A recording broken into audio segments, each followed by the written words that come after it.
Chapter 1: The global catastrophe intensifies after nuclear waste is released into the sea. Level 1 alert. The ancient beast Tangsha, sleeping deep underground, has broken through the earth. All members of the highest action group in Huaxia have been deployed, vowing to defend Huaxia to the death. April 1st, 2044. The peak guardian of Huaxia has fallen. The nation mourns in silence, paying tribute to the souls of the deceased. April 2nd, 2044, this national war that exhausted the faith of 140 million people ultimately ended in failure. April 3rd, 2044, though the guardians have died, my magnificent Huaxia will never surrender. Kill, kill, kill. April 4th, 2044, humanity's last homeland, Huaxia, has fallen. Humanity is exterminated. To live as a Huaxia person, to die as a Huaxia soul. Kill. Feng suddenly woke up, shouting loudly, instinctively reaching for the tang knife at his waist, but it was empty. The sound of news broadcast came to his ears. Since the Japanese released nuclear waste into the sea, the marine ecosystem has been severely damaged. Global warming has accelerated, and smog has intensified worldwide, with developed countries like Eagle Nation and Tiger Nation also experiencing smog. Yesterday, extensive smog appeared in many areas of Bear Nation, lasting until noon, severely affecting the lives of the people and causing public panic. In Elephant Nation, hundreds of people died from excessive inhalation of smog. Brother Feng, you're awake? We can't play ball again today. This damn smog is worse. At this rate, who knows what will happen next? Damn. In the dormitory, a chubby roommate complained while playing a game. Next, the smog will cause corpses buried underground to undergo corpse transformation, becoming toxic corpses. They are exceptionally fierce and bloodthirsty. And more importantly, they carry an ancient virus, TNN1, which spreads rapidly and crazily destroys the human immune system, causing widespread death. 4 months later, strong earthquakes will occur worldwide. The land plates will move on a large scale. 16 months later, ancient ferocious beasts will surge out from underground. Countless cities will be destroyed. A full-scale war between humans and beasts will commence. Ultimately, humanity will fail. Feng instinctively responded, Brother Feng, your imagination is quite rich. However, the Japanese truly deserve to die. If they hadn't dumped nuclear waste into the sea, the global climate wouldn't have turned into what it is now. I've heard that this smog has affected many people's health. The chubby roommate paused for a moment before speaking. Old Wang. Feng scanned the familiar face and suddenly shivered. Is this my alma mater, Huaxia University of Science and Technology? He quickly glanced at the time. Is it now 2040? Reborn? Feng abandoned literature for martial arts in my previous life, rapidly unlocking my genetic lock, becoming an S-level awakened one, fighting on the front lines, repeatedly achieving military merits, and quickly rising to the position of captain of the Songlong Special Forces, standing tall at the peak of the world. Memories of his previous life rushed back to Feng's mind. One man, one knife guarding the national gate, stepping on the bones of ferocious beasts. In the end, I still couldn't withstand the ancient beast Tangsha. Exhausted to death, he never expected that heaven would give him another chance to start over. In this life, I will guard Huaxia, protect the people, and not retreat an inch. Wait, today is December 21st. Mysterious smog events have begun to appear around the world, and toxic corpses have begun to emerge. A mysterious smog event has also erupted within Huaxia. A toxic corpse has appeared, leading to nearly the entire annihilation of a small team from the Feng Special Forces. More importantly, my Wanjun. Feng looked at the screensaver photo of Su Wanjun. Smooth, fair skin, pink lips, a sweet smile, delicate features, a slim waist, and skin glowing in the sunlight, exuding a unique charm of a female soldier. Swish.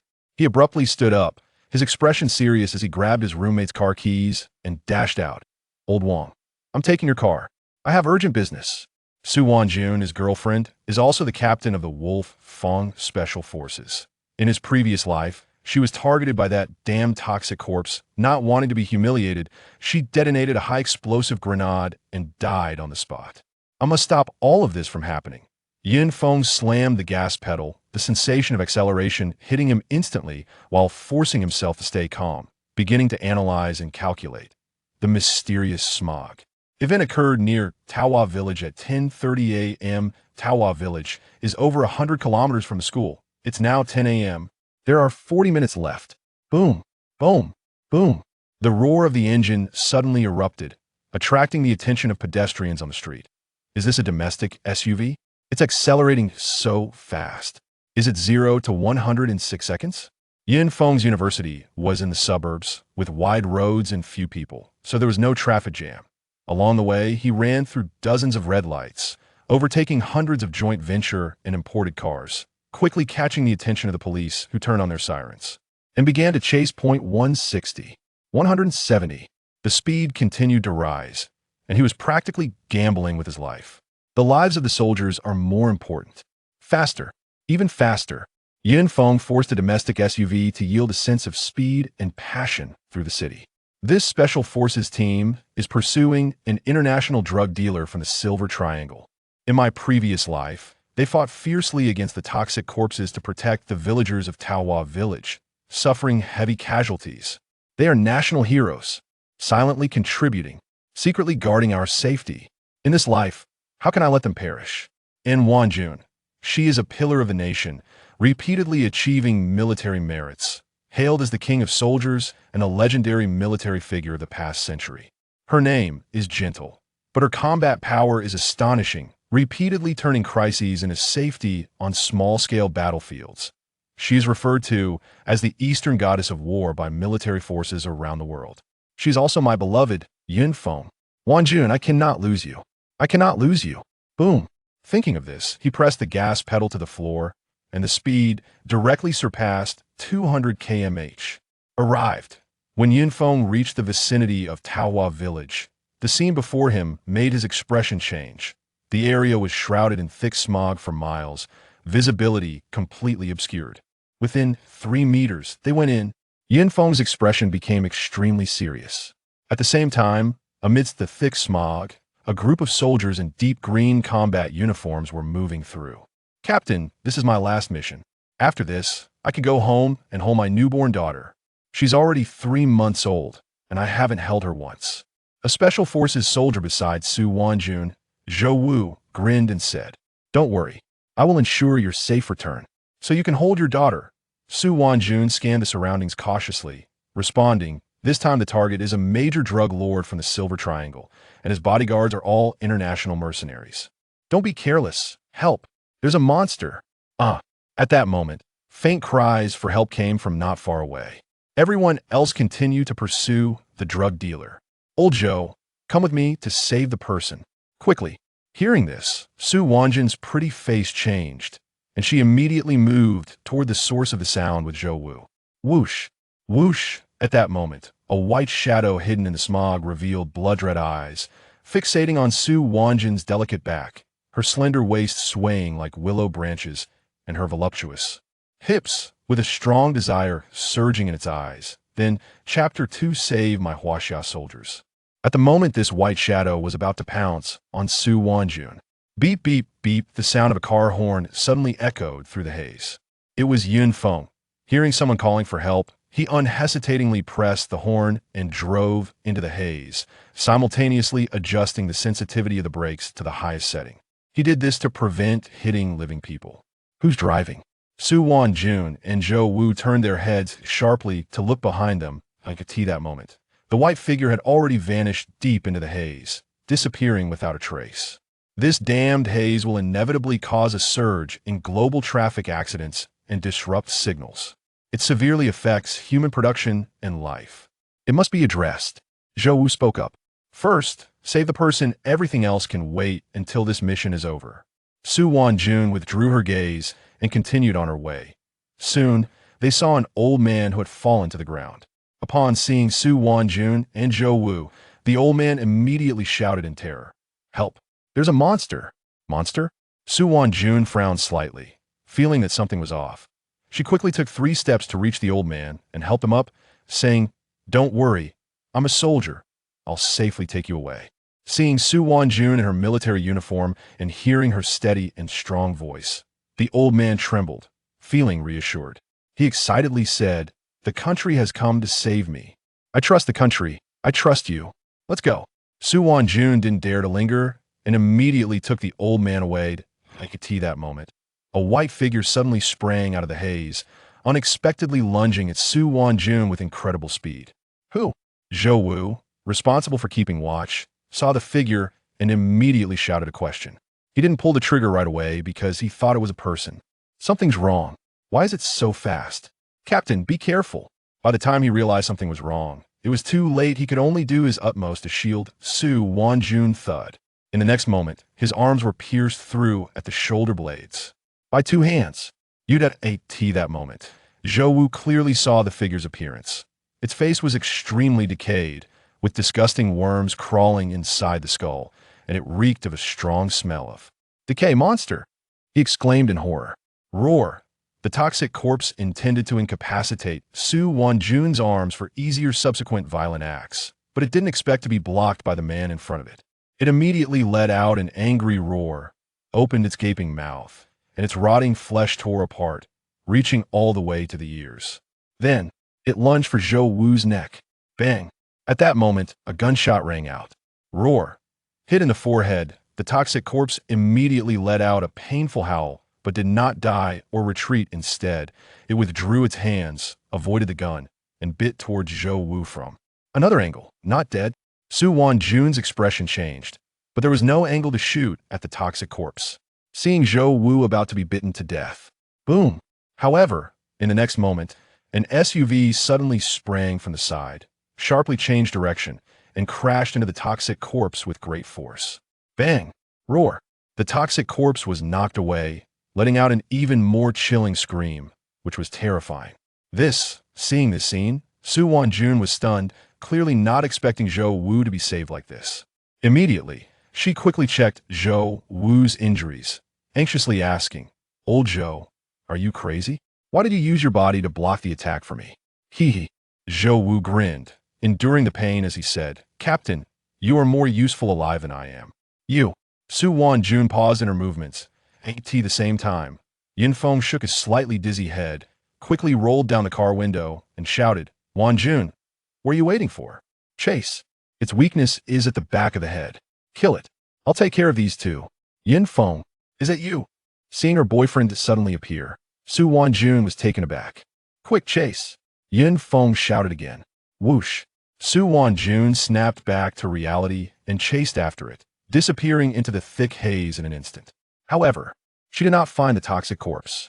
When Su Jun returned, she saw Zhou Wu and the old man being helped into the vehicle. Mountain cat. Unidentified biological entity reported. Humanoid. Suspected zombie. Highly aggressive. Weakness at the back of the head. Su Jun immediately pressed her earpiece, preparing to issue an attack order. Get them out of the haze area. Yin Feng suddenly interrupted. You.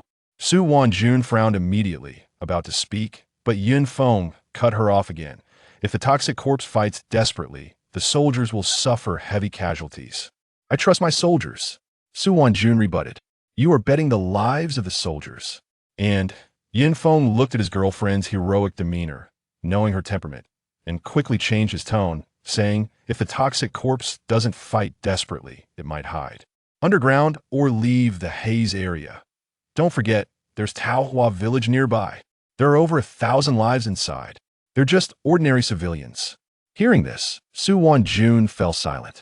Captain, don't forget about the drug dealers. Their combat power should not be underestimated. We should retreat. Zhou Wu, enduring the pain, also spoke up. Su Jun no longer hesitated and immediately gave the order. Mountain Cat, immediately lead the brothers to retreat. Buzz. Then, Su Jun got in the car, and Yin Feng took the three of them away. In the car. Old Zhou, you must hold on. Don't fall asleep. Yin Feng suddenly said. Just a small injury. Zhou Wu casually shook his head, feeling a bit dizzy. No, the one who attacked you was a toxic corpse. The toxic corpse carries the TNN1 virus, which will rapidly destroy your immune system and attack your nervous system. Do you feel dizzy now? Yin Feng asked directly.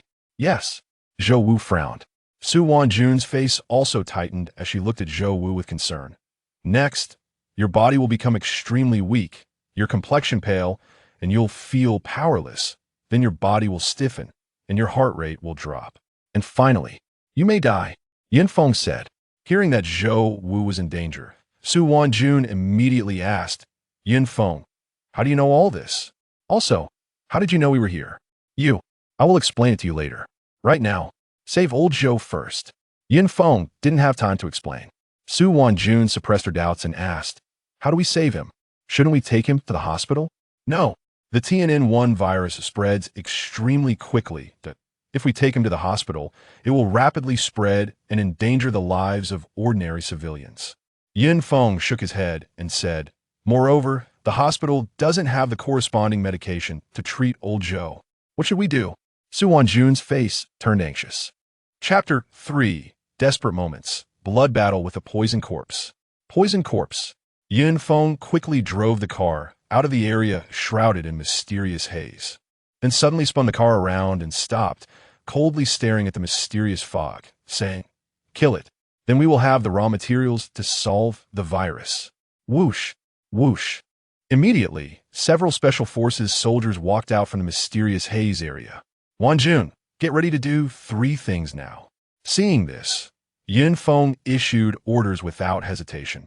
First, immediately notify the military hospital to treat Zhou Wu and implement the highest level of isolation measures.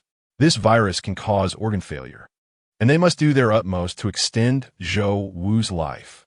At least ensure that Zhou Wu can live for 3 days. Second, contact your superiors and immediately seal off this area, forbidding anyone from approaching. Third, take your soldiers and set up a firepower net around the perimeter. Don't let that poison corpse escape. What about you? Upon hearing this, Su Wanjun asked, me? I need to go in and catch that poison corpse. Yin Feng replied, it is the raw material to save old Zhou, and it is also the source of infection. It absolutely cannot be allowed to survive. Otherwise, it will lead to the spread of the virus. The consequences are unimaginable. I'm going with you, Su Wanjun said. Yin Feng was about to refuse when he saw Su Wanjun's determined gaze. He paused and said, it's very dangerous. Do you think I would be afraid? Su Wanjun retorted, and then issued orders to the special forces like Mountain Cat. Then, the two walked into the mysterious haze together.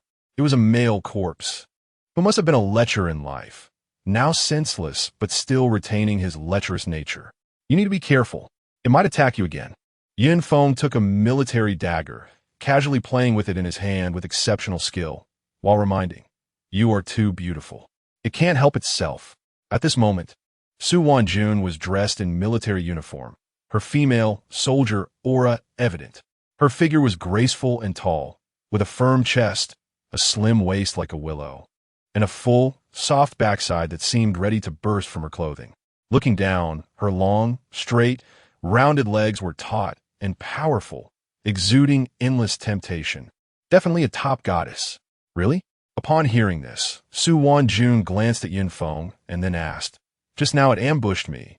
Was it because of its lecherous nature? Exactly. Yin Feng nodded.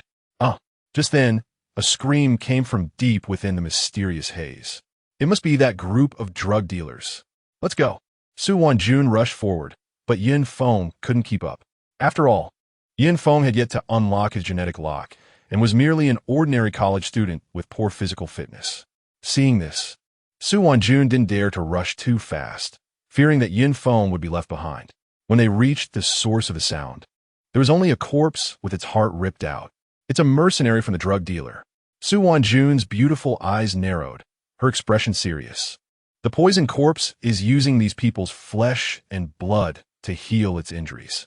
Yin Feng instantly deduced the poison corpse's intentions and then frowned, saying, things are worse than we imagined. We need to be careful. Bang, bang, bang. A scream and a sound of gunfire came from not far away. Whoosh. Without any nonsense, Yin Feng and Su Wanjun immediately rushed up. Meanwhile, at the location of the gunfire, what kind of monster is this? Kill it. Hurry up and shoot, kill it.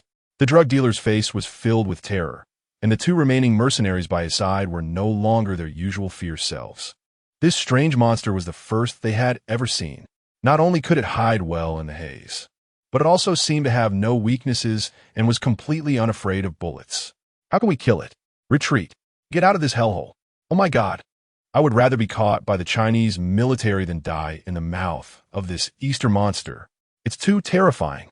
They immediately turned and ran without hesitation. As for the employer beside them, who cared about him? Don't leave me. Do you still want the dollars? I'll give you 2 million. Don't leave me. No, 5 million. Please, save me. After being abandoned, the drug dealer's face changed drastically as he crawled and rolled to catch up, shouting for help. Unfortunately, the two mercenaries completely ignored him and continued to flee forward. Puff! Just as the two mercenaries were about to disappear from sight, a sound of flesh being pierced suddenly rang out. One of the mercenaries suddenly trembled, maintaining his forward posture, and stopped moving. His heart had been pierced by the poisoned corpse's arm. A ghost. An Eastern ghost. Tot, tot, tot, tot. The other mercenary frantically pulled the trigger, pouring dozens of bullets into the poisoned corpse in an instant. Roar! The poisoned corpse was unafraid of bullets and pounced forward, its sharp and elongated nails slashing at the mercenary's neck. Then puff! The screams and the sound of bullets pouring ceased abruptly. Help! Save me! Witnessing the last two mercenaries being killed, the drug dealer was utterly terrified and stumbled in the opposite direction to escape. Soon, he saw Yin Feng and Su Wanjun. Chinese military. Save me. I can tell you all the drug trafficking channels I know. I won't dare to deal drugs anymore. Please, save me. He seemed to have grasped the lifeline, desperately pleading for help. Roar! Upon seeing Yin Feng and Su Wanjun, the poisoned corpse's blood-red eyes instantly revealed a fierce look. Baring its teeth with bits of flesh stuck between them, its entire mouth was blood-red, extremely horrifying. Kill! Su Wanjun suddenly leaped out like a swift cheetah. Yin Feng did not rashly intervene, but stood aside, completely ignoring the drug dealer, who was frantically begging for mercy, staring intently at the battlefield, gripping his military dagger tightly, ready to deliver a fatal blow to the poisoned corpse at any moment. As for the drug dealer, he seized the opportunity to run away, not daring to stay. Bang! Bang! In an instant, after exchanging over a dozen moves, Su Wanjun, a legendary figure in the military, displayed astonishing combat power. Facing the poisoned corpse alone, she surprisingly did not fall behind. However, she also failed to find an opportunity to strike at its rear neck. Whoosh! At a certain moment, the poisoned corpse suddenly left the battlefield, hiding in the mysterious haze. Su Wanjun, not wanting Yin Feng to be left alone, did not pursue. Whoosh! Suddenly, the poisoned corpse eerily appeared behind Yin Feng, revealing its blood-red eyes, extending its hands, and its sharp nails aimed for Yun Feng's neck. Clang! Although Yun Feng's strength was lacking, his keen perception honed on the battlefield in his previous life remained. He immediately swung the military dagger in his hand to block the attack. The poisoned corpse's nails clashed with the military dagger, producing a piercing friction sound that sent chills down one's spine. I knew you would come for me. Wanjun, kill it! Yin Feng shouted. Whoosh! Su Wanjun lunged forward again, entangling with it. This time, they would do everything possible to keep it. It must not be allowed to escape again. Otherwise, the consequences would be unimaginable. At a certain moment, after failing to subdue the poisoned corpse, Su Wanjun's beautiful eyes flashed with a fierce light, and then she deliberately showed a flaw. Roar! The poisoned corpse let out a roar, its sharp nails viciously slashing towards Su Wanjun's body. Rip! Su Wanjun's clothing was torn. Chapter 4. Wanjun injured, all personnel isolated. Puff! Su Wanjun's delicate skin was instantly cut, and blood immediately stained her combat uniform. She is injured. Opportunity. However, Su Wanjun paid no attention to her injury. Her beautiful eyes focused as she directly locked the poisoned corpse's wrist, then smoothly brought it down to the ground, securing its arms, and shouted, Yin Feng, make your move. Puff! Yin Feng immediately pounced on the poisonous corpse with great coordination, gripping a military dagger tightly, and plunged it forcefully into the back of the creature's head. Roar! With a mournful howl, the poisonous corpse showed no signs of struggle and died on the spot. Yin Feng turned sharply to Su Wanjun, whose arm was cut, and nervously asked, Wanjun, are you okay? Why did you take such a risk? There's a high chance of death after being infected by the type 1 virus. Su Wanjun smiled lightly and stared at Yin Feng, saying, I trust you. looking into Su Wan Jun's trusting eyes. Yin Feng couldn't help but recall the countless trusting gazes of the Chinese people in his past life, and his heart trembled, suddenly filled with immense passion. I will not let you down. With that thought, he dragged the poisonous corpse away quickly from the dense smog. Captain, are you okay? Captain, how are you? Captain, the drug dealer has been caught.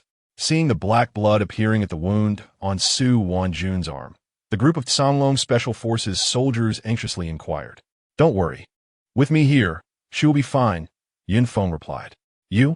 At his words, the Sanglong Special Forces soldiers looked at Yin Feng, doubt evident in their eyes.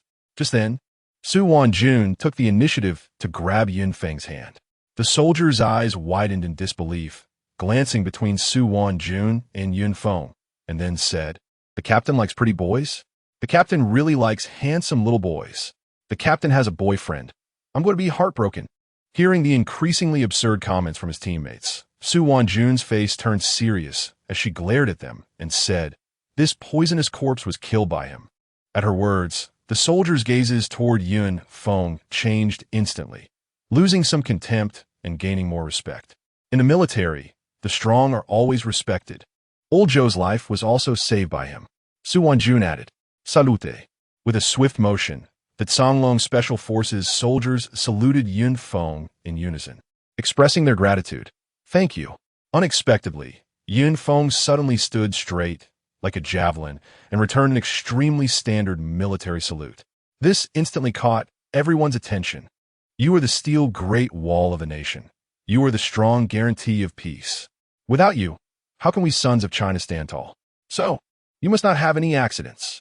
Saving old Zhou is what I should do. You don't need to thank me. Yin Feng looked at these respectable soldiers and felt a surge of respect in his heart, then issued the command. Now continue guarding the area around the smog. No one is allowed to approach within 100 meters of the mysterious fog. Wait for reinforcements to arrive. During this time, do not contact anyone from the outside, as you may be carrying the Type 1 virus. Yes, the group of Sanglong Special Forces soldiers subconsciously responded in unison. Go. Yin Feng waved his hand and strode back to the vehicle. Wait, why should I listen to his orders? A tall and strong soldier suddenly paused, feeling something was off, and then asked his teammate beside him. Instantly, the soldiers preparing to carry out the orders were all taken aback. Yeah, why are they listening to a college student? Mountain Cat, you talk too much. Just listen to him. If you don't want the common people to be infected by the mysterious virus. Su Wan Jun said. Yes. Mountain Cat immediately responded loudly. Wait a minute.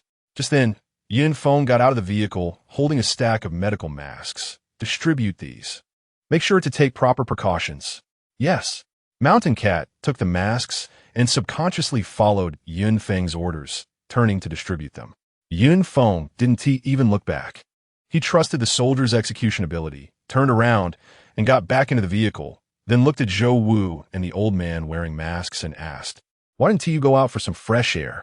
Afraid of infecting those comrades, Zhou Wu said calmly, accompanied by an increasing feeling of dizziness. He realized that things were likely as Yin Feng had said. How could he afford to be careless? The old man nodded seriously and said, I listen to the country. At his words, Yin Feng fell silent for a moment and then said no more. While waiting for military reinforcements and medical personnel to arrive, he took out a piece of paper and quickly listed 8 precautions, 16 medical standards, and 32. Buzz. Buzz. Soon, the sound of helicopter rotor blades spinning rapidly and the roar of engines rang out. Helicopter. Armored vehicle. I'll go out for a bit. The co-pilot, Su Wan Jun, opened the door and was about to get out. Take this. Yin Feng handed the white paper in his hand to Su Wan Jun and said, Also, I want to see old Hua. He thought of the white-clad angel, Hua Zhonghua, who still insisted on going to the operating table every day at his advanced age. Old Hua. Su Wan Jun was taken aback. Hua Zhonghua, honorary president of the Kyoto Concord Hospital. Yin Feng's expression became serious, filled with admiration as he spoke. Old Hua lives up to his name.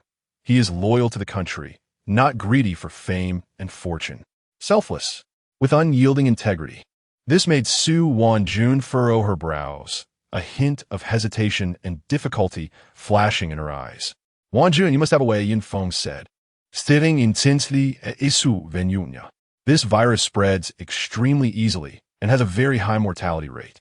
If we delay, it may endanger the lives of people across the country. So I must see him. I'll handle it. Finally, Su Wanjun nodded firmly, choosing to trust Yun Feng again, and then turned to leave, watching his girlfriend's familiar silhouette, whether it was the unique aura of a female soldier or her graceful and full figure. It was incredibly captivating. Even with Yun Feng's temperament, his heart raced inexplicably at that moment. He took a deep breath and said, "No wonder the poisonous corpse was fixated on Wanjun." With that, Yun Feng withdrew his gaze. In this life, Wanjun is still alive. How wonderful. In this life, we will not be apart again. He believed in Wanjun's ability to get things done, and she had always kept her promises, never committing to what she couldn't achieve. He knew her well.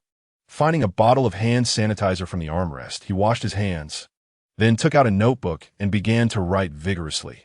The development of the special drug requires cell culture of mice, experimental phases, preclinical research, and clinical research. Although I am not a medical worker and cannot participate, I am a reborn person, knowing the future, and these steps are clear to me. It must be coordinated and planned by the state to control the spread of the virus as quickly as possible and minimize the harm. This is an opportunity. I must win Old Hua's trust so that I can meet the elder. Yin Feng wrote page after page, as time passed second by second. In his previous life, he was the peak protector of China, naturally having opportunities to access such secrets, and with the powerful memory of a level awakener, he memorized them all. Now he just needed to record the memories in his mind. He focused entirely, paying little attention to everything around him. 3 full hours later, he finally recorded everything. The research results from 3 years in his previous life were condensed into 3 hours. Finally completed, Yun Feng pressed his temples, fatigue etched across his brow, feeling sore and achy. At this moment, he also noticed that the area had long been sealed off by the military, and the busy figures of white-clad angels were everywhere. "Yin Feng, please. I will take you to see Old Hua." Just then, a soldier in protective gear spoke up. "What about Wanjun and Old Zhou?" Yin Feng was not surprised. They have been quarantined. "You also need to wear a mask and be fully disinfected," the soldier said. Let's go." Yin Feng nodded, gripping the notebook tightly. An hour later, after going through heavy security checks and disinfection, Yin Feng finally saw Old Hua through a layer of glass. At this moment, the silver-haired elder Hua, dressed in protective clothing and goggles, was leading the medical personnel behind him in studying the toxic corpses, the new virus, and the paper provided by Yun Feng. He was completely focused and extremely busy, completely unaware of Yun Feng's arrival. "Elder Hua, with you and your group of white-clad angels, our country can develop at full speed. The people can live and work in peace." Yun Feng couldn't help but recall Elder Hua's words. "The health of the people is my lifelong pursuit." In his previous life, this elderly man had always fought on the front lines of epidemic prevention. On the day he developed the special medicine, he collapsed at the experiment table. He passed away. "Give this to Elder Hua."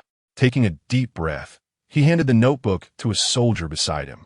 "This virus is suspected to be an ancient virus, highly contagious, long-lasting, and its mortality rate is roughly estimated to exceed 80. It must be taken seriously. Quick, tell the other old guys to come over immediately. Joint consultation." At this moment, Elder Hua looked solemnly at the new virus that was crazily dividing and aggressively invading surrounding cells under the microscope, and immediately issued an order. "Also, strictly follow the standards on this paper." Immediately, right now, he was experienced and could tell at a glance that if this virus spread, the consequences would be unimaginable. If left to develop, the country could face destruction. "Elder Hua, the special medicine for this virus has been developed." At that moment, his assistant spoke up. "What? Are you joking? How can you joke about such matters? Do you really believe such absurdity? Hurry and notify those old guys. Every second of delay means thousands of lives will be infected." Elder Hua's expression darkened, and he rarely got angry. "Elder Hua, please don't be angry. This is not what I said. It was that college student named Yin Feng." His assistant was startled and quickly took out the notebook, then said, "Yin Feng?" Elder Hua furrowed his brow. although Yun Feng had provided a series of measures to prevent this virus. How could a special medicine be developed so soon after the virus appeared? Wasn't that nonsense? Young people are just impulsive, eager for quick success. As he spoke, he skeptically opened the notebook, then exclaimed, "The new virus is called Type 1 virus? It actually seems somewhat credible. Is this really the development process of the special medicine? It's so detailed." Immediately, Elder Hua cherished it like a treasure, becoming engrossed in it and exclaimed repeatedly, "Well-reasoned, unique thinking, and several ideas align perfectly with mine. This person is a great talent, a medical genius." Elder Hua rarely praised others, but today he praised Yun Feng several times, showing how much he appreciated him. "Quick, prepare for the experiment." He quickly finished reviewing the notebook, carefully placed it in his palm, smoothed out the creased paper with his aged hands, and shouted excitedly like a child. Although he fully supported the plan in the notebook, whether it would succeed was still uncertain. "Elder Hua, Yun Feng is here." His assistant reminded him from the side. "Ah, Yun Feng is here? Where is he?" Elder Hua was taken aback and immediately asked, "Elder Hua, I am here." A young and vibrant voice sounded in Elder Hua's ear. Yun Feng, in protective clothing and goggles, had already entered the medical laboratory. The two were 3 meters apart. This was the safe distance for the transmission of the Type 1 virus. Elder Hua looked at Yun Feng and asked with admiration, "You are Yun Feng?" "Elder Hua." Yun Feng saluted. Although in his previous life he was a peak guardian of Huaxia, holding a high position, this elderly man had saved countless civilians and soldiers, dedicating his life to the medical cause, and was worthy of respect. Good, good, good. Heroes emerge from youth. We old guys are indeed getting old." Elder Hua's praises were unending. "With you in Huaxia, the future is promising. You are the pride of Huaxia." "No, Elder Hua, you're the pride of Huaxia," Yun Feng responded. "Oh." Elder Hua thought Yun Feng was being modest and immediately said, "The young man is not bad, not arrogant or impetuous." Hearing this, Yun Feng didn't say much, but astonishingly stated again, "Elder Hua, this special medicine injected into the human body can not only kill the Type 1 virus in the body, but also prevent infection, having a vaccine effect. Moreover, there are no side effects." "What?" Elder Hua's eyes widened instantly. Then he said, "Are you sure? I have never heard of this virus before. It is definitely a new emergence, suspected to be an ancient virus. Any medical research institution in the world would need 3 to 10 years to develop a special medicine. How did you, a student, do it?" "Elder Hua, I can tell you everything, but..." Yun Feng stared at Elder Hua and said seriously, "I need to see the Grand Elder." Upon hearing this, everyone around was taken aback. "With your contributions to the country, you indeed have the qualifications to see the Grand Elder." Elder Hua nodded. "I will contact them. I want to see them now." Yun Feng spoke again. "This..." Elder Hua frowned. Similar to this mysterious haze incident in Teotihuacan, outbreaks were occurring worldwide. The Type 1 virus had already begun to spread globally. We must mobilize the entire nation to prevent it. Otherwise, the consequences would be unimaginable. Yun Feng's expression was serious as he said, "Such a major event concerns the nation's foundation and people's livelihood. We cannot delay for a second. Moreover, 3 days later, the mysterious haze incident will break out again. The scope will be wider. The number will be greater. Even one outbreak will occur within a residential area. If there is no military presence at that time, there will inevitably be heavy casualties." "What?" Upon hearing this, Elder Hua's expression changed, and without hesitation, he turned and left. "I will contact the Grand Elder right now to definitely prevent this catastrophe from happening.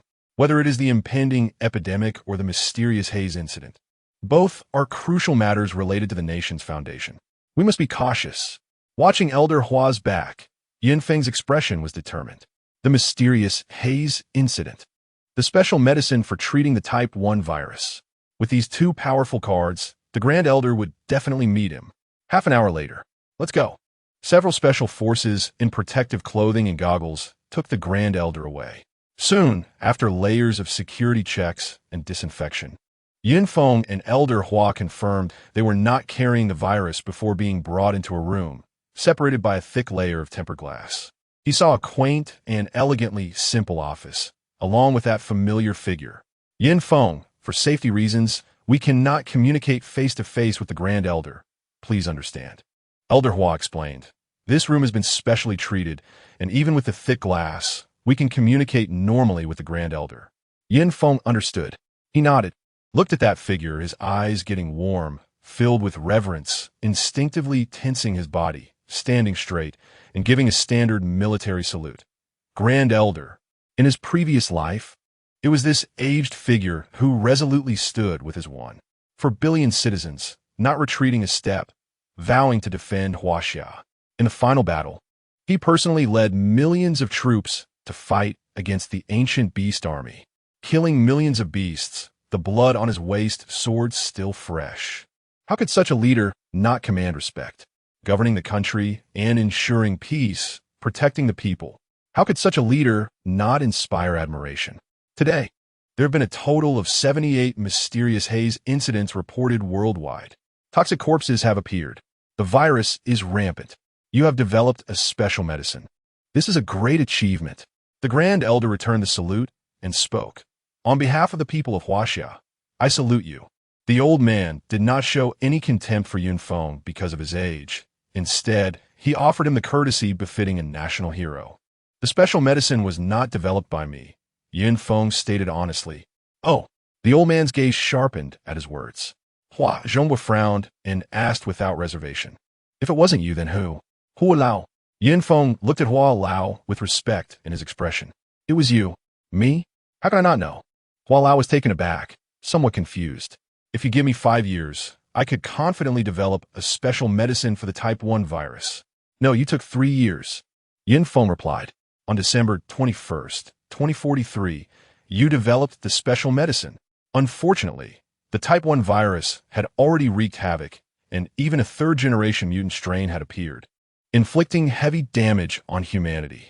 Corpses everywhere. The global population was less than 100 million. As he spoke, his expression darkened, and his fist clenched tightly. The ancient ferocious beasts deep underground have also completely gained the upper hand. It's all too late. 2043? Third-generation mutant strain? Ancient ferocious beasts? Hua Lao's brow furrowed tightly. What are you talking about? How do you know about future events? Because Yin Feng's words were shocking. I am a reborn person. He did not shy away from his greatest secret, because he believed in his country. What? Yin Feng, are you joking? Even those old geezers studying biological science wouldn't dare to make such jokes. Hua Lao's expression was filled with skepticism, thinking Yin Feng was talking nonsense.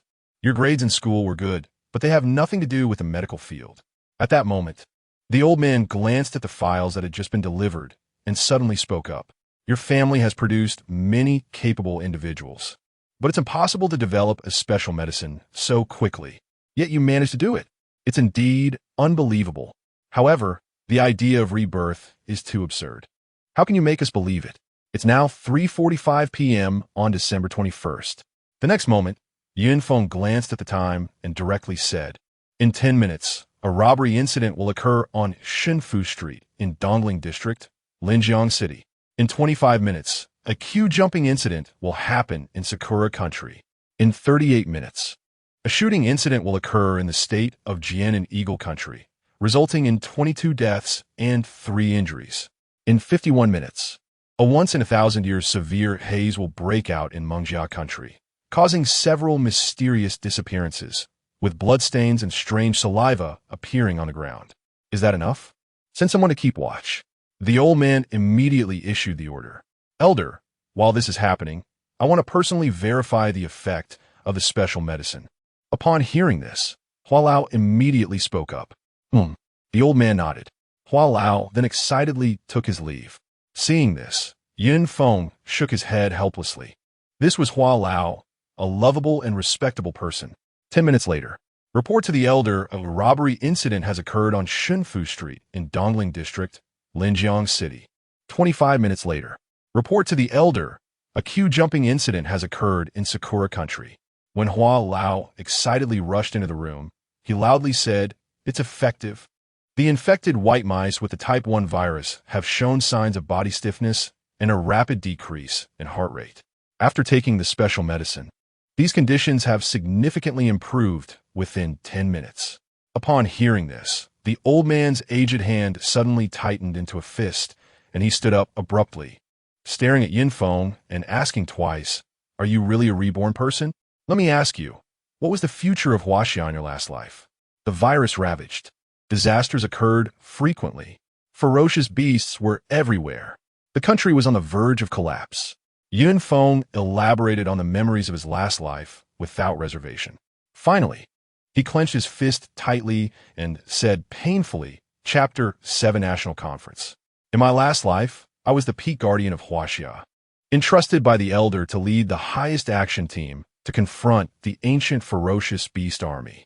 However, human strength has its limits. For years later, I fought to the death against the ancient divine beast Tingshe, but I fell in defeat. I failed the trust of the elder and the people of Huaxia. Every word from Yin Feng was exceptionally heavy. The elder, Hua Lao, and those around them felt a surge of emotion, their expressions tense and blood-boiling. Elder, heaven has given me a chance to be reborn, giving our great Huaxia a chance. How can I not be reborn once? Yin Feng fixed his gaze on the elder, speaking with conviction. Every soldier is a son of Huaxia. We cannot afford to lose. This time, we must unite the strength of the entire nation to resist disasters and strike against ferocious beasts.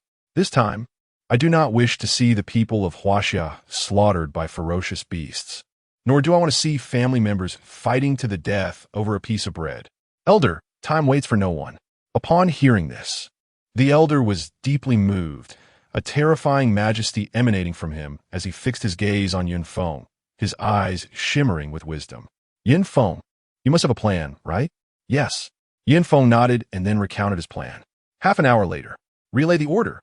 The elder pondered for a long time before solemnly issuing the command. Tomorrow at 8 in the morning, hold a national-level conference. All national elders must be present. Elder, are you sure you want to hold a national-level conference?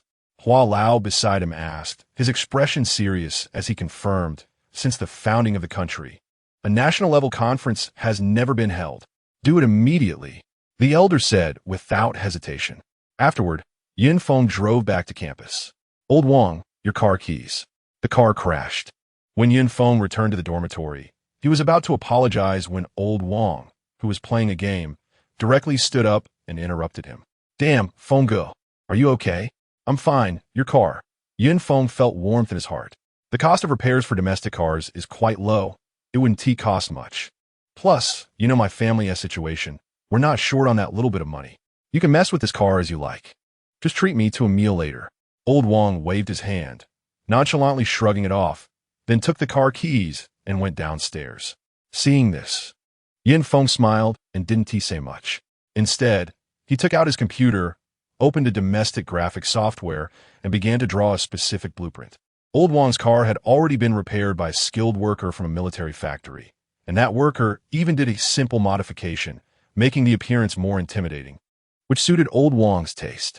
He believed Old Wang would definitely be satisfied. A few minutes later, sure enough, Old Wang happily returned to the dormitory. He initially wanted to thank Yin Feng, but then noticed Yin Feng was seriously drawing, so he didn't disturb him and went back to playing his game. Yin Feng was too focused and didn't notice Old Wang at all, working late into the night until he unknowingly fell asleep on the desk. Is it already past 7? Why did I sleep so long? Right? I still have to attend the national-level conference. The next day, Yin Feng suddenly woke up from his dream, glanced at the time, and turned to leave. Feng Ge, the car modification is so damn powerful. Just then, Old Wang, who was brushing his teeth, wanted to thank Yin Feng, but only saw Yin Feng's back, so he immediately complained. Feng Ge, I haven't finished my sentence yet. Why are you running so fast? Anyone would think you were going to see the elder. Huaxia National Assembly Hall. Armed troops were on guard all around. Police patrolled 24/7. Various combat units were on standby at all times. And a large number of plainclothes officers and dozens of the country's top snipers were lurking nearby. Inside the National Assembly Hall, there were a total of 108 people. All of them were national elders. The Military Department, the Commerce Department, the Finance Department, the Foreign Affairs Department. All the elders from Huaxia's 10 departments were present. The entire assembly hall was filled with discussions. Why has the elder suddenly summoned us this time? Why is a national-level conference being held at the highest level? What happened? Is Eagle Country coming to invade our Huaxiao borders again? Is the first seat really going to start a war? It should have started long ago. I've tolerated them for too long. Could it be related to the sudden appearance of mysterious haze events around the world? It is said that corpses that have been dead for many years suddenly rise up and harm people.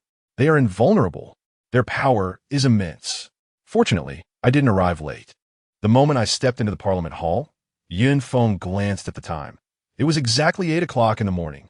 At that moment, Elder Hua suddenly walked onto the stage, and the entire hall fell silent, with a pin drop audible. Elders, yesterday, our country experienced a mysterious haze event. Elder Hua directly began to recount the incident. Instantly, all the elders in the hall focused and held their breath to listen. The only voice that echoed throughout the hall was Elder Hua's. Poison corpses. Type 1 virus. The transmission speed is incredibly fast, with a mortality rate of up to 80. When this information was spoken directly by Elder Hua, the expressions of the national-level elders instantly turned serious. With their knowledge and judgment, they immediately understood. If this epidemic breaks out, it will concern the survival of the entire Huaxia, even the survival of the entire human race. Even though our country's medical level is already among the best in the world, and the citizens are united, once the epidemic breaks out, there will undoubtedly be heavy casualties. Unless a vaccine is developed quickly, or an effective medicine, immediately initiate a level 1 combat readiness status to fully combat the impending epidemic. Everyone actively offered suggestions. You need not worry. At this moment, Elder Hua spoke loudly.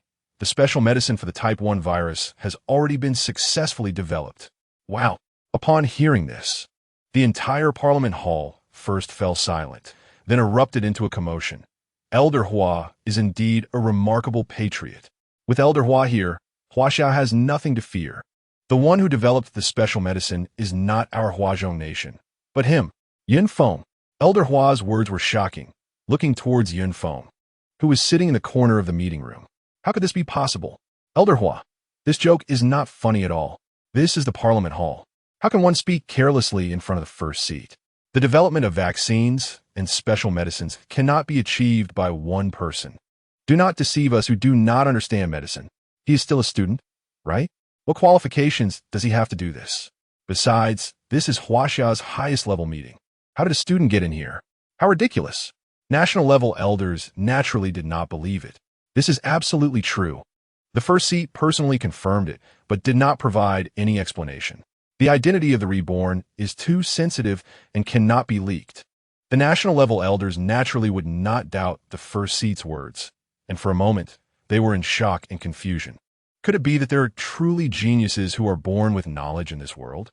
At this moment, Feng felt extremely touched, knowing that the first seat was protecting him. Then, the first seat looked at Feng and spoke again. Chapter 8 Everything for Huaxia. Feng, you will preside over this meeting next. The first seat spoke again. Yes, first seat. Feng did not decline, but confidently went to the stage, briefly introduced himself, and then said without hesitation, the appearance of poisoned corpses is just the beginning of the disaster. A few days ago, we discovered huge skeletons deep underground in Huaxia. Through ancient cryptography calculations, it is highly likely that there are a large number of ancient fierce beasts sleeping deep underground, and they will awaken soon. He casually fabricated a reason and then briefly described the upcoming crisis. Listening to his account, the whole hall fell silent again. Every person's face was filled with seriousness. To respond to this crisis and ensure the safety of our Huaxia citizens, I have devised a plan. It is called the God Slaughter Plan. Feng continued. The God Slaughter Plan consists of 3 steps. The first step is to establish a steel chain city. This is the design diagram I have drawn. Everyone, please take a look. In the next moment, various design diagrams appeared on the big screen. These are cities entirely constructed from high-strength steel, with every inch of land, houses, city walls, etc., all made from high-strength steel. Moreover, each city is connected by steel tunnels. Although these 108 cities are spread across various parts of Huaxia, they are completely integrated through these steel tunnels. Such a massive project, once completed, will undoubtedly become a world miracle of the 21st century. If ancient fierce beasts really appear, ordinary strength, steel, might find it hard to withstand, right? The effectiveness of establishing this steel chain city would also be greatly reduced. A design of this level would require a highly skilled architectural team to complete, right? For a moment, the entire Parliament Hall was amazed by Yun Feng's talent. Everyone's eyes widened in disbelief. The new high-strength steel has been named Huaxia's Light. I can provide the method for its development. Yun Feng said, you need not worry about its hardness. A 10-centimeter thick steel plate can withstand even dozens of tons of force without being damaged. Huaxia's Light? What a great name. This is the pride of our Huaxia. This is our Huaxia's cutting-edge technology. A force of dozens of tons cannot destroy it? How terrifying. Yun Feng, a true national treasure. The national-level elders marveled again. The second step of the God Slaughter Plan. Yun Feng continued, shocking everyone with a single sentence. Recruit 40 million soldiers. All reserves will be formalized. All retired soldiers will be recalled. Impossible. The national-level elder from the military immediately opposed. Are we to have a nation of soldiers? Maintaining an army for a day costs countless resources, not to mention maintaining such a large number of soldiers. Where will the money come from? The national-level elder from the finance department also opposed. Every step of the God Slaughter Plan requires enormous financial support. If we really recruit 40 million soldiers, the national labor force will suddenly decrease, inevitably leading to a series of social problems. Furthermore, our steel reserves probably won't even be enough to build one steel city. We must purchase steel from all over the world. Yun Feng is still too young. For a moment, various national-level elders opposed. Ultimately, it all comes down to the issue of money. Is money important, or is the people important? When disaster strikes, the people come first. The first seat suddenly spoke. Yun Feng, you boldly go ahead. Huaxia will spare no effort to assist you in completing the God Slaughter Plan. Upon hearing this, the various national-level elders' expressions changed, sensing the first seat's determination, and no longer had any objections. If there are difficulties, then overcome them. There are always more solutions than problems. Yes. Yun Feng nodded at the first seat, then his gaze swept across the hall again. And he spoke. The third step of the God Slaughter Plan is to unlock the gene lock. Gene lock? What is that? It seems to involve knowledge of genetics. Has our country made a significant breakthrough in genetics? That's great. Just relying on this knowledge can bring in huge financial resources. This will completely solve the funding issue. What consequences can unlocking the gene lock bring? For a moment, everyone was stunned, immediately feeling that funding was no longer a problem. To unlock the human gene lock, we need the original blood of ancient fierce beasts. Our country has already conquered the technology to extract original blood. Yun Feng briefly explained. However, to unlock the human gene lock on a large scale, we will need to hunt ancient fierce beasts on a large scale. Next, we just need to wait for the appearance of ancient fierce beasts and then hunt them down. We can then unlock the human gene lock, step into a new era. As soon as he finished speaking, thunderous applause erupted, and every person's face was filled with hope. From today, we officially establish the highest action group of Huaxia, with Yun Feng as the leader. All other departments will cooperate fully. In the next moment, the first seat directly stood up and firmly issued the appointment. Yes, Yun Feng accepted the order. I will not disappoint this era. I will not disappoint my youth. I will not disappoint the expectations of the country and the people. Yun Feng immediately stood straight, respectfully and solemnly saluting, accepting the appointment. Everything for Huaxia. Upon hearing this, all the national-level elders were taken aback, their blood boiling. Several national-level elders from the military stood up first and shouted, "Everything for Huaxia." Then, other national-level elders from various departments also stood up and shouted, "Everything for Huaxia." The entire National Assembly Hall echoed with this inspiring declaration. It was powerful and resounding. Standing on the stage and watching this scene, Yun Feng felt a surge of emotions, and his eyes turned moist. Such a huaxiao will surely overcome all obstacles and create a brilliant era again. Soon, the meeting ended, and the attendees dispersed. The highest action group of huaxia was immediately formed and began operating with high efficiency. 3 hours later, the highest action group issued its first order. Strictly check all incoming and outgoing personnel. Everyone must have their brains scanned. Recently, there have been rumors abroad about century-old corpses coming back to life, feeding on human blood and flesh, and not fearing knives and guns. Could this be related? Could it be related to the smog? Recently, the smog around the world has become very severe, completely abnormal.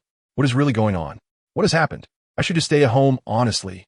Instantly, the entire huaxia was buzzing with discussions. The topic quickly soared to the top of Weibo and Baidu's hourly charts.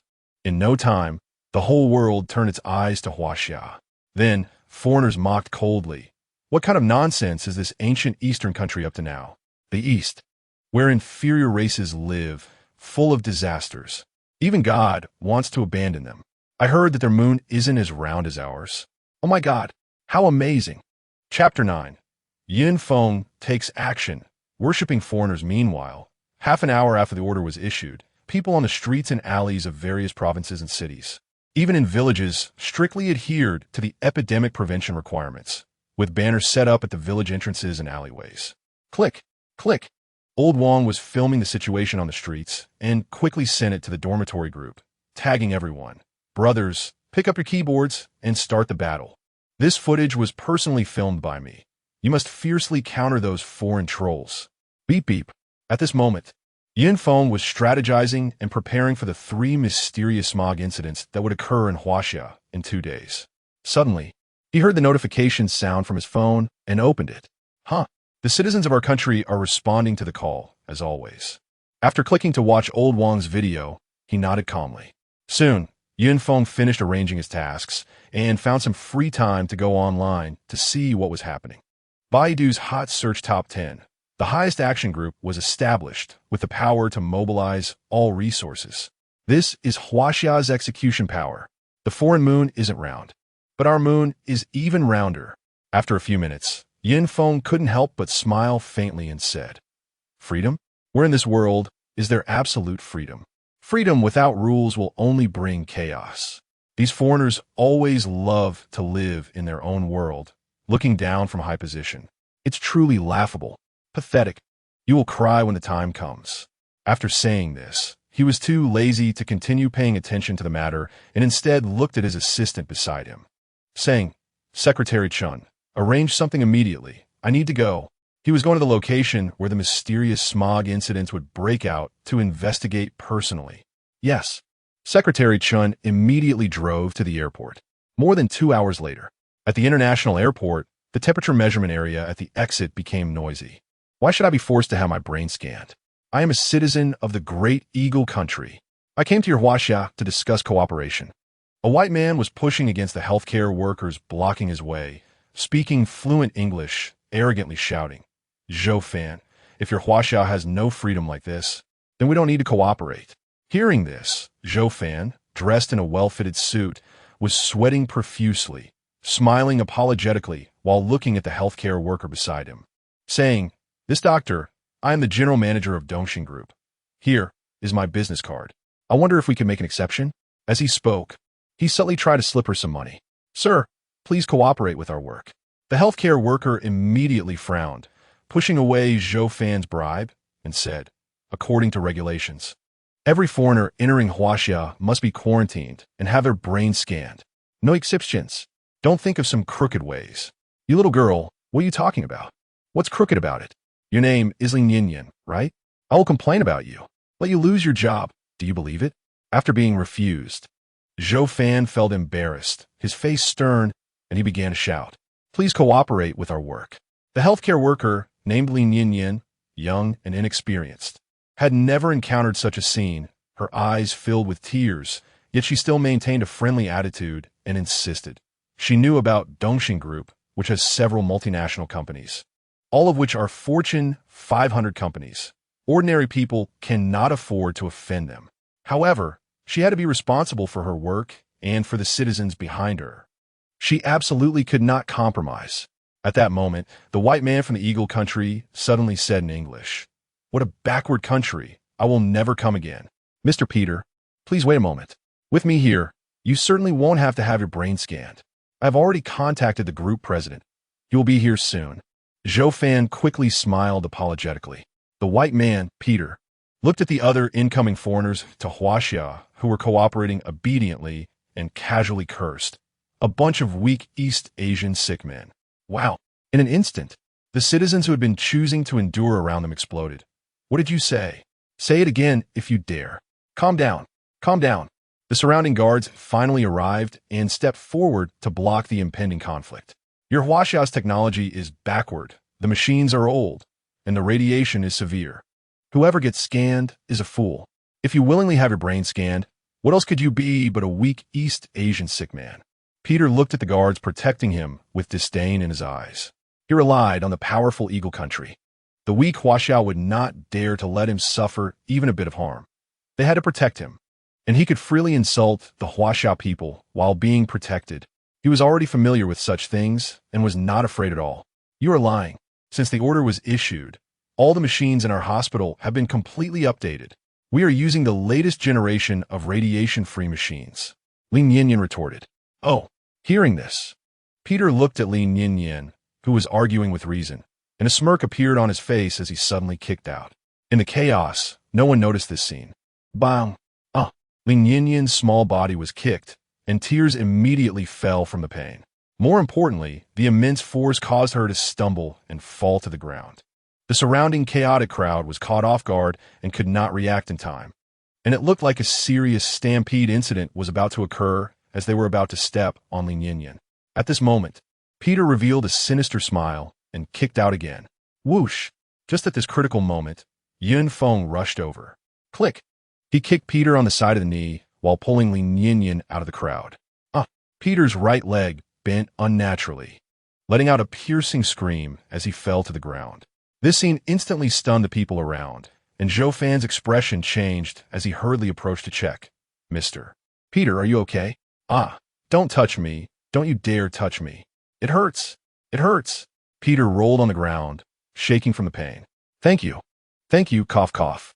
At this moment, Lin Yinyan, still in shock, instinctively expressed her gratitude. Protecting the citizens. Healthcare workers should not be treated unfairly and should not be harmed, Feng said. If he hadn't seen the chaos here after disembarking, he would have specifically come over. It might have resulted in a fatal accident. The medical staff nearby hurriedly stepped forward to check on Lin Yinyan's injuries. "Apologize." Feng coldly stared at the white man from the Eagle Nation in front of him and said, daring to act on the territory of Huaxia, especially against medical workers. "Must be met with an eye for an eye. You're still a university student, right? Want to be a hot-headed youth?" Zhou Fan suddenly stood up, glaring at Feng, and spoke in a low voice, "Kid, I advise you to shut your mouth. I can introduce you to our Dongxing group later. How about that? Here's my business card." Upon hearing this, Feng glanced at Zhou Fan and felt disgusted by his condescending demeanor, as if he were offering charity. He said lightly, "You're a Huaxia person, helping foreigners bully your fellow citizens?" Zhou Fan's expression darkened immediately, and he retorted, "What does it matter to you whether I'm a Huaxia person? To be honest, I really want to change my nationality to that of the Eagle Nation. At that point, I would also be a noble foreign friend. Speak." Zhou Fan continued, "Kid, I'll give you one more chance. Don't meddle in other people's business. Otherwise, I'll make sure you can never find a job in this city." Feng squinted his eyes and asked, "Is your Dongxing group that powerful?" "It's easy to deal with a small fry like you," Zhou Fan said disdainfully. Hearing this, Secretary Chun, who was behind Feng, immediately turned serious and was about to speak when a middle-aged man strode over, his brow tightly furrowed. "President, here's the situation." Seeing this, Zhou Fan quickly lowered his head, embellishing the story, and pointed at Feng, saying, "This kid tripped this female doctor and blamed it on Mr. Peter. Such despicable behavior is a disgrace to the reputation of Huaxia, the land of etiquette." Upon hearing this, the president of Dongxing Group's face immediately darkened as he looked at Feng. Just as he was about to speak, he suddenly recognized the tall figure in plain clothes behind Feng, and upon closer inspection, his legs suddenly went weak nearly collapsing to the ground. He hurriedly stepped forward, a fawning expression on his face, and said, "Director Chen, what are you doing here?" Secretary Chen didn't recognize this person at all and didn't even look at him. He only knew that a national hero should not be insulted. "Investigate Dongxing Group," Yin Feng said calmly, "to see what power they have to dare to interfere with a university student's future." "Yes, Yin Shuai," Secretary Chen respectfully replied, then efficiently picked up the phone and began issuing orders. Seeing this, the president of Dongxing Group couldn't help but glance at Yin Feng. "What's going on? The secretary of the top leader is so respectful to this young man. Is this young man serious about investigating Dongxing Group?" He had a vague feeling of foreboding. Lin Yinyan's condition was somewhat serious. At that moment, an anxious voice from the medical staff reached his ears. Yin Feng suddenly turned around to see Lin Yinyan curled up in pain, convulsing wildly, and his expression darkened instantly, an invisible pressure enveloping the area. The people around trembled, looking at Yin Feng with some fear. Zhou Fan even stepped back in fright. "Apologize." Yin Feng coldly glared at Peter and shouted, "Apologize! Apologize!" Immediately, the surrounding Chinese people responded loudly. Peter's momentum weakened, and he instinctively looked at Zhou Fan, who in turn looked at the president of Dongxing Group. However, at that moment, this president was not going to speak up. He had already vaguely realized that something was wrong. "Apologize! Apologize!" The crowd of Chinese people moved closer, clearly ready to take action at any moment. "We are international friends from the Eagle Nation. What do you want?" Peter shouted, sweating profusely from the pain, his tone fierce but cowardly. Just then, a large number of troops surged in, and a major general with stars on his shoulders strode in, quickly taking control of the situation. "Huaxia soldiers." Seeing this, Peter's eyes lit up, and he hurriedly shouted, "I am from the Eagle Nation. You must protect my safety. These Huaxia mobs want to harm me. Stop them quickly. Also, I've been injured. Hurry up and treat me." Yin Shuai. However, the next moment, the major general saluted Yin Feng with utmost respect. The other soldiers also saluted in unison. Everyone around changed their expressions, clearly not expecting this young man to have such a significant background. A major general with stars on his shoulders showed such respect. Peter's face turned ashen. Yin Feng returned the salute, then looked back at Peter and said, "Apologize." The surroundings fell silent. Gradually, everyone looked at Peter. Peter wanted to retort, but looking at the dark muzzle of the gun, he swallowed hard and finally lowered his proud head in fear. "This is Huaxia. Speak." Yin Feng stood with his hands behind his back, looking down at Peter, speaking each word clearly. "Why, you're going too far." Peter was infuriated, gritting his teeth as he spoke. Immediately, the soldiers around him began to glare at him unfavorably. "I'm sorry." In the end, Peter caved and chose to apologize verbally. Oh, how satisfying. Their SA day when foreigners bow down to us Huaxia people. So refreshing. Huaxia soldiers are mighty. Huaxia is mighty. Suddenly, the scene erupted with excited shouts. "Take him away." Secretary Chen waved his hand decisively. "Make sure to conduct a few more brain scans. Isolate him for several weeks. I suspect he may have a virus. Additionally, let him cover the costs. And the medical expenses for that medical worker, let him pay for that too." It must be said that he had considered everything very thoroughly. "I've already apologized. Why are you arresting me?" Peter immediately resisted, but couldn't move at all, firmly captured. Yin Feng didn't even look at this foreign trash. He knew that under Secretary Chen's orders, this person would not have a good outcome. "Send her for treatment." Yin Feng looked at Lin Yinyan with concern. Immediately, Lin Yinyan was placed on a stretcher and taken away. "Let's go." Yin Feng then strode away without lingering. On the way, Yin Feng issued orders. Notify that anyone who does not abide by Huaxia's rules will be forcibly repatriated, regardless of who they are, or forcibly quarantined. Brain scans. Troublemakers will be taken to the police station. Yes. Secretary Chen immediately conveyed the orders. Then he received a phone call, and his expression darkened as he said, "Yin Shuai, Dongxing Group is suspected of leaking information on over 10 million Huaxia users in order to go public in the Eagle Nation. The security department has already intervened to investigate. This act is akin to treason, must be severely punished." Yin Feng's eyes narrowed. a cold light flashing. The capital behind this cannot be spared either. Next, we need to conscript 40 million. The money from these capitalists can be used to fill the national treasury. Yes, Secretary Chen replied, feeling that working under Yin Shuai was truly exhilarating. His back straightened even more. On the other side, President, what should we do? Mr. Peter has been captured. Doesn't that mean our group's public listing will be delayed? Zhou Fan asked.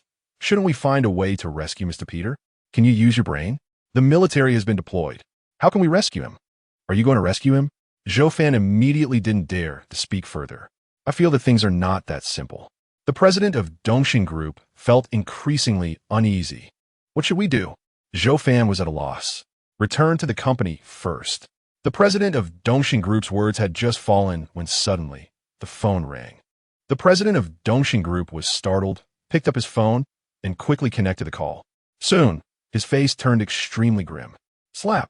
After hanging up the phone, he suddenly turned around and slapped Zhou Fan across the face, shouting, Zhou Fan, you worthless piece of trash. Do you know you've harmed the entire group? Zhou Fan covered his face, terrified, and stammered, President, I didn't do anything. It's all Peter's fault. Is it useful to say this now? The president of Dongxing Group yelled. President, are we going back to the company? Go back to where? You're fired. What? Watching the president of Dongxing Group leave in anger. Zhou Fan felt as if the world was spinning and stood frozen in place. Bah! A primary school student walked by, puffing out his chubby face, and spat disdainfully at Zhou Fan, traitor. When Zhou Fan came back to his senses, there was no primary school student in sight, only a guard in uniform. Hey! Spitting on the ground, fine 200. Zhou Fan. Chapter 11 Wan Jun, wait for me. Similar scenes occurred in many places. Those foreign adults who disobeyed epidemic prevention regulations all faced severe punishments, never daring to act high and mighty again.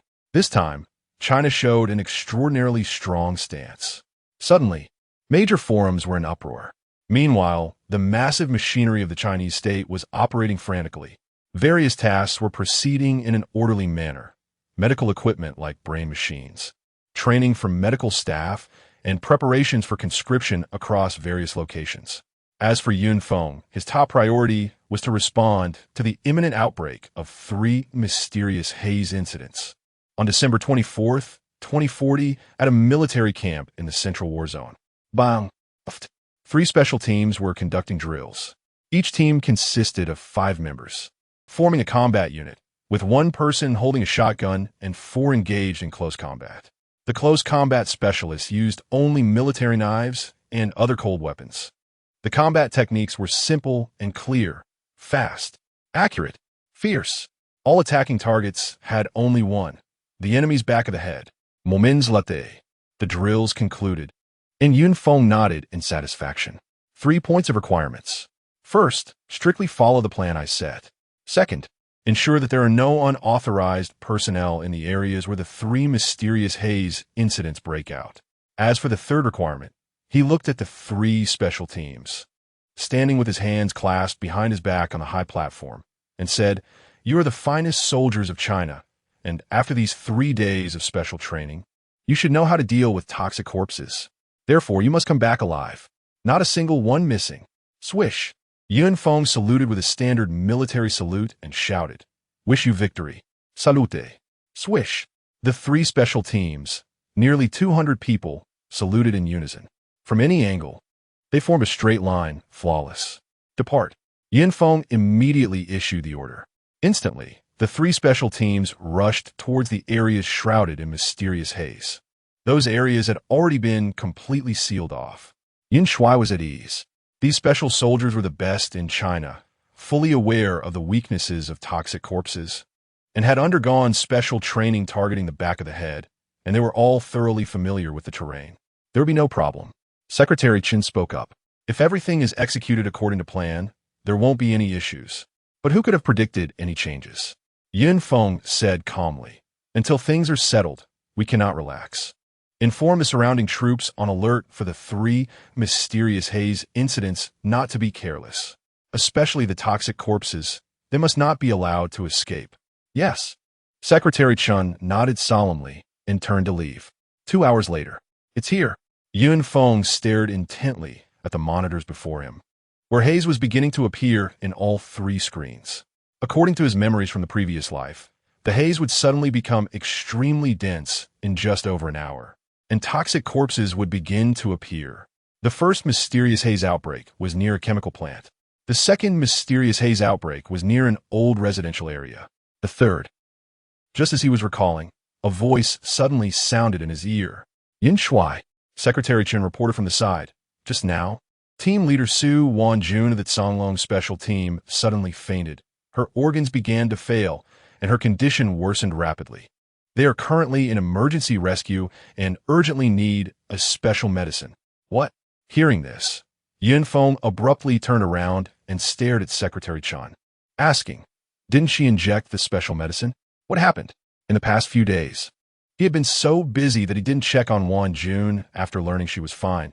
He had only chatted with her online, never expecting such a situation to arise. This, Secretary Chen hesitated. Speak, Yin Feng shouted suddenly.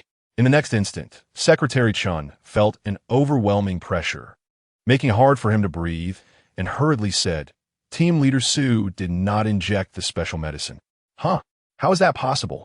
The toxic corpse that Wanjun and I hunted together could produce over 1,000 doses of special medicine. How could she not have injected it? Yin Feng frowned and asked. This, Team Leader Su was injured by the toxic corpse, but remained in good condition. She felt she could withstand it and firmly refused to inject the special medicine, saying she wanted to save the special medicine for the medical workers on the front lines. Secretary Chen explained. Now, her condition has suddenly deteriorated, and all the special medicine has been used up. Pausing for a moment, he continued, before entering the emergency room. She signed a volunteer organ donation application. Fool! Yin Feng clenched his fists tightly. He knew Wanjun would definitely do such a thing. You can't have an accident. Wanjun, wait for me. Yin Feng quickly calmed down and ordered, immediately arrange a helicopter. I need to personally go to the second location of the mysterious haze outbreak in Huimin community. That place is closest to the hospital where Wanjun is. Yes. Secretary Chen immediately replied and turned to leave. Soon, the loud roar of the helicopter's engine sounded. Kyoto, Xia Hospital. Elder Hua and a group of top domestic experts all came together for a joint consultation, working desperately to save Su Wanjun. Watching the numbers representing vital signs on the screen continuously decline, Elder Hua's expression grew increasingly grave, but his hands remained steady and powerful. He had to save this person, because she was a soldier of a nation. She was Yin Feng's girl. Su Wanjun had participated in countless military operations, hailed as the Eastern goddess of war, with remarkable achievements and outstanding contributions. So young, she must not die on the operating table. Elder Hua looked around at the colleagues and said earnestly, Yin Feng, a true, unparalleled national hero. He brought the special medicine to China, and now he is still contributing his strength for China. If we can't even save his girl, how can I face him? How can China face him? So please. After finishing his words, Elder Hua bowed. Chapter 12 Coward, Old Zhou, Life and Death Speed. Outside the operating room, Zhou Wu, Mountain Cat, and other special soldiers waited anxiously. The captain had such good physical fitness, excelling in weight-bearing cross-country, combat, and various other events. No one in the team could match her. So how could her condition suddenly worsen? Bang! Mountain Cat, hot-tempered and straightforward, punched the nearby wall, making a dull thudding sound, but he seemed oblivious. Yeah, we all injected the special medicine. Didn't they say the special medicine could kill the type 1 virus? Why isn't it working? Who knows? Is the hospital faking it? Let's demand an explanation from the hospital. For a moment, this group of special soldiers was worried and increasingly angry. The captain didn't inject the special medicine. Just then, a voice suddenly rang out. Swish! What did you say? Old Joe, what do you mean? Everyone suddenly turned to the person who had just spoken, and Mountain Cat grabbed Zhou Wu, unconsciously raising his voice. The captain felt fine and gave the special medicine to the frontline medical workers. Zhou Wu said. The group of Special Forces soldiers fell silent in an instant. You knew all along, didn't you?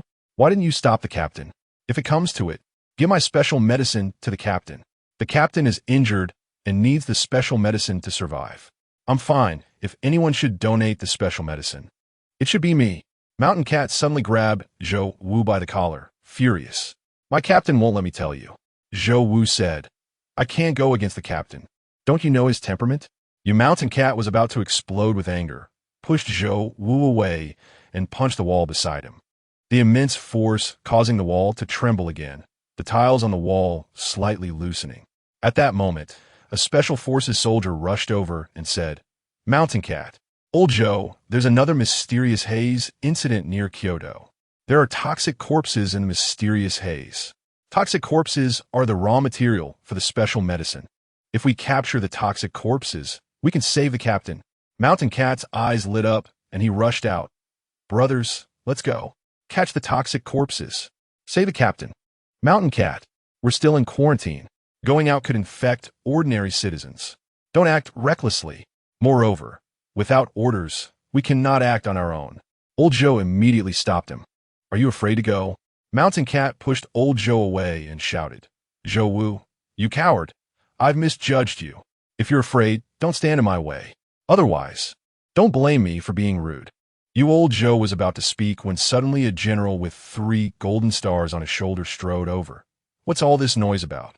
Are you ready to bear the responsibility for delaying the treatment of Old Hua? Do you want your captain to die on the operating table? At once, Mountain Cat and Old Zhou and the other special forces stood straight and saluted. General Huang, you want to deal with the toxic corpses, right? Now I'm giving you the opportunity. Do you have confidence in capturing the toxic corpses and rescuing your captain? General Huang returned the salute and asked, Yes.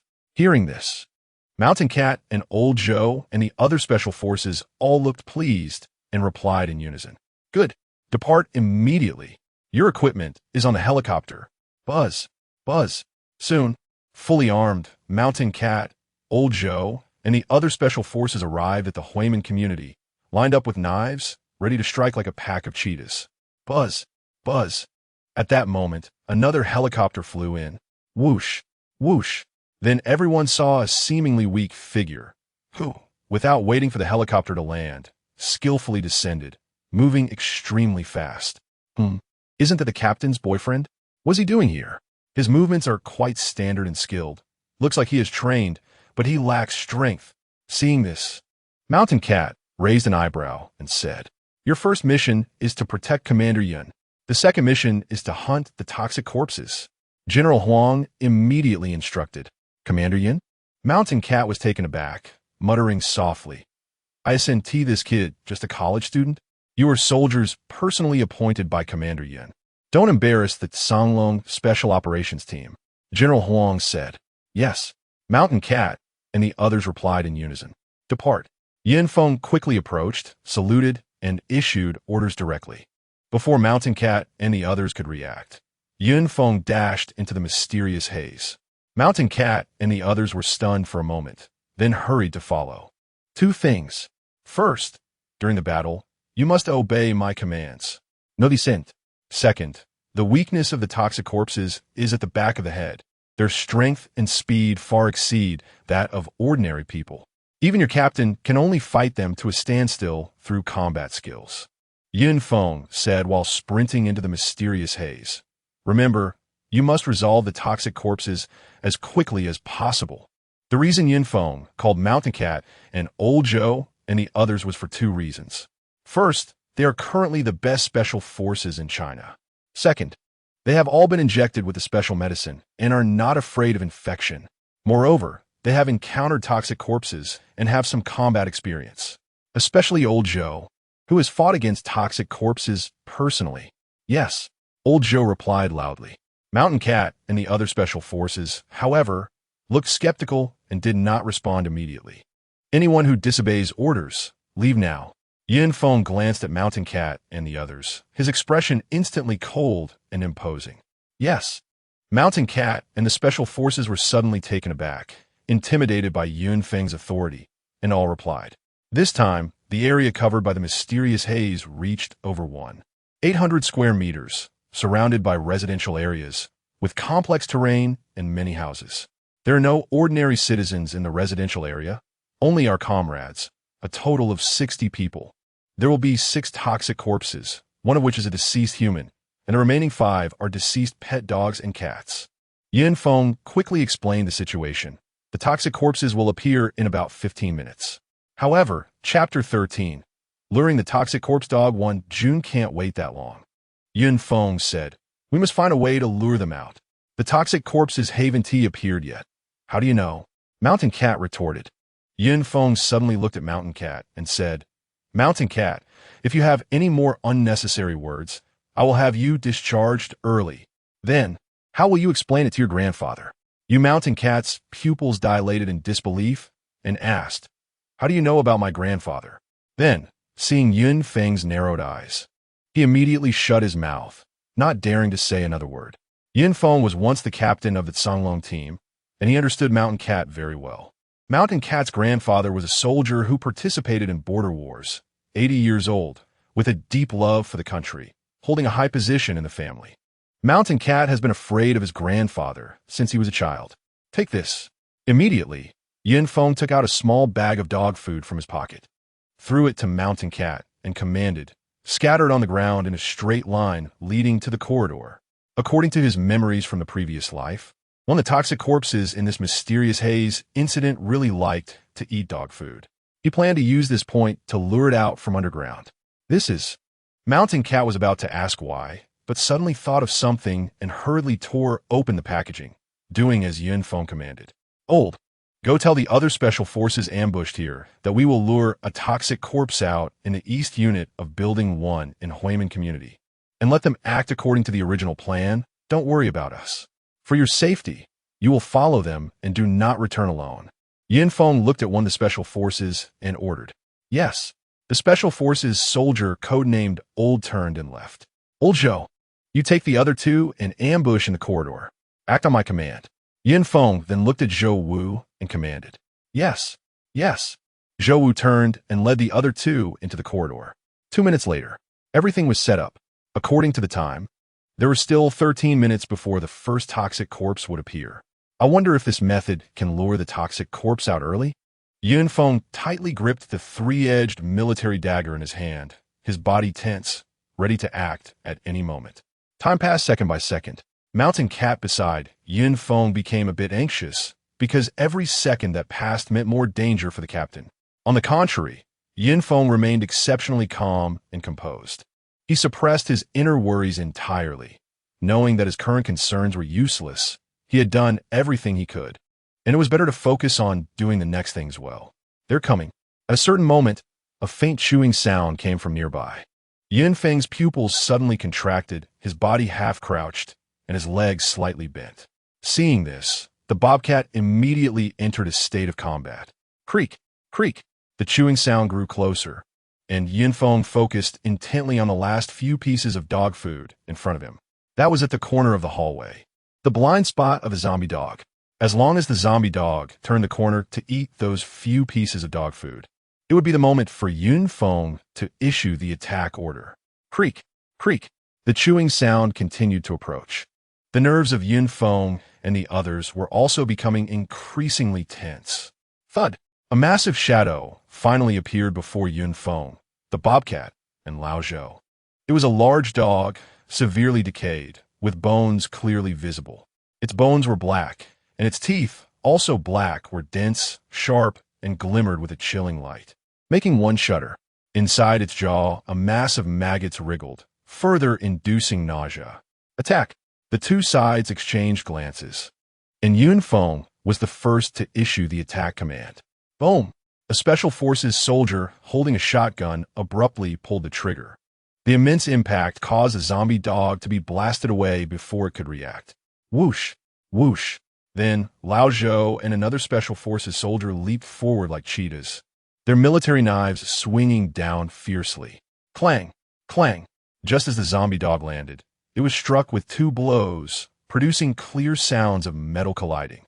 To prepare for this battle, the military knives were specially made, extremely tough and sharp, yet they only left shallow marks on the zombie dog's body.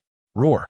The zombie dog yelped in pain, immediately rising in anger, preparing for combat. Whoosh! Whoosh!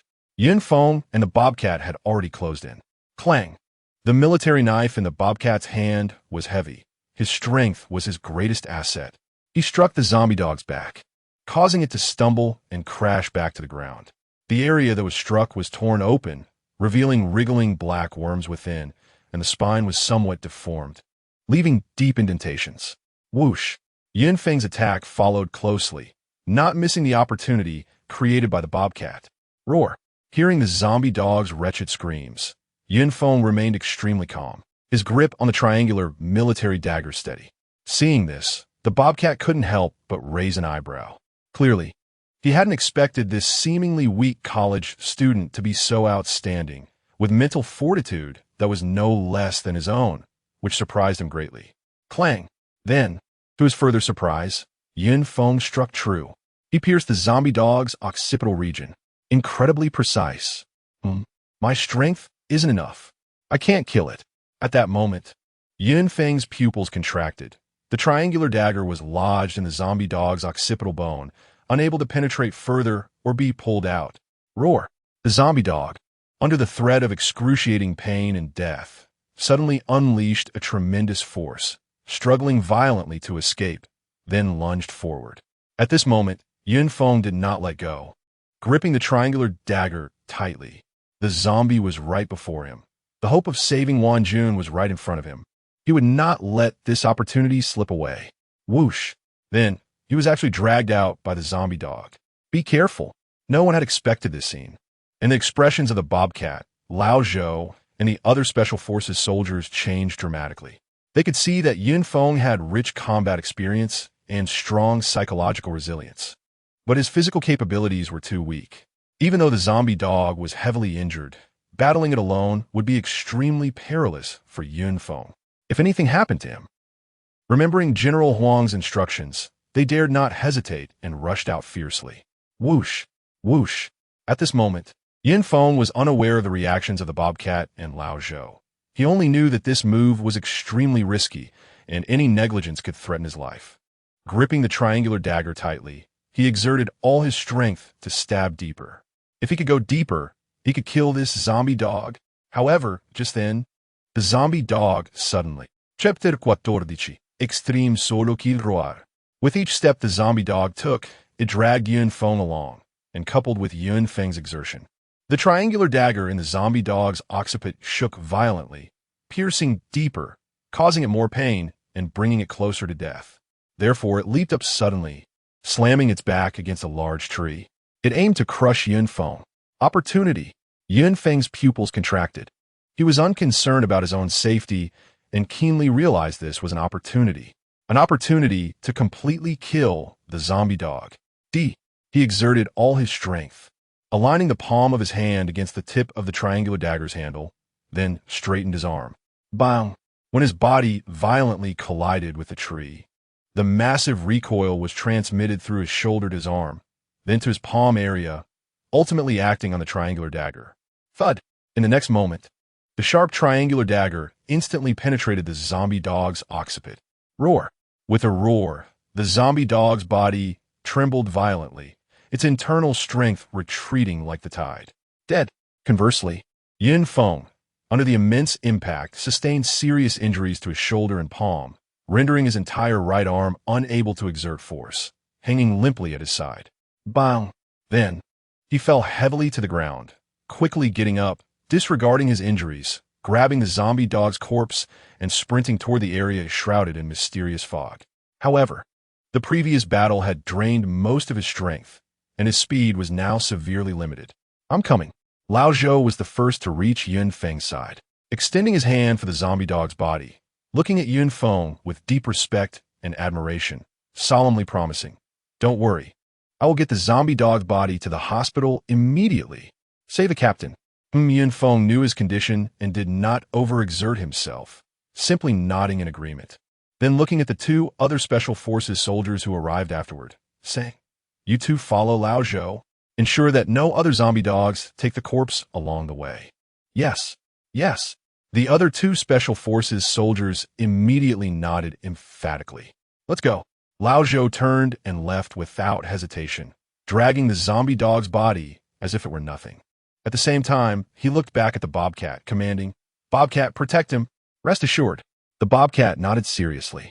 Yunfeng's performance had completely impressed him. His previous feelings of disbelief towards Yun Feng had entirely dissipated.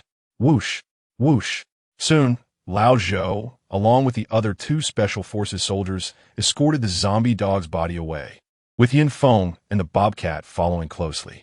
Yun Feng's physical condition was already inferior to that of Lao Zhou and the other Special Forces soldiers, and now he was heavily injured, quickly falling behind the three. In the dense, mysterious fog, visibility was only 3 meters, and neither side could provide support for the other. There were only 30 meters left to escape the mysterious fog. Yun Feng held a military dagger tightly in his left hand, fully alert. Don't let your guard down. The bobcat had no further objections to Yun Feng's words. His body tensed, gripping his military knife tightly, guarding Yun Feng's right side. At that moment, whoosh, a white figure suddenly lunged out, pouncing on the bobcat, its dark, blue glowing eyes filled with intense desire. It was a zombie cat. Be careful. Yun Feng was highly alert and immediately warned. However, the zombie cat was incredibly fast, arriving in an instant, biting fiercely at the bobcat's carotid artery. It had detected the scent of deliciousness from there. Come, give me your life. The bobcat, fearless, unexpectedly made a stunning move at that moment. It suddenly raised its arm, offering it to the mouth of the poisonous corpse cat, while the other hand holding the military knife swiftly turned, aiming the tip at the sky, and thrusting it into the back of the poisonous corpse cat. Puffed, puffed. Almost simultaneously, 2 sounds of flesh being pierced rang out. The bobcat's left arm was brutally bitten through, while the rear vent of the poisonous corpse cat was also stabbed by the military knife. Meow. The poisonous corpse cat, in pain, released its grip and let out a cry. Oomph. In contrast, the bobcat merely grunted, then forcefully slammed the poisonous corpse cat to the ground.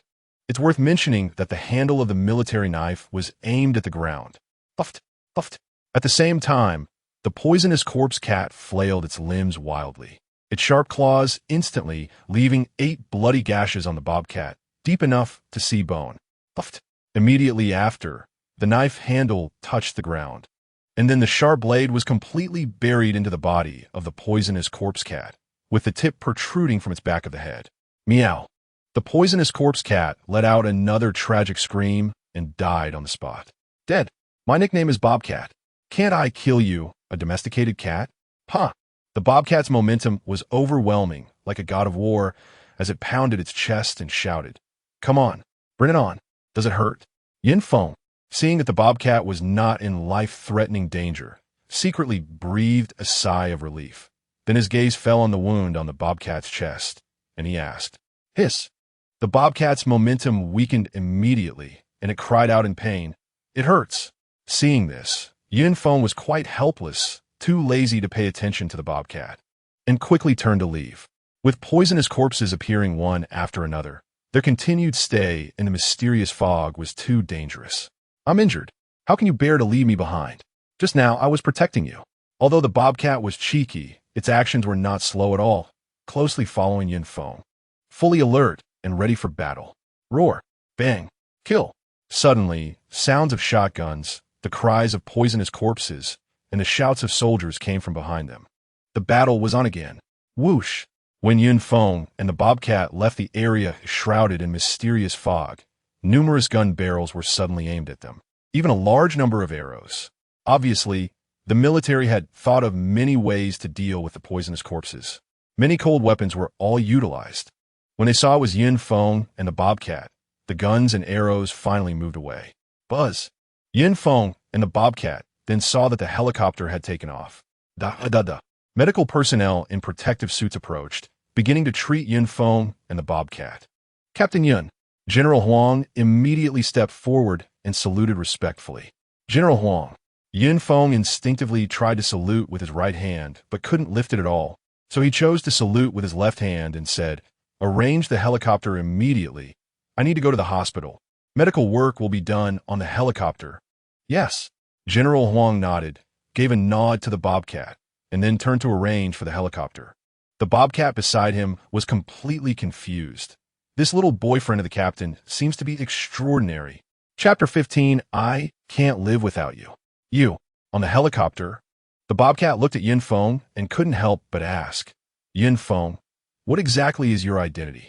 General Huang treats you with such respect. Upon hearing this, Yin Feng glanced at the bobcat and said, if you develop a cure for the type 1 virus, you would receive the same respect. You developed the cure for the type 1 virus? The bobcat was instantly shocked, looking at Yin Feng with completely changed eyes. I didn't expect you to be not only strong in combat, but also a formidable doctor. Impressive. Yin Feng ignored the bobcat, his brows furrowing as he kept his eyes on his phone, deeply worried. He knew that no news was the best news. Wanjun, I can't live without you. You must hold on. Thinking of this, he clenched his fist. Yin Feng, you developed the cure for the type 1 virus and didn't leave a few bottles for yourself? I didn't expect you to be so selfless. The bobcat continued to chatter. If you weren't so selfless and secretly kept a few bottles, the captain wouldn't be in danger, right? Yin Feng had long been accustomed to the bobcat's incessant chatter. Not listening felt uncomfortable, but his assistant, Secretary Chun, couldn't stand it and said, you are injured. Be quiet and let the medical staff do their work. Secretary Chun, dressed in protective gear, could not be seen clearly. The bobcat thought he was a medical worker, patted his chest, and said, don't worry, my body is strong. I've injected the special medicine, and I'll be fine. I've had worse injuries fighting those little brats from the elephant country at the border. Hiss. As he spoke, the wound on his chest split open, and the bandage quickly became soaked with blood. Don't move. A medical worker who was bandaging his wound immediately shouted. The voice was crisp and pleasant, clearly a young girl. Upon hearing this, the bobcat immediately became obedient. Besides his grandfather, he feared women the most. The bobcat became quiet, and the entire helicopter fell silent. At the same time, a large number of troops appeared around the Kyoto Concord Hospital, all armed with real guns and ammunition, and the originally noisy hospital became quieter, with everyone unconsciously lowering their voices. Clearly, everyone realized that something significant was happening. Surrounding pedestrians also involuntarily slowed their pace. Buzz, buzz. Helicopters appeared in the sky, and snipers were scattered all around. Such specifications were extremely rare. What's going on? Is a big shot coming? Sure. There must be at least a company of troops here. And they even mobilized helicopters. Look, an area of the hospital square has been cleared. What are they going to do?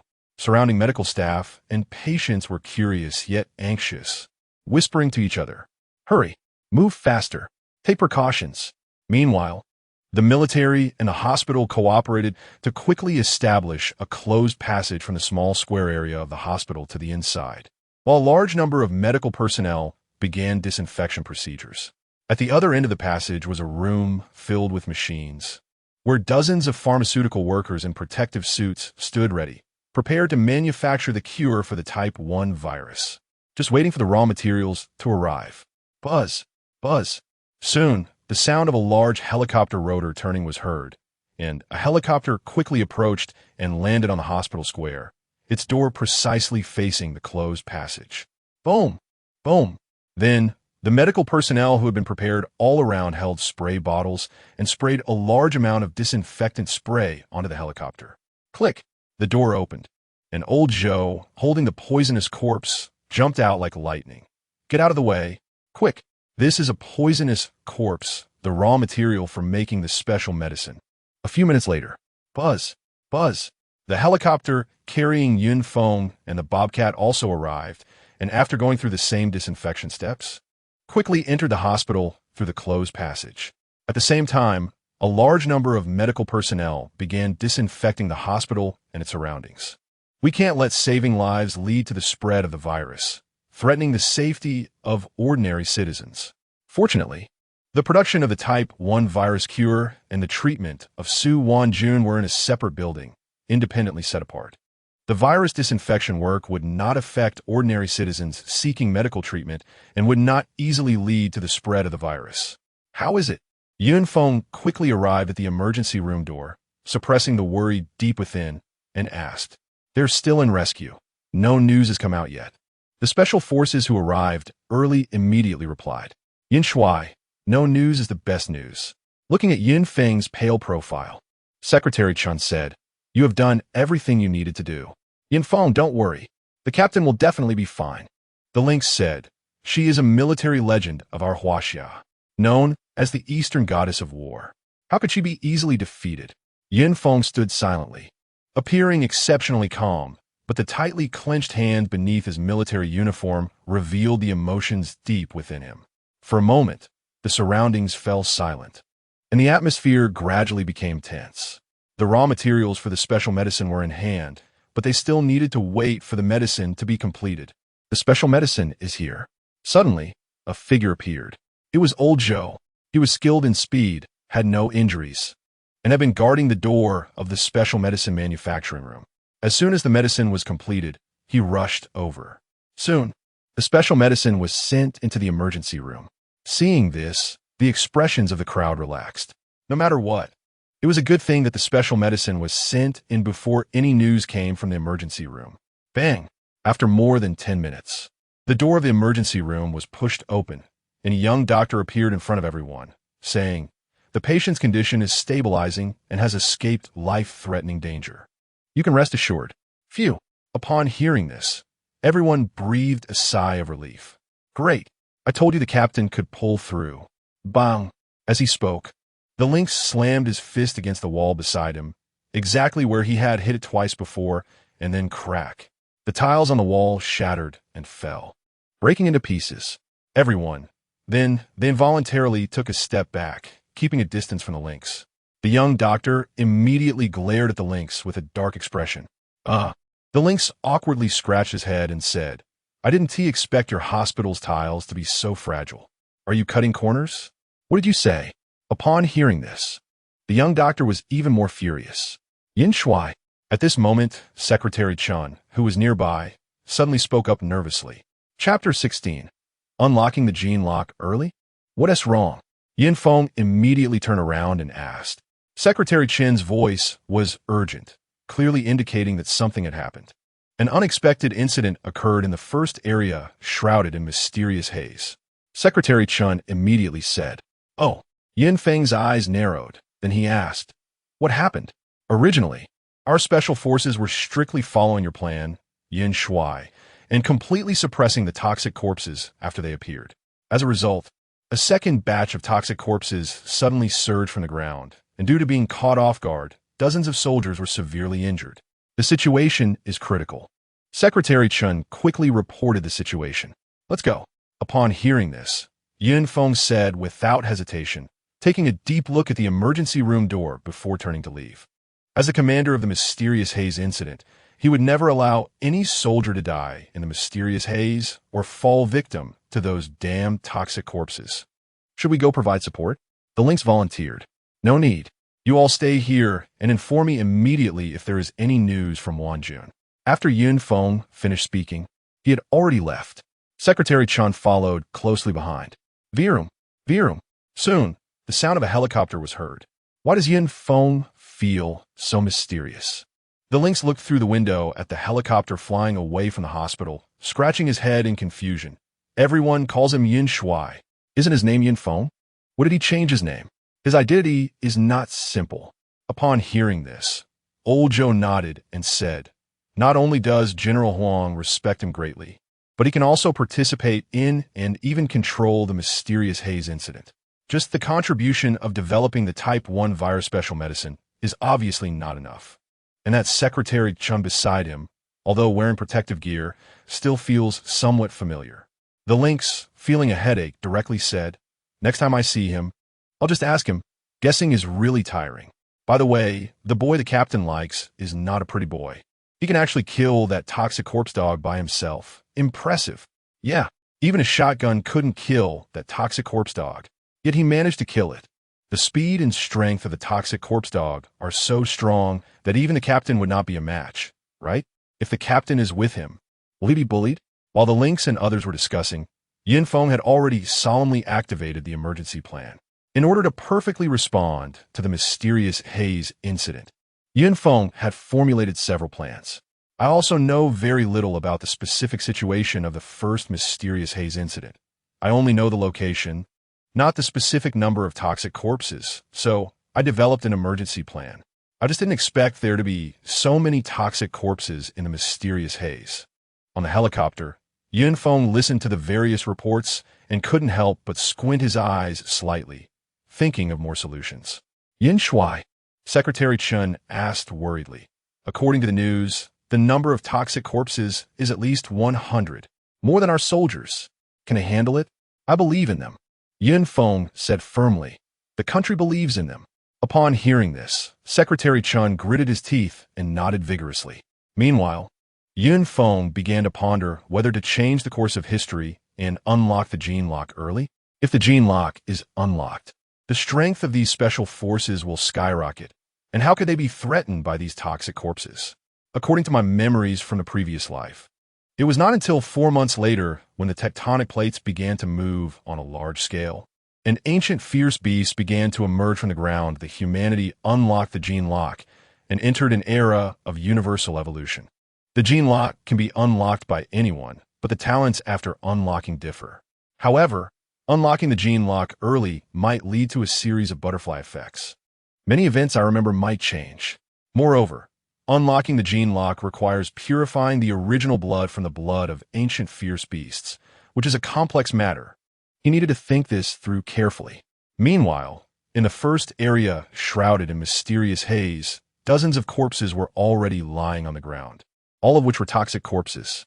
The Huaxia soldiers, working together, formed groups of 3 to 5, refusing to abandon or give up, and stubbornly held on with their iron will until now. Don't engage in pointless fighting. We must find the right opportunity to kill the enemy in one blow. The captain of this special forces team shouted, thrusting his military blade cleanly into the toxic corpse that lunged at him. He had 3 deep wounds visible to the bone on his body, but felt no pain at this moment. His eyes were filled only with the desire to kill. Fight! And his soldiers. Two. A black figure suddenly sprang out from the dense white haze, directly biting through a special forces soldier's arm. This was a human corpse. Its flesh entirely turned black, creating a strong visual impact. Rip! A large chunk of flesh was torn away, and then it prepared to retreat, disappearing into the white haze, readying for the next ambush. Leave it to me, this special forces soldier shouted, recklessly hugging the waist of this toxic corpse. Bang! Crack! The toxic corpse suddenly threw a punch, its fist smashing heavily into the back of this special forces soldier, creating a dull but powerful sound, followed by the sound of bones cracking. Bang! Bang!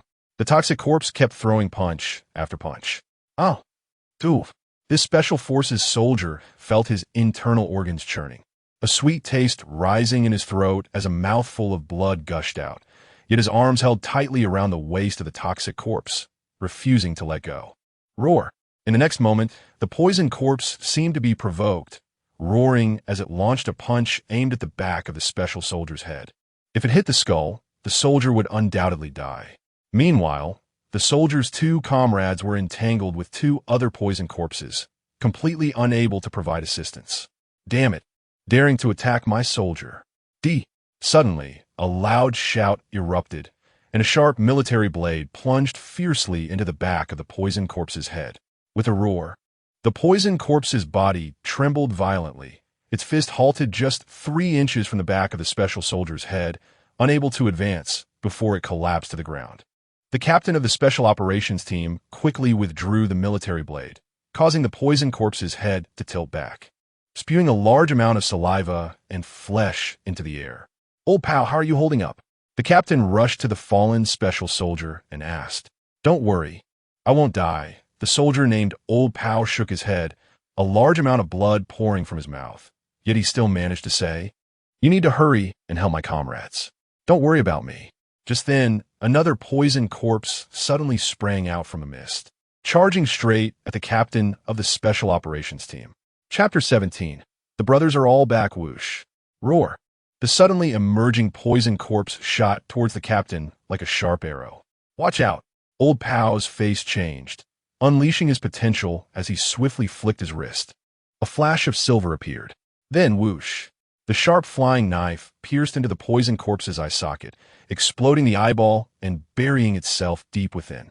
The poisoned corpse trembled violently, then let out a chilling scream, clutching its right eye, collapsing to the ground, and struggling violently. Whoosh! The captain of the Special Operations Team regained his focus, seized the opportunity, and plunged his military knife deep into the back of the poison corpse's head. Instantly, the poison corpse fell completely silent. Dead. Bang! Old Pao also fainted on the ground, unconscious. Fights like this were happening every moment, relying on the tacit cooperation among each other. Every special soldier chose to trust their comrades, ultimately holding out until reinforcements arrived without any casualties. Tot tot tot. When the reinforcements arrived, the battlefield entered a true melee. The situation became increasingly favorable for the soldiers.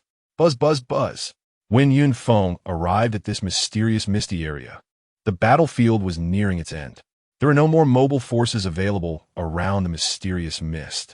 Commander Yun, the battle in the mysterious mist has been ongoing and has never stopped. After such a long time, I fear. Secretary Chun reported the latest situation. His expression grave. He had a premonition that the casualties in this battle would be severe. The poisoned corpses were already extremely powerful, and they were in their main battlefield, the mysterious mist. How could the soldiers possibly retreat unscathed? Charge in. The more strength, the better the odds. Hearing this, Feng said nothing and, gripping his military knife, prepared to rush in.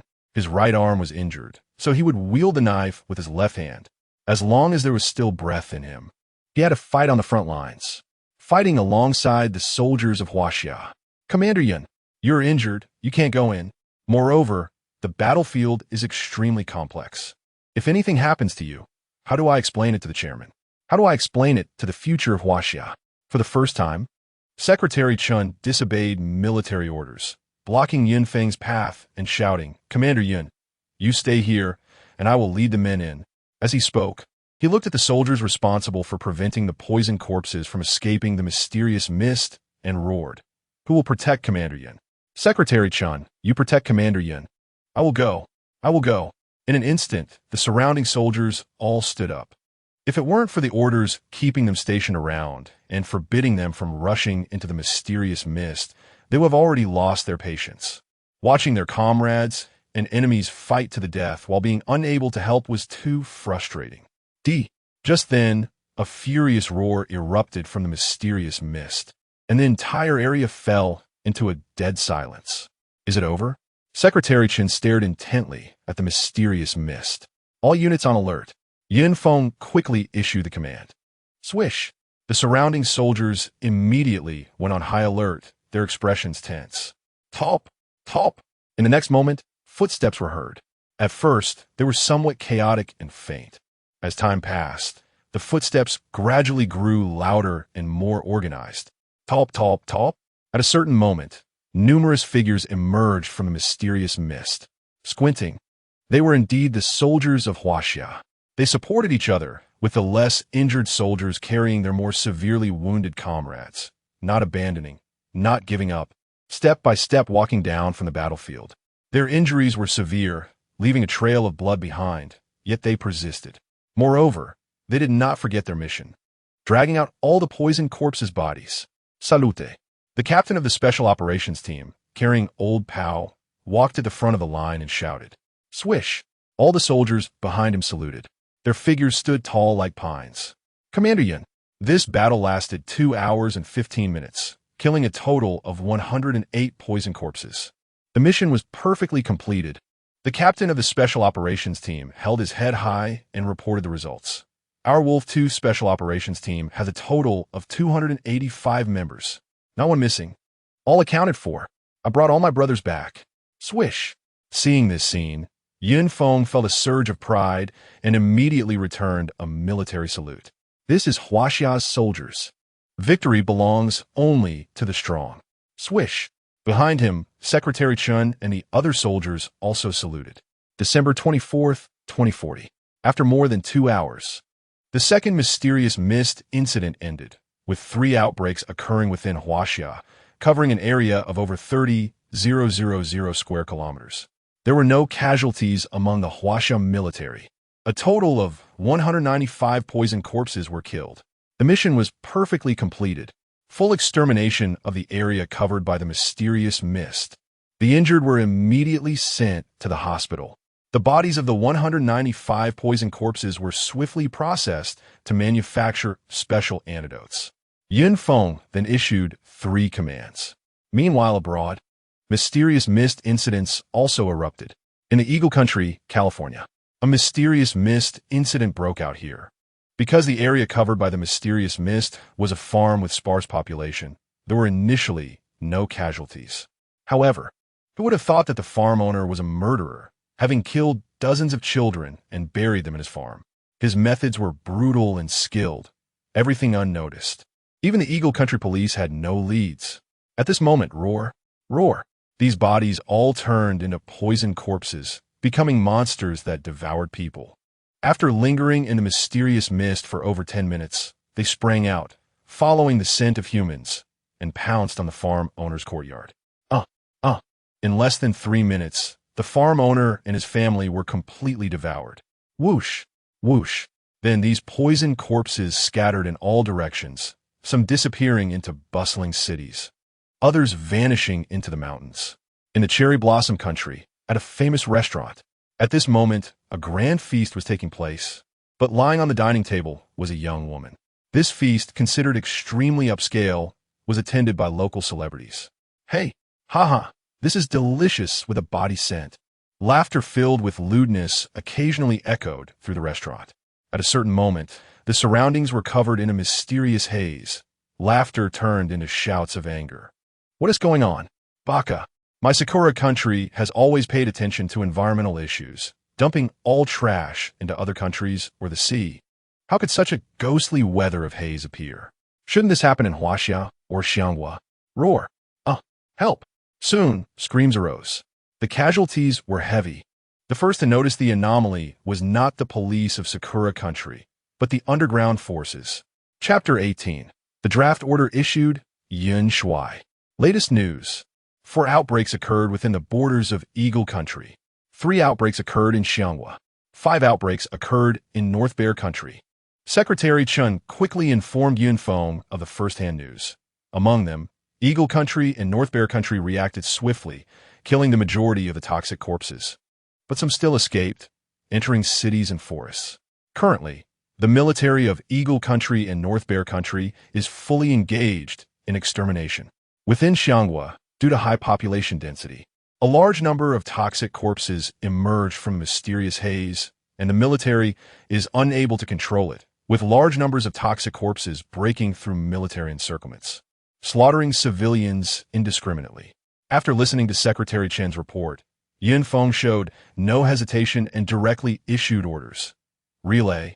Immediately seal the borders. Prohibit all trade exchanges.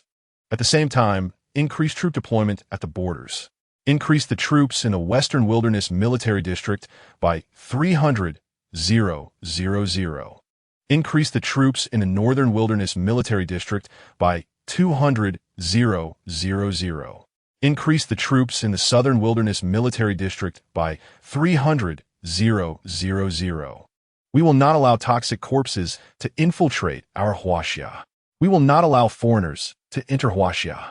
The number of toxic corpses that can be exterminated this time can only produce nearly 200,000 doses of special medicine, which is too few. This cannot guarantee the safety of the entire nation. We must take compulsory measures. Close the country. In addition, all citizens in coastal areas must retreat 20 kilometers. Deploy troops to establish a defensive line to prevent toxic corpses from sea. Yun Feng paused for a moment and continued to issue orders. Upon hearing this, Secretary Chen asked, Yun Shui, our troop strength is insufficient. Insufficient troop strength? Yun Feng paused for a moment and issued another command. Relay my orders. Immediately draft soldiers. All war zones and departments cooperate fully. Complete the draft before nightfall. The preliminary preparations for the draft have already been basically completed. This is the best time to draft. Yes. Yun Shui. Secretary Chun immediately turned and left. Soon, the draft order was issued, causing an uproar worldwide. Leaders of Eagle Country, drafting 40 million? This is a joke. Does Huaxia have enough financial resources to support this army? Moreover, Huaxia is actually closing its borders. The Qing dynasty, which once did that, has perished. I bet Huaxia can't even recruit 100,000 soldiers. Citizens of Xianghua, is Huaxia going crazy? What are they trying to do? Are they trying to unilaterally start the Third World War? Citizens of Maple Leaf Country, Huaxia's actions are destroying the long-awaited peace in the world. This madness must be stopped. I hope Huaxia retracts this draft order within 3 days.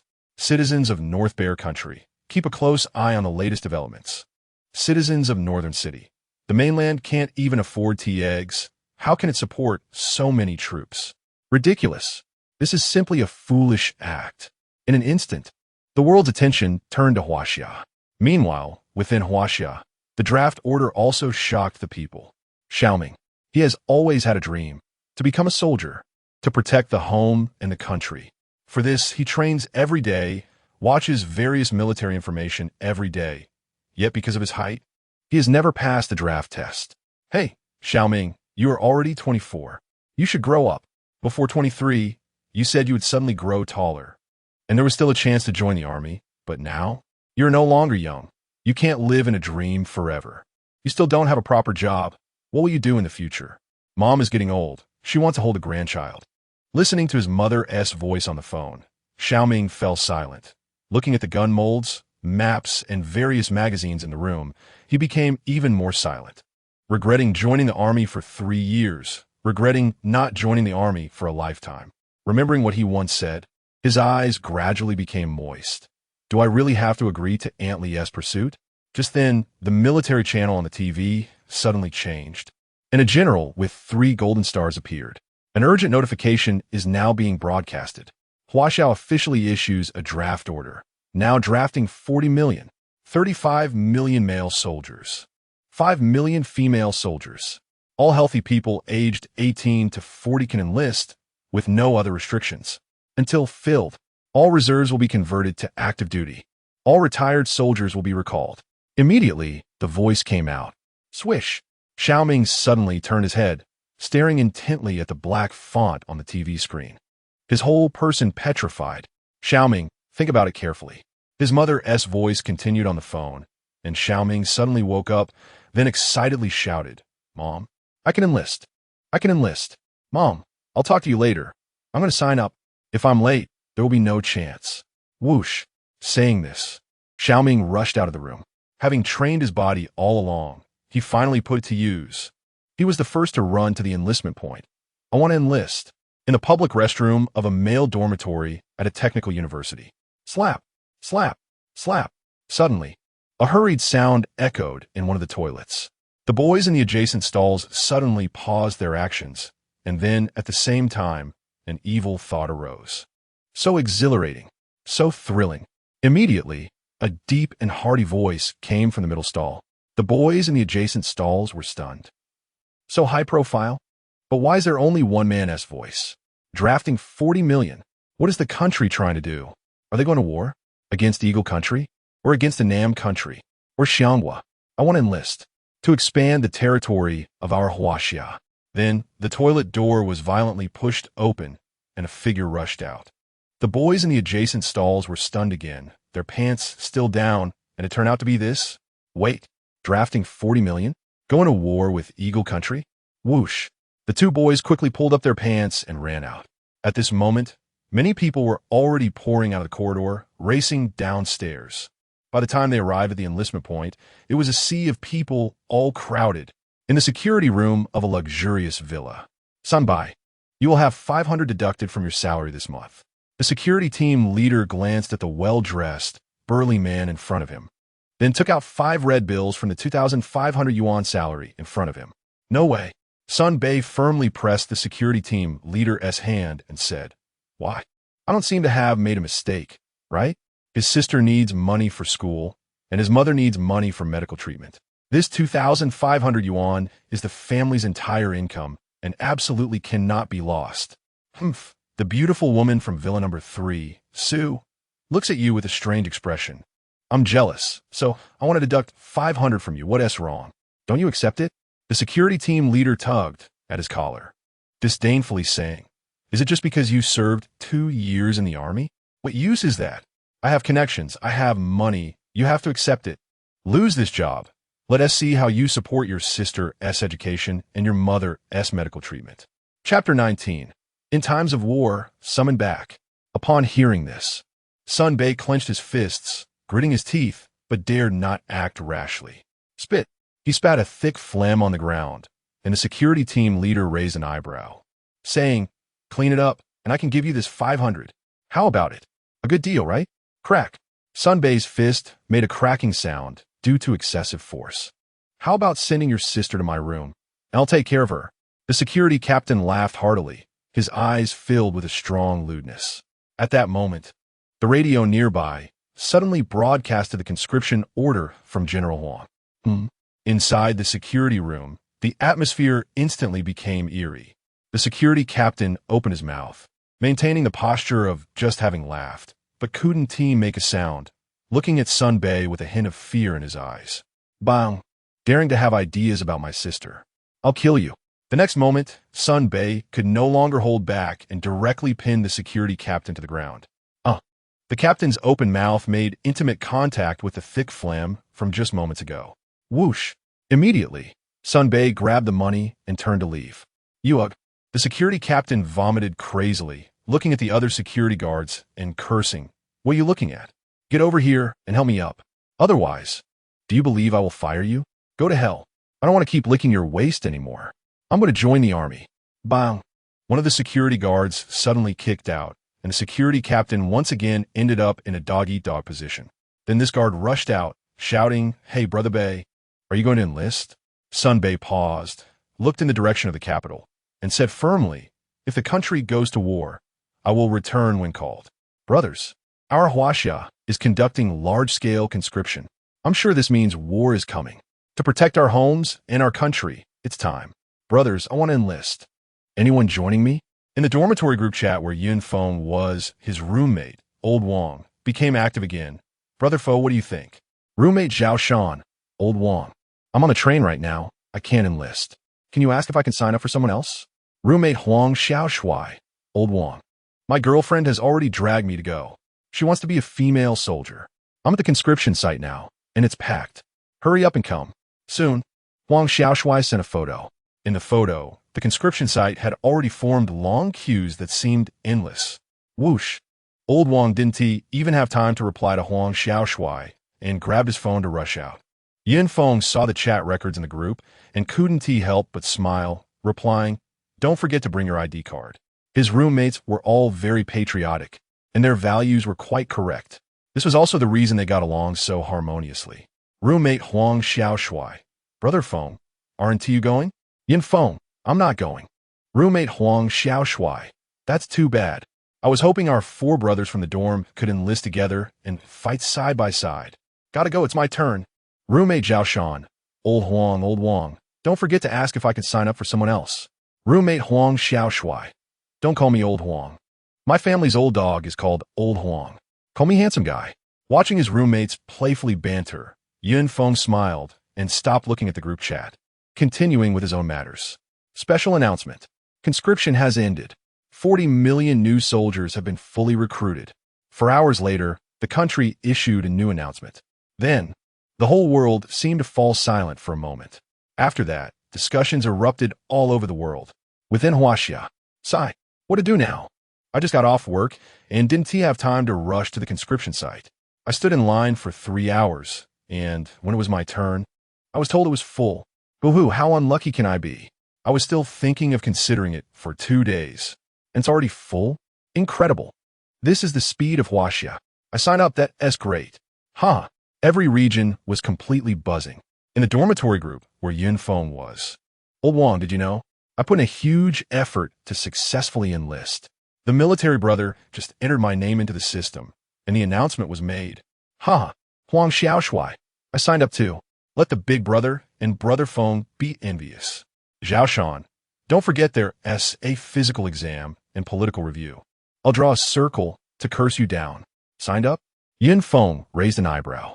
Old Wang and Huang Xiao Shui's fates were already completely different from their past lives. I wonder how their futures will be in this life. Abroad. Oh my gosh. Am I seeing this right? Our country only has 10 million people, and Huaxia actually recruited 40 million new soldiers. That is 4 times our country's population, losing 40 million laborers at once. Won't Huaxia's production and life be greatly affected? Huaxia is currently facing severe aging. Are they going to rely entirely on these elderly people for production and life? Fake news. It must be fake news. Huaxia is just putting on a show. How could they possibly recruit 40 million new soldiers so quickly? What a joke. Foreigners were also discussing this. Almost no one believed it was true. Do you want to guess whether I believe it? The leader of Eagle Country was stunned upon hearing this news, then shook his head in disbelief, saying, "Why is Huaxia closing its doors? Isn't it to prevent our intelligence personnel from exposing their lies? In my view, Huaxia definitely has not recruited 40 million new soldiers. They're just doing this to intimidate us. Don't pay attention to it." Those sycophantic countries of Eagle Country also expressed their agreement. However, these sycophantic countries dared not be careless, standing on high alert, all soldiers in a state of top-level readiness, fearing Huaxia might suddenly send troops. Secretary Chun, upon hearing the news, snorted coldly and said, "A bunch of arrogant Westerners. They don't dare to face their own weakness. In the future, they will be begging us." Feng glanced at the West and said lightly, "No need to wait for the future. They will soon be begging us." Secretary Chun was taken aback and then asked, "Does Commander Yun mean the special medicine?" "Exactly. Although countries are paying great attention to the mysterious haze incident, they still know too little about the power of the toxic corpses and lack sufficient understanding of the terror of the type 1 virus. This has led to the toxic corpses escaping the mysterious haze and the virus starting to spread." Feng said, "Just wait. In less than 3 days, the epidemic will break out. The infectivity of the type 1 virus is so strong, and the mortality rate is so high, without a special medicine. The losses abroad will be severe, regardless of wealth or status, all treated equally. By then, these foreigners will be more afraid of death than anyone." Chapter 22 countries trade the day after the second mysterious haze incident broke out. In a top family in the West, an elderly woman lay on a soft bed, her body already showing signs of stiffness. It can be determined that Madame Edward has been infected with the type 1 virus. She is quite old. Her physical condition is weak, and she urgently needs a special medicine to save her life. Otherwise, she is in danger. A world-class doctor spoke. "Where to get the special medicine now?" A middle-aged man dressed in a tailcoat, exuding an air of nobility, stared intently at this doctor and asked, "With so many developed countries in Western Europe and such high medical standards, can't we develop a special medicine?" This virus appeared too suddenly. It would take about 1 to 3 years to develop a special medicine. For now, we can only rely on Huaxia's special medicine, the world-class doctor said. "Damn, our Edward family actually needs to ask Huaxia." The middle-aged man clenched his fists tightly, furrowing his brows as he looked at his mother lying in bed. He took a deep breath, finally calming his emotions, and spoke again. "Contact the high-level officials of Huaxia. Get the special medicine at any cost." "Yes." One of the subordinates immediately respectfully withdrew. In a small town in a neighboring country. "Mayor, it's bad. Our town is about to face a big problem. In just 1 day, the monsters appearing in the mysterious haze have already caused over 100 people to go missing." A subordinate reported the situation in a panic. "What?" The town mayor immediately issued an order. "Start an investigation immediately. Remember, it must be done secretly. Also, suppress the public opinion, especially online. We must not allow relevant information to appear. Tell those internet police to delete all these messages. We are a world power and must not fall behind the neighboring superpower in any aspect. At the very least, we must maintain this appearance. Otherwise, we will not receive more support." "Mayor," an aide spoke up. "Shouldn't we learn from Huaxia, report to the state, and send troops to eliminate the poisonous corpses?" "Learn from Huaxia? How could that be?" The town mayor replied seriously. "What are mere poisonous corpses? What disasters has our country not faced? The Lord God will protect our country. Our country should now send troops to prevent those lower-class citizens from rioting." In Beixiong country, buzzing. A large number of helicopters circled in the sky, and batches of troops entered the city to participate in the elimination of poisonous corpses. At the same time, report.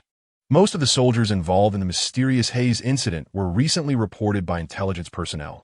Listening to this news, the leader of Beixiong country's expression became serious as he issued orders. Strictly implement the epidemic prevention requirements of Huaxia. These actions by Huaxia cannot be without purpose.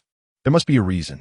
Although the Huaxia government has not disclosed the specific reasons, based on many years of understanding Huaxia, he chose to proceed with caution, especially with the invulnerable poisonous corpses and the detected mysterious virus. He felt an ominous premonition. Additionally, connect me with the leader of Huaxia. I want to speak with him. Following the outbreak of the second mysterious haze incident, the spread of type 1 virus accelerated, covering a wider area. The number of death cases began to increase significantly. The number of infected cases expanded rapidly. At this moment, Feng thought, my rebirth has already changed history. Am I still afraid of further changes? Since heaven has given me this opportunity, I must maximize the advantages of my rebirth. Feng was still contemplating whether to change history next. To unlock the gene lock early, as it involved many aspects and required a lot of consideration. First, extremely advanced machines are needed to continuously delve deep underground. Second, although he knew the areas where ancient fierce beasts appeared in large numbers, he could not precisely pinpoint their sleeping locations. Third, machines for producing and purifying original blood are needed. Fourth, ding ding ding. The ringing of his phone interrupted Feng's thoughts.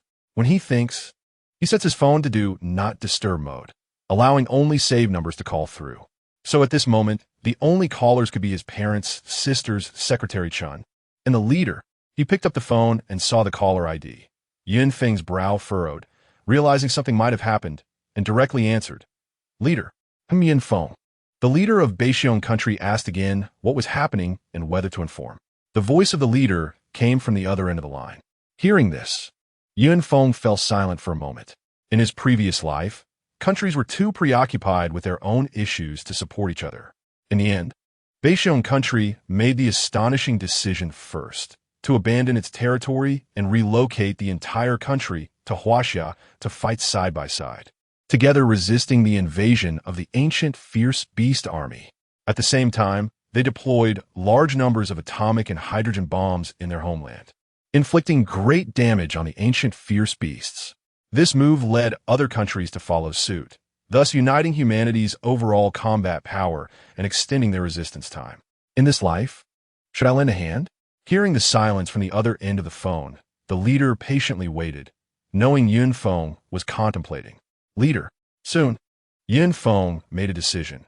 Inform the leader of Beixiong country that this virus is type 1, an ancient virus with a very high mortality rate and strong infectivity. Huaxia can provide them with epidemic prevention methods and experiences. More will depend on them. Additionally, the poisonous corpses are raw materials for producing special medicines. Huaxia cannot provide methods for producing special medicines, but can supply them with the special medicines. However, they need to transport the poisonous corpses killed in their homeland to Huaxia. One poisonous corpse can be exchanged for 100 doses of special medicine. Good. Upon hearing this, the leader did not offer any rebuttal and directly agreed to Feng's decision. Buzz. Soon, Beixiong country sent the first batch of poisonous corpses to Huaxia, totaling 100. Huaxia also wasted no time and directly delivered 10,000 doses of special medicine. The transaction between both sides went smoothly, and they trusted each other. Meanwhile, Minghu country also contacted the leader of Huaxia. Chapter 21. Wan Jun awakens the mother of the Edward family head was actually infected with the type 1 virus? Upon receiving this news, Feng couldn't help but raise his eyebrows, clearly surprised. Although the speed of the epidemic spread is rapid, as a high-ranking member of the Edward family, they should be well protected and, logically speaking, should not be infected in a short time. However, recalling the rumors about the Edward family's women preferring to keep male slaves, he was not too surprised. Yin Shuai. Due to conscription and the construction of steel fortifications, Huaxia's finances are currently tight, and the pressure is enormous. Is it possible to exchange special medicine for funds? Secretary Chun reminded him. Oh, upon hearing this, Yun Feng frowned and shook his head, saying, money is important, but the lives of the people are even more important. If you want special medicine, prioritize bringing the bodies of poisonous corpses for exchange. If there are no poisonous corpses, then money can be used to buy. A bottle of special medicine requires 10 billion huaxia currency, or equivalent steel. However, the steel must be disinfected to prevent the type 1 virus from spreading domestically. 10 billion. Secretary Chun was immediately shocked. Probably no country would be willing to purchase this, right? You underestimate their purchasing power. Yun Feng smiled lightly and continued. When your closest person is on the brink of death, you are willing to pay any price to save them. A mere 10 billion is just a drop in the bucket for a country or a large family. Secretary Chen firmly believed in Yun Feng's words. Because, so far, everything Yun Feng has said has come true. There is one more question. Yin Shui, if we sell special medicine to other countries, are we not afraid they will analyze the components and then replicate our special medicine? Secretary Chen asked again. 2 months. Yun Feng raised a finger and said, the components of the special medicine are complex, and the manufacturing steps are extremely cumbersome. It will take them about 2 months to fully replicate our special medicine. And 2 months later, at this point, he paused, his eyes slightly squinting, memories from his previous life surfacing in his mind, and then he murmured, everything has changed. Then, Yun Feng did not dwell on this matter. He needed to solve another tricky problem. The special medicine has been developed. After the soldiers involved in the mysterious haze incident received the special medicine, there were still quite a few doses left. According to the regulations already established, frontline combat soldiers and medical personnel would be prioritized. However, these frontline combat soldiers resolutely refused to take it. Let the medical personnel take it first. Now that the epidemic is spreading abroad, medical personnel must remain on the front line and protect themselves. I will keep my special medicine for emergencies. My physique is very good, and I am young. I am not afraid of the virus. I can endure it. Let those older soldiers with poorer health receive the special medicine. Yun Feng looked at the soldiers in front of him, listened to their opinions, and after a few minutes, suddenly raised his hand, and the surroundings fell silent. Feeling everyone's gaze, he took a deep breath and then spoke. Brothers, you are the most outstanding soldiers of Huaxia. The reason for selecting you to receive the special medicine is that you will need to fight on the front lines next. The special medicine not only protects yourselves, but also prevents you from carrying the virus and transmitting it to others. If you don't get vaccinated, how can you fight on the front lines? Do you want to infect your comrades fighting alongside you, or transmit it to the elders and fellow villagers you are protecting? Upon hearing this, the soldiers in the audience shifted their expressions and nodded in agreement. I can understand your feelings, Yun Feng said. I also admire your selflessness and dedication. But if you don't know how to protect yourselves, how can you protect others? Soon, the third mysterious haze will erupt again, and then you will need to fight against those toxic corpses. Only by killing more toxic corpses can we produce more special medicine for our people, so that every Huaxia person can receive the special medicine. Upon hearing this, the soldiers exchanged glances and nodded, saying, Commander Yun is right.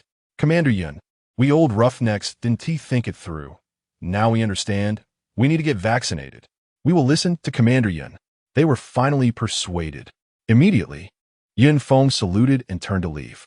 He still had many things to attend to. In the car, Commander Yun. Secretary Chan beside him spoke. Captain Su has woken up. Captain Su? Yun Feng raised an eyebrow, then quickly reacted, his expression brightening. Wan Jun has woken up? Yes. Secretary Chen replied.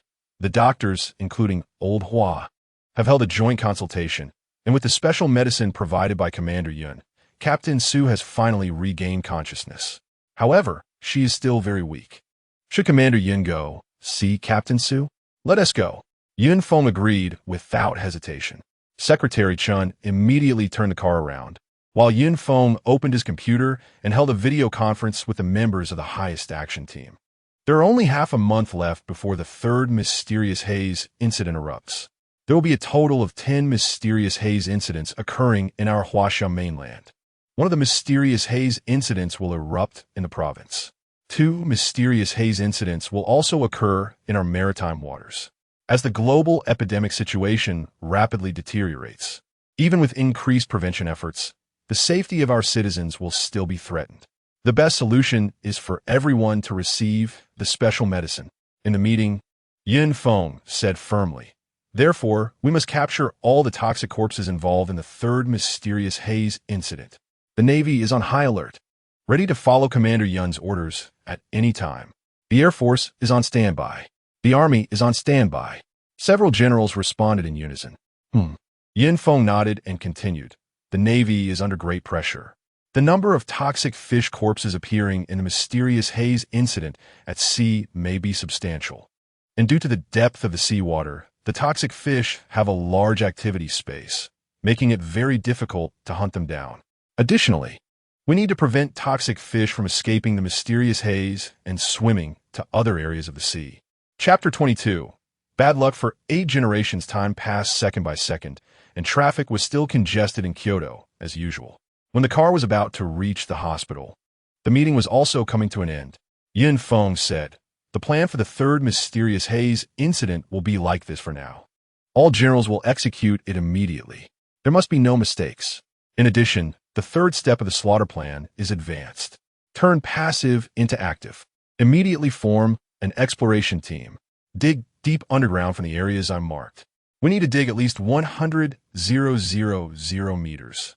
Make the necessary preparations." Yes. Then the video conference ended. Feng picked up a pen and recorded something in his notebook.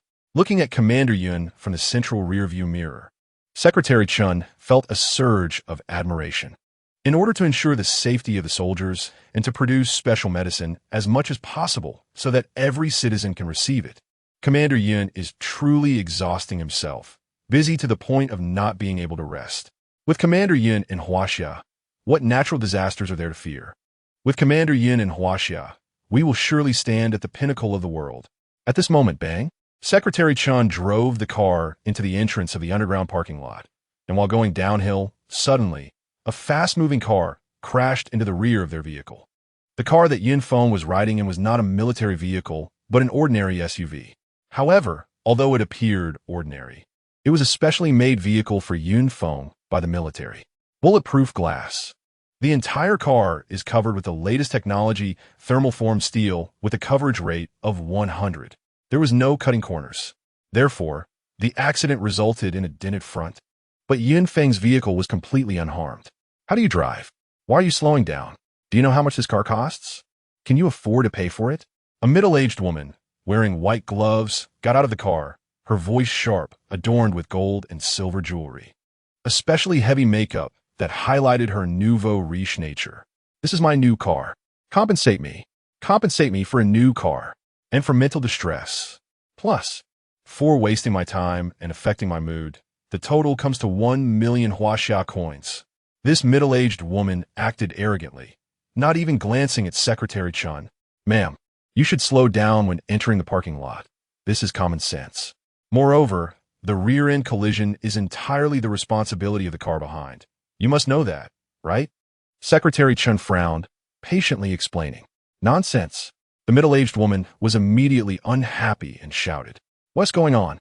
At that moment, a security guard walked over, saw this scene, and immediately frowned, realizing that things were getting a bit troublesome. However, when he saw the car emblem, he immediately changed to a smiling face, walked over to the woman, and asked, "Ma'am, what happened? Are you blind?"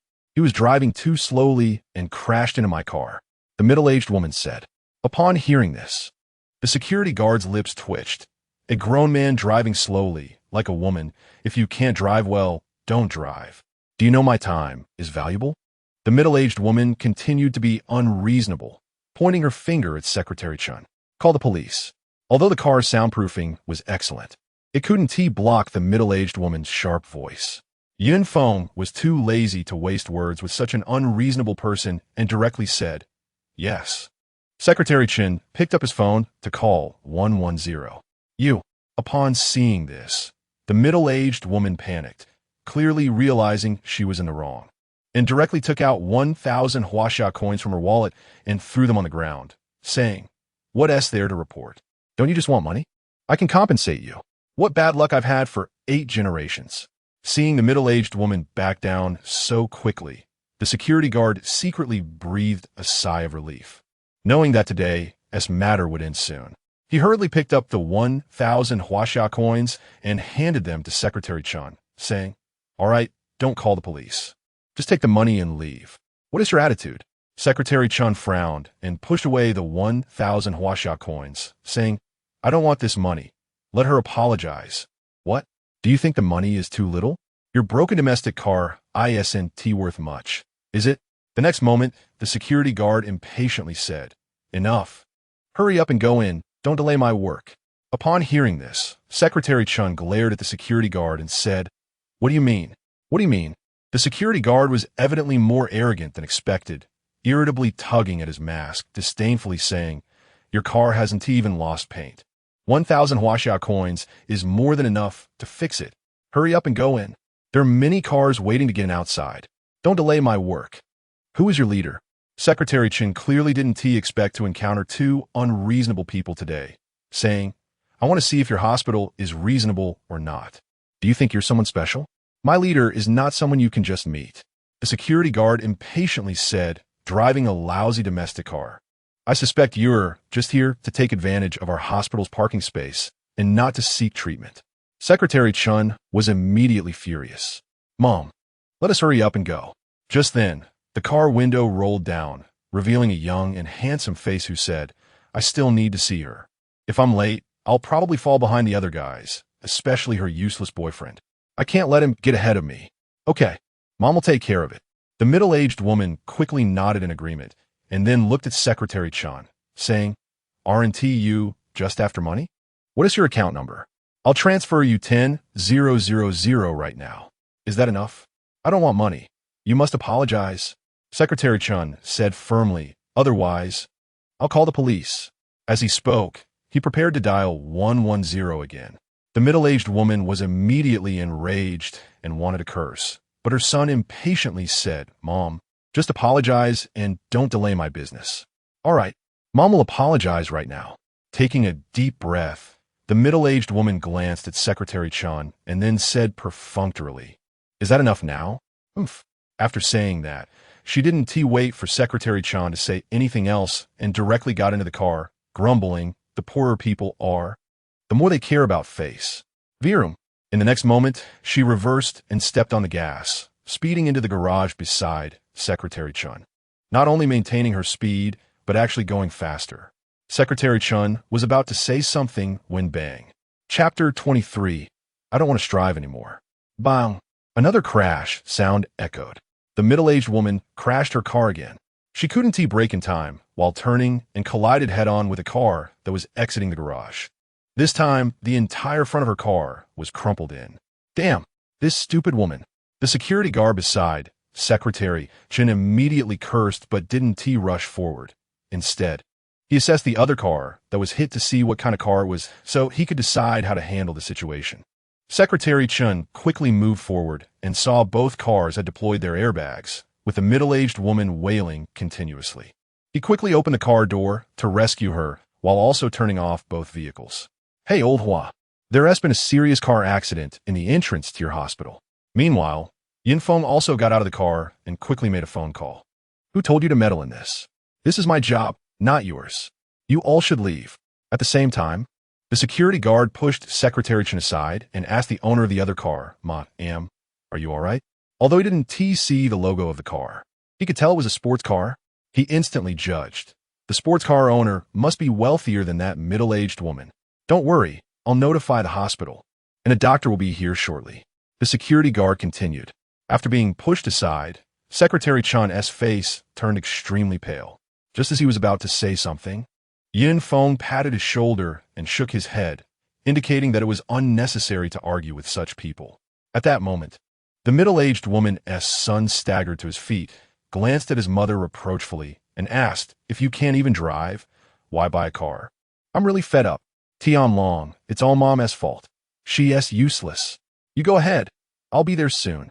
The middle-aged woman said apologetically, "You don't need to come. Just look at what you've done. So embarrassing." The middle-aged woman's son opened the back door. grabbed the flowers and fruit basket inside, and quickly left. Seeing this, Secretary Chun fell silent, looking at the middle-aged woman lying on the ground, suddenly feeling a bit sorry for her. Those who are pitiful must also have something hateful about them, Yin Feng said lightly, showing no compassion for such people. His experiences in the last life had made him incredibly mature. What are you looking at? Never seen a car accident before? The middle-aged woman felt Secretary Chun's gaze and immediately retorted.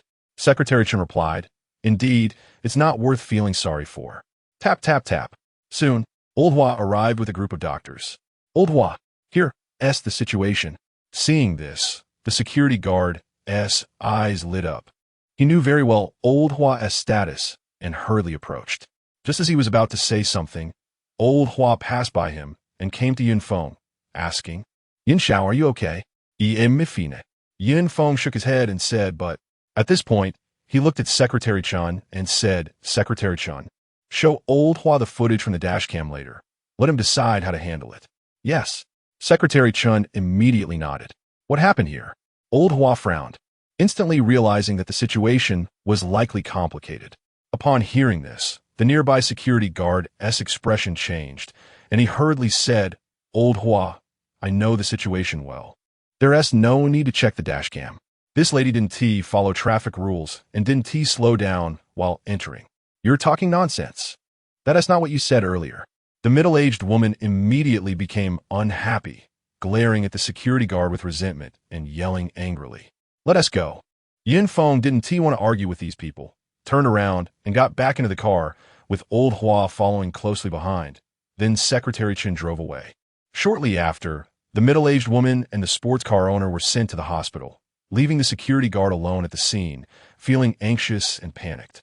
Clearly, he could see that Yin Feng and Secretary Chun were not simple characters. Old Hua's status was so high, and he treated him with such courtesy. What should I do? What should I do? Am I going to lose my job? I just wanted to rely on a rich woman. I don't want to strive anymore. Why is it so hard? The security guard hurriedly dialed a number and said, "Annie, you're the head nurse at the Kyoto Concord Hospital. You have to protect me." Chapter 24. He is my man outside Su Wanjun's hospital room. Swish. Zhou Wujing saluted. Yin Feng and Secretary Chun returned the salute. As for Old Hua, he had already informed Yin Feng of Su Wanjun's condition in detail on the way, and then turned to leave to check the dashcam footage. "Where are the mountain cats?" Yin Feng casually asked. "They went to rest. We're taking turns to watch over the captain," Zhou Wu said. Then, Yin Feng looked through the glass and saw a young man in the room holding flowers and a fruit basket, unable to help but chuckle. "Yin Xiao, do you need me to kick him out?" Secretary Chun asked. "No need." Yin Feng shook his head and said, "Just wait at the door. I'll go in myself." "Yes." Yin Xiao. Secretary Chun nodded and stood straight beside him. Zhou Wu glanced curiously at Secretary Chun. This person looks so familiar. "Wait," he asked the secretary beside the first seat. "He.S. actually next to Yin Feng?" And he respectfully calls him Yin Xiao. Zhou Wu's pupils contracted, completely certain that Yin Feng's identity was definitely not simple. This time, the captain would definitely ask about Yin Feng's identity. When the time comes, asking the captain will reveal everything. Zhou Wu suppressed the urge to ask. Creak. At that moment, Yin Feng pushed the door open. The young man and Su Wanjun in the room immediately stopped their conversation. "Huh, it's you?" The young man frowned as soon as he saw Yin Feng, especially when he noticed Yin Feng's plain clothing. He asked with a face full of disdain, "Who let you in? You must have entered the wrong room." "I didn't enter the wrong room." Yin Feng glanced at Su Wanjun and shook his head, saying, "I came to see her." Su Wanjun. She restrained her laughter, looking at Yin Feng with affectionate eyes. "Oh, are you the poor guy who just drove the domestic car? What is your relationship with Wanjun?" A young man asked. "Let me introduce you." Hearing this, Su Wanjun frowned slightly and immediately spoke up. "This is my man, Yin Feng." The young man's expression darkened immediately, especially when he heard the phrase "my man." His mouth twitched several times as he said, "Wanjun, you two aren't married yet. Isn't it a bit inappropriate to address him like that? What is your relationship with Wanjun?" Yin Feng suddenly retorted, "We were middle school classmates. We met in the first year of junior high." The young man said proudly, "Just classmates? Then isn't it inappropriate for you to address Wan Jun like that? Yin Feng asked, especially in front of me. You. The young man's anger surged suddenly, and he snorted coldly, raising the flowers and fruit basket in his hand. He said, as Wan Jun's boyfriend, you come to see her empty-handed? Can't you even afford fruit? Hearing this, Su Wan Jun found the young man's words increasingly intolerable and spoke again. He himself is the best gift. Zhao Tianlong's expression darkened, his anger rising further. But he had nowhere to vent it. Zhao Tianlong, we haven't been in touch for many years. How did you know I was hospitalized? Su Wan Jun asked immediately. A chief physician from the Kyoto Concord Hospital is a friend of my mother. Hearing this, Zhao Tianlong spoke condescendingly. If you need any help at the Concord Hospital, just let me know. As long as you give me a heads up, I will ensure priority processing. Isu ven unis plaus full slightly. She hated connections like that the most. However, Zhao Tianlong was still oblivious and continued. For example, regarding surgery, just give me a heads up, and you can cut in line, and your surgery can be moved to the front. Thanks, I don't need it. Su Wan Jun shook her head and said, Zhao Tianlong, to avoid misunderstanding from my man, it's better if you don't come again. Hearing this, Zhao Tianlong's face immediately turned as dark as the bottom of a pot. His fists clenched, but he could only suppress his inner anger, glaring fiercely at Yin Feng before turning to leave. By the way, just as Zhao Tianlong was about to go out, Su Wan Jun spoke again. Take your flowers and fruits with you. Instantly, Zhao Tianlong stumbled, nearly falling to the ground, leaving in a disheveled state. At the moment the door closed, Yin Feng came to Su Wan Jun's side, holding her hand tightly. Seeing her weak appearance made his heart ache. And he asked lovingly, how are you feeling now? Much better. You guys are just overreacting. I've been hurt worse than this before. It's nothing. Su Wan Jun was exceptionally strong, even thinking of getting up, but Yin Feng immediately stopped her. Enough, don't be stubborn. Just lie down honestly. I heard you fought against the poisonous corpses to help me get the special medicine. Looking at the bandage on Yin Feng's shoulder, worry welled up in Su Wan Jun's eyes, but her words were filled with reproach. Why would you, a college student, try to be brave? Leave the fighting to the soldiers. Promise me, next time don't be so reckless. Since you're skilled in medicine, just focus on developing that and contribute to the country's medical cause. It was that guy Mountain Cat who told you, right? Yin Feng was not surprised by Su Wan Jun's inquiry and helplessly said, that guy just can't keep his mouth shut. What else did he say?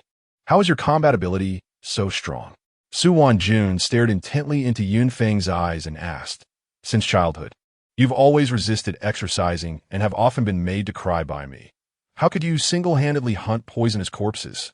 How did you do it? In response, Yin Feng, he and Wan Jun lived in the same neighborhood when they were very young, and their feelings have always been deep, never changing from childhood to now. They both knew some embarrassing stories about each other. Ahem. Yin Feng coughed lightly and said, you promised me first, no more being reckless in the future. Whatever plans you have, you must discuss them with me first. Okay. Su Wan Jun hesitated for a moment, then nodded and said, I promise you. Now, how can you answer my question? What exactly happened when you hunted the poisonous corpses? Then, Yin Feng recounted the situation at that time in detail. The dangers described were enough to make one worry just by hearing about them. Holding Yin Feng's hand tighter, Su Wan Jun looked at him in disbelief and asked again, with such precise judgment and such keen perception of danger, how could you, a college student, possess that? Yin Feng, what exactly has happened to you? Just as Yin Feng was about to speak, there was a knock on the door. Chapter 25, Money is a Man's Courage. Creak. Then, the door was opened, and a nurse entered. Looking at Yin Feng, she said, hello, sir. The patient needs to rest. I was about to tell Su Wan Jun the truth, but Yin Feng immediately changed the subject and said, Wan Jun, after you are discharged, I will tell you everything as it is. Right now, you need to take good care of your injuries. Okay. Isu Wen Yun nodded, feeling that the man in front of her had become mysterious and powerful. The big boy who used to like hiding behind her seemed to have changed a lot. As for Yin Feng, after leaving the room, he relaxed, feeling relieved in his heart. It was so good to see Wan Jun was fine. Wait a minute. Just then, Zhao Tianlong blocked Yin Feng. What is the matter? Yin Feng glanced at Zhao Tianlong and said, let's talk while walking. My schedule is tight.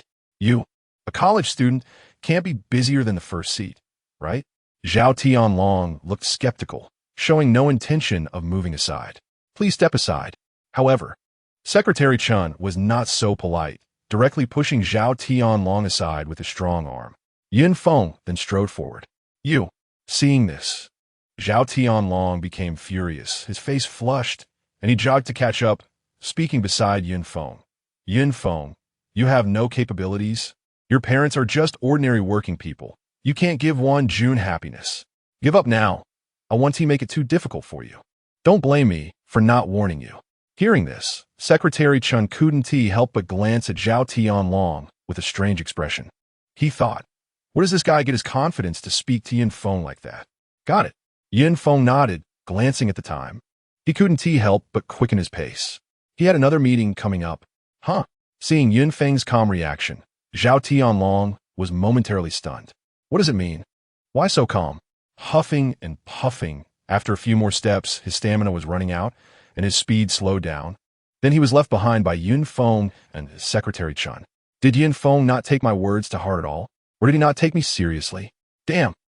Finally, Zhao Tianlong realized this, instantly becoming furious, wanting to catch up and say something harsh. Ding ding ding. Just then the phone rang, and Yin Feng answered. Old Hua, what's wrong? Yun Shuai. The situation has been clarified. That security guard was arranged by the head nurse of the hospital. I directly fired both of them. On the other end of the phone, Old Hua's angry voice came. In the future, the Concord Hospital will strictly investigate such matters and will not allow similar situations to occur again. It makes me so angry. As for that middle-aged woman, her relationship with a chief physician at the hospital is also questionable. This incident seriously affected the hospital's reputation, and that chief physician has already been dismissed by the hospital. Hearing this, Yin Feng, who had just entered the elevator, glanced at Zhao Tianlong and said with a strange expression, just let Old Hua handle it. I'm in the elevator now. We'll talk later. In the next moment, the elevator doors closed. Yin Feng, you. Zhao Tianlong rushed to the elevator button, pressing it hard, but unfortunately, the elevator was already going down and couldn't stop. Bang! Bang! Bang! He could only pound on the elevator door angrily, then said with a face full of resentment, Yin Feng, I'll make you aware of the gap between us. Which woman doesn't love money? How can a poor guy like you compare with me? Inside the elevator, Yin Shuai, how much courage does this kid have to dare pursue Captain Su? Secretary Chun complained. Money is a man's courage, Yin Feng said lightly, with money. Men will think of many things they wouldn't dare to think about and do many things they wouldn't dare to do. Do you need me to check on him? Secretary Chin asked. No need. It's not worth wasting energy on such a person. Yin Feng shook his head and continued. The third mysterious haze is about to arrive. New recruit training, preparations for the Steel Chain City, exploring underground, disease prevention and control, and so on. Everything requires immense energy. Where is there any extra energy? Yes. Secretary Chun nodded. At that moment, the elevator arrived at the basement level. Secretary Chun stepped forward, taking a defensive posture, ready in case someone tried to attack as the elevator opened. Although this situation was unlikely to happen. After all, this was Kyoto, the territory of Huaxia. Who would dare to attack the leader of the highest action group of Huaxia? However, better safe than sorry. As Yin Feng's assistant and bodyguard, he had to fulfill his responsibilities. Talp, talp, talp. After confirming there was no danger, the two quickly returned to the car and drove away. On the way, Secretary Chen asked Yun Shuai, in the past 2 days, many members of the highest action group have been speculating about a possibility. If we send corpses from other places into the mysterious haze, will those corpses also turn into poison corpses? If those corpses can turn into poison corpses, then we can control the number of poison corpses. At that time, we won't have to worry about the raw materials for the special medicine. The nationwide injection of the special medicine will come soon. He became more and more excited as he spoke. However, Yin Feng shook his head and said, the appearance of poison corpses is not only due to the mysterious haze, but also related to many factors such as local soil quality, climate, terrain, etc. Moreover, not all corpses in areas covered by the mysterious haze will turn into poison corpses. All right. Hearing this, Secretary Chun was slightly disappointed. Isn't there any other way to increase the number of poisoned corpses? No. Yun Feng decisively shook his head, saying, inform the members of the highest action group not to harbor any illusions. Yes. Secretary Chen's expression became serious as he nodded. Nowadays, poison corpses are continuously being transported to the country from all over the world, and large quantities of special medicine are being produced nonstop. Everything is developing in a positive direction. Yun Feng said, after the third mysterious haze erupts, there will be millions of doses of special medicine produced. This can initially solve our country's special medicine problem. Secretary Chen said, currently, the situation abroad is very bad. Not to mention special medicine. Many countries can't even deal with poison corpses, causing these poison corpses to harm many lives. The stability in our country is largely thanks to Yun Shuai. Hearing this, Yun Feng shook his head and said, this is the result of the joint efforts of the 1 billion people of Huaxia. How can I take all the credit? Just focus on driving. Yes. Yun Shuai. Secretary Chen nodded seriously, fearing that his negligence would lead to any accidents for a national treasure like Yun Shuai. Otherwise, he would be guilty for life. Currently, Yun Shuai's identity is strictly confidential, which is a form of protection for Yun Shuai and his family. If Yun Shuai's strength were strong enough, wouldn't he have to fear unexpected events? Secretary Chen thought to himself. According to what Yun Shuai said, after unlocking the gene lock, the talent awakens, and the physical quality will be greatly enhanced. Yun Shuai was able to become the peak guardian of Huaxia in his previous life, undoubtedly because unlocking the gene lock significantly increased his combat effectiveness. I wonder how much stronger I will become after unlocking the gene lock. Thinking of this, he couldn't help but look forward to the era after the gene lock is unlocked. Huaxia will surely have everyone like dragons. A few days later, while busy, Yun Feng suddenly received some bad news. Chapter 26. Infidelity and Infection. Yun Shuai. Someone has been infected with the Type 1 virus in Donglin City. Secretary Chen almost ran over to inform Yun Feng. Old Hua has already gone there. Hearing this, Yun Feng frowned and said, notify them to let the highest action group cooperate fully with Old Hua. Also, Secretary Chen, come with me to Donglin City. Buzz. When Yun Feng and Secretary Chen arrived in Donglin City, Yun Shuai, Secretary Chen reported the latest situation. Ms. Xie Xiaoling is the first infected case, but she keeps her mouth shut, willing to go to jail rather than reveal her activities. And, at this moment, Secretary Chen hesitated. What is wrong? Seeing this, Yun Feng frowned and asked. According to the police's description, Xie Xiaoling's husband, Zhang Lin, became agitated when he learned that Xie Xiaoling was lying, but he quickly suppressed it. Secretary Chen said, oh. Hearing this, Yun Feng frowned and asked, what is the situation with this Zhang Lin? Zhang Lin, 28 years old, an accountant at a small company. Very sensitive to numbers. He's been busy since he started working, often working late, and just returned home this morning after a business trip. Secretary Chen said, from Zhang Lin's situation, it can be seen that he is just an ordinary office worker. There is no sign of any abnormalities. Let's go meet him. Yun Feng said without further ado. Who? Shouldn't we meet Xie Xiaoling? Secretary Chen was taken aback. Go meet Zhang Lin. Xie Xiaoling is being interrogated by the Donglin police. We can approach it from a different angle. There may be a breakthrough. Yun Feng keenly sensed that Zhang Lin should know something. Since Xie Xiaoling refuses to admit it, let us find a breakthrough from Zhang Lin.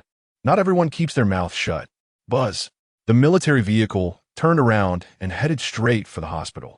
Zhang Lin, as Xie Xiaoling's close contact, was also isolated at this time. Knock, knock, knock. Soon, Yun Feng, dressed in protective clothing, entered Zhang Lin's room. At this moment, Zhang Lin had already shown related symptoms, but his mind was still clear. Upon seeing Yun Feng and the others enter, his gaze clearly dodged. Zhang Lin, what do you know? Yun Feng asked directly. Or do you already have a guess, right? His question was very abrupt. Zhang Lin instantly tensed up and shook his head, saying, I don't know anything. Where did Xie Xiaoling say she went? Who can know? I just got back this morning. You can check the surveillance. You can also ask my colleagues. How do you know what I'm asking about? Yun Feng said lightly. It seems I haven't said anything, yet you already know what I want to ask. You. Hearing this, Zhang Lin was momentarily taken aback.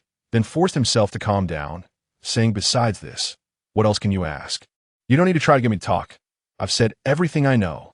No concealment. Yin shui." Just then, Secretary Chun suddenly spoke up, lowering his voice. "The Donglin police have new findings. Speak." Yin Feng did not avoid Zhonglin. Hearing this, Secretary Chun glanced at Zhonglin, then no longer lowered his voice and directly said, "Xie Shaoling has not left the community at all." Yin Feng did not speak, but stared intently at Zhonglin, trying to gauge his reaction. At this moment, upon hearing this, Zhonglin's expression suddenly changed, his fists clenched tightly, and his eyes were filled with rage. "You are suppressing your anger. Yun Fengis aura su dans l'insurged, pressuring Zhanglan." Zhonglin's body trembled, wanting to speak, but hesitating. "Zhonglin, you may really not know the truth, but I believe you must have your own suspicions. Speak out your guesses." Yin Feng continued. "Right now, new infected individuals are still being discovered. The longer this drags on, the more infected there will be. Your decision may save many people. I will say it." Upon hearing this, Zhonglin painfully closed his eyes, clenched his fists tightly, and gritted his teeth as he said, "Xie Shaoling may have gone to see Zhang Shuang. This morning when I returned home, I saw Xie Shaoling sleeping on the bed, a large area of skin exposed. I thought about how I hadn't touched her in a long time, so I had the thought of doing something, and then I prepared to put on protection, only to find that there were 5 fewer in the box than before. I work in accounting and am very sensitive to numbers. I clearly remember there were 16 in the box, but this time there were only 12 left. At that moment, I became suspicious. Later, I discovered something was off with Xie Shaoling. She was in a coma. I temporarily suppressed my desire to find out the truth and quickly took her to the hospital. After arriving at the hospital, the more I thought about it, especially considering Zhang Shuang, who had been quite ambiguous with Xie Shaoling, the more I suspected my guess. But I kept telling myself to trust Xie Shaoling. Trust Zhang Shuang. After all, one is my lover of 5 years who I married, and the other is my cousin. Bang! At this point, he slammed his fist on the bed. "Secretary Chun, Yin Feng, things are indeed a bit complicated. Go check on Zhang Shuang." Taking a deep breath, Yin Feng came back to his senses, gave no unnecessary words, and directly issued an order. "Yes." Secretary Chun turned and left. Next, it was a long wait. Fortunately, Secretary Chun was highly efficient. In just over 10 minutes, information about Zhang Shuang was clarified. Zhang Shuang left the community at 11 o'clock last night, went to Tianlin Villa, visited a mahjong parlor this morning, went to Fulin Hotel in the afternoon, and then never came out again. The Donglin police found him on the hotel bed. At that time, his body was already very weak, his face pale, unconscious, even foaming at the mouth, convulsing all over. The woman beside him looked terrified, clearly frightened. Preliminary assessments indicated that Zhang Shuang likely overdosed on medication and contracted type 1 virus, which caused such symptoms. The specifics will have to wait until Zhang Shuang awakens to know. Upon hearing this, Yun Feng frowned. "This Zhang Shuang is playing with fire. Let's go find Xie Shaoling." Yun Feng immediately turned and left, with Secretary Chun following closely behind. As for Zhonglin, the more he thought about it, the angrier he became, especially considering Xie Shaoling's increasingly large expenses recently, which made him so furious that he straightened his body and fainted. Suddenly, doctors rushed into the room. Chapter 27. The Benevolence of Healers, the Fearlessness of Warriors. Xie Shaoling, do you know that concealing and failing to report is a legal responsibility? Hearing the voice coming from Xie Shaoling's hospital room, Yin Feng wasted no time, knocked on the door, and entered directly. "This is my ID." Secretary Chen also got straight to the point and took out his ID. Both parties immediately saluted. Then, Yin Feng turned his gaze to Xie Shaoling, who was in a very poor state, biting her lip tightly and looking quite pitiful. However, Yin Feng felt no pity, coldly saying, "Xie Shaoling, Zhang Shuang has already confessed. Your insistence is meaningless. You caught Zhang Shuang? Impossible. I didn't say anything. How could you possibly catch him? No way." Upon hearing this, Xie Shaoling, who had been silent, finally spoke and stared intently at Yin Feng. "Don't believe it?" Yin Feng immediately looked at Secretary Chun. Secretary Chun then reiterated Zhang Shuang's activity track that had just been investigated, and added a few more pieces of information that had just been uncovered. This Zhang Shuang specializes in serving women. He secretly records videos. These two aspects are his main sources of income. Impossible. Upon hearing this, Xie Xiaoling's body trembled, as if she had been struck down. And she said, he said he would love me for a lifetime. How could he possibly touch other women? Even less so could he spread our videos. Unfortunately, Secretary Qin spoke. Videos of you two were found on Zhang Shuang's phone, and the cybersecurity department has already discovered that your video has been forwarded a total of 86 times. Upon hearing this, Xie Xiaoling felt as if her world was collapsing. Speak. Yin Feng said lightly. Between 1:10 in the afternoon yesterday and 10:30 at night, besides Zhang Shuang, who else did you meet? This was his purpose for meeting Xie Xiaoling. He must clarify all close contacts. Xie Xiaoling hesitated again. At this point, do you still want to hide? Yun Feng coldly asked. You have already violated the law. Do you still want to make things worse? Every second of delay will lead to countless people being infected. All the efforts of the country will be wasted because of you. Do you want to be the sinner? When I want to find Zhang Shuang, his two friends are there. After I fed them, his two friends left. After that, I was with Zhang Shuang. Xie Xiaoling did not continue, as the matter was already very clear. Go investigate these two. Upon hearing this, Yin Feng immediately issued the order. After that, he turned to leave. The matter was already resolved, and he was no longer needed here. 2 hours later, the epidemic was brought under control. After the confirmed cases reached 621, they no longer increased. Such a fast speed? Is this the speed of Huaxia? My goodness. I just got the news, and it's over. Faster than my speed. The benevolence of healers is because they have great love in their hearts. The fearlessness of warriors is because they have a mission on their shoulders. Let's applaud the healthcare workers and soldiers fighting on the front lines of Huaxia. Ooh, I was supposed to return to Donglin City to get married in these 2 days. But then this happened. My wedding has already been postponed once. I thought it would be postponed again. Is it that heaven doesn't want me to marry my boyfriend? Discussions exploded online, instantly making it the top trending topic across major media outlets. Even the scandal of a certain celebrity was pushed to second place. Phew. On the way back, Yin Feng glanced at the comments on the forum and then put away his phone. Although this epidemic was brought under control, it also highlighted a problem. No matter how well prevention measures are implemented, there will ultimately be loopholes. Self-interest, selfish desires, greed, and so on. All of these can become vulnerabilities for viruses to break through defenses. The third mysterious haze incident must involve hunting down all infected corpses. Acquire more special medicines. Only when everyone is vaccinated with special medicine can we not fear the invasion of epidemics. Otherwise, everything we do next will require caution. Moreover, once an epidemic breaks out, the manpower and resources needed are enormous. It seriously affects the next steps of the plan. Yin Feng looked at the prosperous night scene on the road, a hint of relief appearing in his eyes. As long as the people are healthy and happy, his efforts will not have been in vain. Next, he will work even harder to do better. Lost in thought, he lay back in his seat and fell into a deep sleep. Yin Shuai, you've worked hard. Seeing this scene, Secretary Chun felt a deep admiration for him. Yin Shuai had not rested for 3 days and nights. He couldn't help but ease off the accelerator, hoping the journey would take a little longer so he could have more time to rest, because Yin Shuai had given orders that once they arrived at their destination, he would be woken up immediately. Get up. Don't be a slave, people.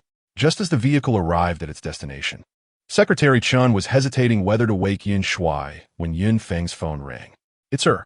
Yin Feng was woken up but felt no impatience, especially when he saw the caller ID, and a wave of warmth surged in his heart. The warmth from family. Hello. Taking a deep breath, he answered the phone. Xiao Feng, how dare you take more than 5 seconds to answer my call? Do you need a beating? A charming voice came from the other end. Secretary Chen couldn't help but frown. Who dared to speak to Yin Shuai like that? Is she not afraid for her life?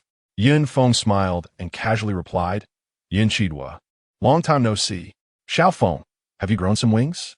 How dare you call your sister by her name? You need to be dealt with.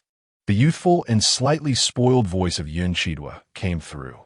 Listening to this familiar voice, A warmth flowed through Yun Feng's heart. Yin Chidhua, born on the same day as him, was the adopted daughter of Yun Feng's parents. Since they didn't know her exact birth time, there had always been arguments about who was older. Yin Chidhua, what do you want from me? Yin Feng asked. In his previous life, Yin Chidhua, as a healthcare worker, had worked on the front lines during an outbreak, but unfortunately, she became infected and only held on for 2 days before the virus took her life. In this life, that situation would not happen again. Yin Feng would never allow it. What do I want? Don't you have any idea? You haven't called your sister in days. I'm all alone at university in the city, and you just leave me like that? Hearing the domineering voice on the other end, Secretary Chen couldn't help but twitch his mouth, thinking, is this Yin Chidhua? According to the information he had, Yin Chidhua was very close to Yin Shuai, having grown up together, yet her personality was completely different from Yin Shuai's. He didn't expect her to be so spoiled, dominant. He put his phone on silent and quietly communicated with members of the highest action team in Huaxia, working without disturbing Yin Shuai's family chat, and certainly wouldn't eavesdrop. As Yin Shuai's deputy, he knew very well what he could listen to and what he couldn't. You must have finished your exams, right? Come to my school for New Year's Day. I'll take you out to play, Yin Chidhua said. Hearing this, Yin Feng couldn't help but frown and then refuse Chidhua. I'm a bit busy these days, so I probably won't have the chance to come on New Year's Day. If you dare not come, just wait and see. Oomph. After saying that, Yin Chidhua hung up the phone. Yin Feng smiled helplessly.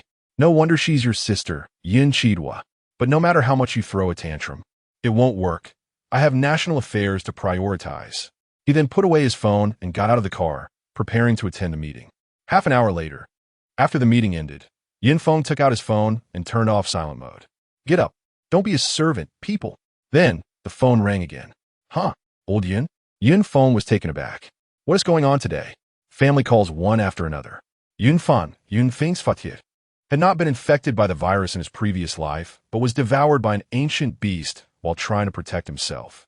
At that time, he was still very weak and could only watch helplessly as his father became food for the ancient beast. He clearly remembered what old Yun said before dying. Xiao Feng, run. Stay alive.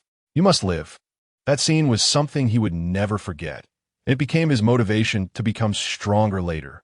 In this life, to hear his father's voice again was such happiness. Hello. He chose to answer immediately. Xiao Feng, what's wrong? Did you bully Chidhua again? Why do you, a grown man, always like to pick on girls? You even made her cry. Chidhua is my little cotton-padded jacket. If you bully her again, don't bother coming home. After saying that, old Yin hung up the phone. Yin Feng was left confused. What does this mean? Did I bully Yin Chidhua? What did I ever bully her? And how did Yin Chidhua cry? Thinking about Yin Chidhua's character, he couldn't help but twitch his lips, then smiled helplessly, looking at Secretary Chen beside him, asking, adjust the schedule. Let's go to the city on New Year's Day. Okay, Yin Shuai. Secretary Chen nodded and said, one of the locations of the third mysterious smog incident is near the city coast. Originally, according to the plan, you were scheduled to go on January 3rd to inspect the scene. Adjust it to January 1st. Yin Feng nodded and then called Yin Chidhua back. Hello. What is up? Didn't TU say you weren't coming to the city? Why are you calling me? Yin Chidhua asked. Are you regretting it? If so, I can forgive you. At this moment, Yin Feng could almost imagine Yin Chidhua's appearance, her mouth slightly curled up, revealing a smug smile. Yin Chidhua, you should go learn acting with your third sister. Yin Feng said, please respect my future profession.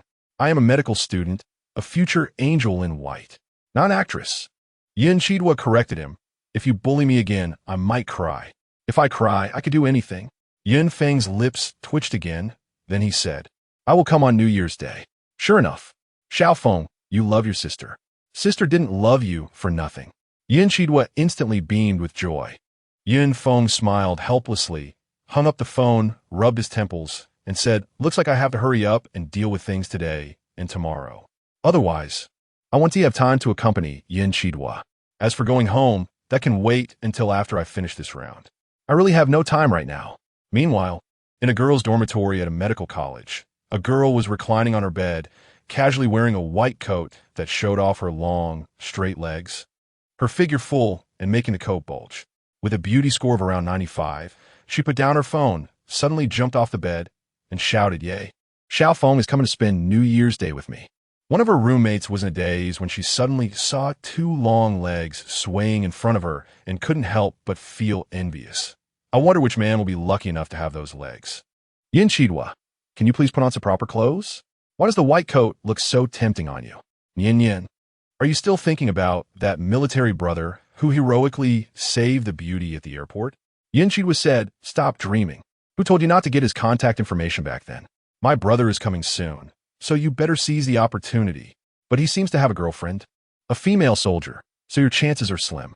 Of course, with someone as outstanding as my Yin Yin, there is still a chance." Upon hearing this, Lin Yin Yin's face flushed, and she said, "Chidwa, what nonsense are you talking about? I have no thoughts of dating right now.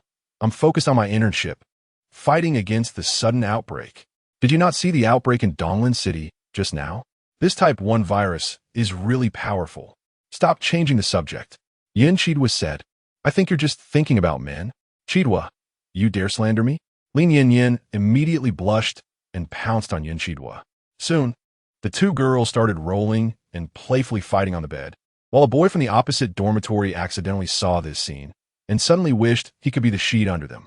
On January 1st, 2041, Yin Feng arrived in the city early in the morning, first heading to the location where the mysterious haze incident near the sea had occurred to investigate the situation.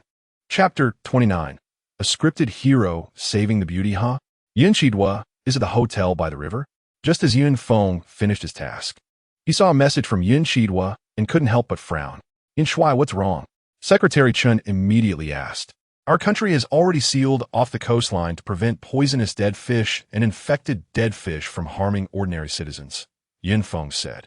"That's right. All coastal areas are doing the same, and since the military is in charge, there shouldn't be any problems," Secretary Chen replied. "But what about the rivers connected to the ocean?" Yin Feng asked. Hearing this, Secretary Chen's pupil shrank as he suddenly thought of something.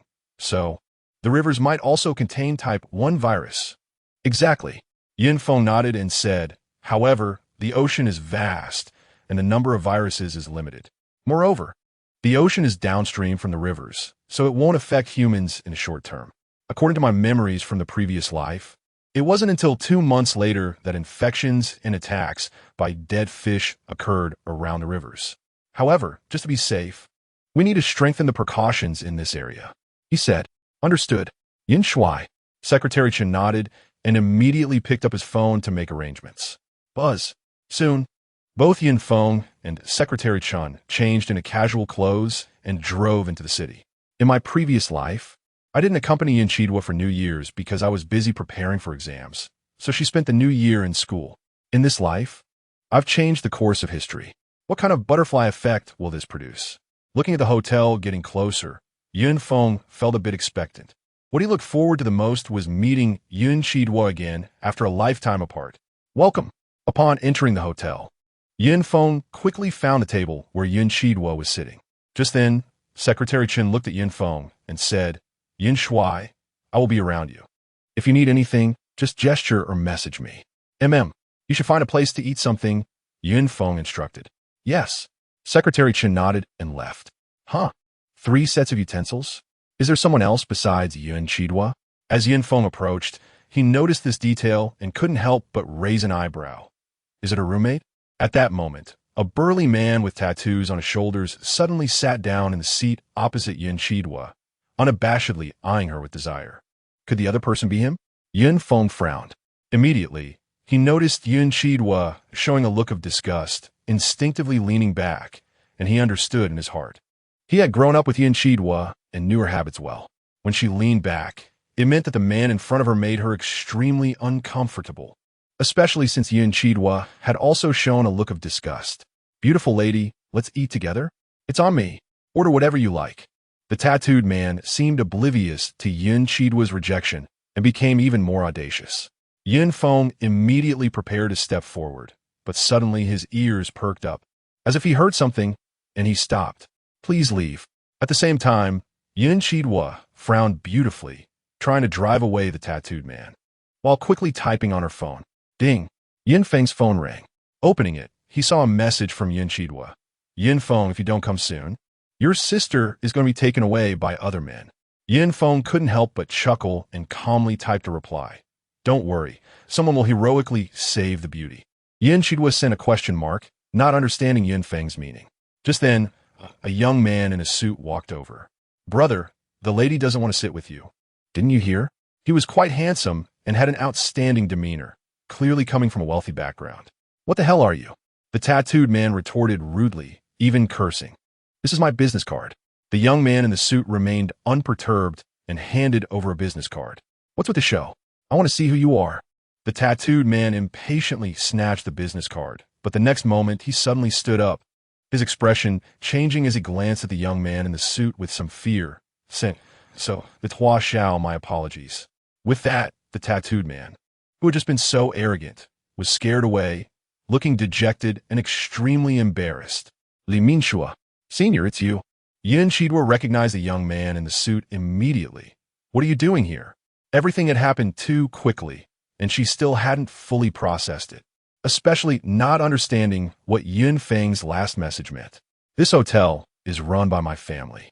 It's under my name now. Naturally, I have to be here. Li Minghua smiled and then politely asked, Chidwa, may I sit here? Seeing Li Minghua's gentle smile and pure eyes, Yin Chidwa finally came back to her senses and understood the meaning of Yin Feng's last message. She then sweetly smiled and said, of course not. Upon hearing this, Li Minghua, who had already half sat down, suddenly froze. He had heard that Yin Chidwa was the most difficult school beauty to pursue, and seeing her today, it was indeed true. He stood up without making a fuss, maintaining his smile, and asked, Chidwa is dining with friends, right? If so, I won't disturb you. Yin Chidwa directly nodded in agreement. Then I won't see you off, Senior. You go on. By the way, thank you for your help just now. No need. It was just a small favor. Li Minghua's lips twitched slightly, but he didn't mind. This plan had no flaws, and his performance was extremely well executed. He didn't think Yin Chidwa would notice anything. The only explanation was that Yin Chidwa was indeed hard to pursue. He steadied his mind, secretly telling himself, no rush. Take it slow. The harder the mountain to climb, the more rewarding it is when you stand on the peak. Yin Chidwa's gaze swept around. Since Yin Feng knew that someone would heroically save the beauty, he must be nearby. Found it. At a certain moment, her eyes lit up as she locked eyes with Yin Feng. Yin Chidwa. Yin Feng smiled faintly and said, long time no see. Upon hearing this, a glint of cunning flashed in Yin Chidwa's eyes. Seeing this, Yin Feng's heart skipped a beat, realizing something was off. The next moment, hate it. We just met a couple of days ago, and you've already forgotten about me, you heartless man. Chapter 30, My Boyfriend Chun Fan. Saying this, Yin Chidwa got up and walked to Yin Feng's side, naturally wrapping her arms around his arm, and said, why are you so late? I've been waiting for you for a long time. Yin Feng's mouth twitched, thinking to himself, as expected, this little girl is trying to pull a fast one. He instinctively tried to pull his arm away, but Yin Chidwa would not give him the chance, tightly gripping his arm while giving him a glare that conveyed a threat. If you dare to pull away, I'll make you regret it. Yin Feng, feeling the smoothness and softness on his arm, indeed didn't dare to move recklessly. Did this little girl not know how attractive she was? Why was she so close to him? Huh? Li Minghua looked at Yin Feng's arm pressed against Yin Chidwa's chest, and his expression darkened. Even with his composure, he couldn't help but feel an emotional stir. Who is this? However, he eventually held back and asked, my boyfriend, Chun Fan. Yin Chidwa helped Yin Feng casually come up with a name. Yin Feng, hello. Li Minghua extended his hand and took the initiative to greet him. Hello. Yin Feng nodded, but had no intention of shaking hands. This guy, in order to pursue Yin Chidwa, secretly invited a tattooed man to tease her, then pretended to be a hero to save her. Such despicable tricks are contemptible. His character, I'm sure, isn't much better, so he couldn't be bothered to give him face. Goodbye. Seeing this, Li Minghua quietly withdrew his hand, a hint of coldness surfacing in his eyes, suppressing his anger. He nodded at Yin Chidwa and then turned to leave. Awesome. Once Li Minghua left, Yin Chidwa's beautiful eyes sparkled as she gave Yin Feng a thumbs up, saying, as expected of the man I value, not afraid of power. You can let go now. It's too tight. Yin Feng reminded. You, just enjoy it in secret. taking advantage of me and still pretending to be nice. You're treating today's meal. Yin Chidwa rolled her eyes and sat down in her seat. Yin Feng smiled helplessly and sat down as well. Yin Feng, how did you know Li Minghua would come to help me out? Did you hear something interesting? Come on, tell me. Yin Chidwa asked. You first. Why did you want me to pretend to be your boyfriend? Yin Feng asked. Isn't it because your sister is too outstanding? Too many men are coming after me. What can I do? I can only have you pretend to be my boyfriend. I initially wanted to find some random guy as a shield, but then I thought I couldn't let other men take advantage of me. So I had to let you benefit. Now, can you tell me if you heard something interesting? Nothing much. Your senior just staged a hero saving the beauty act. Yin Feng said. You put in quite a bit of effort to pursue me. I'm moved. Yin Chidwa said, her beautiful eyes turning. Listening to Yin Chidwa's strange thought process, Yin Feng fell into silence. However, I hate men in suits the most. Men in Zhongshan suits are the most handsome. Yin Chidwa said helplessly. His taste is questionable. I pointed it out directly. So Xiao Feng, you don't have to worry about me being deceived by bad boys. Yin Feng smiled helplessly. This Yin Chidwa is quirky and has a unique thought process. It's really hard for an ordinary person to trick her. He simply stopped thinking about it and changed the subject, asking, do you have friends around? My roommate, Lin Yin Yin. Yin Chidwa pouted, looking adorably cute. Her long legs swinging, her fair skin somewhat dazzling. She continued, why hasn't this dead girl come back from the bathroom yet? She hasn't fallen into the toilet. Has she? Lin Yin Yin? Yin Feng raised an eyebrow. Isn't that the medical worker he saved at the airport? What a coincidence. Chidwa, you are so disgusting. Just then, a sweet voice rang out behind Yin Feng. He turned his head and met eyes with her. Instantly, both were taken aback. Oh, you two aren't falling for each other, are you? Yin Feng, be careful, I'll tell Wanjun. Let her kick your butt. Yin Chidwa spoke, breaking the eye contact. Chidwa, what nonsense are you saying? The person was indeed Lin Yin Yin, who sat beside Yin Chidwa, feeling shy and looking at Yin Feng with excitement. We met at the airport a few days ago, right? How is your injury now? Yin Feng took the initiative to ask. This girl's eyes and figure were exactly like the medical worker he saved at the airport. Thank you, I'm fine now. Lin Yin Yin said with a shy expression. If it weren't for you, I might have been in life-threatening danger. The moment she saw Yin Feng's eyes, she was sure this big boy was the soldier who saved her. Hearing Yin Feng's words now, she was even more certain. What a coincidence. You and Yin Chidwa are actually roommates. Yin Feng couldn't help but exclaim. What's going on? You two are secretly getting together behind my back. Yin Chidwa exclaimed as if discovering a new continent. Chidwa, if you keep talking nonsense, I'll leave. Lin Yin Yin's neck turned red with embarrassment, lowering her head to tickle Yin Chidwa. Click. Meanwhile, a young man in a baseball cap and mask was secretly taking photos of Yin Feng, Yin Chidwa, and Lin Yin together from the shadows.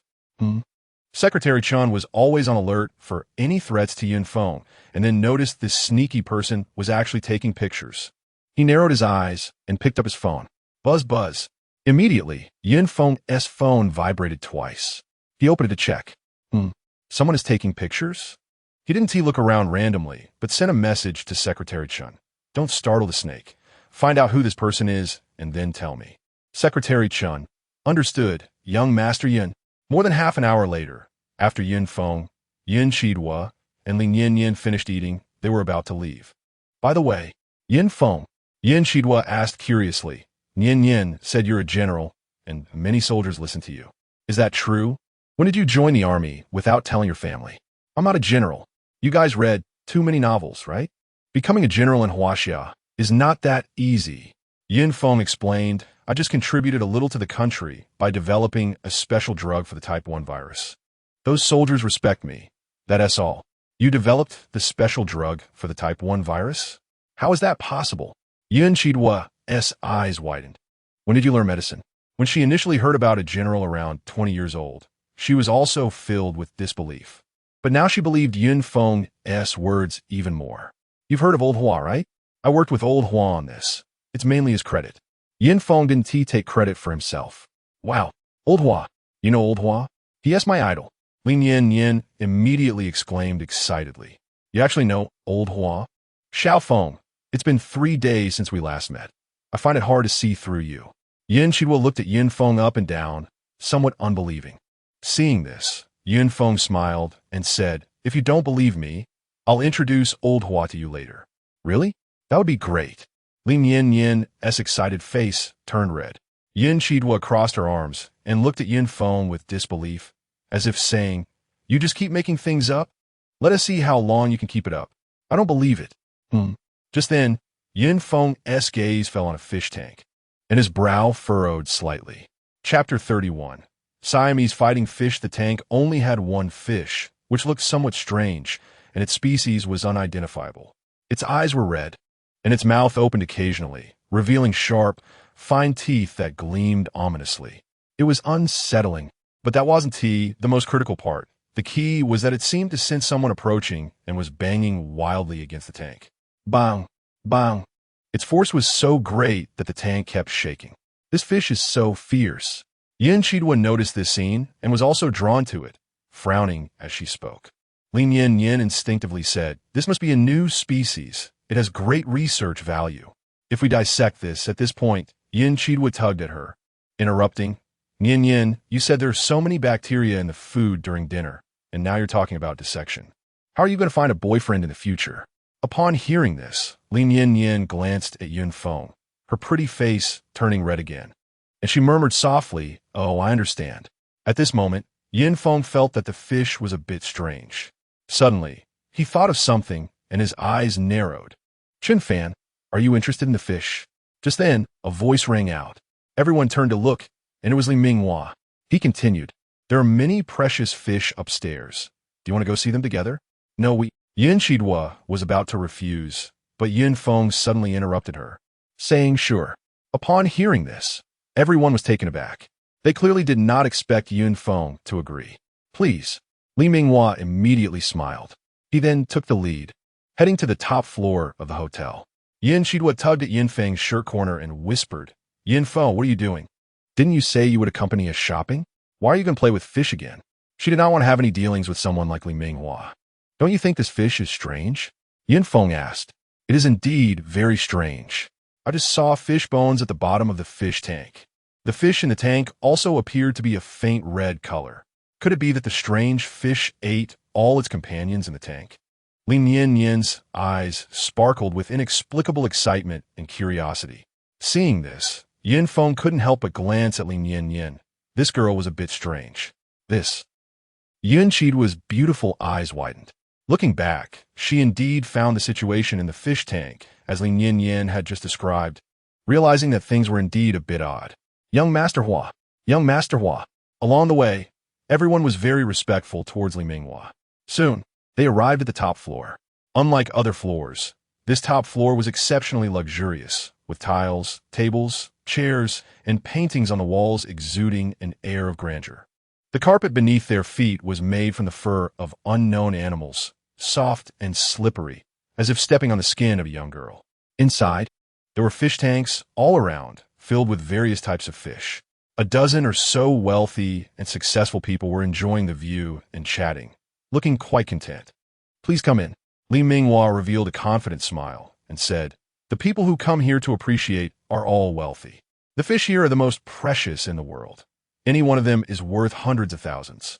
However, the real treasure is a newly discovered species from a few days ago. There is only this one in the entire city. Yin Feng scanned the fish in the tanks and found that they indeed were extremely rare species in the world. However, these fish were not what he was focused on. This fish is so beautiful. Yin Chidwa was instantly attracted to one fish. What kind of fish is it? This is a red mint angel fish, one of the most difficult ornamental fish to raise in the world. Li Minghua said with a smile upon hearing Yin Chidwa's question. Is this also a fish? It's round, and its body is shaped like this. It looks so cute. Yin Chidwa said, I want to take it home to raise. This is a freshwater round spot ray, a very fierce freshwater fish. Li Minghua said without hesitation, the fish here are only for viewing, but if Chidwa likes it, I can arrange to give you one. It must be very expensive, right? Yin Chidwa asked. Just under $1 million. Not that expensive. Li Minghua shook his head casually, observing the expressions of Yin Chidwa and the others. He found that Lin Yin was just staring at the fish, mumbling something about dissection, while Yin Chidua's boyfriend was looking elsewhere, completely uninterested in this side. As for Yin Chidua, she stuck out her tongue and shook her head, saying, since it's not expensive, I won't take it. I like expensive fish. Li Minghua. For some reason, he felt inexplicably blocked and wanted to vent. Taking a deep breath to control his fluctuating emotions, he suddenly saw the two holding hands, and his mood turned violent. He directly said, good eye, that fish is a newly acquired species. Do you want to go take a look? Thud. In the next moment, Yin Feng had already moved closer. Li Minghua felt uncomfortable, watching Yin Chidua and Li Yin follow, and he could only suppress his emotions. Bite it. Bite it. I bet the Siamese fighting fish can win. It's a top fighting fish that has won 7 matches in a row. I bet banki shimte nolis. What species is this fish? It looks strange and even a bit disgusting. I think it can win. I bet 1 million. Before Yin Feng and the others got close, they heard the shouts from the crowd. In an instant, everyone's emotions were high, and they started placing bets. What are they doing? Yin Chidua asked curiously. Betting on fish. Li Minghua quickly replied. The Siamese fighting fish is originally an ornamental fish, beautiful in shape and can kill mosquitoes, but male Siamese fighting fish are inherently aggressive. Many people like to use them for betting fights, treating it as a form of entertainment. In a fish tank, a Siamese fighting fish will not allow other male fish to survive. Either it dies or it lives. They will fight with all their might, tearing each other apart until one is dead. Isn't it interesting? Upon hearing this, Yin Chidua's delicate brows furrowed involuntarily. Interesting? There are actually people who take this as entertainment? How cruel! Lin Yin's attention was completely focused on that strange fish at this moment, completely unaware of what others were saying. Puff! Puff! Meanwhile, the very strange fish was exceptionally fierce, disregarding its injuries and brutally suppressing the Siamese fighting fish. In less than a minute, the Siamese fighting fish was bitten to death. Fast speed, strong bite force, sharp teeth. Moreover, it was even eating the corpse of the Siamese fighting fish. Yin Feng's eyes narrowed, and he instantly made a judgment, confirming his suspicion. This is the 32nd chapter. Fish eating people. Venomous corpse fish. There are venomous corpse fish here. Could there already be infected people around? Yin Feng's brow furrowed deeply.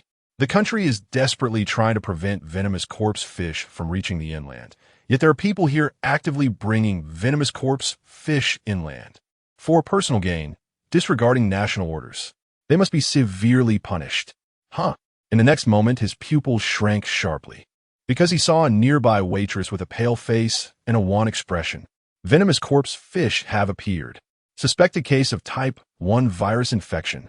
Immediately bring the military here. Yin Feng's face was extremely serious. If it weren't for the accidental discovery today, it would have surely caused serious consequences. He unhesitatingly sent a message to Secretary Chun. What? At that moment, Secretary Chun was about to enter the top floor, guarding around Yin Shui. When he saw Yin Shui's message, his face suddenly sank, and he quickly turned to leave. What kind of fish is this? So fierce?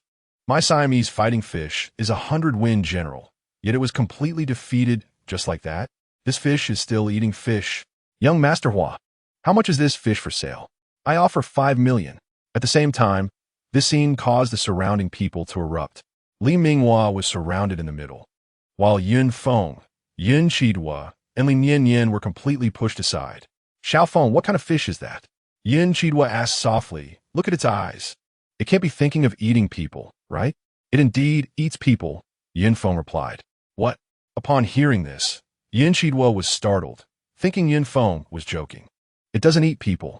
Li Minghua had clearly been paying attention to the situation with Yin Chidua. Hearing Yin Feng's words, he couldn't help but speak up. Don't say such nonsense. Really? Yin Feng retorted, looking at this wealthy young man.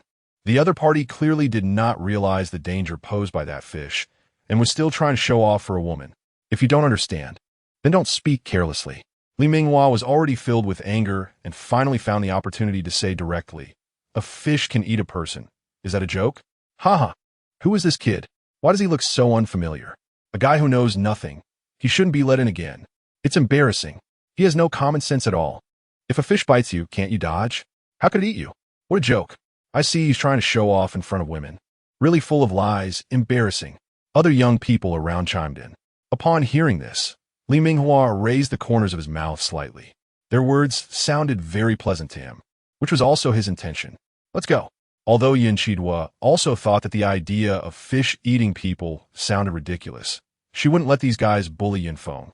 So she immediately pulled Yin Feng and prepared to leave. Wait, you seem to disagree with my statement? Li Minghua would not let such a good opportunity slip by. And he proactively said again, do you want me to demonstrate for you? Hearing this, Yin Feng couldn't help but raise his eyebrows, clearly not expecting Li Minghua to say that. At this moment, Li Minghua had already reached into the fish tank, saying, I've never heard of a fish eating a person. According to you, the food chain is all messed up. If you don't understand fish, you should have said so. Causing such a joke, you... Splash. The next moment, as everyone looked at Yin Feng with mocking eyes, Li Minghua's hand was in the fish tank. Yin Feng's pupils slightly contracted, because that strange fish suddenly stopped eating the corpse of the Siamese fighting fish, then shot out violently, biting Li Minghua's hand. Li Minghua's hand was instantly pierced.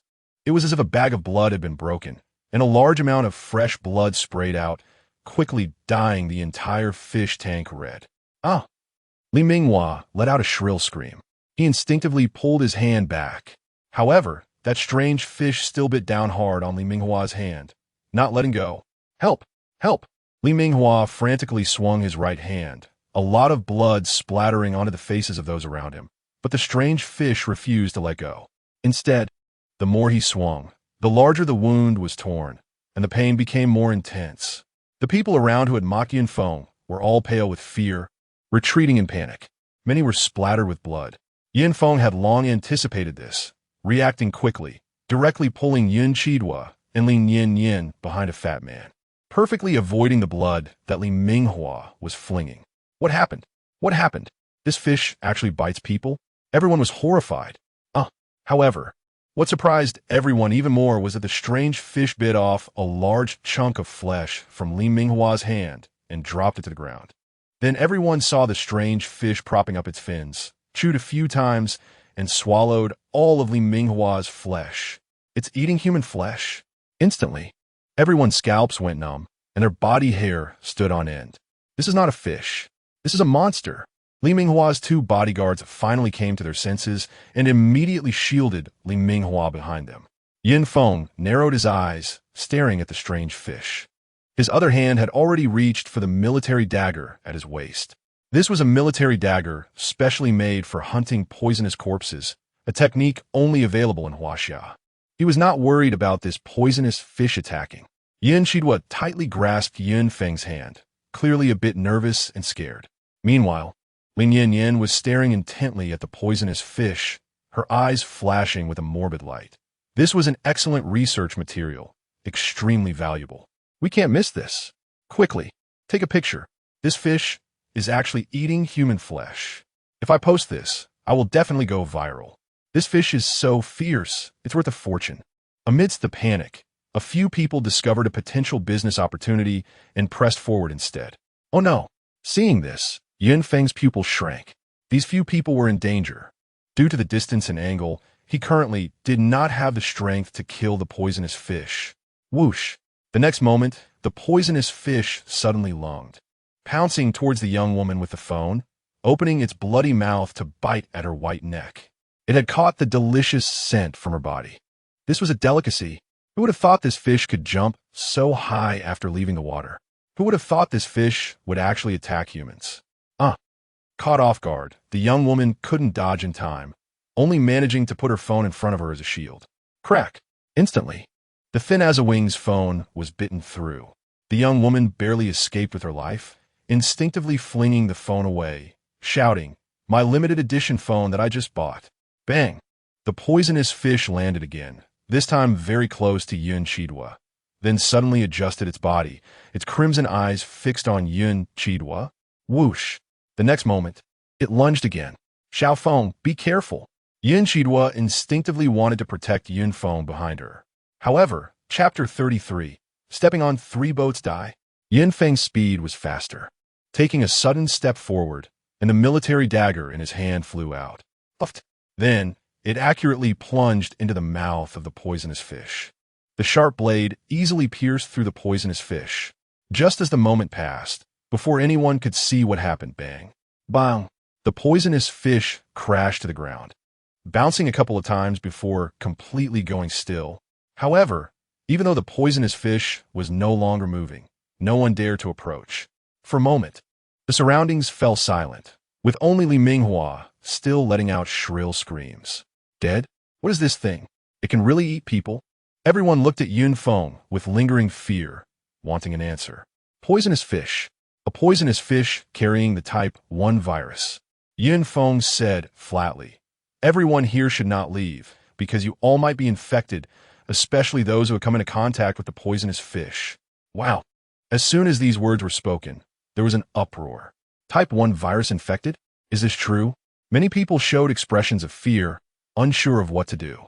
You're talking nonsense. What poisonous fish? Alarmist.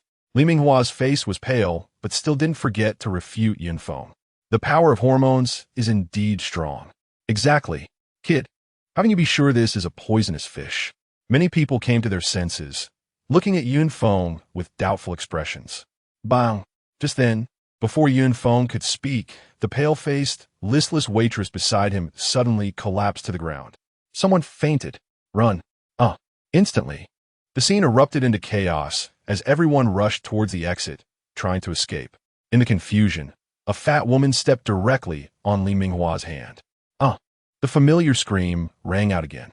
Everyone, don't run. You may all be infected with the type 1 virus.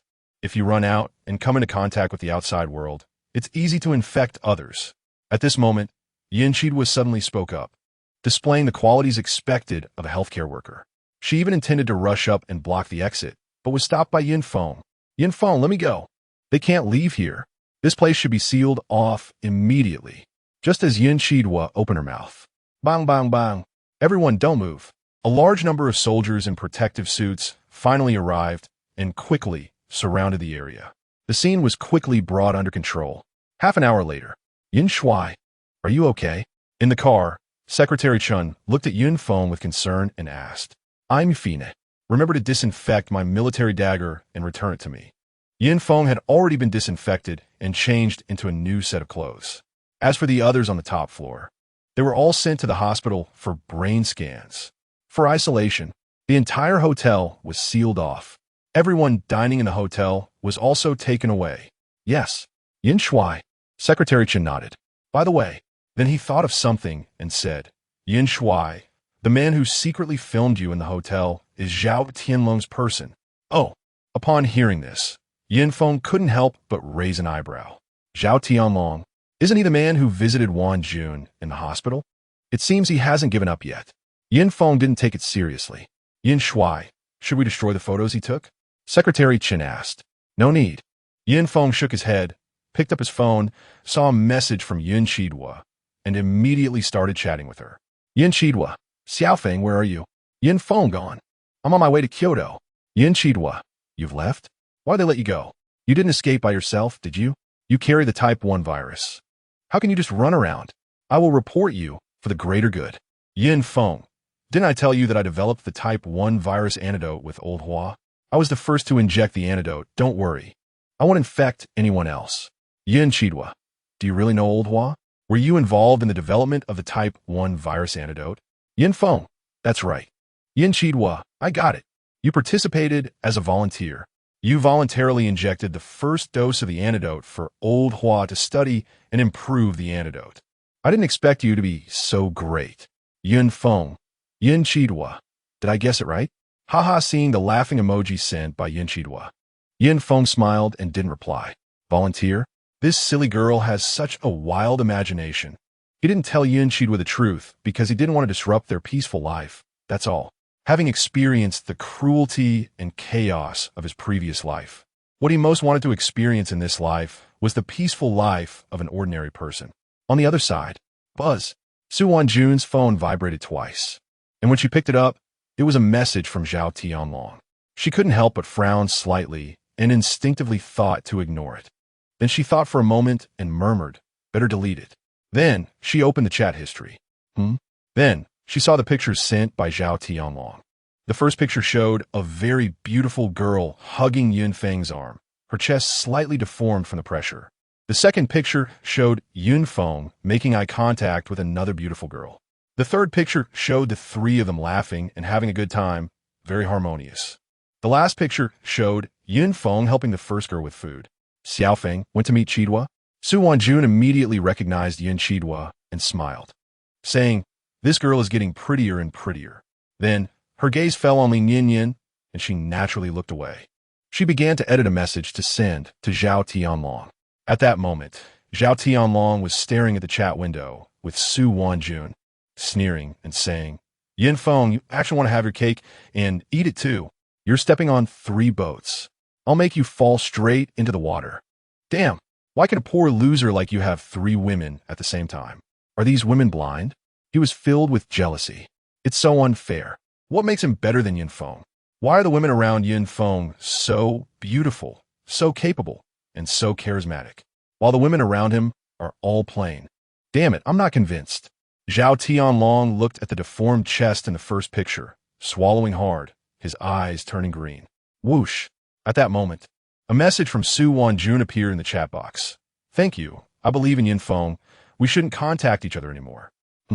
Seeing this, Zhao Tianlong was stunned. What's going on? What kind of charm did Yin Feng use on you? Even like this, you still believe in him? Do you have to catch him in bed to believe it? Damn it, women are so cheap. After cursing, Zhao Tianlong was furious, his chest heaving. But he could only forcefully suppress the frustration in his heart and replied, "Wanjun, a man like this is not worth it." Then he clicked send, and then chapter 34 Revenge the message was sent, but it was rejected by the other party. Zhao Tianlong saw the red exclamation mark on the left side of the message and was stunned. What does this mean? I've been blacklisted? You damn. Bang. He exploded with rage, smashing his phone hard onto the ground. The phone shattered. The facts are right in front of you, and you still don't believe it? You even blacklisted me? I wanted you to see Yun Feng's true colors. Ungrateful woman. Damn, aren't you cheap? When I get you, I will definitely play with you hard. Play with you in every way. Zhao Tianlong was hysterical. At this moment, he was extremely irritable, completely losing his rationality. Hey, then, he picked up another phone and dialed a number. January 5th, 2041. Su Wanjun was discharged from the hospital, with Yin Feng by her side. Secretary Chen drove, taking the two away from the hospital. You should listen to the doctor and stay in the hospital for a few more days. Yin Feng said. At this moment, Su Wanjun, although not in military uniform, still had a heroic demeanor, combined with her stunning beauty and perfectly proportioned figure, making her look like a celestial being at first glance. No. Hearing Yun Feng's words, she shook her head and said, "If I stay here any longer, my bones will rust." Your bones can rust? Yin Feng said, "Don't think I don't know. You exercised every day while in the hospital. If you don't exercise for a day, you feel uncomfortable all over." Su Wanjun said, "You don't have to persuade me anymore. I plan to participate in the 3rd Mysterious Haze event to contribute to the country. If I stay in the hospital, I will miss training. How can I participate in the 3rd Mysterious Haze event? Who allowed you to participate in the 3rd Mysterious Haze event?"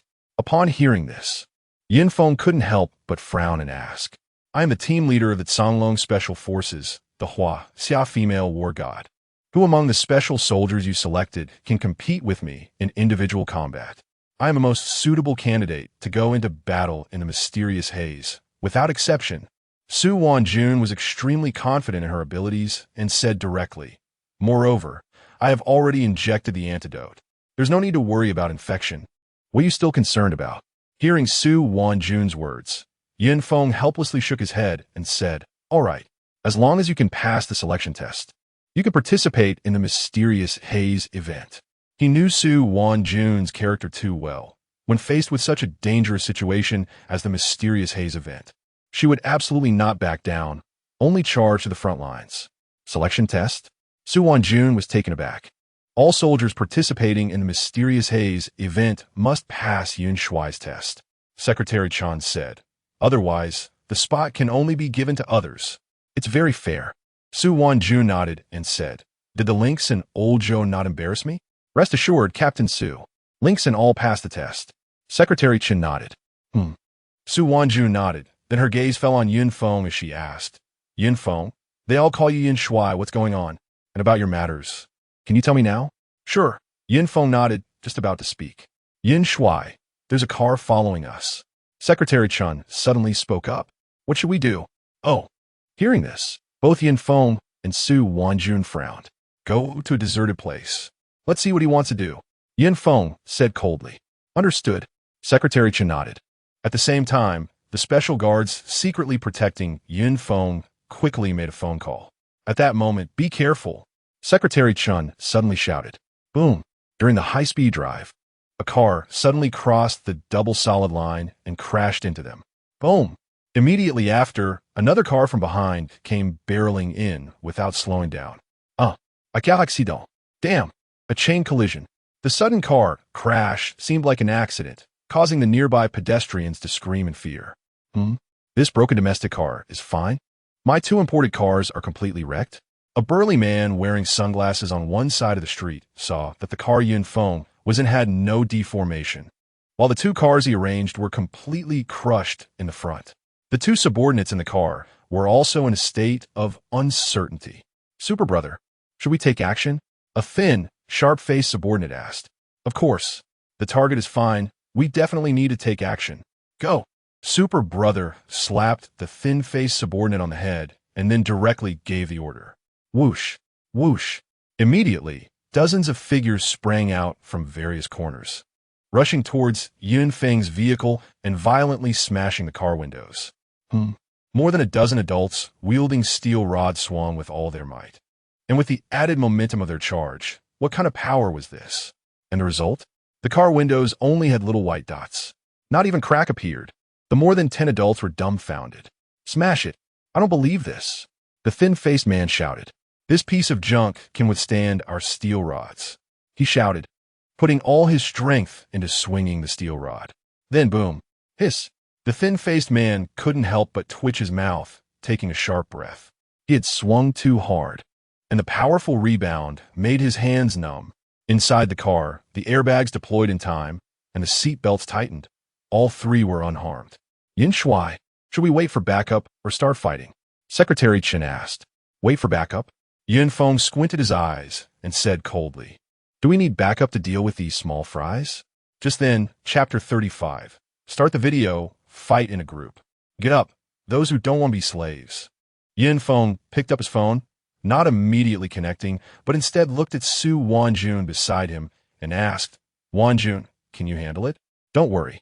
They can't get close to me, Su Wanjun said, eager to try. I've been in the hospital for so long. It's a good opportunity to stretch my muscles and see how capable these small thugs in our country are. On a battlefield in a certain country, she had once single-handedly subdued 7 bandits, 3 of whom were international mercenaries. During a rescue operation of Chinese citizens in another country, she had single-handedly repelled more than 30 strong men. Similar achievements were countless. Her title as the Chinese female warrior was not for nothing. Let's do it.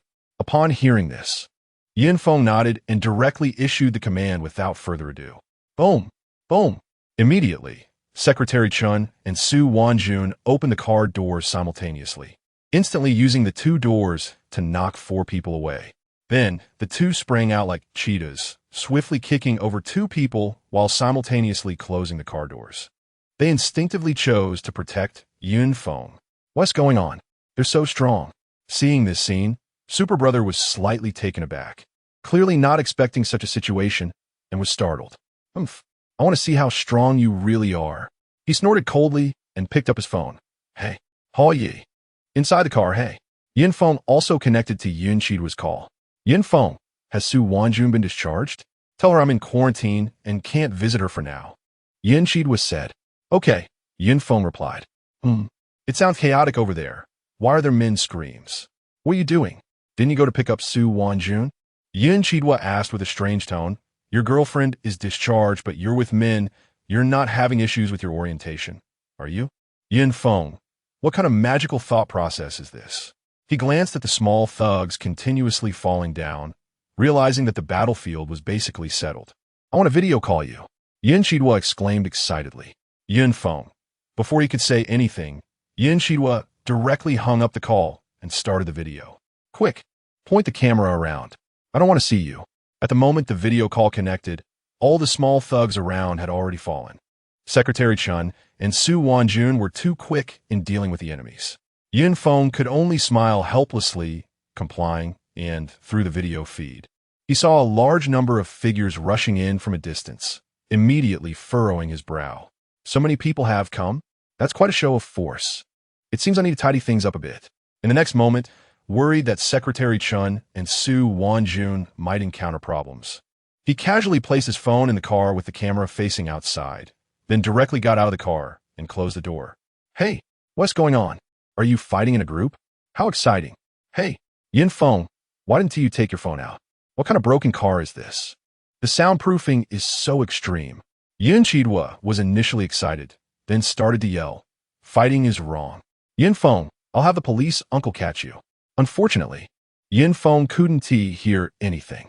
Yin Feng, I didn't expect your woman to be so capable. Super brother, seeing so many brothers coming over, suddenly felt braver and swaggered out from the shadows, walking up to Yin Feng and saying, if you don't want your woman to get hurt, kneel in front of me obediently. Boom! He then threw a steel rod on the ground and said, use this steel rod to break your own legs. No, break all 3 of your legs. Someone is offering a high price to have you break all 3 legs. So you'll never have the ability to touch a woman again. Being crippled in front of your woman should be very humiliating, right? Ha ha. Upon hearing this, the other brothers around burst into laughter. Then, Super Brother looked at Su Wanjun. With her exquisite features, perfect figure, heroic demeanor, and unique charm, he was momentarily stunned. Is this a fairy stepping out of a painting? Damn, such a beautiful woman is wasted on you. If I could sleep with her once in my life. Looking for death. Secretary Chen's expression darkened, and he immediately wanted to charge forward. Top. Yin Feng stepped forward first. Buzz. At the same time, a terrifying aura locked on his Super Brother. Super Brother instantly felt as if he had fallen into an ice cave, trembling all over as if death itself was staring at him. Especially when he saw Yun Feng's unfathomable eyes, an inexplicable fear arose in his heart. The more than 100 brothers behind him provided him no reassurance at all. At this moment, he didn't dare to move. He could only watch helplessly as Yun Feng approached him. Slap! Yin Feng slapped Super Brother across the face. Poof! A tremendous force caused Brother Chow to stagger and fall to the ground, blood spilling from the corner of his mouth, and even a tooth flew out, making him look extremely disheveled. My woman shall not be humiliated. Yin Feng said word by word. Brother Chow was instantly furious, feeling humiliated in front of so many subordinates. He kicked one of his men beside him and roared, what are you staring at? Get him! Kill him! I'll take responsibility if anything happens. Whoosh! Upon hearing this, the surrounding thugs rushed forward with steel rods in hand. Top! Yin Feng didn't even take these swinging steel rods seriously. Instead, he turned around, preparing to return to the car. He didn't want to waste any more time on this group. As for the danger, there were dozens of sniper rifles aimed at this place, with dozens of special forces lurking, all top-notch experts in the country. Moreover, although he currently had the physique of an ordinary person and his strength had diminished, his rich combat experience, fighting skills, and keen perception of danger from his previous life were enough for him to easily protect himself, no matter how strong these thugs were. Could they be stronger than the venomous corpse dogs he had hunted down? Seeing this, Su Wanjun and Secretary Chen were not worried at all. Be careful. This guy Yin Feng is too reckless. However, Yin Shidwa had no idea about any of this. Seeing this scene, she instinctively shouted and tried to stand in front of Yin Feng, but unfortunately, she couldn't do anything from behind the screen. She could only watch helplessly. Buzz, buzz. At this moment, Chapter 36. Which god have I offended? In the next moment, dozens of helicopters suddenly appeared in the sky, surrounding the thugs on the street, with onboard machine guns and other heavy weapons ready to fire at any moment. Tot, tot, tot, tot. A large number of soldiers surged from both ends of the street, all armed and loaded. The dart gun muzzles were aimed at the heads of these thugs. If any of these thugs made a slight move, they would be shot on the spot. In an instant, the thugs rushing towards Yin Feng were pale with fear, trembling all over, their legs weak, feeling as if they could not stand. These thugs had experienced many big scenes and were usually very tough in front of other forces, but now they panicked. They even showed a look of extreme terror. What are you doing? Why have you suddenly stopped moving? Huh? Why are there helicopters in the sky? Brother Chow, lying on the ground, did not react at first, but quickly turned pale, feeling cold all over. How did so many troops come here? They actually alerted the military. Who is this young man? His background is too terrifying. They've even deployed helicopters.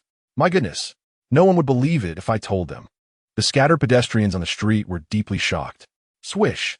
General Yun, a major general with 2 gold stars on his shoulders, stepped forward and respectfully saluted Yun Feng. Swish! Yun Feng also returned a salute and said, "Thank you for your hard work. I'll leave this to you. You must uproot these forces." Yes, General Yun. The major general's expression turned serious as he responded loudly. Let's go. Yin Feng then took Su Wanjun into the car. Buzz, buzz. Secretary Chun drove away. Take them all. After watching Yun Feng leave, the major general turned to the group of thugs, his expression darkening as he issued orders. The surrounding soldiers rushed forward, quickly disarming the thugs and capturing them one by one. Sir, this is all a misunderstanding. A misunderstanding. Brother Chow was so scared he was almost crying, practically begging for mercy with a whimper, his missing teeth looking particularly ridiculous. He never expected that breaking someone's arms and legs would lead to such a huge mess. The person in front of him was a major general, with at least a regiment of troops behind him. What kind of background does Yin Feng have? Which god did he offend? Misunderstanding? Do you dare to attack the leader of the highest action group of Huaxia? Do you know what crime that is?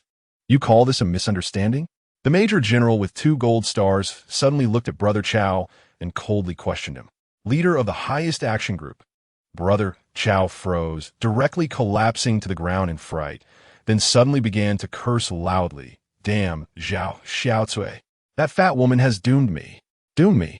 In the barbarian bar, Zhao Tianlong was hugging 2 scantily clad women, gazing hazily at the dancing women on stage while listening to the surrounding frenzied music.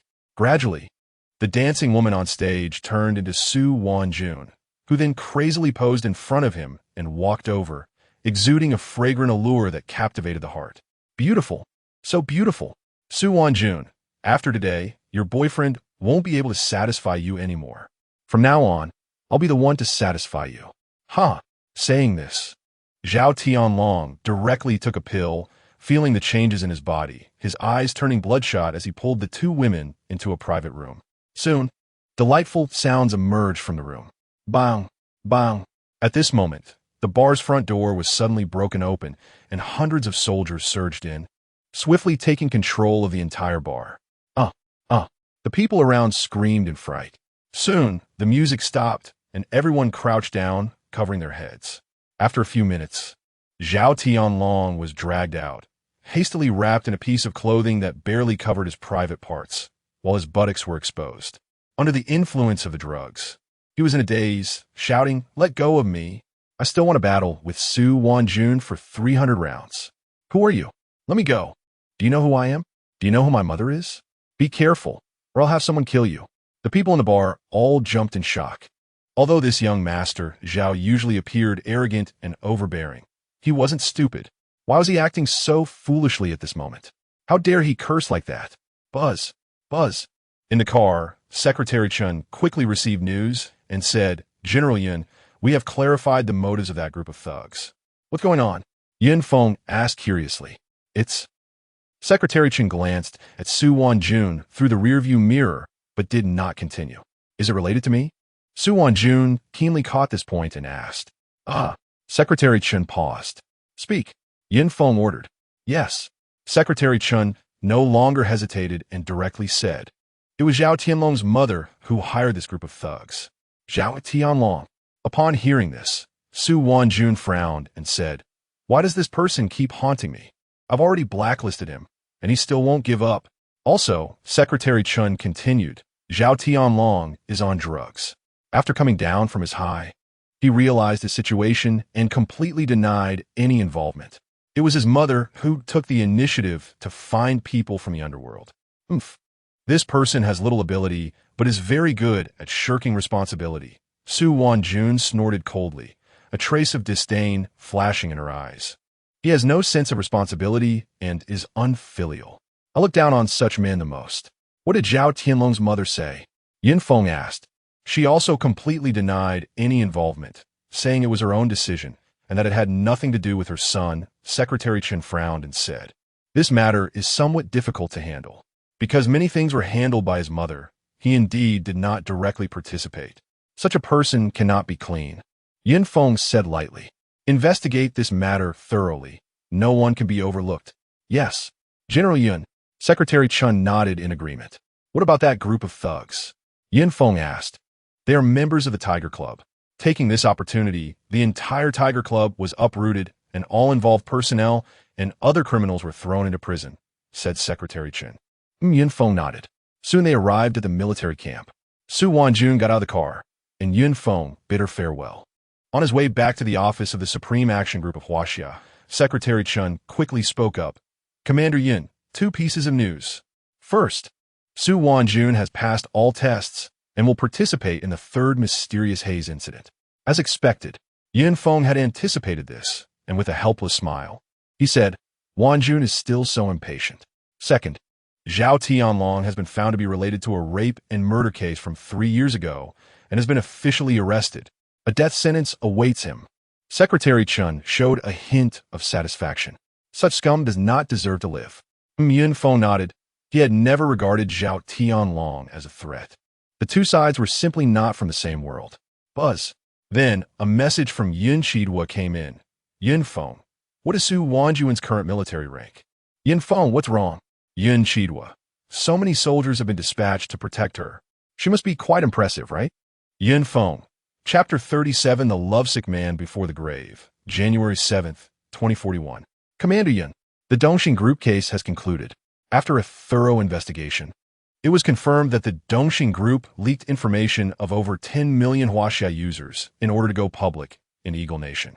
The Dongxing Group has been completely sealed off, and all products have been removed from shelves.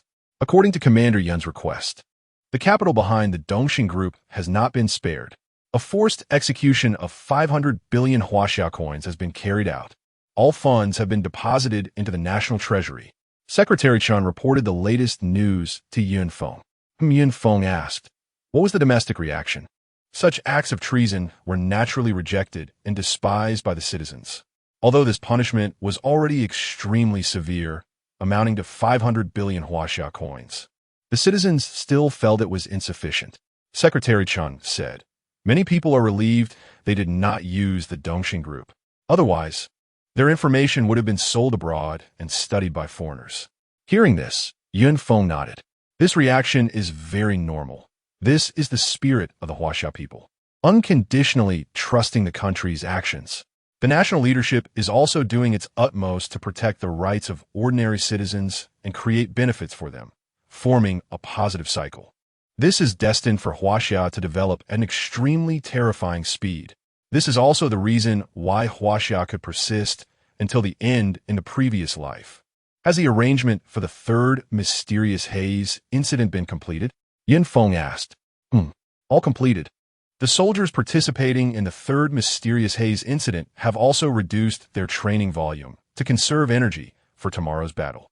Secretary Chen knew Commander Yin would definitely want to know about Su Wanjun's situation and proactively said, "Also, Captain Su's condition has been adjusted to the best."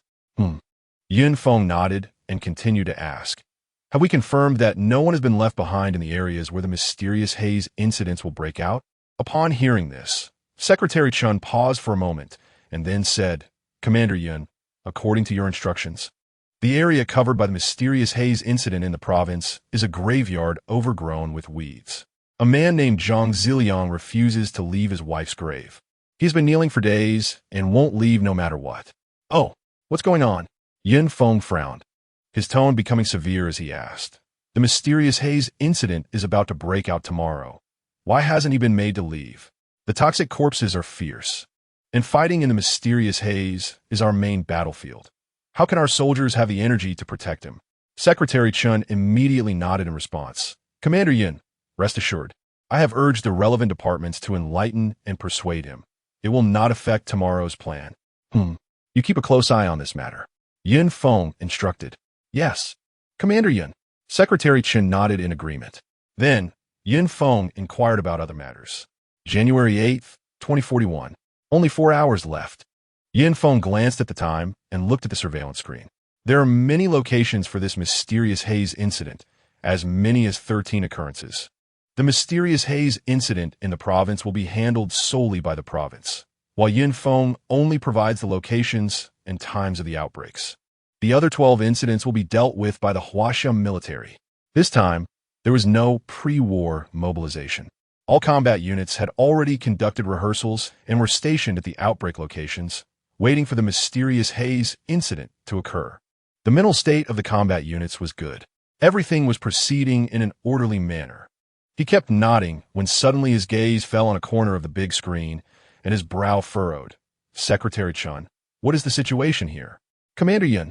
Upon hearing this, Secretary Chun only glanced and immediately understood what was happening, frowning as he said, "It's Zhang Ziliang. He still refuses to leave.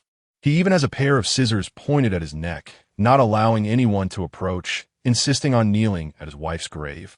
And he has even started a live stream. The number of viewers has already exceeded 1 million. Our people can't even use force.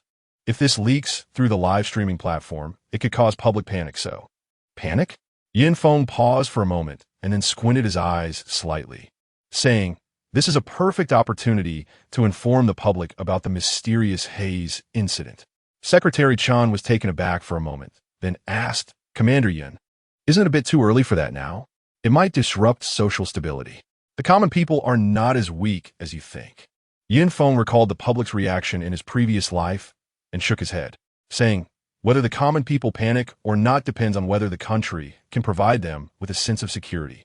Do you think Huaxia today can give the common people a sense of security?" "Yes." Upon hearing this, Secretary Chen nodded without hesitation. "It must be able to." Since Commander Yun's rebirth and taking charge of the Supreme Action Group of Huaxia, the overall strength of Huaxia has been climbing steadily, completely leading any major country in the world. Moreover, this gap will continue to widen. As citizens of Huaxia, the sense of security is bound to be overwhelming. So, Feng said lightly, "The common people will not panic. Instead, they will become even more united. Moreover, he can be sure, once the ancient fierce beasts are discovered and the gene locks are activated, this sense of security will be further enhanced." "Yes." Upon hearing this, Secretary Chun nodded emphatically, choosing to trust Commander Yun, although personally. Then, Feng turned and left. He needed to resolve this matter as quickly as possible. Otherwise, the plan would be severely affected. Delaying the plan could mean the loss of tens of thousands, even hundreds of thousands of doses of special medicine. Each dose of special medicine could save a life. On the way, Feng logged into a live streaming platform and found Zhang Ziliang's live stream. "My poor wife. We walked hand in hand for 5 whole years, eventually entering the hall of marriage, and then had a lovely baby, only to have that damned drunk driver ruthlessly take you and our unborn child's lives. Wu, why? Why did you leave me like this? What am I supposed to do alone? Without you, who will walk with me in the sunset? Without you, who will help me run our Liangjing shop?" Zhang Ziliang, with tears streaming down his face, looked extremely pitiful and affectionate. "Now I want to guard you, but these soldiers won't let me." Wu.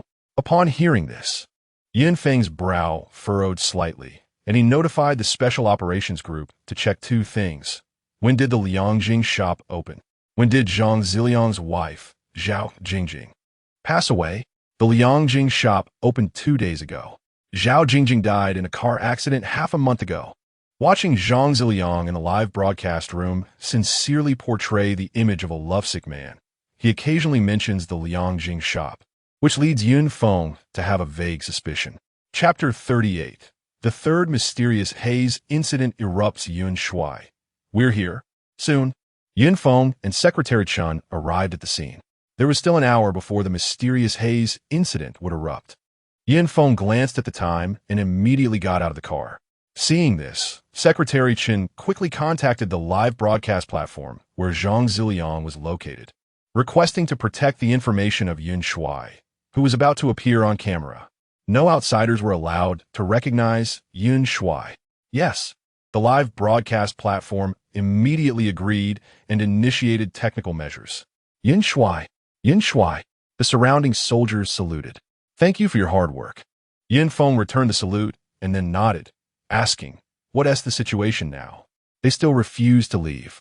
Moreover, the attention on the incident was growing, and the viewership of the live broadcast platform had broken 10 million, and it was still rapidly increasing. Yin Shui, should we notify the live broadcast platform to shut down his stream? A general said. He was the actual person in charge of the mysterious haze incident. No need. Yin Feng shook his head and then looked at Zhang Ziliang. At this moment, beside Zhang Ziliang, in a place not visible in the live broadcast, there was a backpack containing water, instant noodles, and a power bank. Well prepared, Yin Feng remarked. It's obvious he came prepared. Who brings food to mourn at their wife's grave?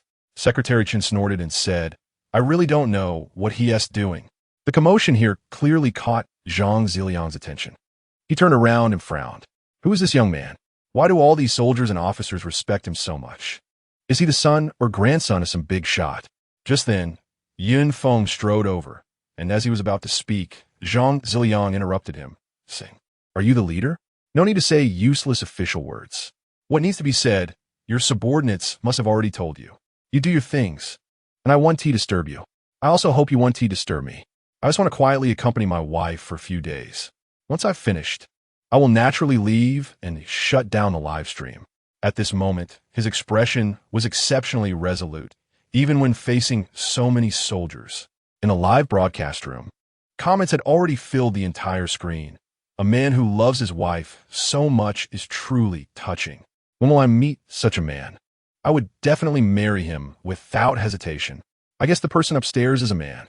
I support Liang Jing's shop. Upvote for Zhang Ziliang. What is the soldier doing at the cemetery? There must be something important. Otherwise, how could the soldier prevent such a lovesick man from guarding his wife's grave? Clearly, the vast majority of the audience was moved by Zhang Ziliang's actions. At this moment, everyone looked to Yin Feng, waiting for his response, including the viewers in the live broadcast room. However, the live broadcast platform used special technology to render Yin Feng's image infinitely blurred. No matter how much it was enlarged or how high the picture quality was, it was impossible to see Yin Feng's appearance clearly, only vaguely seeing his figure. And nothing more. Immediately, the audience in the live broadcast room exploded. What is going on? Is it my phone's problem? Or is my internet speed not enough? Why can't I see what this leader looks like? This garbage live broadcast platform, failing at a critical moment. Switching platforms. Hang in there, buddy upstairs. There are no similar live broadcasts anywhere else. The higher-ups of this live broadcast platform could clearly see Yun Feng's appearance and were shocked. This leader is so young. This is too youthful. Sure, his identity must be a state secret. We must not let any internal videos leak out. Otherwise, our platform will be in big trouble. At this moment, Yin Feng spoke. The state respects every citizen. If you want to guard your wife's grave, that is your right. We absolutely will not interfere. However, you must take responsibility for your actions. The state has already warned you that no matter what happens later, it has nothing to do with the state.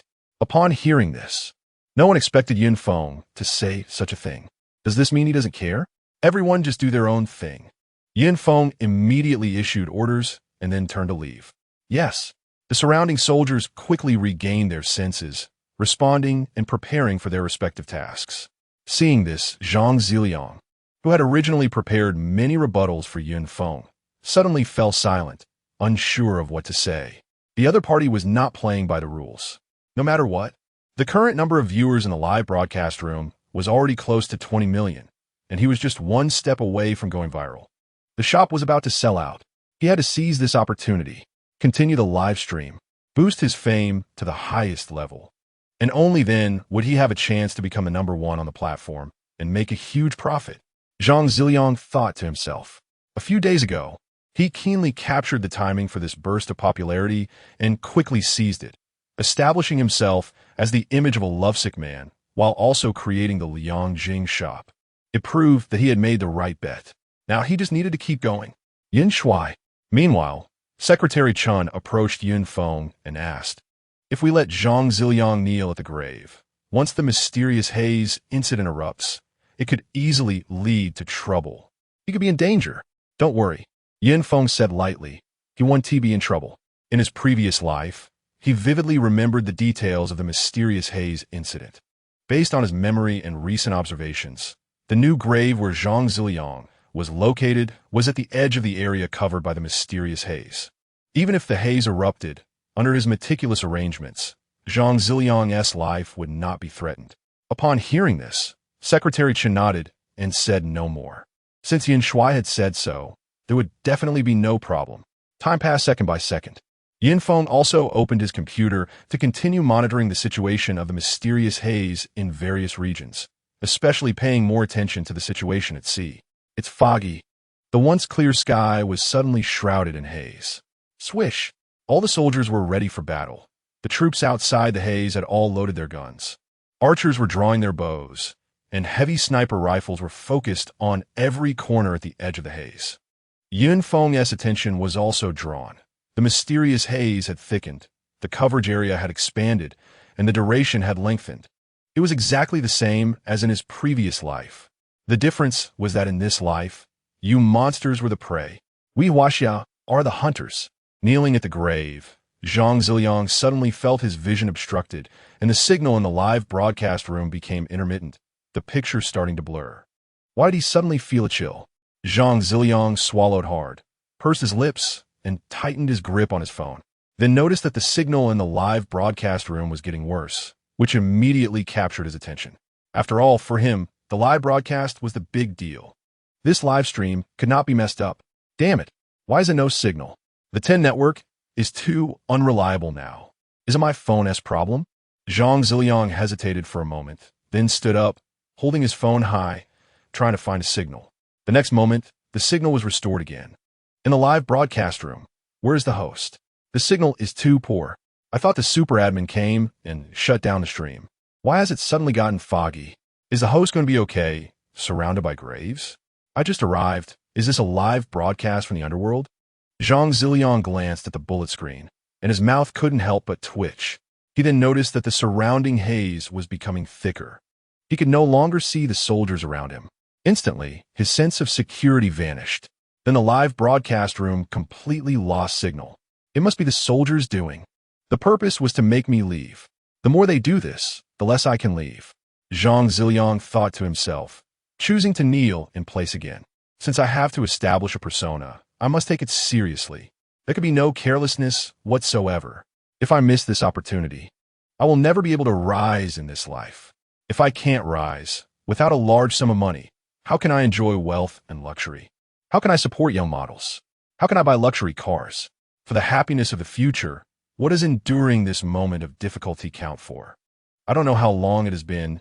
The haze around him became thicker, and even the entire world turned extremely quiet. Under such dense, mysterious haze, Zhang Ziliang found it hard to breathe.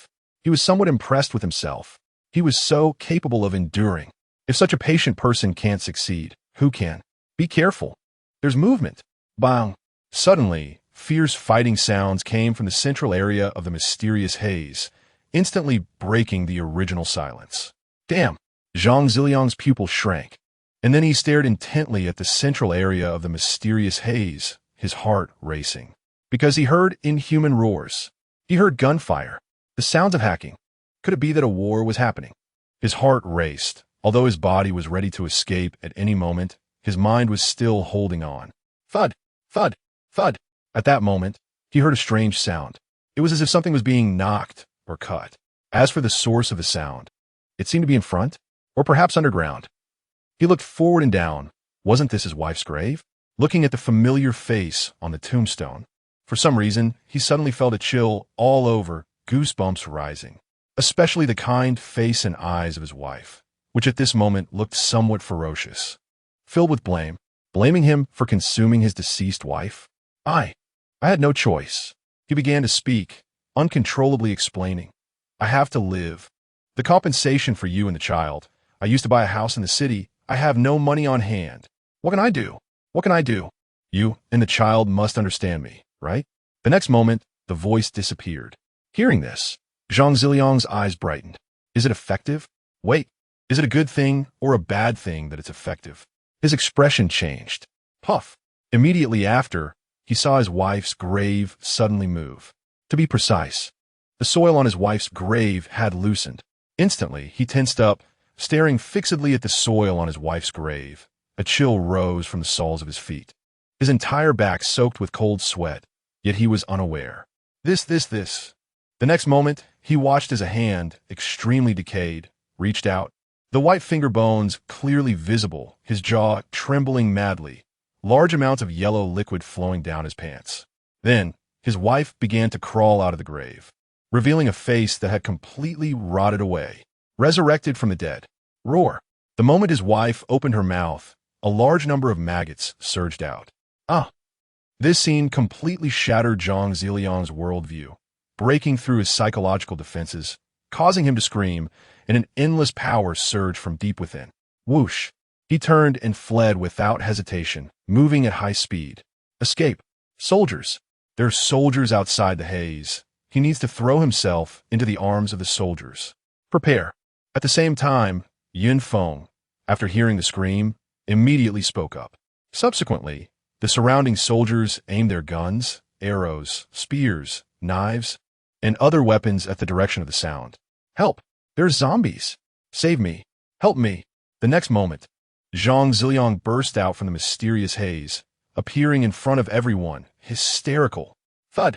However, his luck was not good. He suddenly tripped over a small stone underfoot and fell to the ground. No! In an instant, Zhang Ziliang felt despair. At this moment, he deeply regretted not having his wife cremated. Buzz! It was also at this moment that the phone in his hand received a signal, and the live broadcast room reconnected. The live broadcast screen was instantly flooded with messages. Finally back live? What happened to the host? Why is the host lying on the ground? Did he get beaten? Fortunately, I stayed in a live broadcast room. I knew this infatuated man wouldn't abandon us. Zhang Ziliang instinctively glanced at the live broadcast room, and then he saw a figure appear behind him. What kind of figure is this? The clothes completely rotted, fused with the body. Large chunks of rotten flesh continuously falling off, and there were numerous insects, white bones exposed, extremely terrifying. This was not the most critical part. The most critical part was the figure's abdomen. The slightly bulging abdomen was writhing continuously. Zhang Ziliang instinctively thought, "Is my unborn son inside?" Rip! The next moment, his wife's abdomen was violently torn open, and a completely black-brown baby peeked out, its hollow, eyeless gaze fixed on Zhang Ziliang. Instantly, Zhang Ziliang screamed.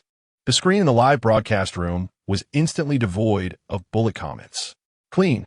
At the same time, viewers from all corners of China screamed together. Damn. What kind of ghost thing is this? Oh my God. Chapter 40. The Change of Resurrection Roar. The baby opened its mouth, its corners torn apart, instantly spreading to the base of the ears. And then in full view, it crawled out from its mother's belly, lunging at Zhang Ziliang. No, don't come over. You monster. Help. Zhang Ziliang was terrified. His body went limp, his face full of fear, yet he was utterly hopeless. He regretted not listening to the country's advice. If he lost his life, what use is money? If he could survive this time, he would definitely listen to the country in the future. Bang! Whoosh! Puff! In the next moment, gunfire erupted, piercing sounds rang out. Then, Zhang Ziliang watched helplessly as his unborn child was overwhelmed by countless attacks. The head was riddled with blood holes, numerous arrows embedded within. Roar! Bang! The baby in the air fell instantly, convulsing its body, trying to stand up but failing completely. Clearly, its injuries were severe. Seeing this, Zhang Ziliang didn't have time to breathe a sigh of relief. Roar! His wife suddenly opened her mouth, letting out an angry roar, then lunged at him, moving twice as fast as her child. Bang! Zhang Ziliang's face turned pale, screaming again. Shoot! Meanwhile, Feng issued a command for another attack. And this time, bang! Bang! Dozens of specially made guns suddenly made a dull sound, and then countless steel balls shot out with immense kinetic energy. instantly embedding themselves in various parts of Zhang Ziliang's wife's body. Puff, puff. Even though Zhang Ziliang's wife was extremely skilled in defense, she couldn't withstand the impact of the specially made steel balls. Her eyeballs were shattered. Countless steel balls entered her wide-open, bloody mouth. Her throat bones were crushed by the steel balls. Roar! Zhang Ziliang's wife let out a terrible scream, yet she did not retreat. Instead, she lunged forward, embracing her child and trying to shield it with her body. In that moment, maternal love was vividly displayed. Even without her senses, she still acted according to the most genuine thoughts deep within her heart. Bang! Whoosh! Accompanied by the sounds, steel balls, arrows, and bullets continued to pierce in her body, forcing her to stagger backward under the immense force. She was further gravely injured. Roar! Ultimately, it seemed she realized that she could not contend with so many attackers alone, and she could only roar angrily at Zhang Ziliang, unwillingly trying to retreat. Then came the opportunity. Yin Feng's eyes suddenly narrowed, and he swiftly picked up a hard bow from the side, drawing and shooting with remarkable fluidity. Whoosh! The arrow flew straight and powerfully into the back of Zhang Ziliang's wife's head. The arrowhead was made of special materials designed specifically to hunt poisoned corpses. So poof! Zhang Ziliang's wife trembled violently, fell to the ground, and her face smashed hard against the ground. Dead! Roar! The infant in her abdomen seemed to sense its mother's death and let out a piercing, tragic wail, looking fierce as it crawled out from its mother's back. Advancing instead of retreating. Whoosh! It lunged again. Facing bullets, arrows, and steel balls, it aimed to attack the soldiers. Poof! Poof! Unfortunately, how could its frail body withstand such a terrifying onslaught? In an instant, it was shot down to the ground, unable to move. Whoosh! Then, an archer on the helicopter drew his bow and shot. Poof! The long arrow instantly pierced through its head and embedded itself in the ground. Dead! Dead! Great! It's finally dead. Zhang Ziliang came back to his senses and finally felt a bit of strength, staggering to his feet and quickly moving away from the mysterious haze. They are your wife and child. Don't you love your wife very much? You should clean up their bodies, Secretary Chen said. I'd rather not. Zhang Ziliang immediately shook his head in refusal, then realized he was still live streaming. So he quickly changed the subject, saying, They are not my wife and child. They are monsters. They are your wife and child. Secretary Chen replied, They have just turned into poisoned corpses. Wow. The audience in the live stream was instantly in an uproar. Poisoned corpses? So this is what a poisoned corpse is. I thought it was fake before. I can't believe it's real. So terrifying. Let's give a thumbs up to the soldiers. Who knew there were such terrifying monsters lurking where we weren't paying attention? If the soldiers weren't secretly guarding us, wouldn't we be in danger? Did those upstairs not see the situation abroad? Poisoned corpses have already killed many ordinary people. Isn't Zhang Ziliang supposed to love his wife? Why is he so cowardly now? He doesn't even dare to handle the bodies? Zhang Ziliang didn't know how to refute for a moment. The overwhelming fear had left his mind blank. The poisoned corpses carry the type 1 virus. If you stubbornly stay here, you're likely already infected by the virus. So next you need to take precautions and also need to be isolated. Costs are self-catered, Yin Feng said. Additionally, do not exploit the deceased wife. The eyes of the common people are sharp. Zhang Ziliang wanted to argue further. Roar! At that moment, another poisoned corpse burst out from the mysterious haze, startling Zhang Ziliang so much that he shuddered, swallowing back the words he was about to say. Bang! Bang! The battle continued. Yin Feng no longer focused on the battlefield. Without Zhang Ziliang's unexpected situation, these enemies were not a problem for the soldiers. He looked at Secretary Chen and asked, Has the official livestream started? Yes. Secretary Chen nodded and said, The official livestream, named in the name of the highest action group, is currently live on various platforms, showing the situation in the mysterious haze in real time.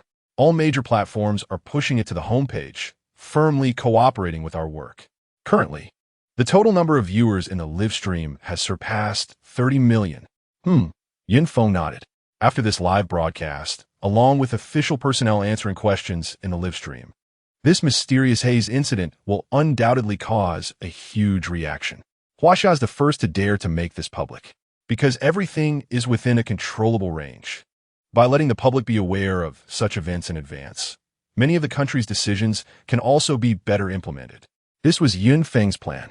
Since the public would find out sooner or later, it was clearly better to let them know as early as possible under prepared circumstances. Yin Shuai. Just then, Secretary Chun suddenly spoke up. The mysterious haze incident in that province seems a bit off. No poison corpses have appeared yet. Hearing this, Yin Feng's eyes suddenly narrowed, and he turned to leave. Wan Jun is there. He must rush over personally, just in case. Secretary Chun followed closely. The two took a helicopter and quickly headed to the location where the mysterious haze incident had erupted in the province. Chapter 41. Involved in Yellow. Involved in Violence. Please believe me, I did not exploit my deceased wife. Zhang Ziliang watched as the number of viewers in the live stream rapidly dropped from tens of millions to millions, and it continued to plummet. He couldn't help but explain, please support my wife's Liang Jing shop. Thank you all. He glanced at the rapidly declining order volume of the Liang Jing shop, with the vast majority of people unsubscribing, making him even more anxious. However, the live stream had already exploded. Your wife died half a month ago, and your Liangjing shop opened 2 days ago. Is this your love for your wife? No wonder the soldier said you were exploiting your deceased wife. The soldier was the first to seal off the area, and you insisted on kneeling at your wife's grave later. Why didn't you kneel and not get up when your wife was just buried? Why at this time? I see he is not only exploiting his deceased wife, but also riding on the heat of the mysterious haze incident. Despicable. Unfollowed. Stupid streamer. No. Listen to me. Zhang Ziliang gritted his teeth, trying to continue explaining.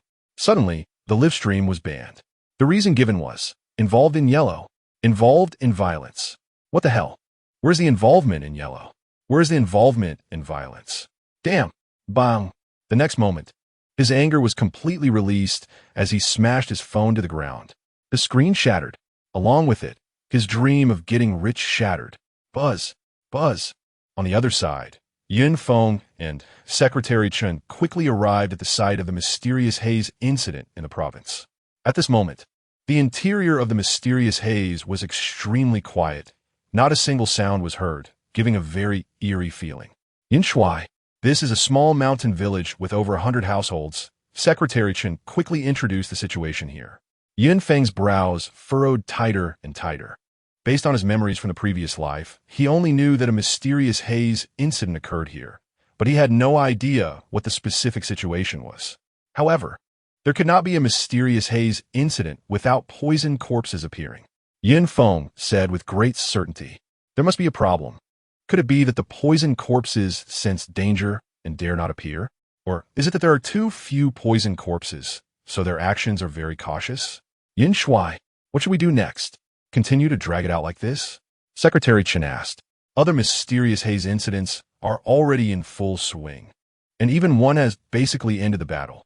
There's no movement here. Let us go in and take a look. Yin Feng said without any hesitation. Yin Shuai, I'll choose special forces to accompany us. Secretary Chun immediately spoke up. We must ensure your safety. Everyone has a deep understanding of the power and terror of the poison corpses. We must not act alone, especially since Commander Yun is also entering. We must guarantee his safety. Just then, footsteps could be heard. Swish. Surrounding weapons, such as guns and arrows, were aimed at the direction of the sound. Everyone's muscles tensed, staring intently at the mysterious haze. Whoosh. Whoosh. 3 figures appeared shortly after. Huh. It's Captain Su and the others. Secretary Chen raised an eyebrow immediately. The others also breathed a sigh of relief. Commander Yun. Su Wanjun strode forward and saluted. The Lynx and Old Zhou behind her also saluted. What's the situation inside?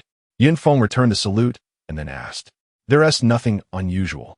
Su Wanjun shook her head and said, the 3 of us left the mysterious haze without encountering any danger. The rest are still lying in wait. No abnormalities are the biggest abnormality. Yin Feng squinted his eyes and said, should we actively search for the poison corpses? Isu Ven Yunesk. That's one way. Yin Feng nodded and said, but let us not rush. Let me go in and take a look before making a decision. You're going in too? Su Wanjun frowned and asked, what? Is there anyone who understands the mysterious haze better than me? Yin Feng asked, I'll accompany you. Su Wanjun no longer opposed. Yin Feng had no objections and glanced at Secretary Chan, saying, with them here, you're not worried about my safety this time, right? Not worried. Secretary Chan nodded. The three in front of him are the elite among special forces. If they can't protect Commander Yin, who else can? Let us go. Yin Feng immediately took the lead and charged into the mysterious haze. Su Wanjun, the Lynx, and Old Zhou followed closely behind. Old Zhou, take the rear. Lynx, go to Commander Yun's left front. I'll take the right front. After entering the mysterious haze, Su Wanjun decisively issued commands. Immediately, the three formed an inverted V shape, protecting Yin Feng within. Yin Feng didn't pay much attention to this and carefully observed his surroundings. Within a 3-meter visibility range, he could see the road in the mountain village was muddy with occasional puddles, and there were low houses on both sides with bright red doors. The architectural style was quite retro. Soon, he noticed paper money scattered on the road, and it increased the further he went. Did someone just die here? Yin Feng frowned and asked. Yes. Su Wanjun nodded and said, before we sealed off this mountain village, a family of 5 had just died here. Moreover, prior to that, a bride from another village died here without even reaching the groom's house. According to the village elders, it was a vengeful ghost seeking a life. In short, it sounded very eerie. Vengeful ghost seeking a life? Yin Feng suddenly felt a chill run through him, as if sensing a cold wind blowing. TCH. The Lynx scoffed. What era is this? How could there be any vengeful ghosts? I don't even believe such rumors. Xiao Qian, where have you been? Have you seen my daughter? She is not tall, only up to your waist, with 2 ponytails and holding a paper crane, saying she wanted to find something. Just then, a voice suddenly rang out ahead. Everyone's pupils constricted, and they vaguely saw a middle-aged woman in a white linen dress, seemingly merging with the mysterious haze, making it hard to see her appearance. Who is it? Chapter 42. The disappearing face. The dead bride stopped pretending to be a ghost here. How could there be anyone else? You are a poison corpse. The Lynx shouted angrily, lunging forward and swinging the military knife in his hand. Whoosh! The figure in front suddenly vanished, as if it had never appeared. The Lynx's attack missed, and he didn't dare to chase after it. Being isolated in the mysterious haze, what awaits you could very well be death. Come back. Su Wanjun called out softly. The Lynx quickly returned to Yin Feng's left front and said, pretending to be a ghost, any movement is better than no movement. Su Wanjun said, exactly. Old Zhou nodded and then looked at Yin Feng, asking, Commander Yin, if the other party is a poison corpse, why can they speak? Who told you that poison corpses can't talk? Yin Feng replied, recently deceased corpses, if their vocal cords are not damaged and their consciousness is restored, can speak. However, this is only the 3rd mysterious haze incident, and restored consciousness poison corpses are rare. Even if there are poison corpses that have regained some consciousness, their intelligence is only a small part restored. Their IQ cannot compare with that of an adult. Hearing this, everyone suddenly understood. At the same time, they further felt the tricky nature of the poison corpses. Wanjun immediately notified the other brothers in Lu family village that poison corpses have some consciousness and must be careful. Yin Feng said, yes. Isu Wen Yun immediately complied. Since the other party has appeared once, they will appear a second time. Once Su Wanjun finished communicating, Yin Feng continued. Next, follow my orders and be ready to act at any time. If the other party appears again, we must capture them immediately. Yes. Su Wanjun and the 3 responded. The sudden appearance of the poison corpses, especially in such a strange manner, made everyone vigilant and not dare to be careless. Where to next? Isu Ven Yunesk. To the family where the 5 people died. Yin Feng said, in a certain basement of the mountain village. 5 people are hiding here, 2 women and 3 men. One girl is not tall, very cute, around 36, looking delicate, and is a well-known outdoor live streamer, Xiao Tiantian. She loves adventure, especially streaming in places with strange stories. The other girl is her best friend, tall and slender, good-looking, named Jiang Yufei, a psychologist dressed in professional attire. The other three are a cameraman, a driver, and bodyguard. And one who is looking closely is the security guard Feng, met previously in the underground parking lot of the Kyoto Concord Hospital. His name is Luin, who has been unemployed after being dismissed from the hospital. He has always watched Xiao Tiantian's live streams and thought of the strange events in his hometown, plus the recent deaths. He keenly sensed this was a great opportunity to collaborate with Xiao Tiantian. Then, the two hit it off and came here. Xiao Tiantian, is the live streaming equipment fixed? Luin asked with a flattering expression, his gaze occasionally sweeping over Xiao Tiantian's chest, which was snow white, even whiter than the surrounding haze, leaving a deep impression, especially that deep cleavage. It was stirring up the strings in a man's heart. How nice it would be to lean over and take a deep whiff. He often thought this way. No. Xiao Tiantian frowned and said, it should not be an issue with the live streaming equipment. It's a signal problem. What kind of broken place is this? It's delaying my live stream. In such deep mountains and forests, the signal is indeed not good, but only such places have eerie tales, making it easier to attract viewers, right? Luin said. Beside, Jiang Yufei also grumbled in dissatisfaction. What a broken place. There's even this much haze in the mountains. If I breathe this in, I feel like I'm going to be poisoned. Forget it. Don't fix it. Use the camera to film. We can upload it to the live streaming platform later. It will have the same effect. Xiao Tiantian looked at the cameraman who was still checking the live streaming equipment and said, after filming, hurry up and leave this ghostly place. I feel something is strange here. Okay. The cameraman nodded, set up the live streaming equipment, and then picked up the camera to start filming. Hello, everyone. I'm a little sweet. And the signal here is really poor, so we can't live stream and can only record a video. This is the basement of a mountain village. To help everyone explore the secrets here, we arrived very early. Later, the military came to drive us away, and we suspect it's related to the strange happenings here. So we hid with our team. This basement is quite spacious, with 2 rooms. One is a bathroom, and the other is a sleeping area. We eat compressed food every day, and friends in the live stream know about this. Little Sweet flashed a sweet smile and deliberately found an angle to perfectly showcase her fair chest in the camera. She continued, now it's suddenly quiet outside, and we're getting ready to go up and check the situation. As she spoke, Luin had already opened the exit from the basement to the ground, and everyone filed out. Huh. At the back, Jiang Yufei heard a strange noise coming from the bathroom just as she was about to leave the basement. She turned around to look, but all she saw was white mist and nothing was visible. Furrowing her brows, she didn't dare linger and quickly left the basement. Meanwhile, in the bathroom of the basement, faint footsteps began to sound. Hello everyone, I'm Luin. This is Lu Family Village where I've lived since I was a child, and I'm very familiar with everything here. Our village has many strange tales. At Little Sweet's gesture, Luin waved at the camera and said nervously, for example, don't go out at midnight, and if you hear someone calling you, never look back. Also, after midnight, never sit in front of a mirror. He continued, what I remember most is that a long time ago, the village chief had a black cat that loved to follow beautiful women. Later, to prevent it from getting lost, he tied it up. The black cat couldn't follow the beautiful women and would wail all day, until one day it disappeared. After that, beautiful women in the village started dying one after another, and they all had one thing in common. Their faces were gone. Their faces were bloody, as if someone had literally ripped them off. Luin's storytelling ability was quite good. He was expressive, especially his eyes, which revealed his tension as he subconsciously shrank away among the crowd.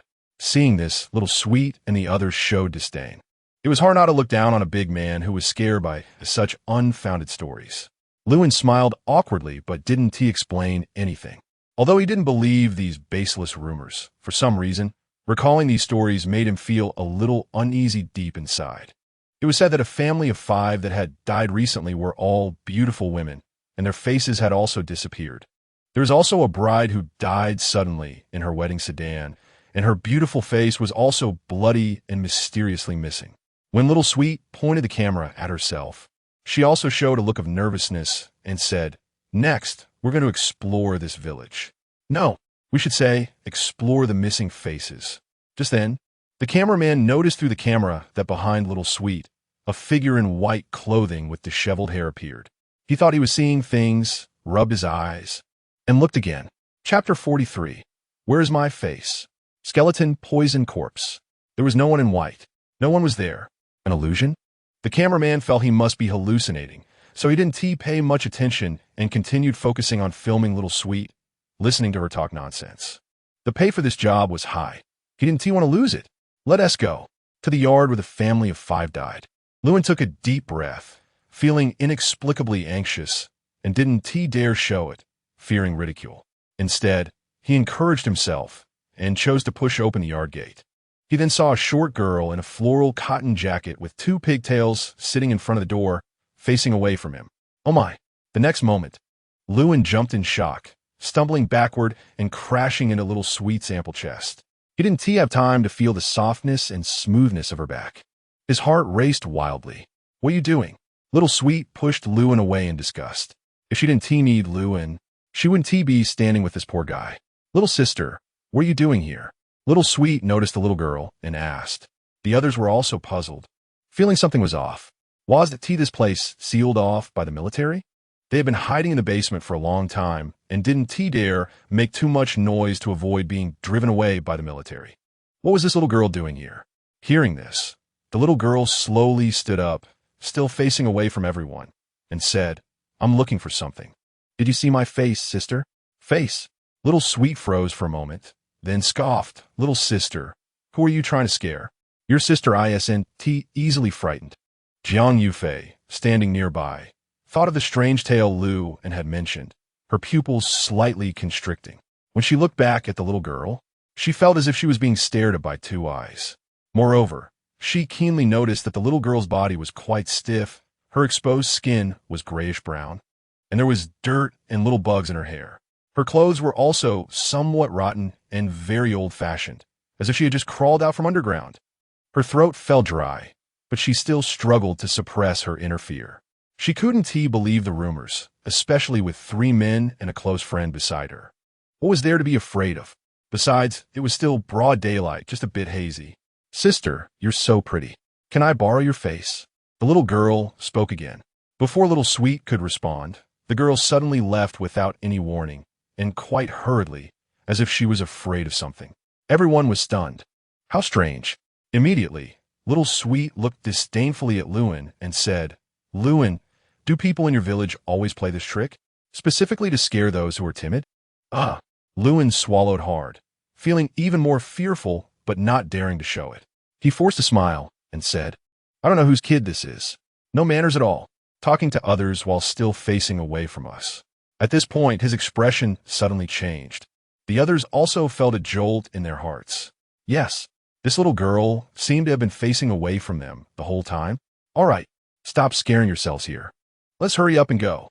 Little Sweet noticed the pale faces of the others and waved her hand, saying, How many ghost story places have you followed me to? Are you scared now? I've seen this kind of scare tactic many times. First, they create a scary environment and costumes to set the mood. Then say some nonsensical things to further provoke your imagination. The more you think about it, the more scared you become. Upon hearing this, everyone nodded in agreement, their faces looking much better. However, Lewin and Jiang Yufei still felt a bit of fear.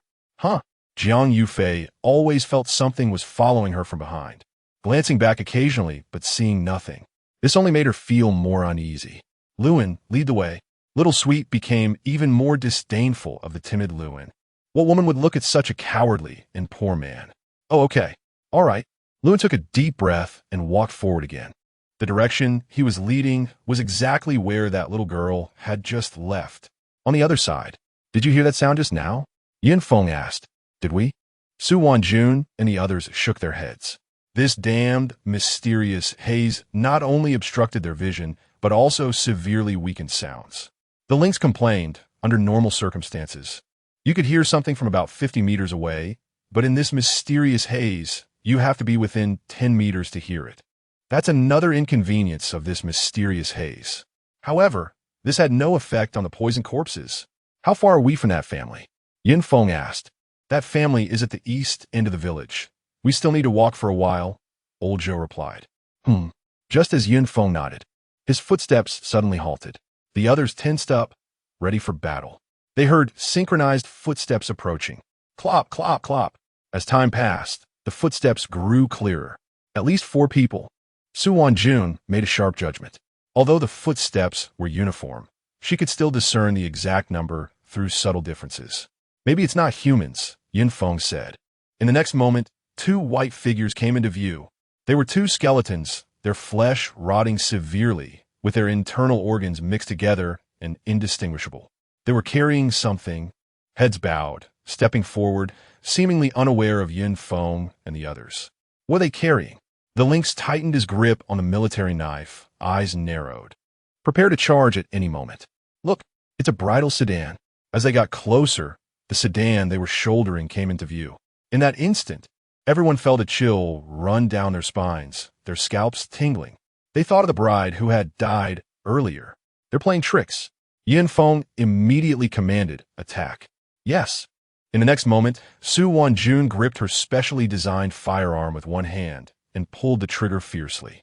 Bang! A large number of steel pellets shot out. Puffed. Ping! One skeleton was hit directly, then knelt on one knee, unable to continue carrying the sedan, causing it to tilt slightly. Bang! At the same time, the lynx also pulled the trigger. The other skeleton trembled slightly and let out a piercing roar. Roar! Go! Su Wanjun shouted, charging forward like a cheetah, brandishing her knife. The lynx also rushed forward. The 2 engaged, 1 skeleton each. Yin Feng stared intently at the bridal sedan. The curtain was tilted, unable to fully obscure the interior, and he vaguely saw a small red shoe. Chapter 44. The Bride in Red. Yin Feng was not at all worried about the safety of Su Wanjun and the lynx, although poison corpses varied in strength. The ones that could appear now wouldn't be too powerful. Moreover, as mere bearers of the bridal sedan, these 2 skeletons wouldn't be strong either. What he truly cared about was the poison corpse inside the sedan. If it could command other poison corpses, its strength should be significant. Yin Feng said calmly, if I can hunt you down, the special antidote produced will be even more. Generally, a poison corpse could produce around 1,000 bottles of special antidote. A powerful poison corpse could even produce 2,000 bottles. Roar! Roar! Just then, 2 more angry roars sounded. Whoosh! Whoosh! Following that, 2 more skeletons responsible for carrying the sedan charged at Yin Feng. Bang! Bang! Zhou had been closely monitoring the situation, guarding Yin Feng's side, and upon seeing this, he unhesitatingly aimed his 2 already loaded special firearms at the skeletons and pulled the triggers. Puffed! Puffed! A large number of steel pellets penetrated the bodies of the 2 skeletons, many passing straight through, but a significant number struck their bones, producing heavy thuds, some even embedding into the skeletons. Whoosh! Immediately, Zhou hurled the 2 special firearms at the skeletons, then charged forward with his military knife to help Yin Feng block the attacks from the 2 skeletons. Clop! Yin Feng stepped forward, getting closer to the bridal sedan, raising his special firearm. Clop! He stepped forward again, beginning to aim. Just then, a fair, jade-like hand suddenly reached out from inside the sedan, adorned with a gold ring on the ring finger, lifting the curtain and slowly stepping out. She was covered by a red veil, clad in bridal attire, with an alluring figure. If it weren't for the 4 skeletons fighting nearby, it would be hard to imagine she was a poison corpse. Bang! At that moment, Yin Feng showed no mercy and directly pulled the trigger. A large number of steel pellets flew towards the head of this female poison corpse. At such a close distance, she couldn't dodge at all, especially since Yin Feng's shot was extraordinarily sudden. The pellets instantly shattered the red veil, then puffed. Familiar sounds of bullets hitting flesh rang out. Ping! Ping! However, what followed was the sound of metal clashing. Huh! She's as tough as steel. Yin Feng's pupils constricted. This was the most obvious characteristic of a powerful poison corpse. Whoosh! Just then, Su Wanjun, who had just finished her battle, swung her military knife without hesitation, slashing towards the neck of the female poison corpse. At the same time, her left hand gripped a military dagger, ready to stab into the back of the opponent's head. Be careful! Seeing this, Yin Feng shouted, his figure flashing as he lunged forward. Wanjun alone was not her match. In the next moment, what? Su Wanjun didn't even notice any movement from the female poison corpse before she realized that the pale jade hand had grasped her military knife. Her expression changed. Before she could react further, the female poison corpse suddenly exerted force, attempting to snatch the knife away. Whoosh! Sensing the terrifying strength of her opponent, Su Wanjun's beautiful eyes widened, and her rich combat experience led her to make 3 quick judgments. First, the opponent's strength was too great. She couldn't compete. Second, she must not let the opponent take her knife easily. Third, this was an opportunity. Gripping the military knife tightly, she used the force to move closer to the female poison corpse, then swung her other hand, clutching the military dagger, fiercely towards the back of the female poison corpse's head. All of this happened in an instant. Even the female poison corpse didn't expect Su Wanjun to dare to approach, nor did she anticipate that Su Wanjun would think of counterattacking at that moment. Caught off guard, Su Wanjun landed a hit. The military dagger pierced the back of the female poison corpse's head. The next moment, oh no! Su Wanjun's beautiful eyes suddenly shrank. The military dagger was blocked by the female poison corpse's skull, unable to penetrate. This couldn't kill the female poison corpse. Roar! The female poison corpse let out a roar. Then her other hand shot out like an eagle's claw, aiming for Su Wanjun's body. Ping!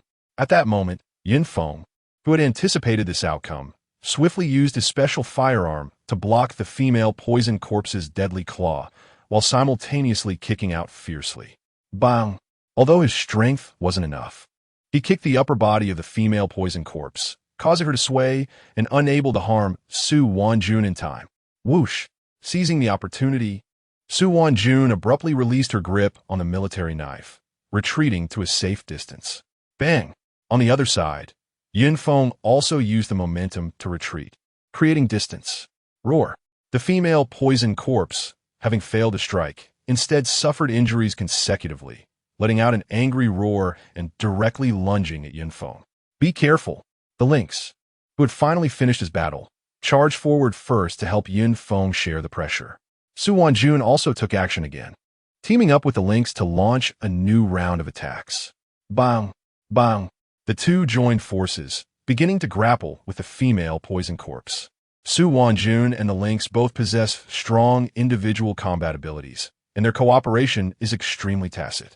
They have a clear understanding of the combat strength of the female poison corpse in front of them, successfully holding it off for a short time. Crack!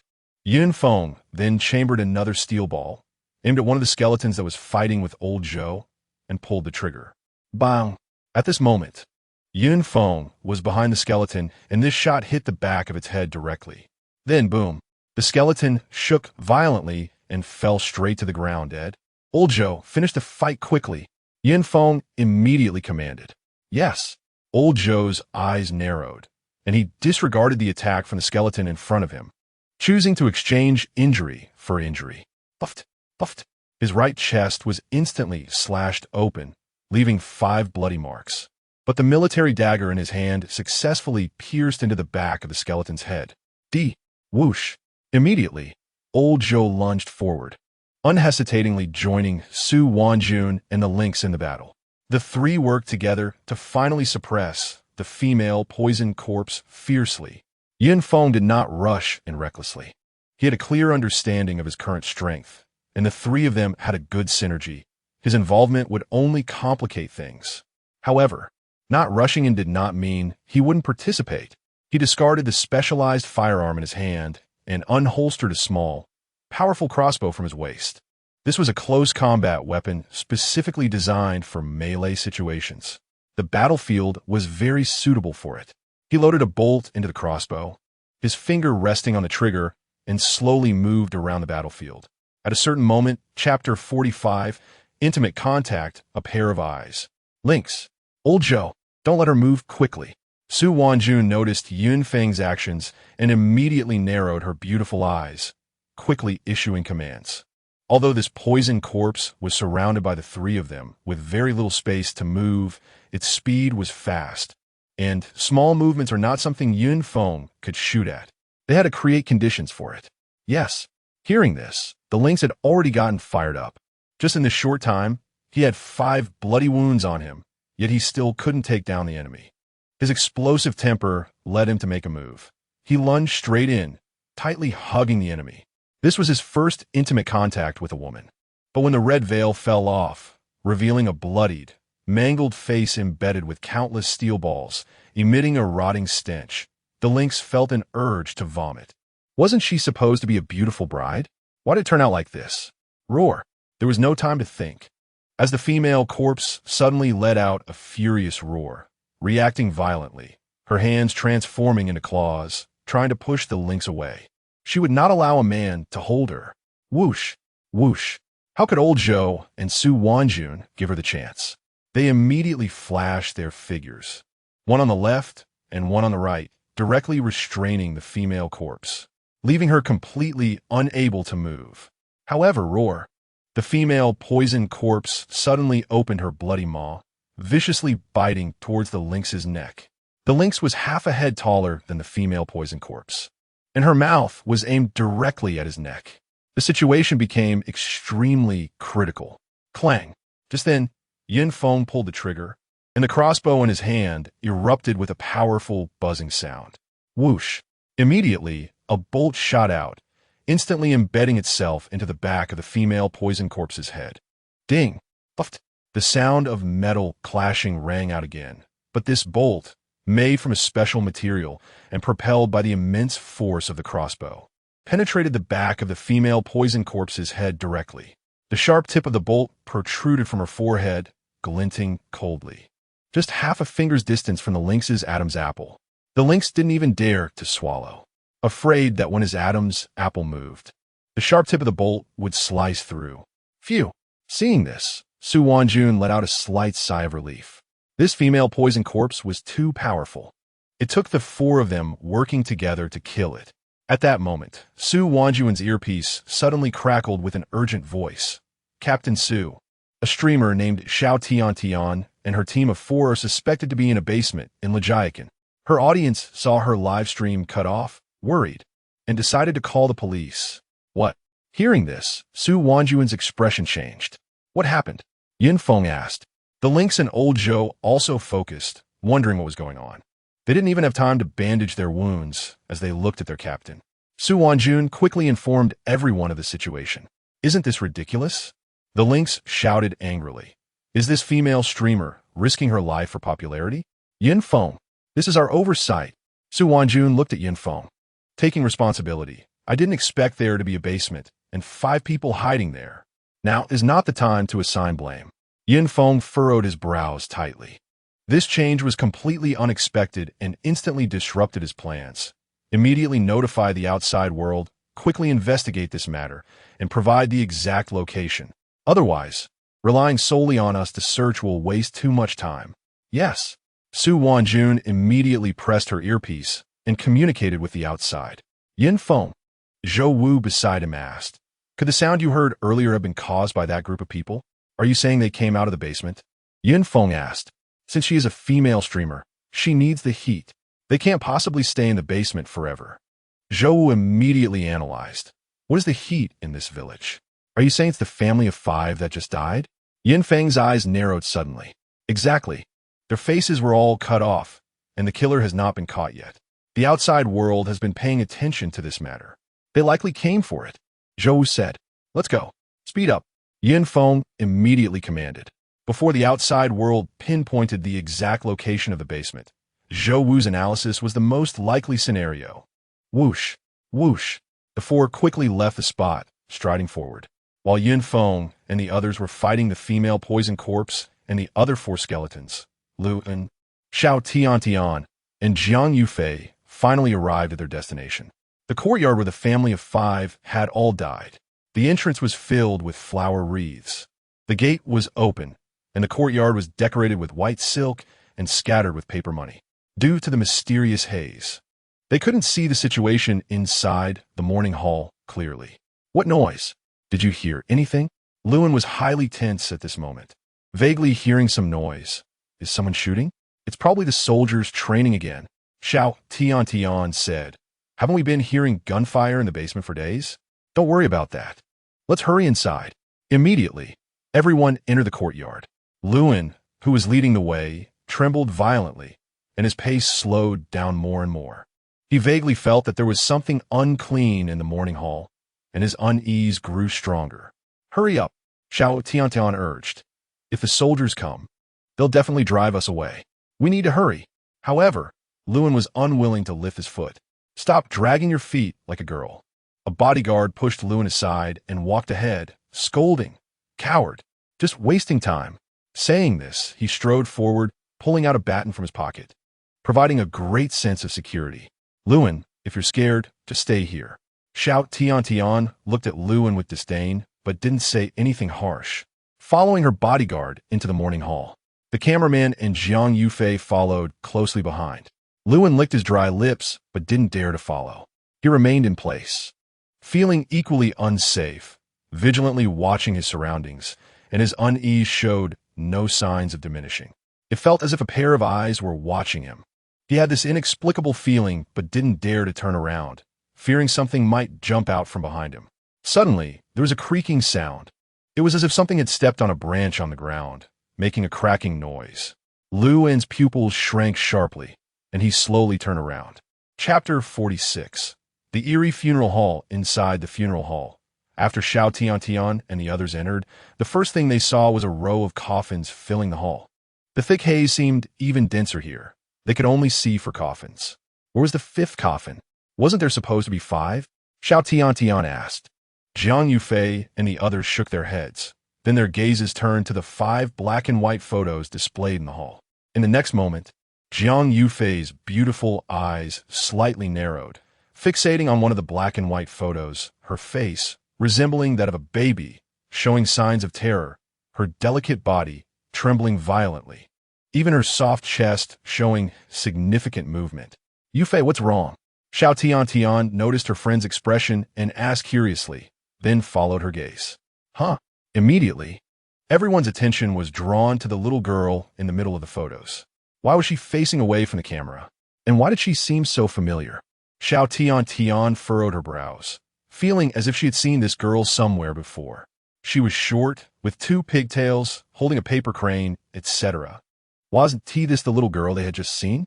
She suddenly recalled something, her body shaking, her eyes widening, a chill running from her feet to her head.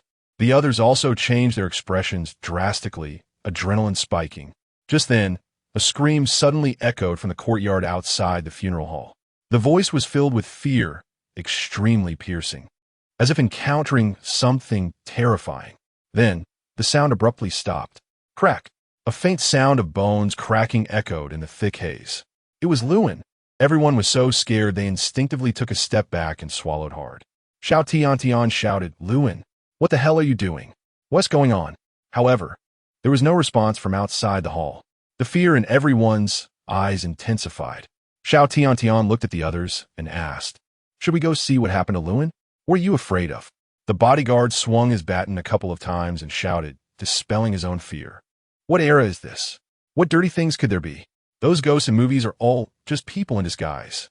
It's all human desires acting up." Upon hearing this, Xiao Tiantian nodded firmly, forcing herself to calm down, even smiling at the camera, saying, "What is there to fear?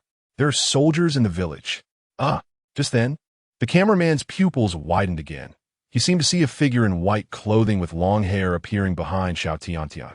This time he didn't blink, but instinctively adjusted the focus to zoom in, and then he clearly saw a woman in a white dress, her hair flowing, standing on one of the coffins, her arms hanging at her sides, her neck stiffly lifting her head bit by bit, revealing a bloodied and mangled face, with her features appearing eerily symmetrical. Moreover, it seemed that the flesh on her face was constantly writhing. "Damn!" The cameraman screamed in fright, his hands shaking, dropping the camera to the ground, and he stepped back, goosebumps all over his body. His sudden reaction caused Xiao Tiantian and the others to change their expressions again, the courage they had just mustered vanishing completely. "What are you doing?" Xiao Tiantian scolded. "Do you know that scaring someone can kill?" Then she noticed the camera that had fallen on the ground. Immediately feeling distressed, she shouted sharply, "Do you even want to work anymore? Do you know how much this camera costs? If this shoot is delayed, can you bear the consequences?" Yu Xiaotian was still venting her anger, even forgetting her fear, not noticing that the woman in the white dress was slowly approaching from behind her. The cameraman was trembling all over, taking steps back, then turned and ran away. Run? Can you escape? Seeing this, Xiaotian became even angrier, cursing, not a single man is reliable. Beside her, Jiang Yufei keenly noticed something. The cameraman's gaze hadn't been on Xiaotian, but rather behind her. Just as she was about to turn her head, her peripheral vision caught a glimpse of a white dress approaching Xiaotian, her pupils suddenly dilating as she instantly understood the cameraman's reaction. Then she bit her dry lip, pretending not to know, forcing herself to calm down, and said, "Maybe it can still be fixed. Xiaotian, let him run.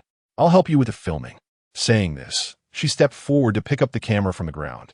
After that, she casually fiddled with the camera, pretending to know how to fix it, not daring to look directly at Xiaotian's direction, but she caught a glimpse of two legs in worn handmade shoes getting closer and closer to Xiaotian.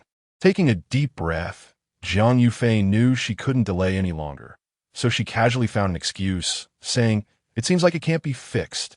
Xiaotian, I'll go after that cameraman. Let him come fix it. We can't delay your shoot." Saying this, she left without hesitation, quickly disappearing into the thick haze. Yufei, Yu Xiaotian was taken aback. What was going on? She just left? Why did it feel like Yufei was acting strange? Furrowing her brows, she couldn't figure it out for a moment. At the same time, the bodyguard on her left also sensed something was off. Everything felt wrong. He felt a chill run down his spine, the courage he had just felt completely dissipating. He wanted to turn and urge Xiaotian to leave. After all, this was a funeral hall, and being here with just two people was indeed a bit unsettling. However, as he turned his neck just 30 degrees, his peripheral vision caught sight of a woman with long hair appearing behind Xiaotian, and his body froze, not daring to turn his head again.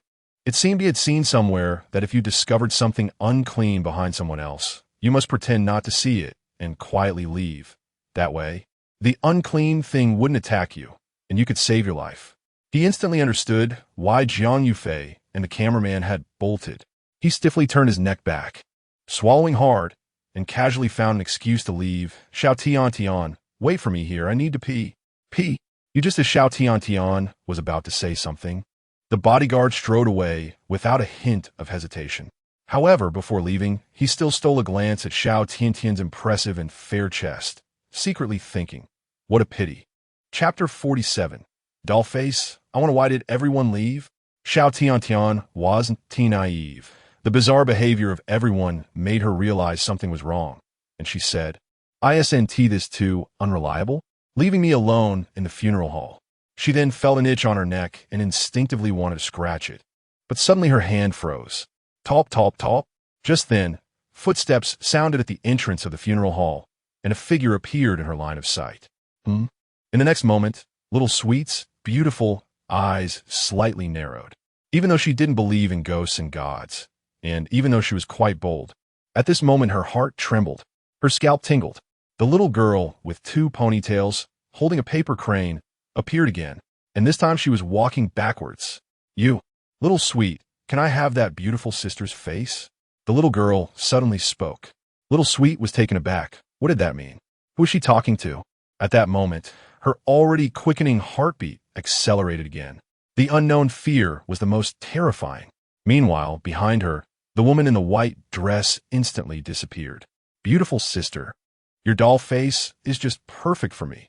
Can you take it off and give it to me? I lost my face, it was borrowed by bad people." The little girl continued. "You don't come over. Help." In the next moment, Little Sweet screamed. Her delicate body trembled, and she fainted from fear. There's a sound. Quick! The four of them, Feng and his companions, immediately quickened their pace towards the sound. Swish! Swish! They quickly entered the courtyard, then suddenly halted, because they found blood and pieces of flesh on the ground. Someone is injured. The mountain cat made the judgment immediately. There were dragging marks on the ground. Su Wanjun followed the blood trail and couldn't help but look in a certain direction of the courtyard. However, she didn't rush over immediately, but looked at Feng, waiting for orders. But take a look. Yin Feng commanded without hesitation. He vaguely sensed that this mysterious haze incident was far more complex and bizarre than he had imagined. Swish, swish, while running wildly. He recalled the information about this mysterious haze incident from his previous life. Unfortunately, at this time in his last life, he was just a diligent college student in the library, completely unaware of such confidential matters. Even after reaching the peak and becoming the guardian deity of Huaxia, it would still be a long time before that. So how could he remember the detailed information about this mysterious haze incident? Disappeared. At one moment, when they reached a corner of the courtyard, the blood and dragging marks had all vanished. Jump the wall? The mountain cat frowned and asked. Tick. Just then, a drop of fresh blood suddenly fell onto the mountain cat's military knife. Huh. Everyone's pupils suddenly shrank, then quickly scattered, tightly gripping their weapons, and looked up sharply. Then they all saw a corpse hanging motionless from an old locust tree nearby. It was exceptionally chilling. Even though the mountain cat and others had seen much, they couldn't help but feel their hearts tremble in shock. Get him down. Yin Feng was quite calm. In his previous life, he had seen mountains of corpses and seas of blood, watching his comrades being eaten by ancient ferocious beasts. That kind of brutal scene was far from what they were facing now. Yes. Swish. Soon, the mountain cat and old Zhou quickly climbed the tree, brought the corpse down, and conducted a simple autopsy. This person had just been killed. The blood was still warm. There were multiple bite marks on his body, suspected to be from animal claws. The face was intact, suspected to have been attacked by a poisoned corpse. He was already lifeless. Confirmed dead. I know him. Yin Feng suddenly spoke. What? Upon hearing this, Su Wanjun and the others were all startled. This is that security guard. Yin Feng didn't explain much, directly looking at Su Wanjun, and commanded, Tell Secretary Chan that the security guard from the underground parking lot of Kyoto Concord Hospital died here, and have him check if this person is part of Little Sweet's team. Yes. Su Wanjun didn't dare hesitate, immediately pressed her earpiece, and began contacting Secretary Chan. Yin Shuai, what should we do now? The mountain cat asked, gritting his teeth. This damned poisoned corpse actually dared to kill Huaxia citizens. I can't tolerate it. Immediately notify the special forces in Lu family village to take the initiative. Yin Feng spoke without hesitation, his eyes equally cold.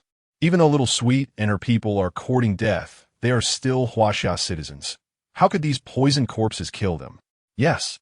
The mountain cat immediately contacted the special operations team leader responsible for actions in Lu family village. Oh, help. There are ghosts. There are ghosts. Just then, not far away, a man's scream echoed. And soon, the scream abruptly stopped. Go! The four quickly rushed over. At this moment, in the direction where the scream came from, Jiang Yufei and the cameraman were running wildly, having just witnessed a bodyguard being bitten through the throat by a woman in a white dress with disheveled hair, blood spraying everywhere. Isn't Little Sweet supposed to attract monsters? Why is this monster still targeting us? The cameraman turned to Jiang Yufei and asked, How would I know? At this moment, Jiang Yufei was running with long legs. Not slower than the cameraman, her beautiful face full of terror, creating a different kind of beauty. Unfortunately, the cameraman had no leisure to appreciate Jiang Yufei. He desperately rushed forward, wanting to escape this haunted place. Have you seen my daughter? Her name is Xiao Qian. She is not tall, only up to your waist, with two ponytails, holding a paper crane, saying she is looking for something. Just then, a voice suddenly sounded beside them. Both of them's pupils suddenly shrank. They turned to see a middle-aged woman in white linen, seemingly merging with the mysterious haze, making it hard to see her face. Damn it! The cameraman was so scared that his legs went weak, almost falling to the ground. Luckily, he steadied himself and continued to run wildly. Jiang Yufei bit her soft pink lips tightly, not daring to stop. Have you seen my daughter? However, that voice kept ringing beside them. No matter how they ran, it seemed they couldn't shake her off. The cameraman and Jiang Yufei both changed their expressions drastically, fear exploding in their hearts. Have you seen my daughter? Soon, the middle-aged woman's voice became anxious and impatient. The cameraman and Jiang Yufei suddenly felt a chill all over their bodies. Have you seen my daughter? When this middle-aged woman reached Jiang Yufei's side, Jiang Yufei's delicate body trembled, and she suddenly spoke. Chapter 48. Malicious Intent. Human-faced cat appears. He saw her. Jiang Yufei pointed sharply at the cameraman beside her. Swish. Upon hearing this, the middle-aged woman suddenly turned to the cameraman.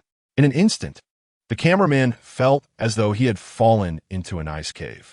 He looked at Jiang Yufei and shouted angrily, "Are you crazy? I see your mom bang." The next moment, he suddenly felt his foot trip, and then he fell directly to the ground. Jiang Yufei, you got me into this. As soon as he spoke, he saw a pair of feet appear in front of him. No.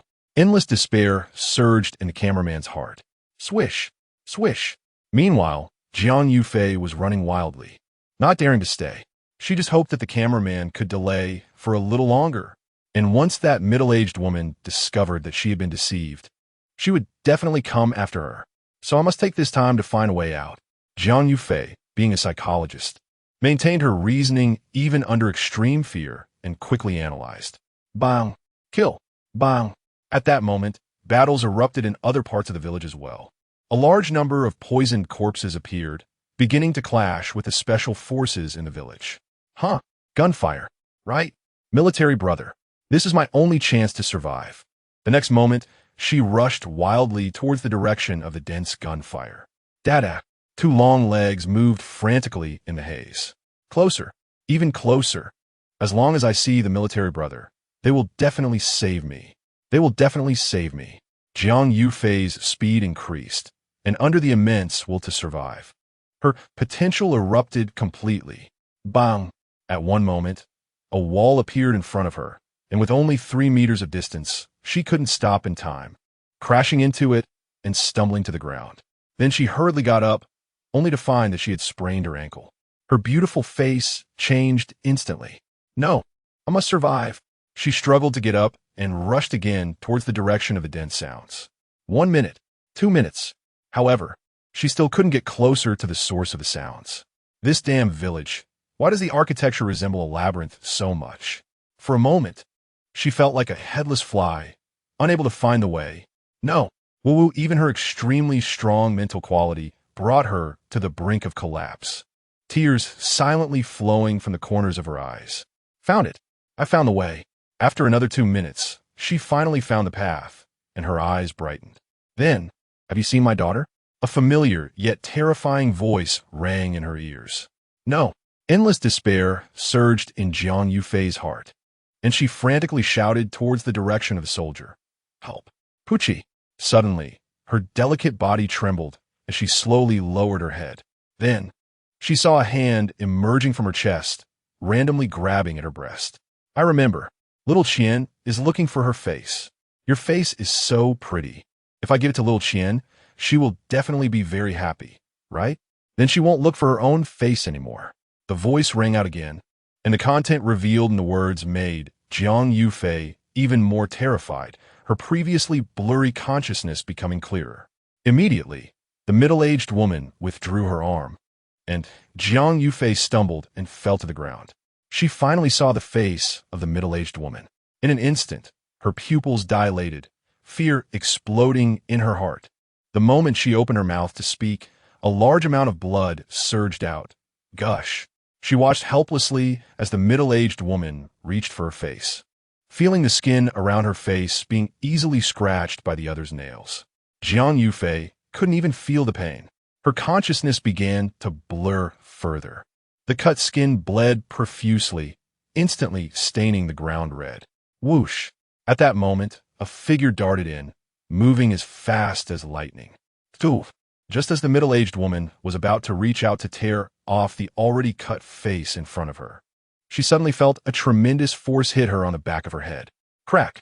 Her entire skull shattered, and she collapsed to the ground. Dead. Immediately, Jiang Yufei saw a child's face, but the owner of the face was a cat. Jiang Yufei's beautiful eyes widened, her heart's fear amplifying once again. At this moment, extreme fear made her consciousness unusually clear. Pucci.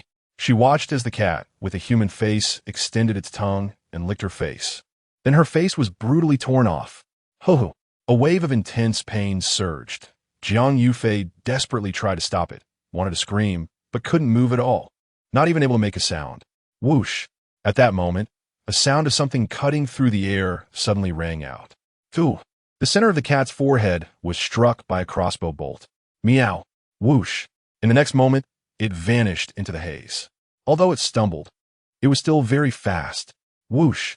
Whoosh! By the time Feng and the others caught up, the cat with the human face was already nowhere to be seen. Damn it! What kind of monster was that? It got away. The wild cat was furious. Feng quickly retracted the specially made crossbow. If he hadn't reacted quickly and held on to it, he probably wouldn't have had the chance to shoot the cat. However, since he didn't kill it, he wouldn't waste energy complaining, but quickly rushed to Jiang Yufei, whose face had been torn off. Jiang Yufei's eyes were filled with blood, turning them blood red. Combined with the sight of her face with no skin, it sent chills down one's spine. Su Wanwan, the wildcat, and old Zhou, upon seeing this, especially witnessing a living person suffering such pain, their anger exploded in an instant. I want to kill that monster. Kill it. The wild cat gritted its teeth, fists clenched, veins bulging on the neck. Su Wanwan and old Zhou's eyes were almost spitting fire. Where's little Tian? Feng, however, was extremely calm at this moment, quickly asking. According to the information just received from Secretary Chun, there were 5 people in little Tian's group, and the security guard Liu was one of them. Including Jiang Yufei in front of them, they had discovered 4 people. One more to go. Jiang Yufei opened her mouth, but could only spit blood madly. Unable to say a word, she could only exert all her strength to move her right hand. Fortunately, in the last moment, she erupted with astonishing potential, suddenly gaining strength, and wrote 2 blood characters on the ground. Bad. Seeing this, Feng's pupils suddenly shrank. Chapter 49. I'll be quick, you endure. Spirit Hall. Bang. After exerting all her strength to write those 2 characters, Jiang Yufei's head tilted, and she completely died. Go. Rushed to the Spirit Hall at full speed. Feng took a deep look at Jiang Yufei, then turned and left without hesitation. Whoosh. Whoosh. Su Wanwan and the others, filled with endless anger, followed closely behind, rushing toward the Spirit Hall. Inside the Spirit Hall, little Tian slowly woke up, only to see a pitch-black back of a head appearing in front of her, almost touching her face.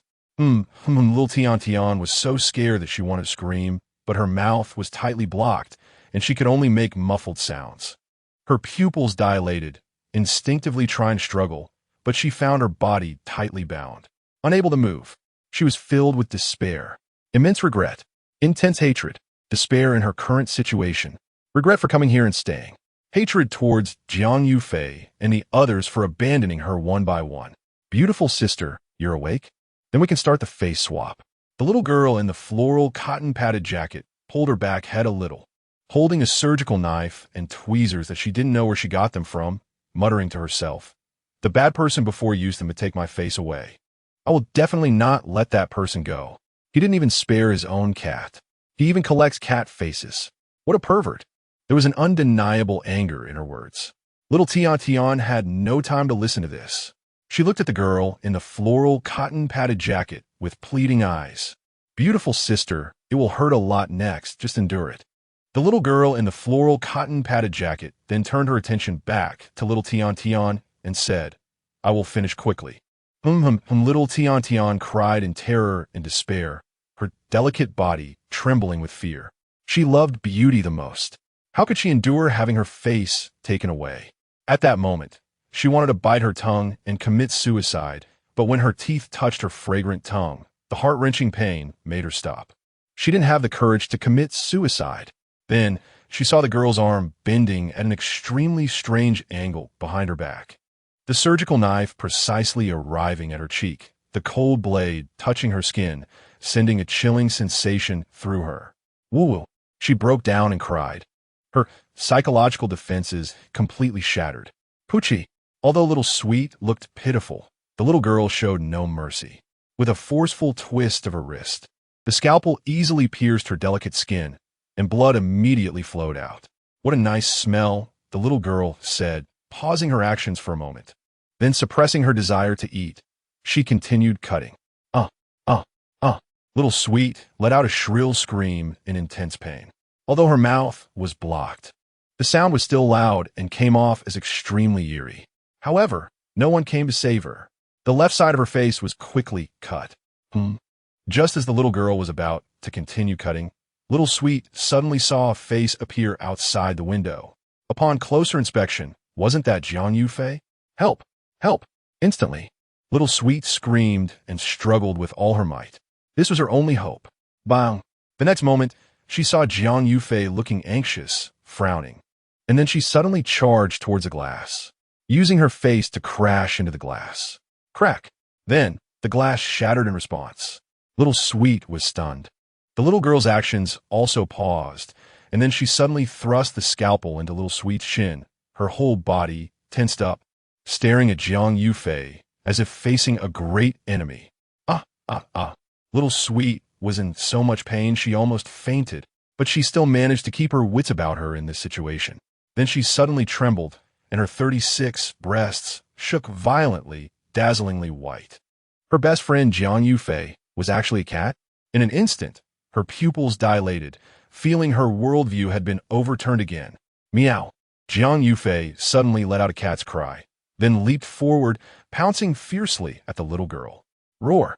The little girl also let out a monstrous roar, then pressed her hands down on Little Sweet's 36, suddenly exerting force, pressing down, and then using the reaction force to spring out. Little Sweet screamed again, feeling her chest was about to explode, almost unable to breathe. Fortunately, they were big enough to provide some cushioning, otherwise puff. Roar! At that moment, the little girl was abruptly slashed across the neck by Jiang Yufei's claws, and half her neck was sliced off, her roaring voice changing pitch. Meanwhile, Jiang Yufei suffered no injuries. Small size, fast speed, and great strength made Jiang Yufei's combat power extraordinarily terrifying. Even though she was already seriously injured, she was still not someone the little girl could defeat. Bang! Roar! Suddenly, the door was violently burst open, and a woman in a white dress with loose hair appeared. She bent slightly, her white dress tearing apart, resembling a fierce beast as she let out a roar. Her mouth, covered by her hair, opened wide enough to fit a fist. Whoosh! Then, she suddenly lunged out. Bang! The little girl also lunged out at this moment. Bang! Puff!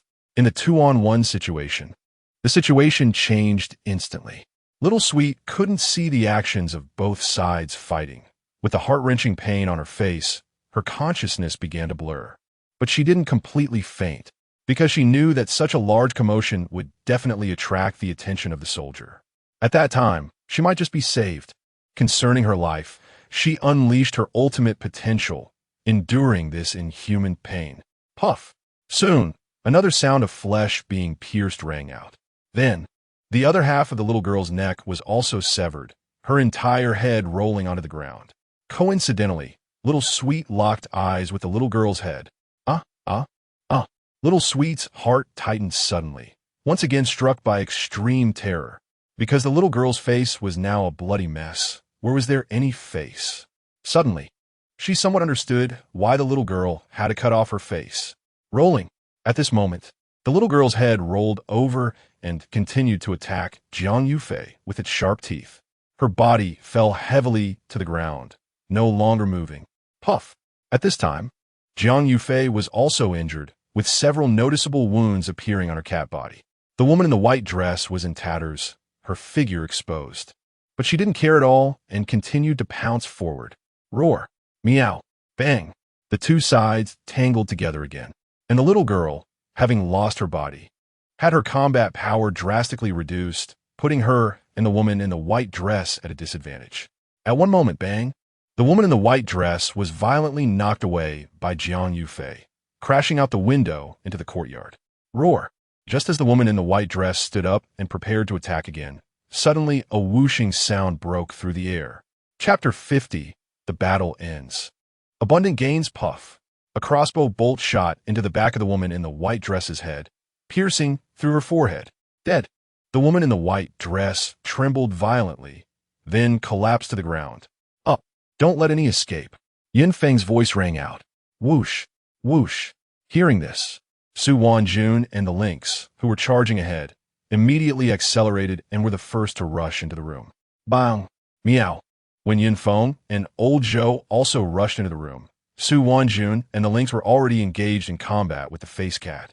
Old Zhou, go block the window. Don't let that beast escape again. Seeing both sides locked in fierce combat, Yin Feng immediately issued the order. This face cat's combat power was extremely abnormal. It absolutely couldn't be let go. In fact, if this face cat hadn't been shot in the forehead and was already injured and had just gone through a battle, Su Wanjun and the lynx would likely have been suppressed as well. Yes, Old Zhou complied. Hang in there. Immediately, Yin Feng quickly approached Little Sweet, pulled out the underwear stuffed in her mouth, and said, "There's still a little girl?" Little Sweet endured the pain and urged, "Her head is still moving." Hearing this, Yin Feng suddenly looked at the headless corpse lying on the ground, his pupils narrowing. Instantly, an indescribable chill swept through his body. He was already tense and cautious. And suddenly his wrist shook, the sharp triangular military dagger stabbing toward a certain direction. Rolling. At that moment, the little girl's head had rolled behind Yin Feng, suddenly opening its bloody mouth, preparing to bite off Yin Feng's neck. The result, puff. Her temple was directly pierced by Yin Feng. The sharp military dagger almost completely entered her head. Roar! The little girl let out a heart-wrenching scream, struggling frantically to break free. However, how could she possibly escape? The more she struggled, the larger the wound became. The triangular military dagger was best at causing blood loss. Although no blood flowed from the little girl's head, it would lead to secondary damage to her brain tissue, making her injuries worse. Puff! At a certain moment, her movements suddenly stilled, and she was completely still, because Yin Feng's other hand was already holding a military dagger, stabbing into her back of the head. Yin Feng released his grip on the triangular military dagger, rubbed his wrist, and said the power is still too weak. The little girl's wild struggles had swollen his wrist. Did she faint? When Yin Feng turned to look at Little Sweet again, he found that the female host had completely fainted from the pain. Must bandage immediately. Looking at the edge of her severely bleeding half-face, he frowned tightly and immediately took measures to stop the bleeding. His previous life's combat experience had given him extremely rich knowledge of battlefield self-rescue. Puff! Meow! Wearing a human face, do you really think you are a person? With me, the lynx around, no matter if you're a black cat or a white cat, I will turn you into a dead cat. Go to hell. At that moment, the lynx suddenly grabbed the two front paws of the human-faced cat and then tore with all its might. Its natural strength was so great that the human-faced cat screamed continuously. Just how powerful it was. Su Wanjun did not miss this opportunity. The sharp military dagger had already been plunged into the back of the human-faced cat's head. Struggling stopped. The human-faced cat is dead. Who? Everyone took deep breaths. They finally killed this human-faced cat. Tap, tap, tap. Just then, a large number of soldiers rushed into the courtyard to provide support. Su Wanjun, the lynx, and Old Zhou took the female anchor and left the mysterious fog with me. Yin Feng quickly issued orders. The others continued to fight. Yes. A few minutes later, Yin Feng and the others left the mysterious fog and looked at the injured Xiao Tian being treated by medical staff, his brows slightly furrowed. He began to sort out the series of events that had just occurred. The little girl, the middle-aged woman, and the woman in the white dress all had no faces. They should be among the 3 of the 5 family members who had just died. The human-faced cat also had no face. Was the killer of this family of 5 and this poisonous corpse cat the same person? Moreover, the most critical point is that they all possessed intelligence. Thinking of this, he immediately looked at Secretary Chun and gave the order. Thoroughly investigate the face-cutting incident and make sure to catch the murderer. The shorter the time of death, the stronger the resentment in the heart, and the greater the possibility of possessing intelligence after becoming a poisonous corpse. If it weren't for that murderer, how could this mysterious fog incident have caused such great casualties? Must be severely punished. Yes, Commander Yun. Secretary Chen nodded immediately. Several hours later, the third mysterious fog incident finally came to an end. Report to Commander Yun. The provincial mysterious fog incident is over, and a total of 191 poisonous corpses were killed. 71 soldiers were injured. No one was killed. Report to Commander Yun. The provincial mysterious fog incident is over, and a total of 71 poisonous corpses were killed. 19 soldiers were injured. 4 killed, namely Lu En and Jiang Yufei. Report to Commander Yun. The 2 mysterious fog incidents in the near sea are over, and a total of 161 poisonous corpse fish were killed. Wow! When everyone heard the results from the sea area, they were all startled, then showed expressions of ecstasy. More than 50,000 poisonous corpse fish? Doesn't this mean we can produce more than 50 million doses of special medicine? Secretary Chun could not contain his excitement and looked at Yun Feng, asking, "The poisonous corpse fish are smaller and weaker, but 161 poisonous corpse fish can still produce 50 million doses of special medicine." Yun Feng said, "Great." Secretary Chun clenched his fist suddenly, even more excited. Adding the number of poisonous corpses obtained from other places, our country can produce more than 50 million doses of special medicine in a very short time. This has alleviated our urgent need. These days, the country's epidemic prevention pressure has been enormous, and special medicine is urgently needed. The harvest from this mysterious fog incident far exceeded his expectations. Others were also invigorated. When the soldiers heard this news, they also relaxed their expressions. Their eyes filled with pride. They completed the task excellently. Their efforts were valuable. Their hard work was rewarded. Swish!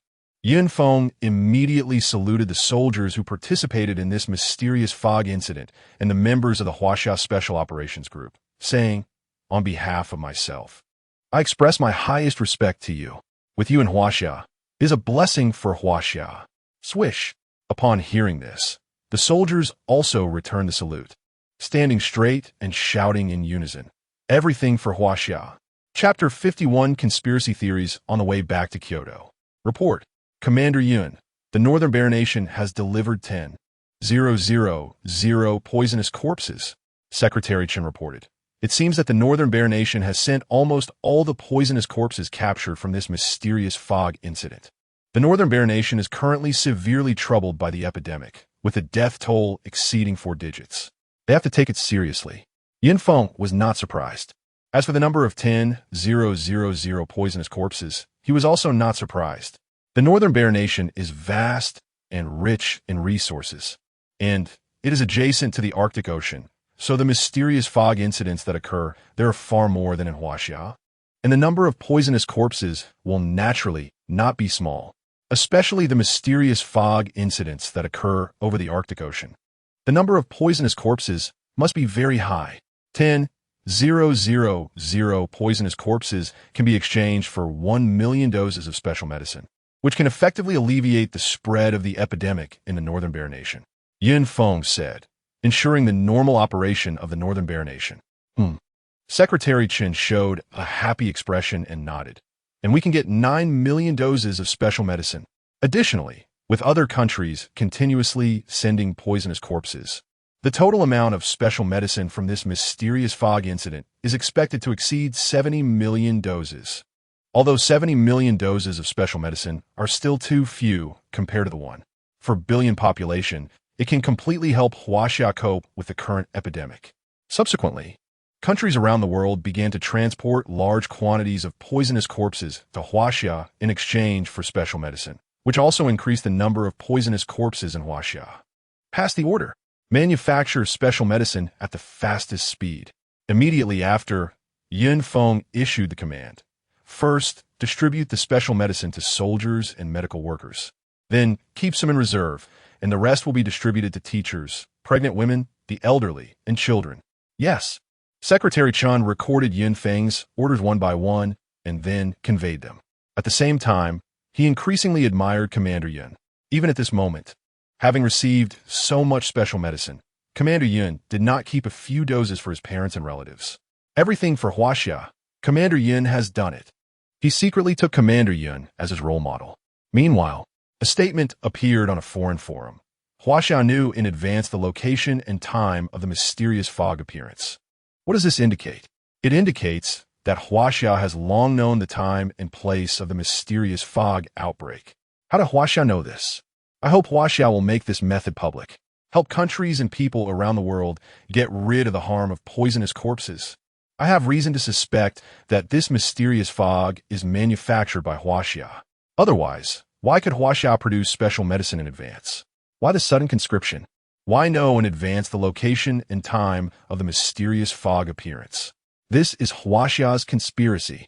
As soon as this statement came out, it immediately attracted global attention. Domestic netizens exploded, frantically rebutting. Upon hearing this, Feng smiled lightly, then directly ordered the Huaxia Special Operations Group to establish an official account, responding domineeringly with 2 words, hee hee, haha. I couldn't help but laugh out loud.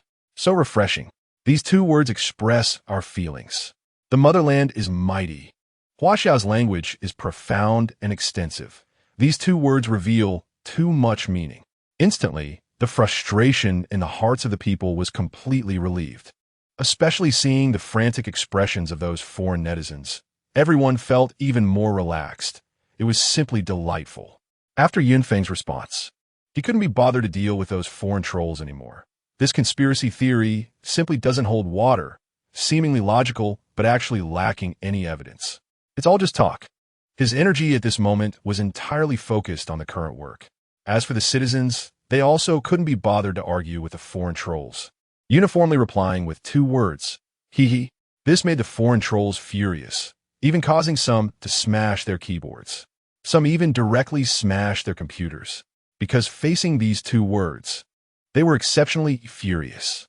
The trolls who did not understand the meaning of these 2 words were very angry. When they figured out the meaning of these 2 words, they became even angrier. Xiao Zhang. He loved going online. These past few days, he has been very happy, working while using haha to retort those foreigners, and then watching their frustrated expressions.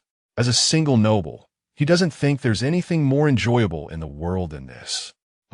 Suddenly, he saw a short video on a foreign forum featuring a beautiful woman dressed very scantily. Otherwise, he wouldn't have been interested in clicking to view it. The scantily clad, beautiful girl spoke for a long time.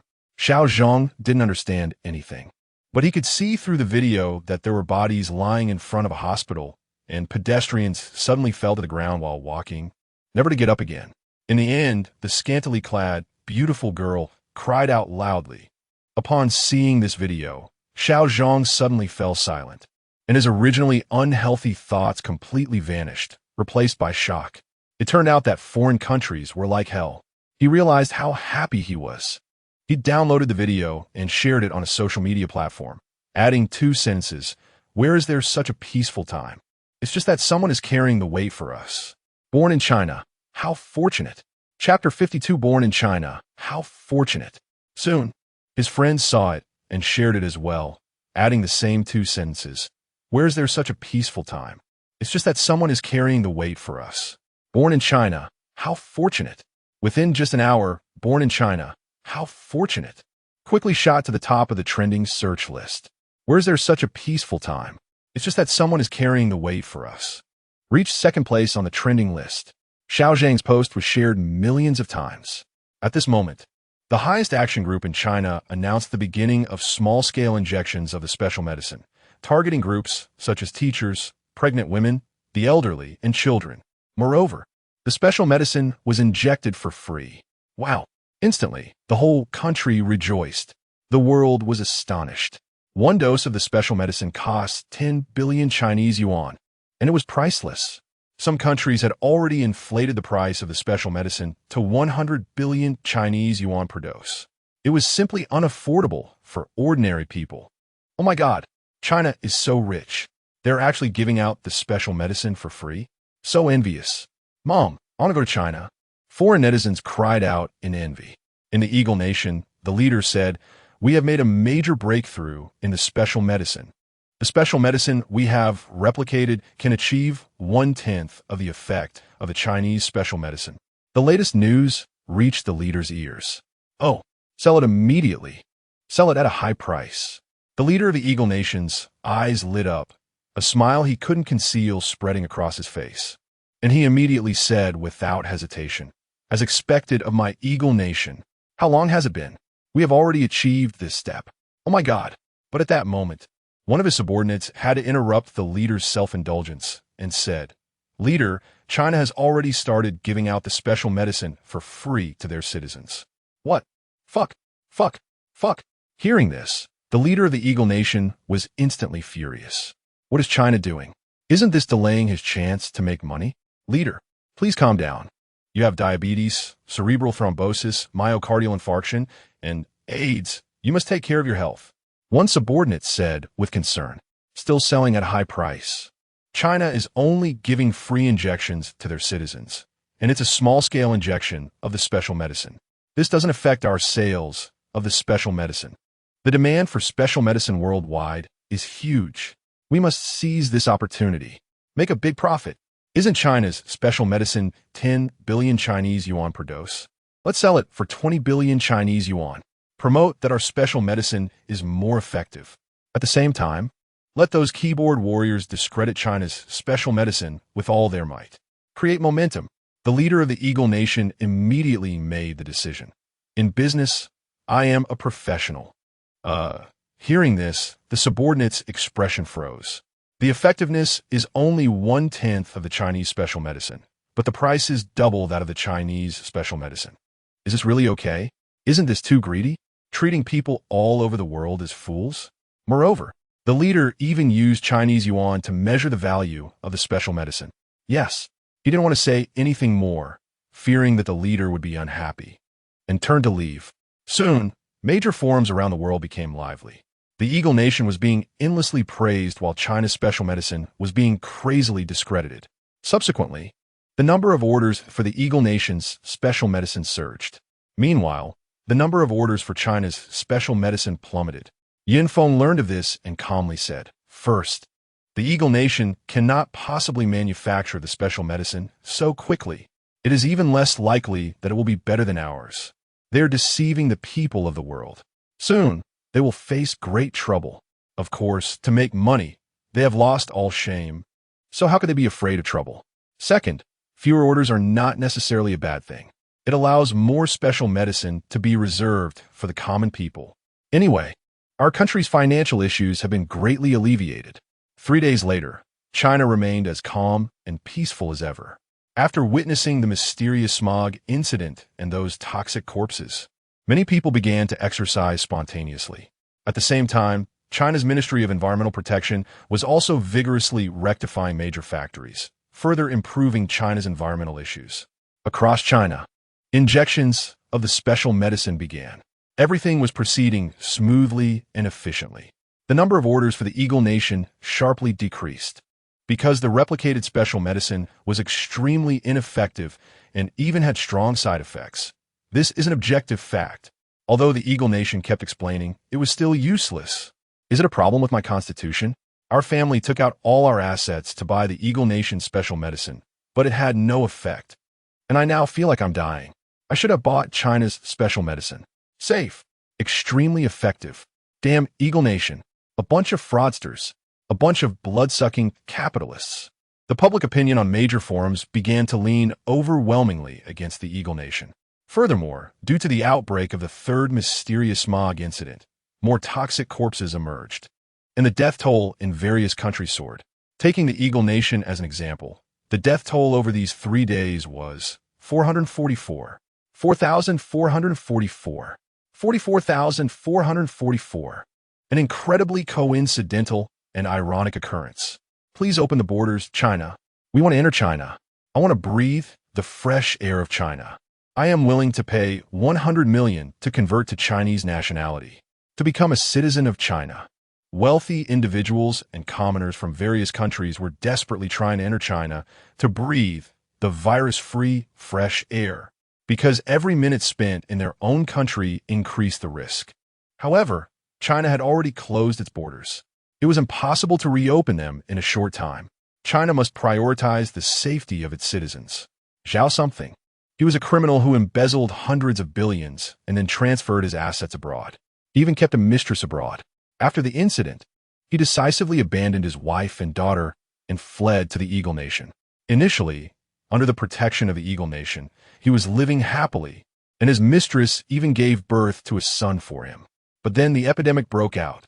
He watched helplessly as his mistress died, unable to do anything.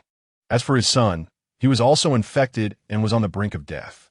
To avoid infection, he didn't even care for his son and left with the money again, watching the Eagle Nation filled with dead bodies. He felt panic in his heart and sought help from the Eagle Nation's government, but received no response. Then he realized that he seemed to be infected too. Suddenly, he was filled with despair and fear. In a desperate situation, he thought of a solution: return to serve his sentence. Even in prison, it will be safer than in the Eagle Nation. As long as he returns to the country, he will be discovered to be infected with the type 1 virus. And at that time, the country will definitely not stand by and watch him die. They will surely provide him with special medicine for free. In that case, he can save 10 billion huaxia coins. And this 10 billion huaxia coins can be given to his wife and daughter in order to seek their forgiveness. Killing two birds with one stone. Realizing this, he quickly took out his phone and called his wife. "Help me contact the motherland. I am willing to serve my sentence. I plead guilty. I still have 9 billion huaxia coins here. All of it is for you and our daughter." Chapter 53. Unfaithful wife. Ungrateful daughter. Get lost. Take your money and die with your mistress. What Zhao didn't expect was that his wife directly chose to refuse and blacklisted him. A vicious woman. Zhao was so angry that his whole body trembled, but he had no time to waste, so he hurriedly called his daughter, only to find it was a disconnected number. Opening social media, he then discovered that he had been deleted by his daughter. He took a deep breath, suppressing the anger deep within him. Recalling his daughter's QQ nickname, Beichen Jingluo, and re-added her as a friend. However, he was rejected. The reason for the rejection was, "Sorry, I have a new dad." Zhao was so angry that he directly threw his phone to the ground. Unfaithful wife. Ungrateful daughter. I roar. Just then, a voice that seemed inhuman suddenly roared in his ear. He turned his head to see a decaying zombie dog staring at him fiercely. "No!" Puffed. The next moment, the scream abruptly stopped. "Yin Shuai, everything is proceeding in an orderly manner. You can take a good rest now." At this moment, Secretary Chen looked at the work that had temporarily come to an end and immediately advised. "No." Yin Feng shook his head and said, "Next, we need to fully construct the Steel Chain City and prepare for the fourth mysterious smog event that will break out in a month. How can there be time to rest?" Yin Shuai, if you tire yourself out, Secretary Chen was about to continue persuading. Report. There has been a significant breakthrough in the Zhao family village face-cutting case. The murderer lives in the city. The police are currently conducting a comprehensive investigation.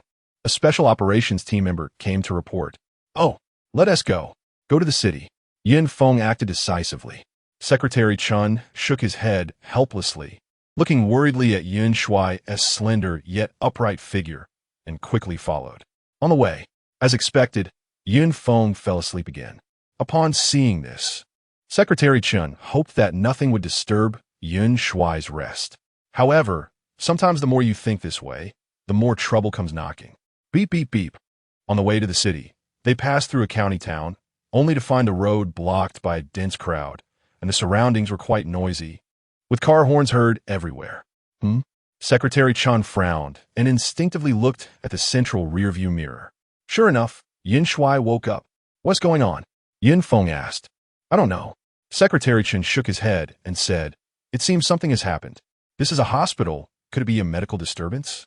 Yin Feng looked at the many elderly, children, and pregnant women in front, and couldn't help but frown slightly.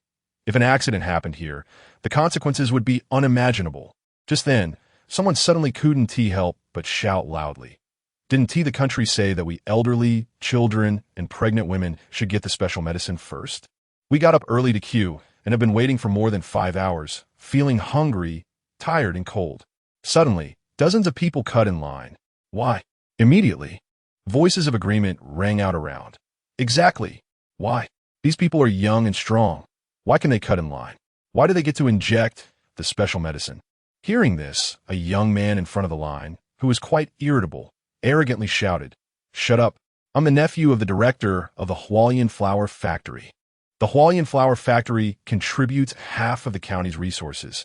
Why can't we inject the special medicine?" Instantly, his words enraged the elderly.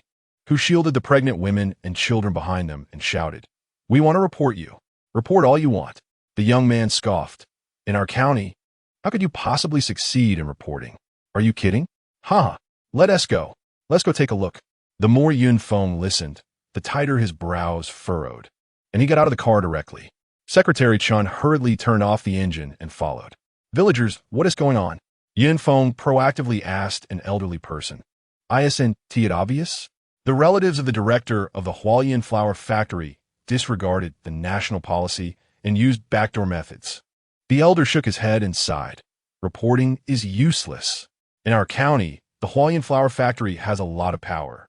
Hearing this, Yun Feng's brows furrowed even tighter as he strode toward the special medicine injection site, with Secretary Chun closely following. The two were immediately stopped by the hospital security. "What are you doing? You are too young to meet the criteria for injecting the special medicine." "Why do they meet the criteria?" Secretary Chun asked discontentedly. "Because we are relatives of the director of the Hualien flower factory." "Who are you? Can't you have a little self-awareness?"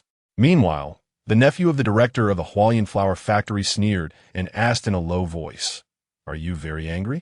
"Ha! Kid, this is reality. You can't fight it. You can report as you like. By the way, my name is Siekuan. Don't report the wrong person."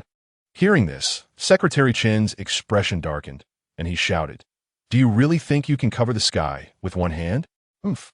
Siekuan snorted coldly and said, "Do you know what my uncle's nickname is?" "What nickname?" Secretary Chen asked. "Siep Bancheng," Siekuan disdainfully said, "in the entire county. Half of it is decided by my uncle. What right do you have to report me? Let this Siep Bancheng come see me. I want to see if he knows about this." Yun Feng, who had been silent all along, suddenly spoke. "Yes." Secretary Chen immediately picked up his phone. "Hee, you really know how to brag." Siekuan scoffed and said, "Who do you think you are? Let my uncle come see you." "Security, throw these two madmen out." "All right. Young Master Cohen, you go in first." Now that the internet is so developed, if someone records a video of the situation here and posts it online, it might not be good for you, and Director Xia. A nearby security guard immediately flattered and nodded while speaking. That makes sense. You're pretty good. What's your name? You can come work in my uncle's flower factory in the future." Siekuan nodded in satisfaction and asked, "Young Master Cohen, are you serious?" Thank you. My name is Wang Yong." The security guard immediately replied. "Wang Yong, right? Don't worry. I'll remember you." Siekuan then turned and left, not forgetting to raise an eyebrow at Yun Feng and Secretary Chun provocatively. At the same time, Wang Yong began to shove Yun Feng and Secretary Chun. "Hurry up and leave. If you don't leave, I'll call the police. How dare you disrupt the order of the hospital? Who gave you the guts?" Chapter 54. Superior People Yun Shui. The director of the Hualien flower factory is inside this hospital and will come personally soon, Secretary Chun said. Yun Feng nodded, and before he could speak, Siekuan scoffed and disdainfully said, "Still bragging here at this time? Can't you take a look at what kind of person you are? You think you deserve to meet such a big shot as the director of the Hualien flower factory?" TCH. Saying this, Wang Yong spat a thick phlegm on the ground, then acted all nonchalant. Yun Feng couldn't be bothered with this person and directly said, "Investigate this hospital thoroughly." "Yes." Secretary Chun immediately nodded. Haha. Upon hearing this, Wang Yong couldn't help but laugh out loud, then said, "Are you too crazy? Are you addicted to acting? Do you know you look just like clowns? Don't you think so?" He looked at the other security guards nearby, but at that moment, he noticed that they all took a step back, distancing themselves from him, as if they were afraid of something. "A bunch of cowards. I'm going to work at the Hualien flour mill next. I'm not on the same level as you anymore. Why aren't you coming over to curry favor with me?" Wang Yong said arrogantly. "What level are you on?" Suddenly, a voice came from behind. "Someone higher than you." As Wang Yong said this, he turned his head, and when he saw who it was, his face turned pale with fear, stuttering, "Director Huang, what are you doing here?" Director Huang coldly snorted and said, "If I hadn't come, I wouldn't have known you were so impressive. You're actually higher than us." Director Huang. Wang Yong wanted to say something, but Director Huang spoke directly, "You don't need to come to work anymore." Hearing this, Wang Yong suddenly thought of his upcoming job at the Hualien flour mill and felt emboldened. However, at that moment, a middle-aged man with a big belly next to Director Huang spoke up. Our Hualin flour mill won't hire someone as uncultured as you. Who the hell are you? Wang Yong shouted immediately. Aren't you going to work at the Hualin flour mill? You don't even know the factory director? Director Huang asked. Wang Yong's pupils dilated in shock, as if struck by lightning. Take off that uniform and leave right now. Director Huang waved his hand and said directly. Hearing this, Wang Yong wanted to say something, but a security guard who had long been displeased with him stepped forward and took him away. Immediately, Director Huang and Director Xie turned their attention to Yun Feng and Secretary Chen, then exchanged smiles and approached, asking, Who are you two? Clearly, they did not know Yun Feng and Secretary Chen. The phone call from the provincial capital earlier did not inform them of Yun Feng and Secretary Chen's identities. Yun Feng nodded and said, Chen Long. Secretary Chen also introduced himself. Upon hearing this, Director Huang and Director Xie exchanged glances, both seeing confusion in each other's eyes. They had not heard of these two figures. However, both quickly speculated. These two must be the sons of some leaders. They exchanged glances again, and then Director Xie asked, What brings you to find me? I heard you're called Xie Banchen. Secretary Chen looked at Director Xie and asked. Upon hearing this, Director Xie immediately waved his hand and said, That's just a nickname among friends. Don't take it seriously. But your nephew Xie Cohen took it seriously. He actually brought your relatives here to cut in line for the special medication. Secretary Chen questioned, What is the national policy? What right does he have to inject the special medication? At once, Director Xie and Director Huang understood what was going on and secretly breathed a sigh of relief. It turned out to be just this small matter. Their bodies visibly relaxed a bit, and then Director Xie pretended to have a stern expression and said seriously, Is there such a thing? This kid has been goofing off and not doing his job. I didn't expect he would dare to use my name to disrupt the rules. Now he even dares to violate national policy. Don't worry, I'll call him right now. I'll have him come apologize to you. Saying this, he made a phone call. No need to apologize to us. Secretary Chen frowned, feeling that Director Xie's words had some issues. Yes. They owe an apology to the country. They owe an apology to the elderly, children, and pregnant women who are waiting in line in the cold winter. Director Xie hurriedly nodded and said, Hello, where are you? What? You're injecting the special medication? Who told you to inject the special medication? Do you know who you've offended?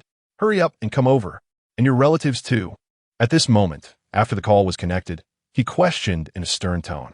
Soon, Xie Cohen quickly ran out of the room where the special medication was injected, with a cotton swab pressed against his arm, clearly having just finished the injection. Uncle, Xie Cohen respectfully called out, Director Huang. Behind him were the relatives of Director Xie, all standing aside and respectfully greeting. Slap. Director Xie slapped Xie Cohen in the face, scolding, Do you know what mistake you've made? What do you think the national policy is? How dare you trample on it so casually? So many villagers are waiting in line here. Who allowed you to cut in line? All you do is loaf around and not do your job. And you guys, you've disappointed me too much. Apologize to the villagers. I'm sorry. Xie Cohen's eyes shifted, his gaze lingering on Yun Feng and Secretary Chen for a moment. Then he obediently bowed and apologized to the villagers. I'm sorry. Director Xie's other relatives also bowed and apologized. Unfortunately, the elderly, children, and pregnant women completely ignored them, simply watching their performance quietly. Seeing this, Xie Cohen secretly cursed. A bunch of ungrateful guys. Gentlemen, is this satisfactory now? Director Xie asked. I will definitely discipline him strictly in the future. Such situations will never happen again. Don't worry, our hospital will also strengthen management in the future. Director Huang also assured. Hearing this, Secretary Chen frowned slightly, his gaze resting on the cotton swab on Xie Cohen's shoulder, without speaking, but looking at Yun Feng. Wipe off the dirty stuff you just spat. Yun Feng said calmly. You. Xie Cohen was about to say something, but seeing Director Xie's expression, he immediately swallowed the words and nodded. Okay. Then, he took out a tissue and wiped off the phlegm he had just spat, but a hint of malice flickered in his eyes. Let's go. Yun Feng then turned and left. Secretary Chen followed closely, and the two returned to the car. Director Huang ordered someone to clear the traffic. Watching Yin Feng and Secretary Chen's car slowly leave, Xie Kun said resentfully, "Uncle, who are those two? They actually make you afraid to offend them." Slap. Director Xie slapped him in the face again, scolding, "Shut up. All you do is cause trouble. You'll get into trouble sooner or later. You've startled the big leaders in the provincial capital. What do you think their identities are?" Upon hearing this, Xie Kun's pupils shrank, and he immediately dared not speak anymore. Meanwhile, Director Huang's eyes flashed, and he said, "Director Xie, that young man who doesn't tea-talk much seems to have a big background. I feel he is not simple. This matter may not end so easily." Director Xie said, "Director Huang, let us put our matter on hold for now. Let us clarify the identities of these two before making plans." Director Huang nodded and said, "All right, send someone to follow them." Director Xie glanced at Xie Kun and said, "Did you see them leave? This is what you're best at.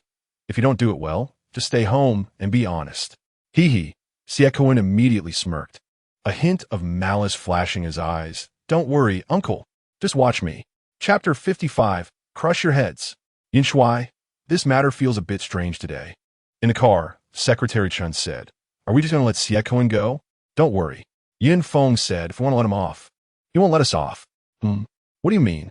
Secretary Chen had just opened his mouth to ask when his brow furrowed as he noticed a car following them through the rearview mirror, immediately understanding, and said, "Yin Shuai, Xie Kun is following us. Should we teach him a lesson? I remember Wan Jun and the others are nearby, right?" Yin Feng opened his mouth and said, "Go see her." Nowadays, Huaxia has already begun preparations for the fourth mysterious haze incident. In order to prevent anyone from mixing into the mysterious haze incident again, the military arrived at the outbreak site of the fourth mysterious haze incident long in advance to conduct thorough inspections. Coincidentally, there is a site for the outbreak of the fourth mysterious haze incident nearby, and it is managed by Su Wanjun. Hearing this, Secretary Chan was taken aback and somewhat puzzled by Yun's decision, even more confused about why Yun was not answering the question. Yes.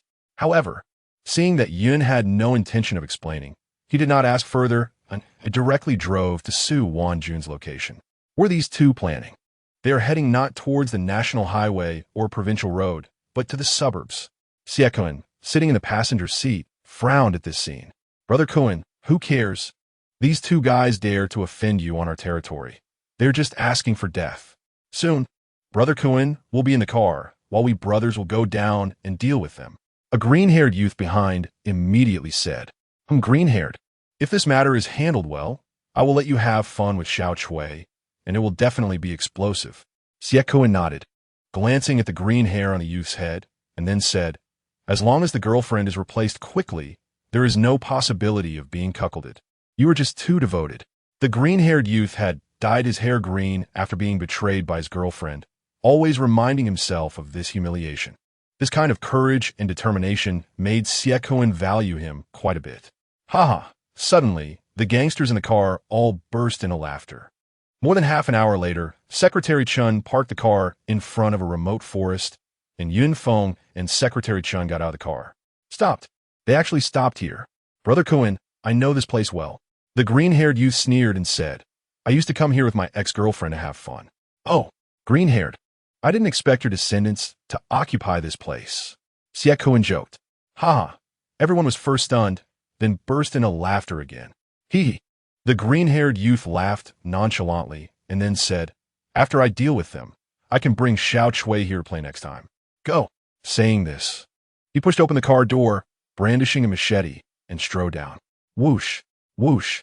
The others also got out of the car, weapons of various kinds in hand. "Two gentlemen, you have offended someone you shouldn't have, according to the rules of the underworld."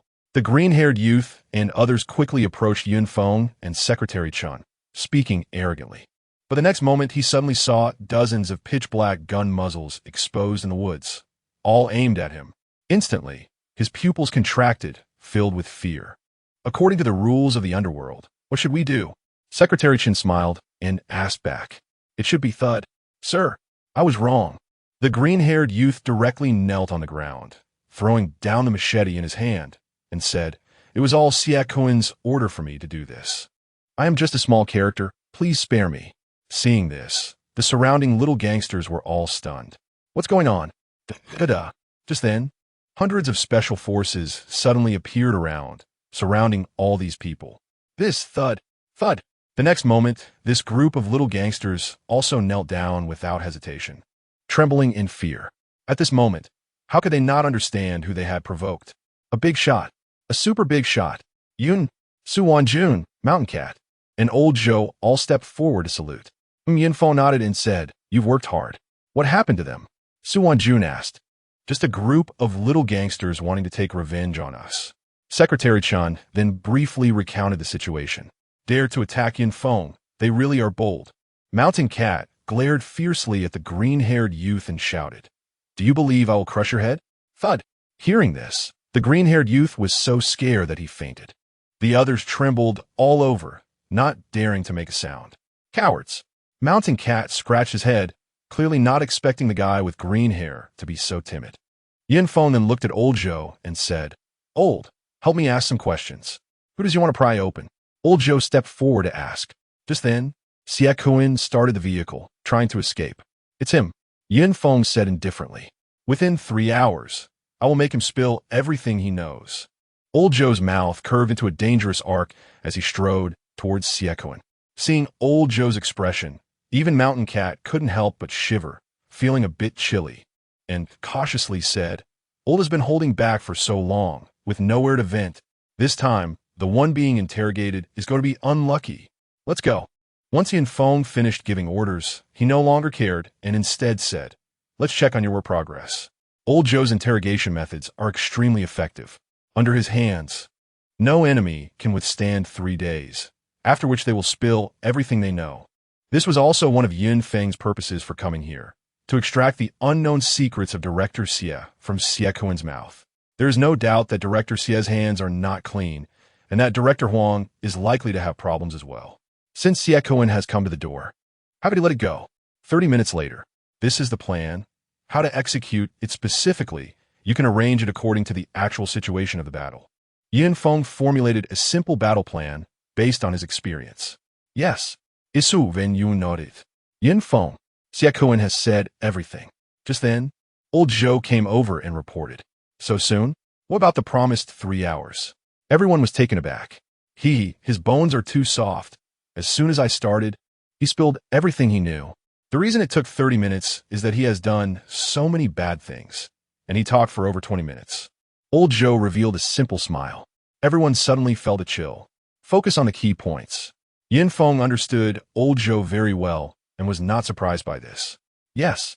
Old Zhou's expression immediately became serious, showing anger, and said, "Siekuin's uncle, who is also the director of the Hualien Flower Factory, has a big secret." Chapter 56, Dead Men Don't Talk. Hearing this, everyone focused their attention. Something that could make Old Zhou angry is obviously a big deal.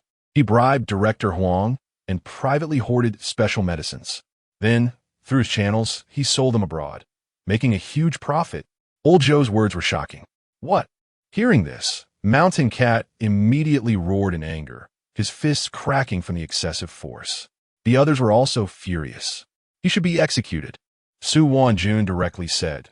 "The soldiers risk their lives to hunt down poisoned corpses and obtain special medicines, yet someone is abusing their power, hoarding them privately, and even selling them abroad, must be severely punished. Yin-Fo, should we directly mobilize the military to arrest this person and Director Huang?" Old Zhou asked. Such a big matter could involve a wide range of issues. If this were handed over to the local authorities, it would be difficult to uncover the truth. Yin-Fo, this is just Siekuin's side of the story. He doesn't know where Director Xie has hidden the special medicines, nor is there direct evidence to prove this. Secretary Chun immediately shook his head, disagreeing. These two are a local private entrepreneur. One is the director of the county hospital. If we arrest the wrong person, the impact could be significant. Yin-Fo was silent for a moment, then looked at Siekuin, who was pale with fear, as if he had experienced great terror but bore no visible wounds, and said, "Catch the thief in the act." Director Xie has returned to the factory. He needs to handle an important matter. In the office. Annoying. She is not that casual of a person. An extremely charming voice rang out. "Is that so? When you get casual, you're not human. Director Xia's voice came through. This is 10,000. If you serve me well, there's another 40,000. The camera zoomed in. At this moment, Director Xia was stuffing a wad of cash into the bosom of the alluring woman in front of him. The enchanting woman skillfully tucked the 10,000 in her bag, and then, feigning reluctance, said, I'm the little mistress of Director Huang. If you treat me like this, be careful of him turning against you. That old useless man who relies on drugs. Can he satisfy you? Director Xia scoffed. Besides, does he dare to turn against you? If his wife knew about your existence, would Director Huang still have a good life? Everyone has each other's secrets. No one would fall out over you. Upon hearing this, a trace of sadness appeared in the depths of the alluring woman's eyes. She was just a tool for relieving desires. They indeed wouldn't fall out over her. Because she was self-aware, she could only work a bit harder. Serving Director Huang while having an affair with Director Xia. Working 2 jobs to earn 2 incomes. A monthly income of around 200,000 was already quite good in a county town. Thinking of the money, the sadness in the enchanting woman's eyes instantly disappeared, replaced by enthusiasm. She actively sat on Director Xia's lap, wrapped her arms around his neck, and sweetly said, Director Xia, you truly are a big shot, a great leader. Seeing issues so profoundly and hitting the nail on the head. Haha, I initially liked your mouth. Now I find out that not only does it look good, but it's also useful. As Director Xia spoke, he planned to let loose and began to get unruly. Just then, there was a knock on the door. The alluring woman immediately wanted to get up and adjust her clothes, but Director Xia pressed her down forcefully and then signaled with his eyes. Seeing this, the alluring woman immediately understood, threw him a flirtatious glance, and then lowered her head shyly. Come in. At the same time, Director Xia pretended to be nonchalant, leaning over his desk to review files. Creak. Then, Xia Kuan pushed the door open and entered. Back already? Director Xia glanced at Xia Kuan and asked, How'd it go? Uncle, those 2 have already left the county. I watched them leave. Xia Kuan said. Director Xia nodded and said, If there's nothing else, you can leave. Hearing this, Xia Kuan glanced at Director Xia's phone on the desk, his brow slightly furrowing, then prepared to leave.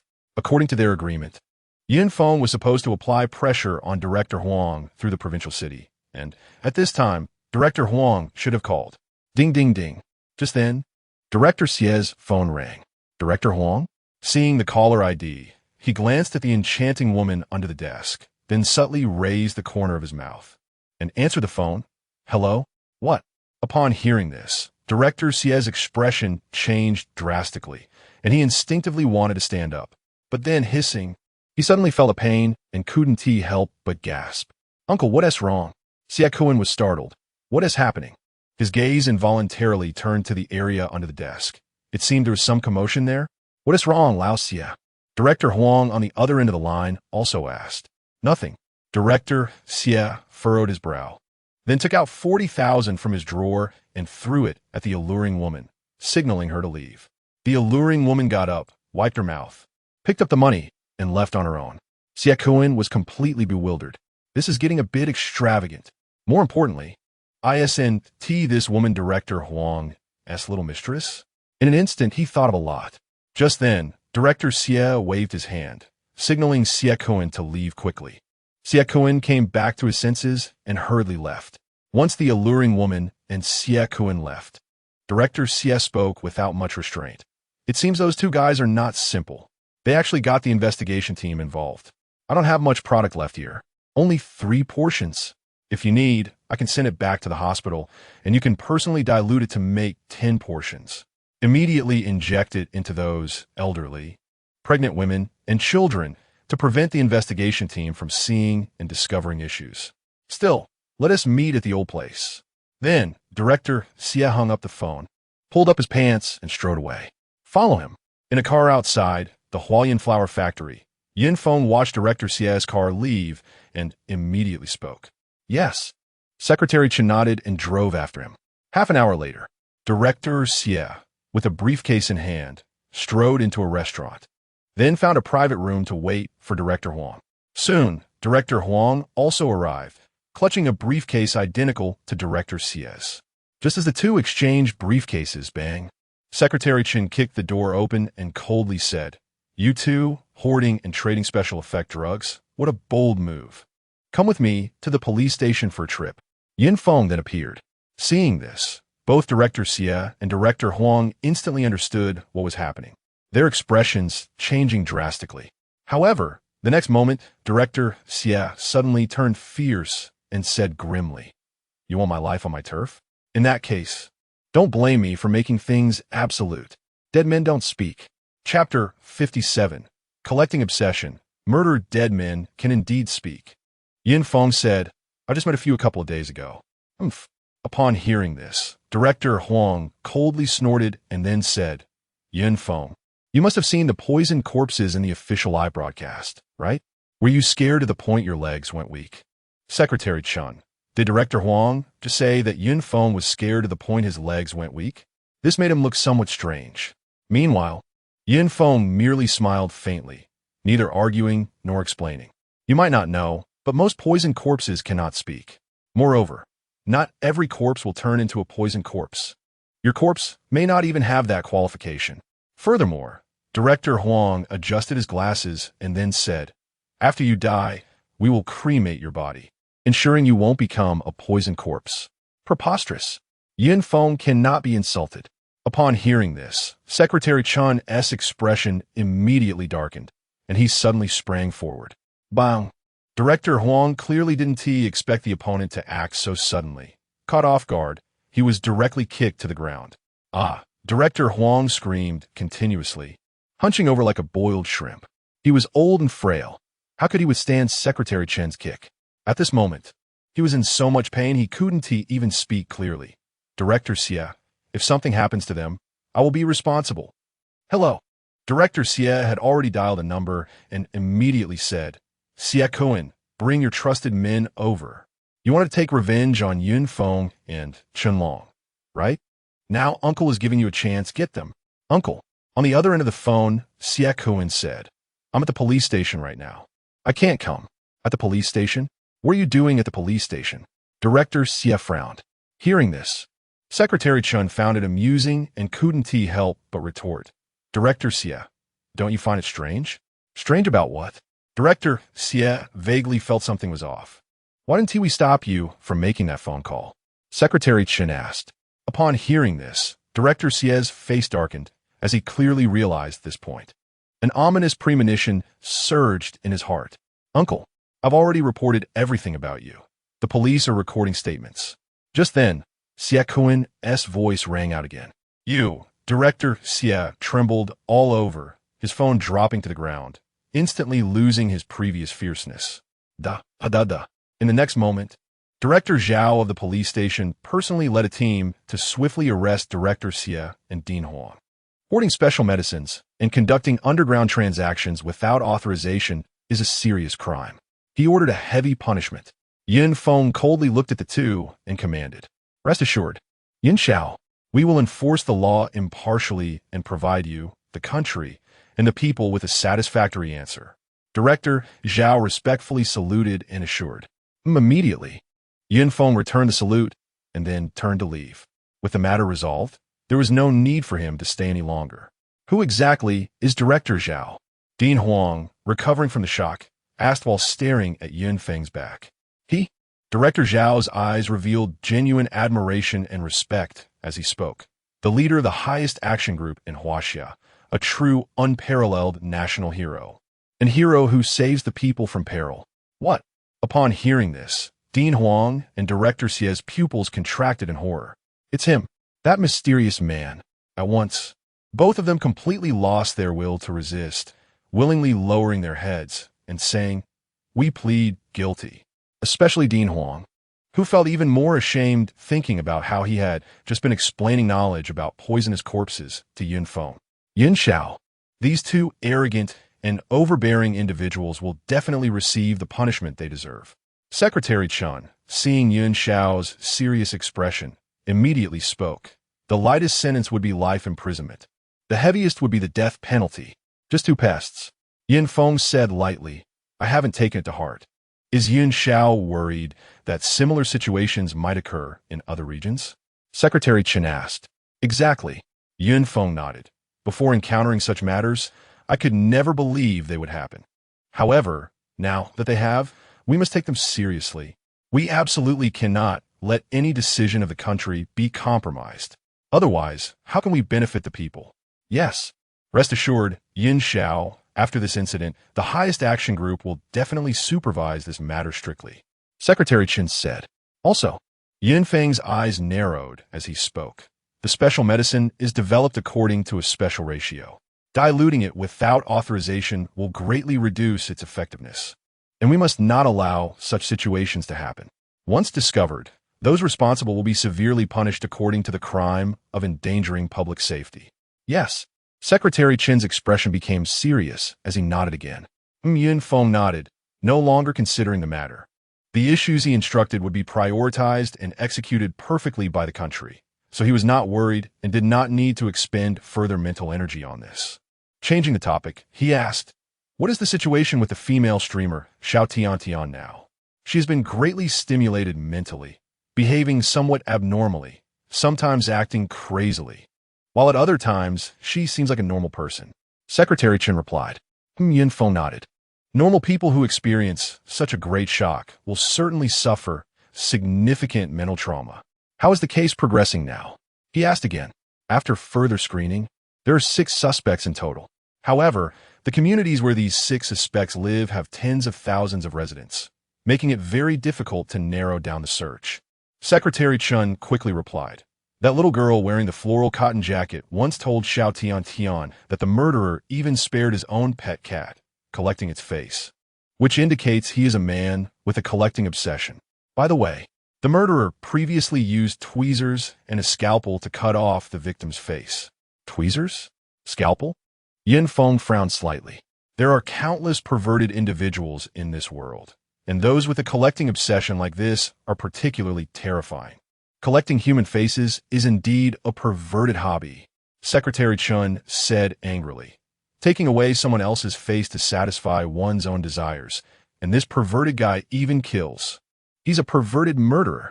Under normal circumstances, simply taking someone's face and sending them for medical treatment would not result in death. The fact that all the victims had their faces taken and were killed clearly indicates that the murderer did this on purpose. Tweezers, scalpel, human faces. Got fudges. What will be next? Yin Feng's eyes narrowed slightly. Chapter 58. Who is the murderer? Buzz. Buzz. Soon, Yin Feng and Secretary Chen arrived in the city. Yin Xiao. New information, Secretary Chen said.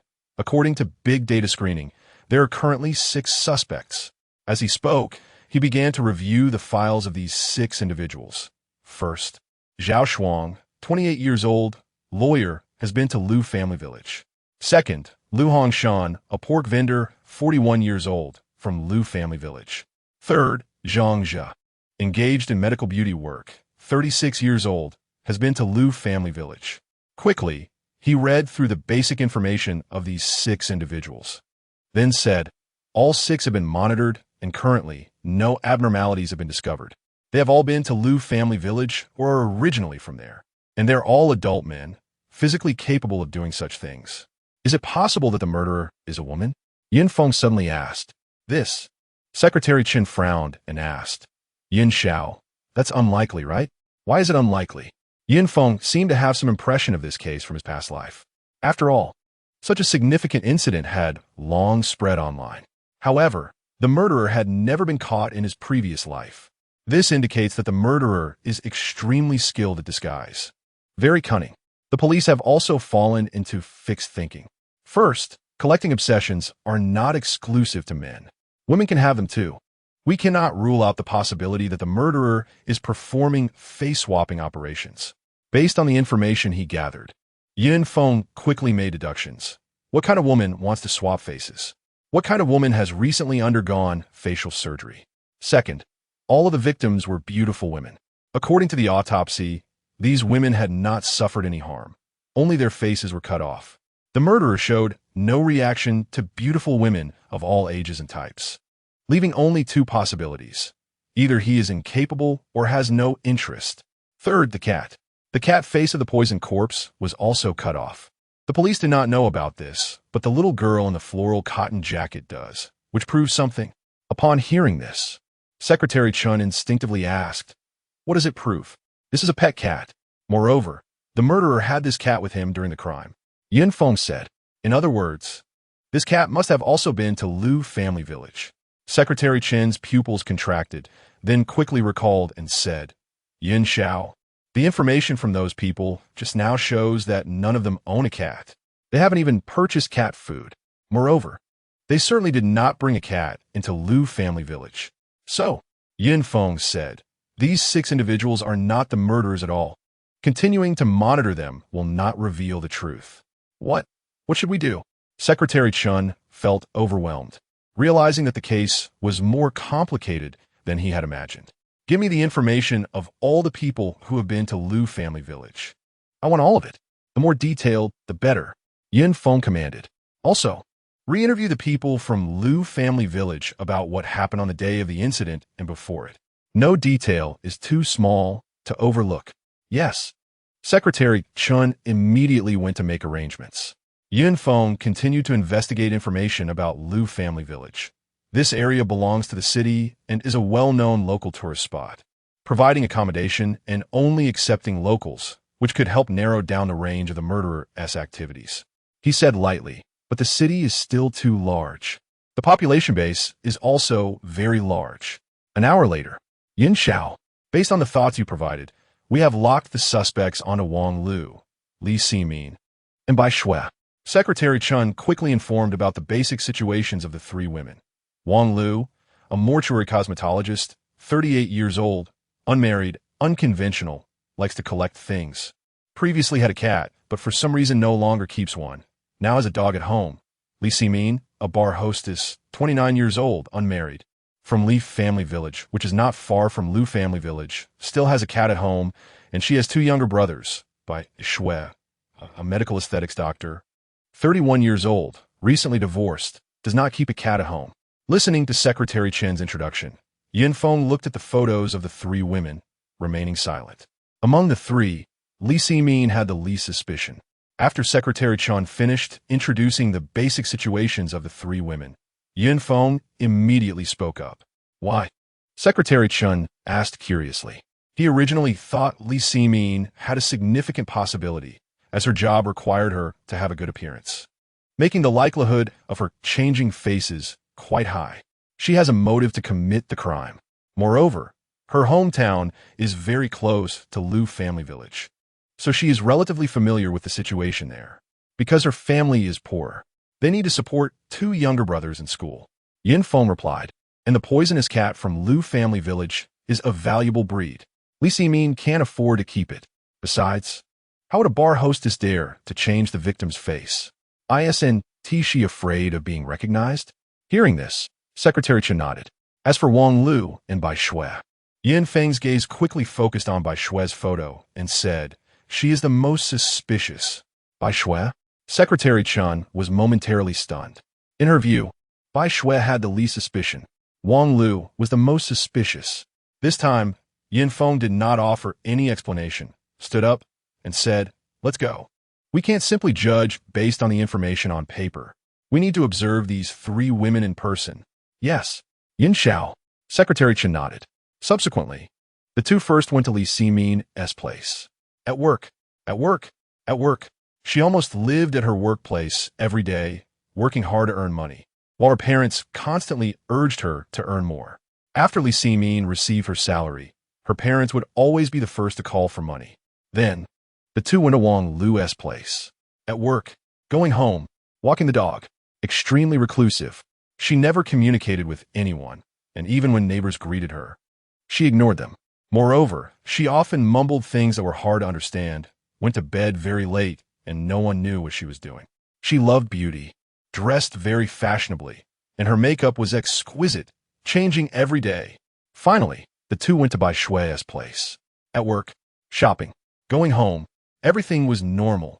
Even the neighbors spoke very well of her. Dr. Bai is very good, often helps her child with homework. Dr. Bai's husband is an alcoholic, not doing anything serious, just playing mahjong every day, often hitting her, and Dr. Bai loves her husband so much that she has always endured silently. but unexpectedly, her husband still proposed divorce. I really don't know what her husband is thinking. Dr. Bai is very compassionate. She feeds stray cats and dogs, and often helps me, an old lady. Cross the street. Who is the murderer? After the on-site observation, Yin Feng and Secretary Chun reorganized the information and began discussing again. Chapter 59, Psychological Distortion, Acting Again. Yin Xiao, this time your judgment is wrong. Secretary Chun spoke up. Wang Lu is the most suspicious. My judgment is more accurate. Is it? Yin Feng retorted. Then continued. Wang Lu has a reclusive personality, and the nature of her work makes her neurotic, always keeping the lights on in her room, going to bed very late, and being mysterious. Moreover, she loves beauty and likes different outfits, all of which are very suspicious. Secretary Chen said, I even suspect she is preparing to harm her dog next.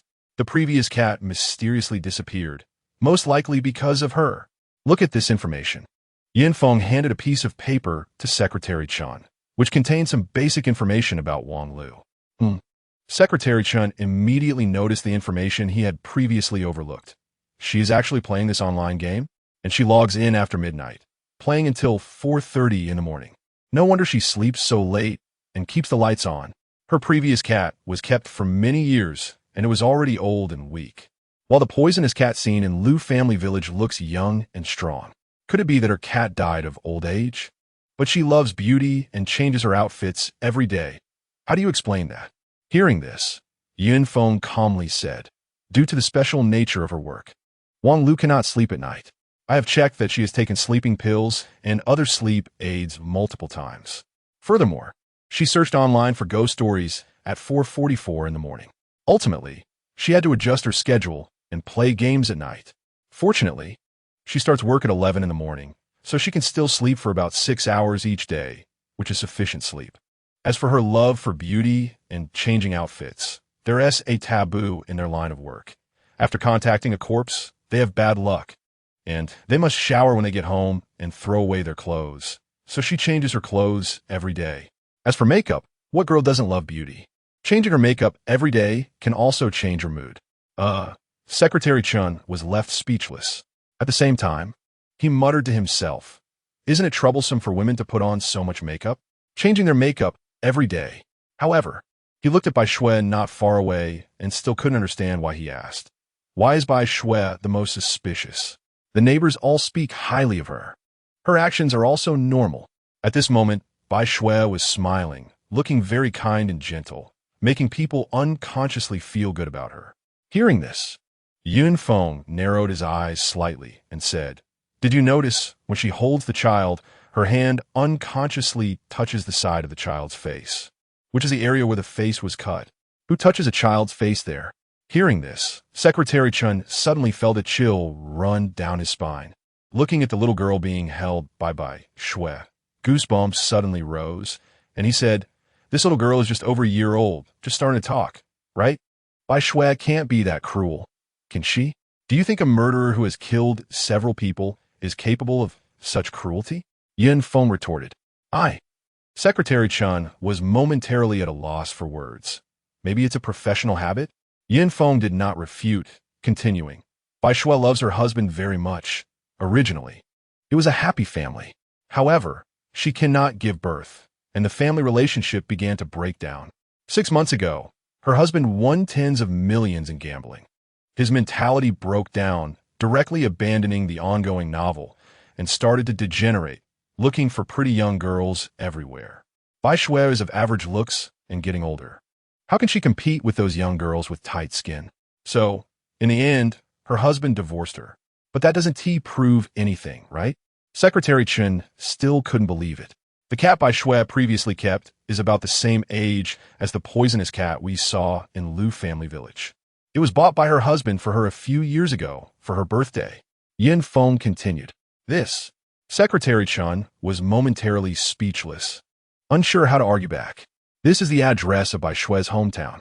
Are you familiar with it? Yin Feng pulled out a piece of paper from the file and handed it to Secretary Chun. Xiangyang Town? Secretary Chen's pupils suddenly shrank, and then suddenly thought of something. Horrified, he said, isn't that the bride who was killed in the wedding sedan after marrying into Lu family village? Her hometown is also in Xianyang Town. If you investigate carefully, you will discover a more interesting phenomenon. Yin Feng said, these two women seem to have no connection at all. But that bride was once pursued by Bai Shui's husband. What? Upon hearing this, Secretary Chen's expression changed, and he saw Bai Shui returning the little girl to her mother, then leaving alone. However, she did not go far but stood nearby, chatting with the neighbors while secretly observing the little girl. At one moment, when the little girl was alone and out of the camera's surveillance range, she used the excuse of going to the restroom to turn and leave. When she reappeared, she directly brought the little girl in her car and drove away. Follow her. Yin Feng said, I have a feeling she's going to take action. Buzz. Buzz. Soon, Bai Shui drove to a very remote suburb. Here, she used her mother's ID to buy a house with a basement. After parking the car, she covered the crying little girl's mouth and entered the basement. Whoosh! Yin Feng and Secretary Chen cooperated to enter the courtyard. The courtyard wall was very tall, over 4 meters high, making it difficult to climb over by oneself. I want to find Mommy. The two quickly entered the room and soon heard faint crying sounds. They cautiously approached and then heard Bai Shui's voice. Xiao Lan Lan, Annie will give you candy, so don't cry, okay? After that, the little girl really stopped crying. At that moment, Yin Feng and Secretary Chen quietly turned a corner and arrived at a corridor leading to the basement, and they were suddenly shocked. Secretary Chen almost gasped, because the floor of the corridor was covered in bloody handprints, chaotic and filled with violence, rage, and confusion, creating a strong visual impact. It made one's scalp tingle. More critically, a closer look revealed that the owners of these bloody handprints had been dragged back into the basement from beneath Yin Feng and Secretary Chen's feet. Clearly, the owners of the blood handprints had experienced extreme despair and fear before dying. Ultimately, they did not escape the basement. At this moment, Secretary Chen understood who the murderer was. The two continued to approach and quietly entered the basement, and what greeted their eyes was not Bai Shui and the little girl, but Chapter 60, Capturing the Murderer, 3 Requests. What came into view were all glass containers. Inside were large quantities of formalin, and densely packed within the formalin were numerous faces. Under the dim light, some kind of eerie music played, creating an extremely strange atmosphere, especially as these faces seemed to be staring at you, their hollow eye sockets emitting a disturbing light in the dim light, making one feel inexplicably uneasy and fearful. Secretary Chen's pupils slightly constricted, and he instinctively felt a chill run down his spine. Even someone as bold as him was startled at this moment. Yin Feng also couldn't help but frown tightly. Although he had seen mountains of corpses and seas of blood in his previous life, he had never witnessed such perverse and ruthless methods. The visual and psychological impact of this scene was incredibly huge. If it were an ordinary person, they would probably faint or scream in terror. Soon, the two looked closely and found that on the left side, there were 5 glass containers pressed together, each containing a human face. These were 5 beautiful faces. They looked quite similar. They were indeed the 5 members of the Liu family who had been murdered. There was also a glass container containing the face of the bride in red. On the right side, there were also 6 glass containers filled with formalin, and the cat's face was in the first container. What surprised Yin Feng and Secretary Chen was that the other 5 containers also contained a face. Rat face, cow face, rabbit face, dog face, pig face, creak. Secretary Chen's fist suddenly clenched, emitting a faint sound of bones colliding. Anger instantly filled his chest. Endless fury burned his rationality. He was on the verge of going berserk. Just then, the little girl clearly noticed Yin Feng and Secretary Chen staring wide-eyed at the two, pointing with her finger and making muffled sounds. Bai Shui, with her back to the basement door, was unaware of Yin Feng and Secretary Chen's arrival. She continued speaking. Xiao Lan Lan, be good. Andy will tie you up, and then you can experience the suffering of the world. If you still want to live when the time comes, you can crawl out desperately. As long as you crawl out within the specified time, Annie will let you live. If you can't crawl out or don't want to live, Annie can cut your throat with a knife and let you bleed out. What a tender little face. What a beautiful little face. TSK, TSK. How great it would be if Annie could have your face. Xiao Lanlan couldn't understand a word of what she said. She was just sucking on a lollipop, innocently looking at Yin Feng and Secretary Chun, especially laughing when she saw Yin Feng. Yin Feng also smiled gently, trying to attract Xiao Lanlan's attention and not let her see the faces around her, to avoid having a bad influence on her in the future. You smile so beautifully. Keep it up.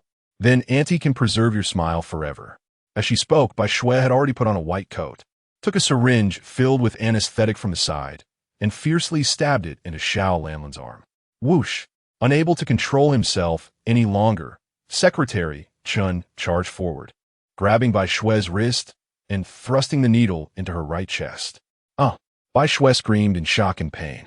Secretary Chun showed no mercy, directly kicking her to the ground, then shouted, "Beast! Hurting the weak, doesn't your conscience hurt?" Wah, wah, wah. Xiao Lanlan immediately burst into tears.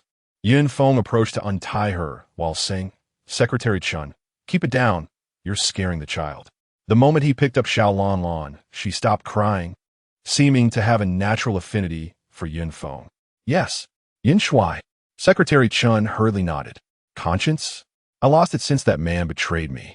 Since he likes the faces of young women, I'll cut off the faces of young women. Then, when the storm passes, I'll replace their faces. And then I can have him back again." Ha ha ha. Bai Shui was extremely deranged at this moment, and what she said was extremely perverse and chilling. "You." Secretary Chun was about to explode with anger, but then worried about scaring Xiao Lanlan, and growled, "You crazy person. Why harm these little animals?" "Why? Because I find it interesting. Don't you think it's fun to collect their faces and look at them every day?" Bai Shui's beautiful face showed a sickly smile. "You." Bang. Secretary Chun could no longer hold back and kicked Bai Shui. A scream followed. Clearly, Secretary Chen's kick had no mercy. "Xiao Lanlan, let's go out and play." Yin Feng immediately carried Xiao Lanlan away, covering her eyes as they passed the glass containers with human faces. After more than 10 minutes, Secretary Chun dragged the already bound and bruised Bai Shui out of the basement. Then, he directly threw Bai Shui on the ground, as if she were garbage. Top, top, top. Then, the police personnel, who had long been on high alert, quickly entered the basement and took Bai Shui to the police car. Yin Feng, who was playing with Xiao Lanlan, glanced at Bai Shui's wounds and said, "Secretary Chun, you need to learn to be patient." Secretary Chun was still gritting his teeth, clearly greatly affected by what had just happened. "Xiao Lanlan, let's go find mommy, okay?" Yin Feng said as he left with Xiao Lanlan. Bai Shui is such a scum. There's no way to deal with him that would be excessive, which is why he allowed Secretary Chun to vent her anger. Next, she will face a severe legal trial. Yin Feng, returning to Kyoto, has begun to prepare for the construction of 108 steel chain cities. Report. The city-building machinery is all in place. Report. The vast majority of steel has been manufactured into a new type of steel using new technology. Report. Soon, new problems arose. Report. Yin Shui, led by the Eagle Nation. Many countries internationally are demanding that our Huaxiao agree to 3 requests. Otherwise, they will cut off steel supplies. Secretary Chen reported. The 3 requests are as follows. First, to elaborate in detail the reasons and responses for the outbreak of the mysterious haze event. Second, to inform all countries of the time and location of the next outbreak of the mysterious haze event. Third, the principle and manufacturing process of the special medicine must be disclosed. What is your opinion on this? First seat. Threatening Huaxia? Yin Feng replied calmly. They are not worthy. Yin Feng said lightly.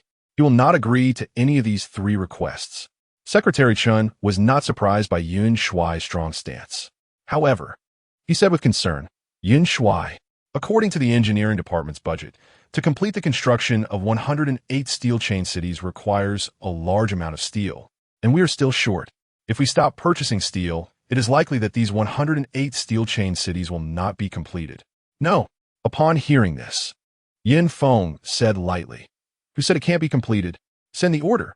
Secretary Chun immediately stood up straight, his expression serious. Nationwide, purchase steel. Buy it 3 times the market price. We must not let the common people suffer losses.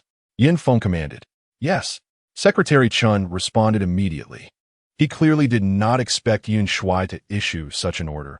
And the other members of the special operations team were also somewhat surprised, doubting the feasibility of this approach. How much steel can the households across the country have? Can it fill the huge gap in steel supply? Soon, major online platforms, television, and media began to announce Yuan Shuai's order. Urgent notice. The state is requisitioning a large amount of steel at 3 times the market price. Citizens wishing to sell steel, please transport it to designated locations. As soon as this requisition order was issued, a wave of ridicule emerged overseas. Oh my God, how much steel is Huaxia lacking? They are actually requisitioning steel from their own citizens. I bet not a single citizen will respond. What a ridiculous Eastern ancient country. We Western countries have joined forces to block Huaxia's steel purchasing channels, and they will have no way out. Is this the foundation of your Eastern ancient country? I really don't understand why the Eastern ancient country needs to requisition so much steel. With my over 20 years of experience in the field of economics, purchasing steel at 3 times the market price will only lead to the collapse of this country's economy. Many countries are watching Huaxia's joke, and at this moment in Huaxia, who is still online, everyone is busy looking for steel at home. Sure, I heard the state is requisitioning steel, so I'm planning to sell the hoe that's been idle at home for many years, contribute to the country, and recycle waste while making some money. What money do you need? Your hoe is so rusty. The reason your hoe has been idle is that the country has allowed us to live a more prosperous life, right? Now that the country needs steel, you still want money from the country? I'm planning to give my tricycle to the country, not asking for a penny. Many citizens, upon hearing that the country needed steel, directly contributed all their iron tools like hoes. Zhao Ying Village. A farmer is leaving the village carrying several locks. Old Gung, what are you carrying the locks for? The country needs steel, so I'm contributing a few locks from my house. Every little bit helps. Good idea. Our country's public security is so good now, there's no need to worry about theft. I'll also take out the locks from my house. On a certain street. Virum. A large number of cars are heading to a warehouse for collecting steel, each car adorned with bright flags. What are these cars doing? There are dozens of them. I heard that the owner of the second-hand cars learned that the country needs steel and is preparing to donate these dozens of second-hand cars to the country. What a patriotic act. This owner loves the country so much. Surely the second-hand cars are fine, right? Don't worry. The second-hand cars have no middlemen profiting from the price difference. They're not only cheap, but also of good quality. At a certain restaurant, bang, bang, sounds of smashing things attracted many onlookers. Boss, what are you smashing? Aren't you in business anymore? Or are you renovating? Doing business. Why wouldn't I do business? The country needs steel. I'm planning to cancel the dish iron pot stewed goose and contribute the iron pot to the country. Let the motherland feel our deep love for our homeland. Good job, boss. For this reason, I must have lunch at your place today. Across the country, there's been a wave of donating steel. In just 1 hour, the designated warehouses for collecting steel were filled with steel. At the same time, countless citizens continued to bring steel from their homes. Moreover, these citizens did not ask for any money. Patriotism was vividly expressed at this moment. 2 hours later, report. Yuan Shuai. Enough. The raw materials are sufficient. The power of the people is too strong. From the time the order was issued until now, only 2 hours have passed, and the raw materials for refining high-purity steel are already enough. The news quickly reached Yun Feng's ears. The surrounding members of the highest action team were all shocked. What kind of power was driving the citizens? Such a large-scale steel acquisition task, which they all felt helpless about, was surprisingly completed by the citizens in such a short time. Everyone's gaze towards Yun Feng became more worshipful and respectful. Only Yuan Shuai understands the common people. Only Yuan Shuai understands Huaxia. Yun Feng was reviewing various documents, and upon hearing this, he merely nodded lightly without raising his head or stopping his work. This is the common people of Huaxia. Many people do not even know how patriotic they truly are. Perhaps, on ordinary days, they are selfish, but who doesn't have selfish motives? Being a bit selfish for the sake of survival is not wrong. However, their love for the motherland is selfless. Furthermore, Secretary Chun continued speaking, his eyes somewhat moist. The highest action team members frowned at this scene and asked Secretary Chun, "What happened? Is the national finances tight? Did something go wrong during the steel requisition?" Upon hearing this, Yin Feng also paused, looking at Secretary Chun with curiosity, then pondered for a moment and said, "Is it because the common people didn't ask for money?" Everyone was stunned. Yes, Secretary Chun, such a big man, could not suppress the emotions rolling inside him at this moment, tears sparkling in his eyes. Others also shed tears in that instant. To accomplish such a grand feat requires a profound love for the motherland from the people of Huaxia. At this moment, they felt that love. Yin Feng slowly stood up, walked to the window, placed his hands behind his back, and gazed at the beautiful mountains and rivers of the motherland. He seemed to see countless common people eagerly contributing their ironware from home. The north wind howled, yet it could not cool the burning heart within his chest. He slowly raised his right arm and saluted with an extremely standard military salute, saying, "Never underestimate the people of Huaxia." Secretary Chun and others also saluted. Chapter 62. The Light of Huaxia, Fishermen Attacked. January 23, 2041. Fully refining the light of Huaxia. Let those foreigners see the advanced steel technology of our Huaxia. Everyone, let's put in more effort. This steel represents the will of the common people. We must create the best steel. Otherwise, how can we live up to the support of the people? Yin Feng entered the largest steel mill in the country for an inspection. Watching the steel workers working passionately and hearing their motivating shouts to each other, he couldn't help but nod. "Yin Shuai, our factory has produced as much as 600 million tons of Huaxia light, all crafted according to the highest standards you set." The factory director reported respectfully on the current progress. 600 million tons? Yin Feng said, "Not enough. We must speed up. Strive to reach a reserve of 1 billion tons of Huaxia light before the new year. You must know that the amount of steel required to build a city entirely from steel is extremely terrifying." The factory director hesitated for a moment. "What? Is there a problem?" Yin Feng asked. "Yin Shuai, as the new year approaches, most workers have become homesick. And to raise the production of Huaxia light to 1 billion tons in such a short time requires them to work overtime." The factory director said somewhat awkwardly, "I'm afraid with only 8 days left until the New Year's Eve on January 31st, completing 400 million tons of Huaxia light in this time is nearly impossible." Yin Feng nodded. "If there are difficulties, then we will solve them. Workers' wages will be increased 5-fold. The state will cover this expense. All laid-off workers will be rehired." After a brief contemplation, he spoke again. "In short, no matter what method is used, the output of Huaxia light must reach 1 billion tons before the new year." "Yes." The factory director's expression became serious, and he gritted his teeth, nodding, "We will definitely complete the task." Immediately, Yin Feng looked at Secretary Chun and ordered, "The current task is Huaxia light. The construction of the steel-linked city cannot be delayed for a moment. Secretary Chun, you will personally oversee the progress of Huaxia light. Before the new year, the total output of Huaxia light nationwide must reach 1 billion tons." "Yes." Yin Shuai, Secretary Chun responded solemnly, because he knew very well that the first step in the God of Slaughter plan was to build the steel-linked city.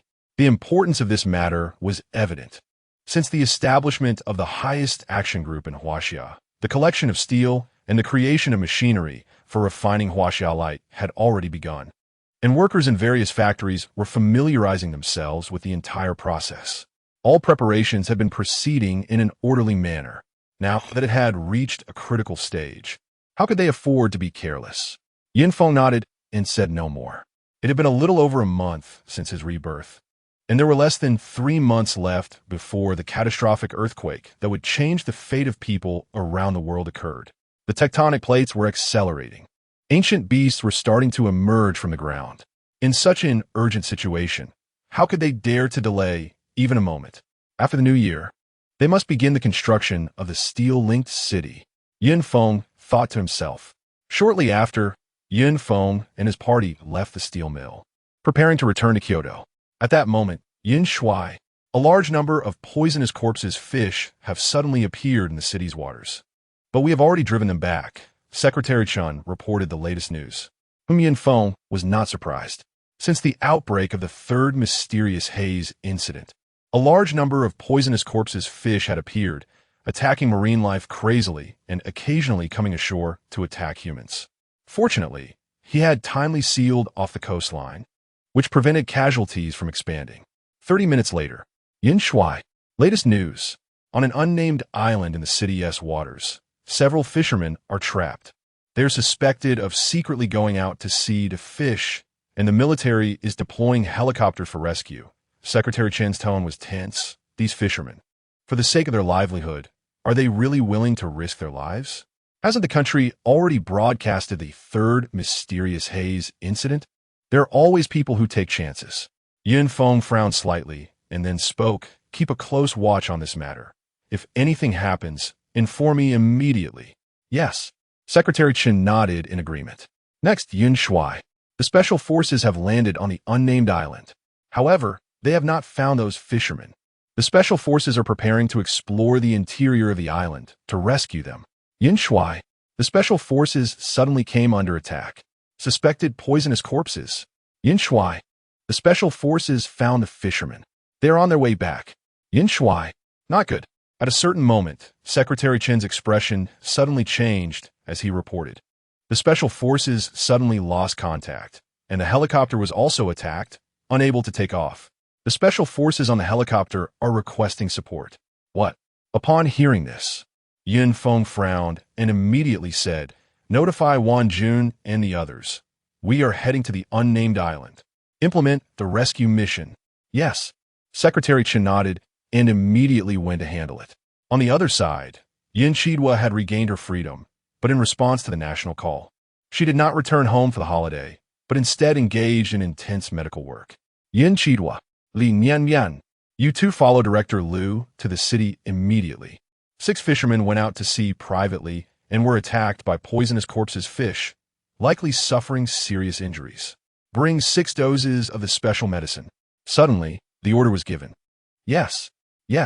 Yin Chidwa and Li Yin immediately agreed without hesitation and quickly followed Director Liu to leave. More poisonous corpses fish. Yin Chidwa said, Are these fishermen not valuing their lives? Remembering the poisonous core fish she had seen before, her brows furrowed, and a trace of apprehension appeared in her eyes. However, she was completely fearless. I wonder if this time we can capture a poisonous corpse fish to dissect and study. Li Nian Mutarat. Can you not mention dissection? With you like this, which man would dare to want you? Upon hearing this, Yin Chidwa rolled her eyes and suddenly grabbed a handful of Li Nian's soft chest, saying, so soft, why don't you just marry me? What are you doing?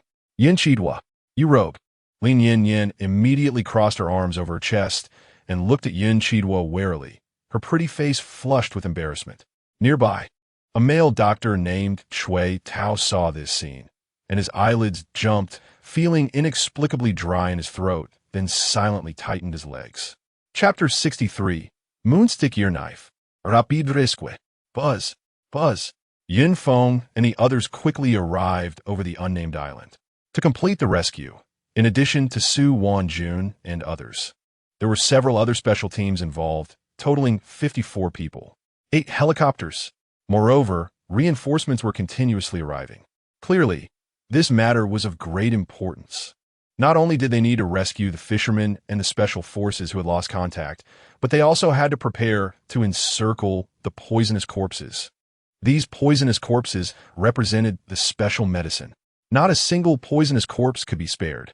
This unnamed island was not large, but it was lush with vegetation and had rolling hills, indicating that jungle warfare was about to take place. Old Joe glanced at the unnamed island below, frowning slightly. The situation was likely to be more complicated than imagined. First, head to the location of the helicopter that was attacked by the poisonous corpses. Yin Feng quickly commanded, Buzz. The fleet continued forward and soon reached the destination. This was an open area not far from the sea and still a distance from the mountains and forests, where a helicopter was being attacked by a group of poisonous core crocodiles. At this moment, the attacked helicopter had been completely destroyed. The fuselage was wrecked. The rotor blades were bitten off, and 4 soldiers were fighting desperately to resist. Tot. Bang! A large number of bullets poured out, and from time to time, high explosive grenades and other highly lethal firearms exploded, slowing down the attack speed of these toxic corpses crocodiles while also inflicting heavy damage on them. However, although these toxic corpses were severely injured by the explosions, they were not killed. They would still seize the opportunity to launch an attack. These firearms could only deter and buy time. Toxic corpses crocodiles. Yun Feng's pupils constricted as he instantly recognized the opponent. Why are these toxic corpses crocodiles appearing here? Didn't our country's coastal area already experience 2 mysterious haze incidents? And weren't all the toxic corpses fish dealt with? Old Joe frowned and asked, why bother with so much? The lynx had long lost control and stood directly behind the Gatling gun, ready to pull the trigger. Commander Yun, save our brothers. Let's go. Yun Feng nodded and issued the order without any hesitation. Da-da-da-bangy. Bang. Immediately, a large number of bullets rained down from the air. These bullets were specially made to hunt toxic corpses. They had just been successfully developed. At this moment, they could be used on these toxic corpses crocodiles. Phew. Yun Feng and the others, positioned high above, easily targeted the back of the toxic corpses crocodiles' heads. The sound of flesh being pierced immediately echoed. Roar.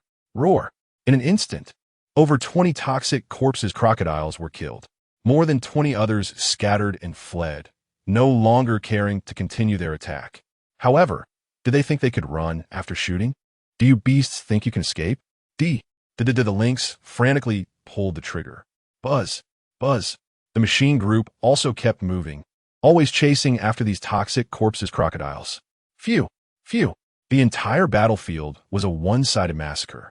These toxic corpses crocodiles, about 3 meters long, posed a significant threat to humans.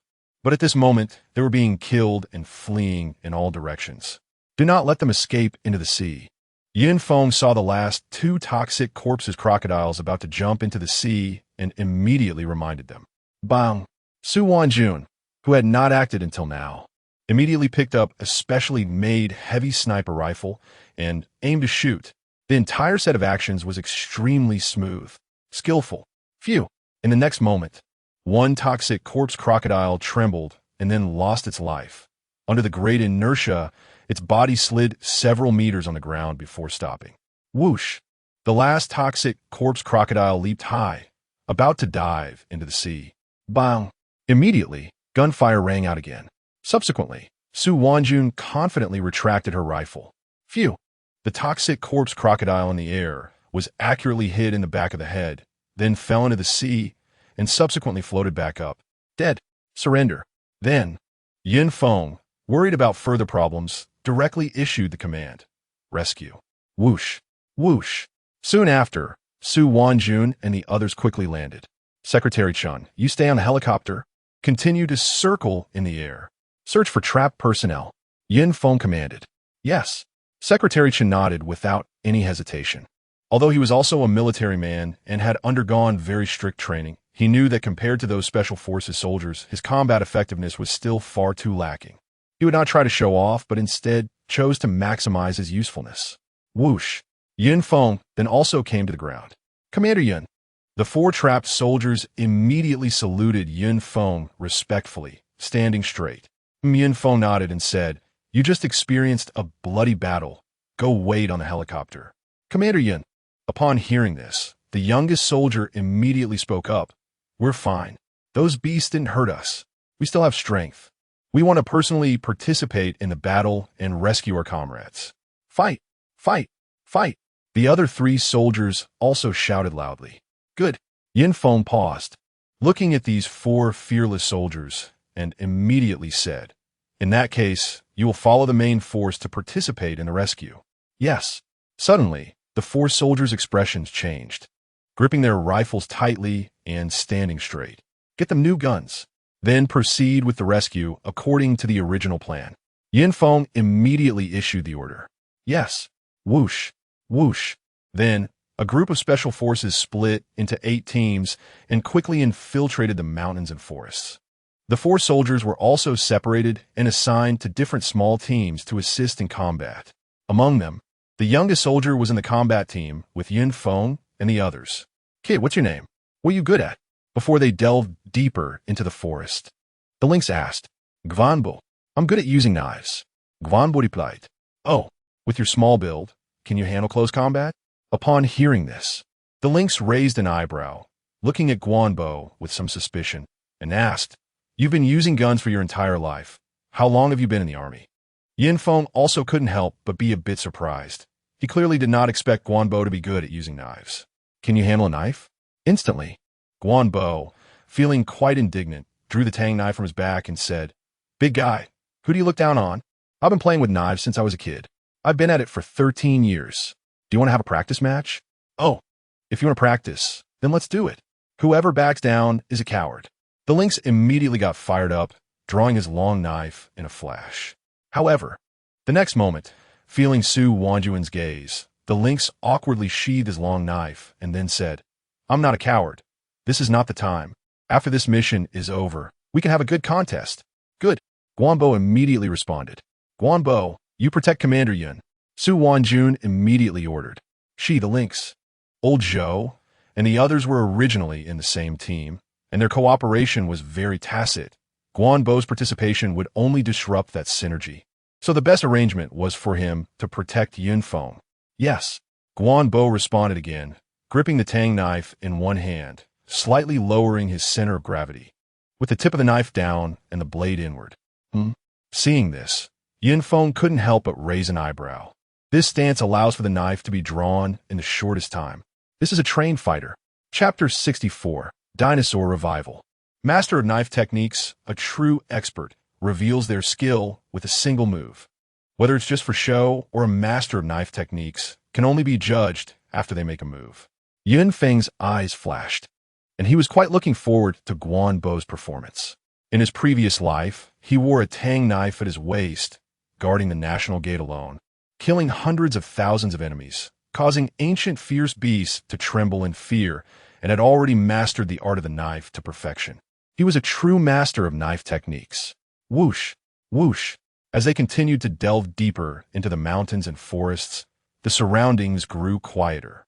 Because they did not know where the fishermen and the missing Special Forces soldiers were, the 8 small teams searched separately, and the distances between them began to widen.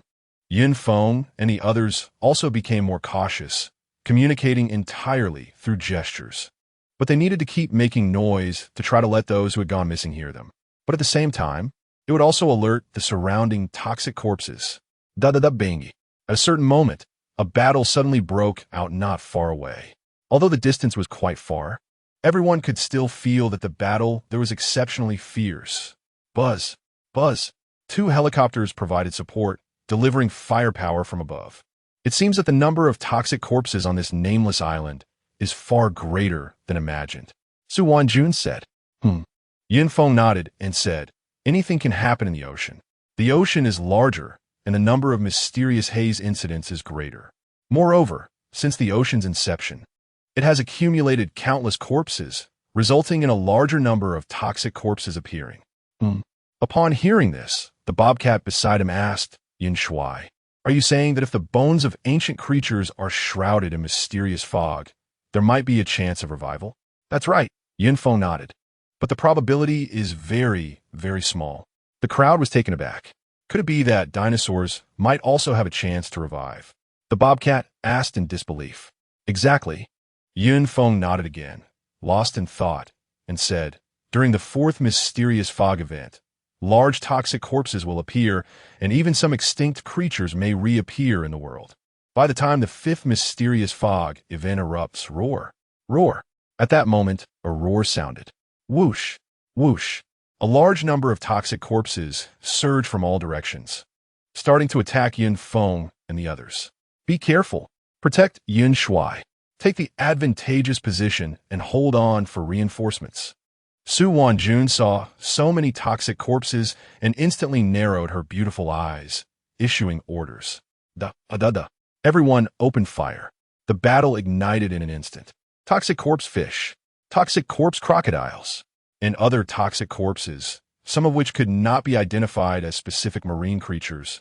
But it was certain they all came from the sea. Yin Feng looked at these frantically attacking toxic corpses and concluded that they all crawled up from the ocean. On land, their combat power was indeed much weaker. Especially those fish that only existed in the sea, their fighting ability was greatly reduced. However, those amphibious marine creatures still retained fierce combat power. Captain, there are too many toxic corpses. It's hard to kill them in direct combat. Meanwhile, looking at the approaching toxic corpses, especially those toxic corpse crocodiles that were unafraid of bullets, steel balls, and arrows, their powerful defense made them reckless. Use high-explosive grenades. I've already contacted helicopters for support. Su Wan-jun glanced at the sky, wanting to see when the helicopters would arrive, but suddenly spotted a snake. A sea-poisonous snake. This was also a toxic corpse. Be careful. The next moment, she saw the toxic corpse snake shoot out from a branch and bite towards Yunfeng. Its speed was as fast as lightning. Puff! However, faster than it was Guanbo's knife. The sharp tang knife instantly struck its 7-inch position, then cleaved it in half. Whoosh! However, the toxic corpse snake surprisingly was not dead yet. Leaping up again, its forked tongue flicking, biting towards Yunfeng's ankle. Attack its back of the head. For living snakes, the 7-inch is the vital point, but for toxic corpses like other toxic corpses, the vital point is the back of the head. Yunfeng's voice rang out. Puff! The next moment, Guanbo flicked his wrist. The blade turned, accurately striking the back of the toxic corpse snake's head. This toxic corpse snake was finally killed.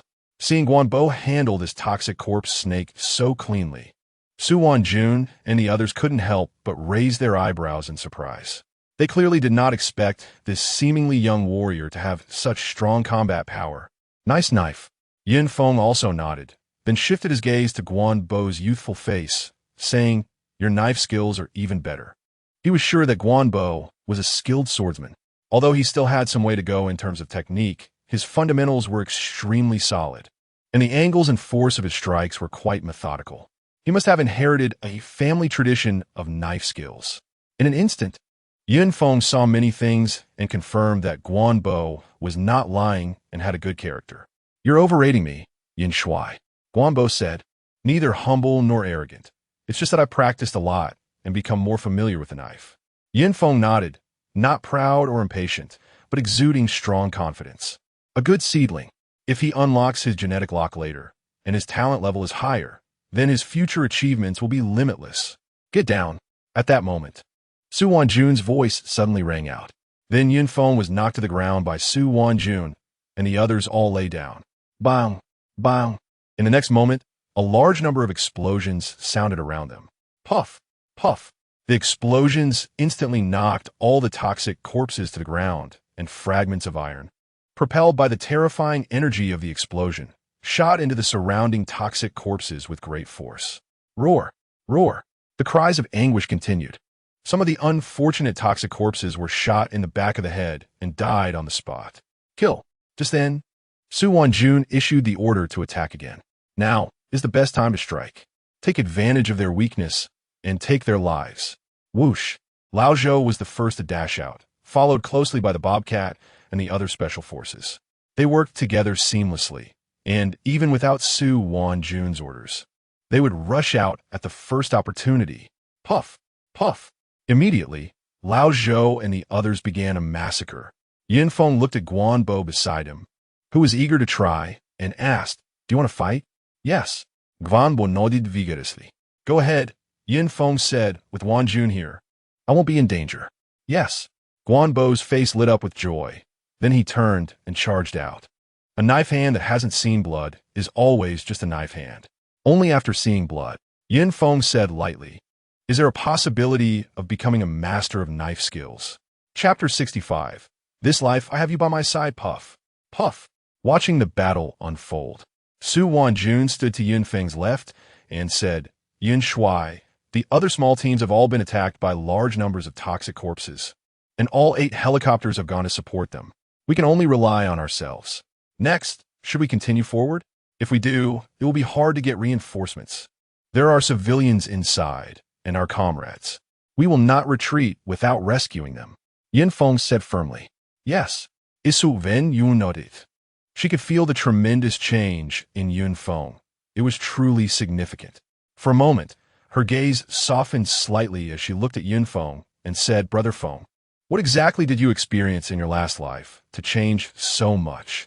Soon, you will experience it too." Yin Feng replied gently, "However, in this life, with you by my side, I will no longer walk the world alone." Kid, nice knife skills. In a short time, he had already killed 6 toxic corpses.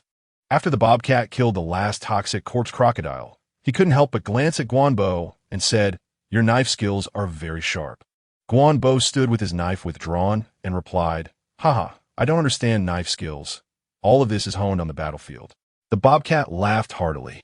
Clearly, the recent battle had exhilarated him. "Continue forward." Su Wanjun's voice rang out again, taking advantage of the other special forces, creating a huge commotion to attract most of the toxic corpses. "We will strive to rescue the trapped personnel." Yes, yes. The crowd moved forward again. Su Wanjun was right. The other 7 special forces had indeed attracted most of the toxic corpses.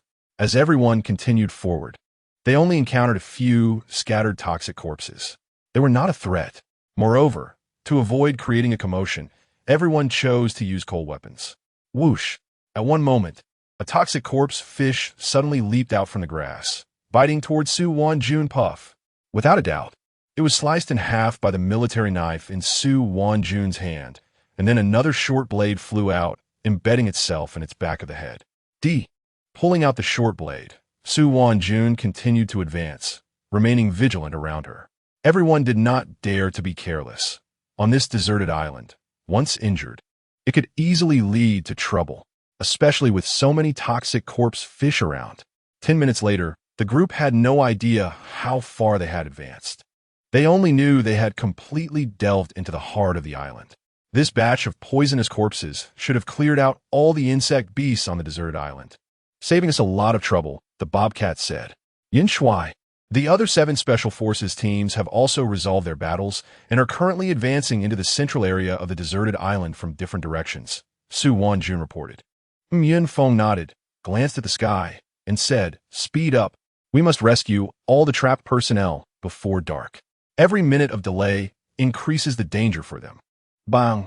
At that moment, a loud explosion suddenly sounded not far away. There's movement. At this distance and position, it's definitely not the other 7 Special Forces teams. It's very likely the trapped personnel. Old Zhou quickly said, "Let's go check it out." Yun Feng swiftly headed in that direction. The mountains were high and the forest dense, providing a natural soundproofing effect. Such a clear explosion sound could only mean they were very close. Whoosh! Whoosh! The bobcat and Su Wanjun led the way, while Old Zhou and the special forces surrounded Yin Feng, and Guanbo continued to guard beside him, moving at high speed. "Help! Help! Fight back! Protect the civilians! Not a step back!" Soon, they heard the cries for help. "It's the trapped personnel." Su Wanjun's beautiful eyes narrowed. "It's my comrades." Guanbo also suddenly became excited. "Signal flare. Start the rescue." Yin Feng quickly issued the command. "Yes." Su Wanjun then released a signal flare and led everyone forward. At this moment, the trapped personnel were in extreme danger. They were surrounded by dozens of poisonous corpses, already out of ammunition and covered in wounds, especially the soldiers, who were severely injured but did not retreat at all, because behind them stood the civilians. Whoosh! A poisonous corpse fish seized the opportunity, quickly biting into a soldier's abdomen, easily tearing it open, and then it actually tried to burrow into the soldier's belly. The soldier swung his short blade fiercely, stabbing it into the creature's back of the head without hesitation, but the excessive force also further tore his own wounds. Whoosh! He spat out a mouthful of blood. Just then, another poisonous corpse fish lunged out. He had no time to think and continued fighting with his military knife, even neglecting the poisonous corpse fish near his wound. Bang! Bang! A poisonous corpse crocodile used its immense strength to directly knock 2 Special Forces soldiers away, and then opened its huge mouth to bite at the fisherman. The fisherman screamed and immediately scattered in all directions. Whoosh! At that moment, a long knife suddenly shot out, embedding itself into the back of the poisonous corpse crocodile's head. Whoosh! Don't be afraid. Everyone, don't run. Su Wanjun marched forward, having already lost her military knife, gripping a military dagger tightly as she charged in. The bobcat followed closely behind. Whoosh! Bang! Soon, everyone rushed into the battlefield. Save them. Don't worry about me. Seeing this, Feng immediately issued orders. This group of fishermen was scattering and could easily be attacked by the surrounding poisonous corpses. They must be quickly gathered together. Yes. Guanbo nodded and then dashed toward the fleeing fishermen. Clang! Feng, holding a powerful crossbow, also joined the battle. There weren't many poisonous corpses here, and with Su Wanjun and the other strong combat ability, their involvement quickly changed the situation. Of course, the poisonous corpses were also strong. Therefore, the battle could not be resolved in a very short time. Don't run around. Come back quickly. We are reinforcements. Please trust us. Guanbo's appearance and reminder made several fishermen stop in their tracks. After all, soldiers could give civilians a strong sense of security. Stop running. Guanbo was quick and caught up with more and more fishermen, making them halt. Be careful. However, just as he caught up with the last fisherman and was about to bring him back, a poisonous corpse crocodile suddenly leaped out from the side. Guanbo instinctively wanted to slash out, but the fisherman next to him, scared, grabbed Guanbo's arm, preventing him from wielding his tang knife in time. Guanbo's pupils suddenly contracted. Chapter 66. Hero's Death, Battling the Giant Python. Whoosh! In the next moment, Guanbo tried his best to evade, but he could only sidestep to avoid a fatal hit, and his entire left arm was bitten through. Then whoosh! The poisonous corpse crocodile suddenly closed its mouth. Its immense biting force made Guanbo scream in pain. He almost fainted from the pain, but still desperately pushed the fisherman away to get him out of danger. As for himself, his entire left arm was bitten off, blood spraying out. Yet at that moment, he managed to endure the unbearable pain. Fiercely swinging his tang knife, I must kill it, or we will both die. He understood the predicament they were in, and his actions were decisive and ruthless. The poisonous corpse crocodile clearly did not expect that this human still had the strength to counterattack. Caught off guard, it was struck in the head. Whoosh! To everyone's surprise, the sharp tang knife penetrated directly into the head of the poisonous corpse crocodile, simultaneously exploding its rotting eyeball. Roar! The poisonous corpse crocodile let out a piercing scream, then violently swung its tail, striking Guanbo hard. Bang! Guanbo was directly flung away by the poisonous corpse crocodile, crashing heavily against a towering ancient tree, producing a loud impact sound. Crack! His entire waist was broken, and then he felt a sweetness in his throat, spitting out a mouthful of blood. Such a severe injury. Even with his willpower, he could not hold on any longer, and his consciousness began to blur. Roar! The injured poisonous corpse crocodile furiously opened its bloody mouth, preparing to pounce on Guanbo again. At that moment, the fisherman who had finally come to his senses screamed in fright. The poisonous corpse crocodile abruptly turned its head to stare at him. Help! The fisherman turned and fled without hesitation, ignoring Guanbo's roar. Seeing this, the poisonous corpse crocodile did not pursue the fisherman, but turned its attention back to Guanbo. This damned human had actually heard it. It must be killed. Whoosh! Immediately, its powerful limbs erupted with violent strength, and its massive body charged toward Guanbo like a car. Roar! Its gaping mouth opened, this time aiming for Guanbo's head. Just as it seemed that the sharp teeth were getting closer to Guanbo's head, suddenly, bang! A muffled, powerful gunshot rang out.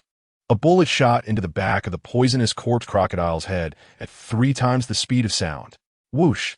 Then, the bullet, under the immense kinetic energy, spun at high speed, wildly destroying its brain tissue, causing secondary damage. Bang!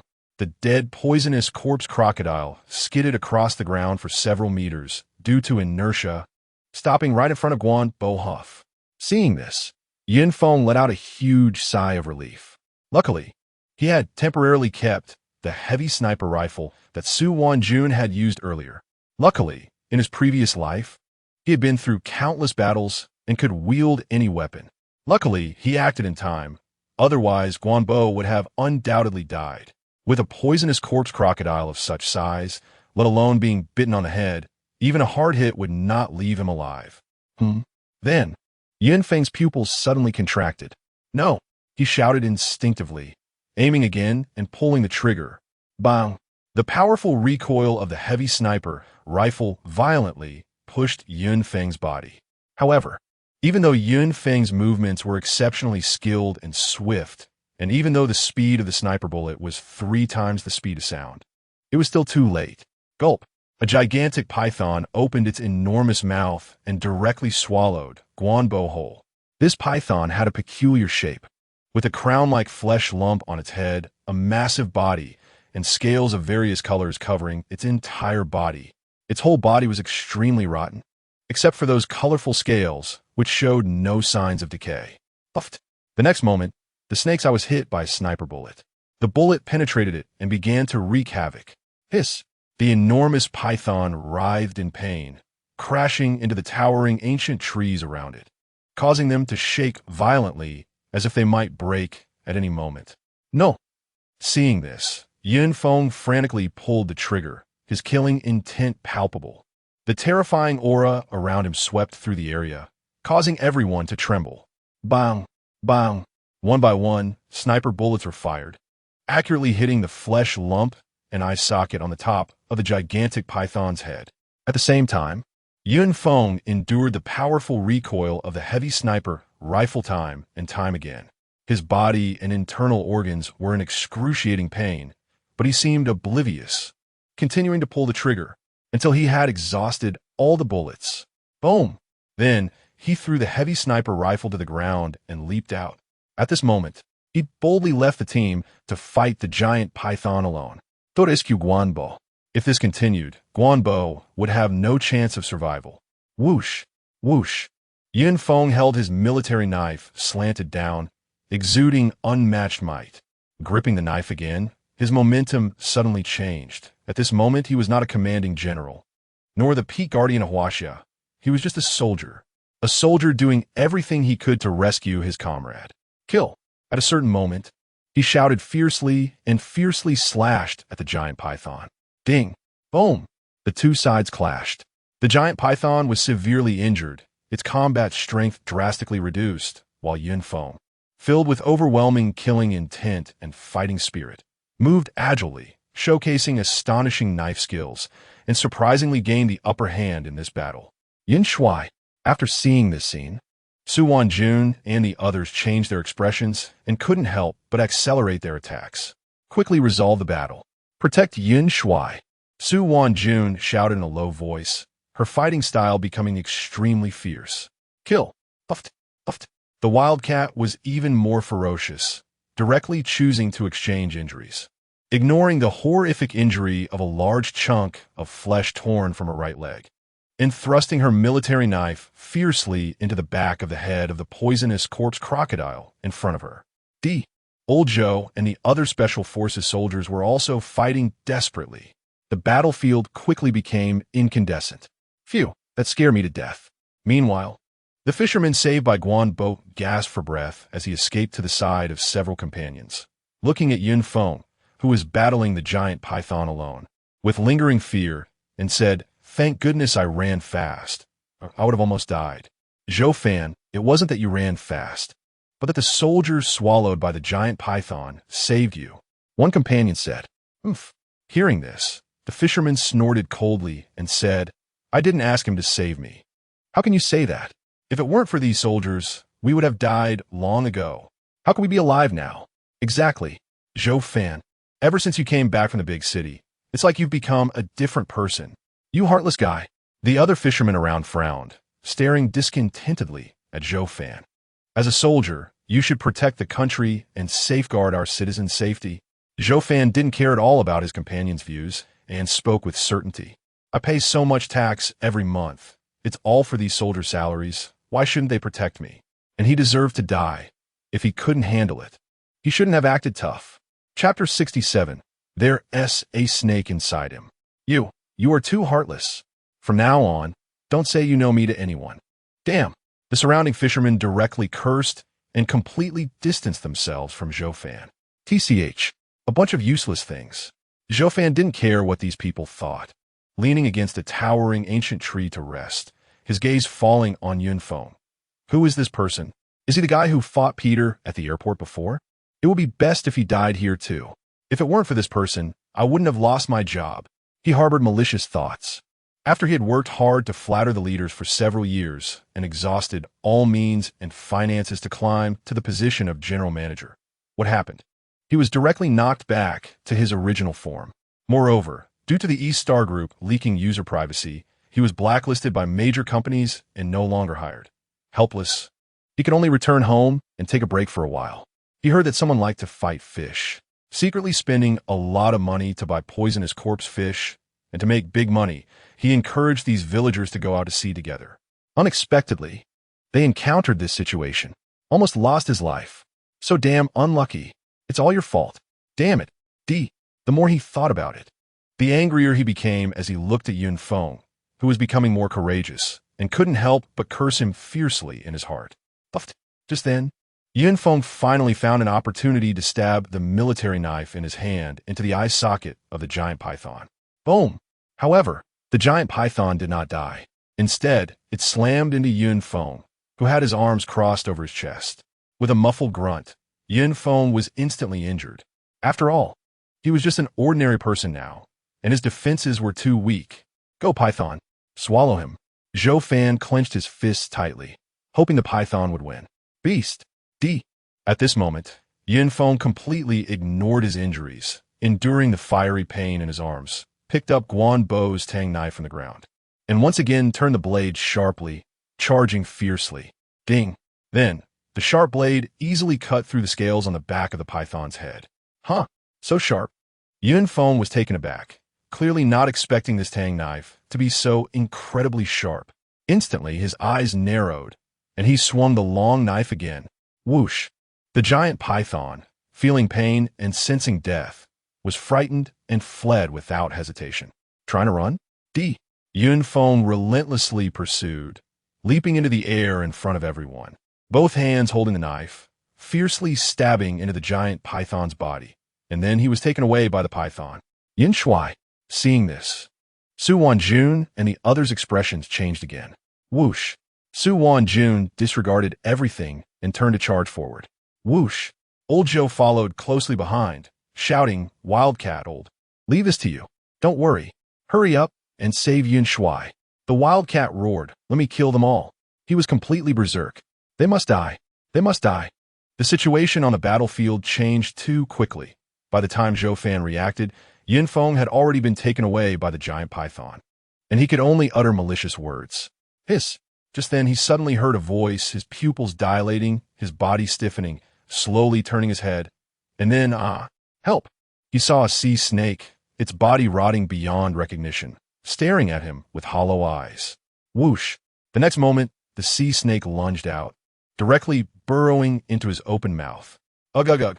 Help me! Zhou Fan grabbed the sea snake's body, exerting all his strength, desperately trying to pull the sea snake out of his body. However, how could his strength compare to that of the poisonous corpse? He screamed for help, but he found that his companions around him did not rush up immediately. Just as Zhou Fan was about to say something, his throat was completely blocked by the sea venomous snake. He could clearly feel the sea venomous snake crawling down his throat, entering his stomach, and then, whoosh! He watched helplessly as the body of the sea venomous snake completely disappeared into his body. Hiss! Immediately afterward, a large amount of fresh blood gushed out from his mouth. The sea venomous snake was frantically biting and destroying his insides. He felt a heart-wrenching pain, rolling on the ground with a face full of despair, his hands desperately clawing at his throat, but it was of no use. Bang! After a few more convulsions, Zhou Fan's consciousness began to blur. What's wrong? What's wrong with you? At that moment, the mountain cat killed another venomous corpse and rushed over, wanting to rescue Zhou Fan. Save me! Zhou Fan suddenly grabbed the mountain cat's arm as if he had caught a lifeline, shouting with all his might. Be careful! There's a snake inside him. It's a venomous corpse. One of the fishermen immediately reminded. What? The mountain cat's pupil shrank. The next moment, whoosh! The venomous corpse snake suddenly jumped out from Zhou Fan's mouth, baring its fangs and lunging towards the mountain cat's throat. If bitten, the mountain cat would undoubtedly die, The mountain cat instinctively tried to dodge, but was tightly held by Zhou Fan, momentarily slow to react. Just as the venomous corpse snake was about to bite the mountain cat's throat, it suddenly stalled. Its speed slowed down abruptly. It was entangled by the blood vessels and intestines inside Zhou Fan's body. The mountain cat came to his senses, suddenly grabbing the venomous corpse snake, then pulled out a newly developed desert eagle from his waist with his other hand. Bang! A beautiful flash of gunfire accompanied by a loud gunshot erupted. The next moment, the entire head of the venomous corpse snake was blown apart. At such close range, the improved desert eagle, after countless generations, easily blasted the head of this venomous corpse snake. Disgusting thing, the mountain cat cursed, then quickly looked at Zhou Fan and asked, "How are you?" Gurgle. Zhou Fan twitched a couple of times, his face full of fear and unwillingness. Then his eyes widened and he died. Uft, uft. On the other side, Feng exerted force with his feet, leaving a long mark on the ground, gripping the tang knife tightly without letting go. In just a few seconds, the sharp blade of the tang knife left a wound over 1/2 meter long on the giant python's body. The giant python's speed finally slowed down. Obviously, the consecutive injuries severely affected its speed. Feng would not miss such an opportunity. Violently pulling out the tang knife and fiercely chopping towards the back of the giant python's head, his knife struck the same spot. The scales at this position had already been severed by Feng. Therefore, this knife directly plunged into the back of the giant python's head. Bang! The giant python fell helplessly to the ground, dead. However, Feng's offensive did not stop. He continued to wildly swing the tang knife, his expression growing more serious, not relaxing at all due to the victory in battle. 1 strike, 2 strikes. Chapter 68. Squad leader is my military salute standard. When Su Wanjun and Old Zhou arrived, Feng had completely turned the giant python's head into a mushy mess. Upon seeing this, both Su Wanjun and Old Zhou frowned, not understanding why Feng had such hatred for this giant python. Guobo was swallowed by it. Act. Save him. Feng shouted loudly. Hurry. What? Hearing this, Su Wanjun and Old Zhou's expressions changed drastically, and without hesitation, they swung their military knives, starting to dig out the flesh and blood from the giant python's head to search for Guobo. A few minutes later, they saw Guobo's feet. However, Guobo's feet had already been corroded beyond recognition. No, he's fine. He must be fine. Feng trembled all over, then frantically waved the tang knife, continuing to dig. Su Wanjun and Old Zhou's expressions were extremely grave, without any hesitation. They just knew that the hope of Guobo surviving was slim. Soon, the three of them worked together to rescue Guobo. However, at this time, Guobo's body had been severely corroded, already unrecognizable, with his right arm protecting both sides of his head, resulting in lighter corrosion in that area, while his right arm was barely visible with white bones. Secretary Chun, immediately. Right now. Come over. Save him. Feng directly shouted into the headset. He remained calm, but his emotions were already in turmoil. Yes. Secretary Chen clearly sensed Feng's urgency and dared not hesitate. He hurriedly urged the helicopter to approach Feng's location. Feng. Seen. Just then, Guobo, fully aware of his condition, tried his best to speak. Seen. Feng was taken aback, then found a severely corroded letter from Guobo's helmet. If it weren't for Guobo's helmet, this letter would have likely been completely corroded. At this moment, Feng quickly took off his outer clothing and wiped the corrosive slime around the letter clean, managing to preserve part of it. Unfortunately, it was only a small portion. He could vaguely see 5 words, "Dear Mom." The rest was completely unreadable. Clenching his fists, Feng suppressed the sorrow in his heart, looked at Guobo, and said, "Don't worry, Guobo, I will deliver this letter intact to your mother." Upon hearing this, Guobo smiled. However, the flesh on his face was still being corroded, the wounds continuously expanding, and even the slightest movement of the muscles on his face would tug at the wounds. It seemed to cause him great pain, and his smile appeared somewhat forced. Creak. Seeing this, Old Zhou averted his gaze, unable to bear to look at Guo Bo any longer, but his fists, due to excessive force, made cracking sounds, revealing his current emotions. Su Wanjun stared intently at Guo Bo. Although she had witnessed the loss of comrades, this situation still caused her strong heart to waver. The military song should sing of the big knife circling, swearing to annihilate the Hu slaves at the Jade Pass. Only understanding the battlefield to die for the country. Why need the horse leather to wrap the corpse? Suddenly, a voice rang out. The voice was extremely weak, even slightly mispronounced, yet it carried immense strength. Guobo, as if experiencing a final moment of clarity, recited a poem, then looked at Yin Feng. Yin Feng, this life regrets not entering Huaxia. In the next life, still as a Huaxia person, in his final moments, he exerted his last strength, painfully giving a military salute. Then he seemed to return to the time when he first entered the army and learned to salute. Back then, he was often scolded by the squad leader because his military salute was always not quite standard. This time, squad leader, is my military salute standard? He closed his eyes. No more sound, lying flat on the ground. Even in death, he still maintained the posture of a military salute. Su Wanjun stared intently at Guo Bo, her delicate body trembling slightly. Then she suddenly turned and rushed towards the venomous corpse that had reappeared not far away. Fight! Fight! Fight! Old Zhou also gritted his teeth. A full-grown man, yet tears were shed at this moment. Swish! Yin Feng suddenly became calm, slowly standing up, stabbing the tang knife into the ground. Then returned a military salute, saying, "Relay the order. Kill all the venomous corpses here. Not one left." "Yes," Old Zhou replied loudly. Buzz, buzz. Secretary Chen's helicopter finally arrived, just in time to see Old Zhou and the others killing the last venomous corpse. Whoosh, whoosh. Secretary Chen and the others quickly got off the helicopter, scanning their surroundings.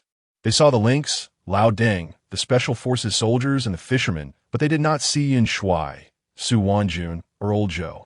Immediately, they asked with concern, "Where is Yin Shuai?" Before they could get an answer from the lynx and the others, they saw three figures slowly emerging from the dense forest. Yin Feng was leading the way, wielding a tang knife, and carrying Guanbo. Old Zhou was dragging the nearly minced corpse of a giant python. Su Wanjun was dragging a huge poisonous crocodile.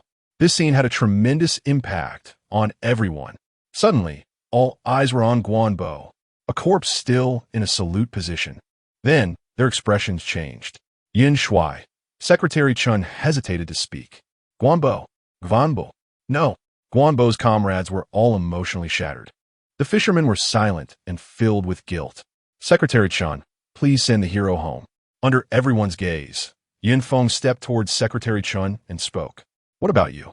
Yin Shuai? Secretary Chen took Guanbo's corpse. Me? I want to use Guanbo's knife. Yin Feng felt the blood in his body start to boil, and his fighting spirit slowly gathered. It had been a long time without a hearty fight.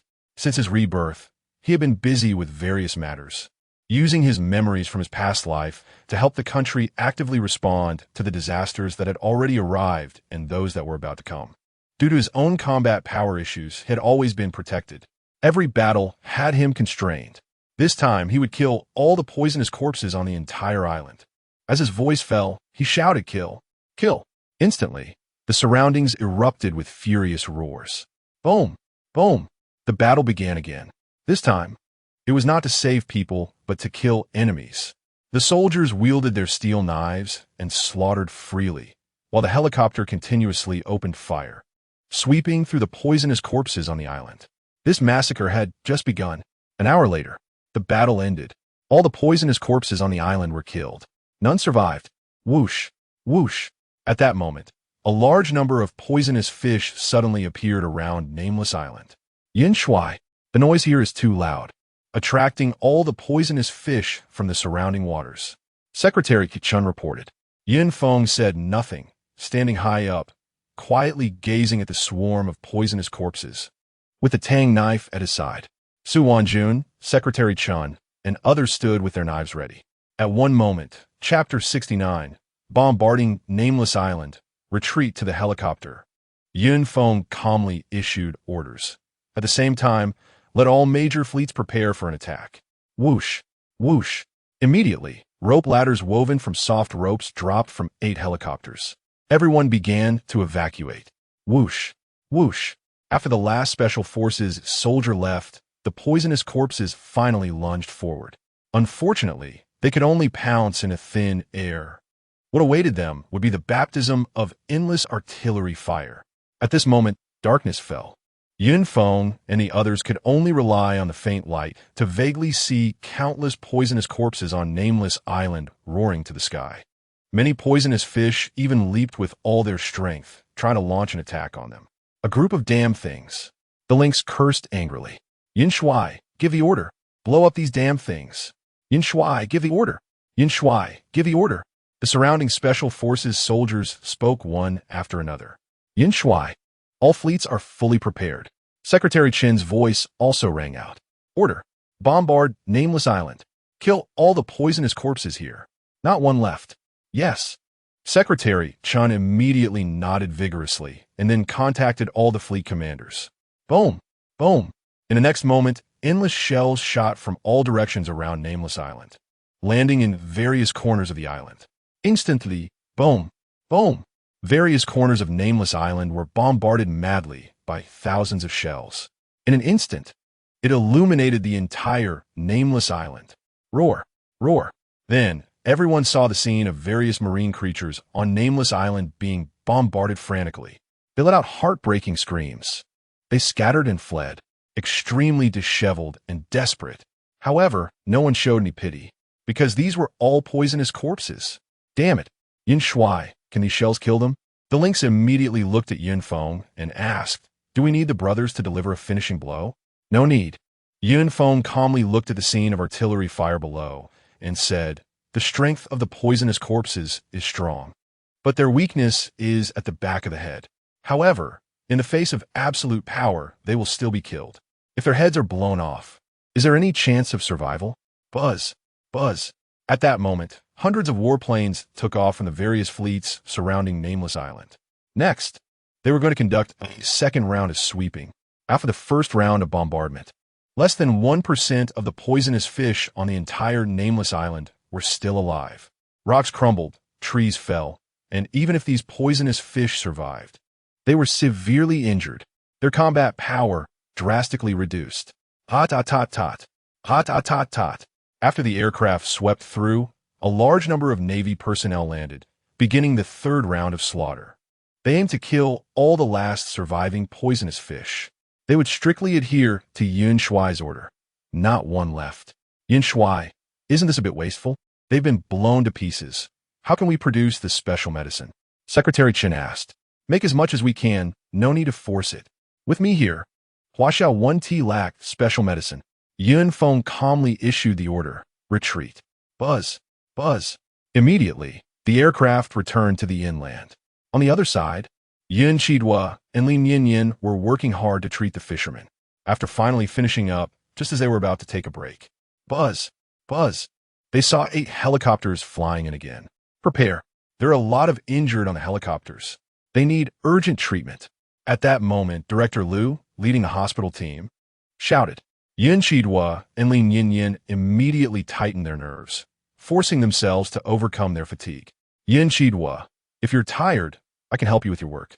I'm still not tired. Just then, Chui Tao's voice rang in Yin Qidua's ear. You? Hearing this, Yin Qidua shook her head without hesitation and refused. Thank you for your kindness, but are you helping me or harming me? Huh? How could I harm you? Chui Tao quickly explained. I see you are too tired, so I want to help you share the burden. Girls don't have as much stamina as us boys. If Director Liu finds out I'm slacking off, I'll have a hard time graduating. Yin Qidua said. Are you saying you're not harming me? Chui Tao was instantly at a loss for words. Just then, the helicopter landed, and the sound of the huge rotor blades drowned out all the surrounding noise. Quick! Save people! Director Liu immediately shouted, leading the way toward the helicopter. Following that, those comrades of Guanbo who had fought to the end with only simple bandaging, as well as the lynx and others, were all treated. At this moment, they didn't even have the strength to stand and needed others to support them. Yin Feng, how come you're here too? Yin Qidua, with keen eyes, instantly spotted Yin Feng in the crowd and rushed over without a care. Yin Feng, you didn't sneak off to fish, did you? Huh? You really have some guts. Do you believe I'll tell Dad? Though her words were full of reproach, her pretty face was filled with urgency as she actively supported Yin Feng. Yin Feng clearly did not expect to encounter Yin Chidwa here. He was taken aback for a moment and was about to speak when a voice sounded nearby. Let me help him. Saying that, Chui Tao stepped forward.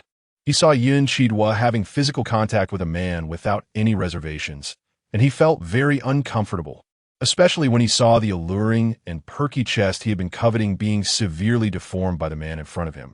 He felt inexplicably furious. He wished he could throw the man into the sea to feed the fish. Upon hearing this, Yin Feng slightly furrowed his brows, coldly glanced at Chui Tao, and said, I'm not injured. I don't need help. His mood was quite bad at that moment. He had no intention of competing with these young boys for attention. Clap. Chui Tao was so frightened that he took a step back. Then he became angry and embarrassed. He was actually scared back by a single glance from the other party, especially in front of the woman he liked. It was too humiliating. You should still be in college at your age, right? How can you secretly go out to fish? Do you know that it's illegal to fish at sea? Do you know how much loss your recklessness has caused? Just the fuel consumed by these helicopters back and forth is something you can't afford. Chui Tao immediately reprimanded Yin Feng from a position of superiority. Do you understand? Clap. Clap, clap. Yin Feng couldn't be bothered to respond to this self-righteous guy and immediately strode away. He had a lot to do, especially regarding Guanbo's matter. He needed to handle it personally. You. Chui Tao was about to say something.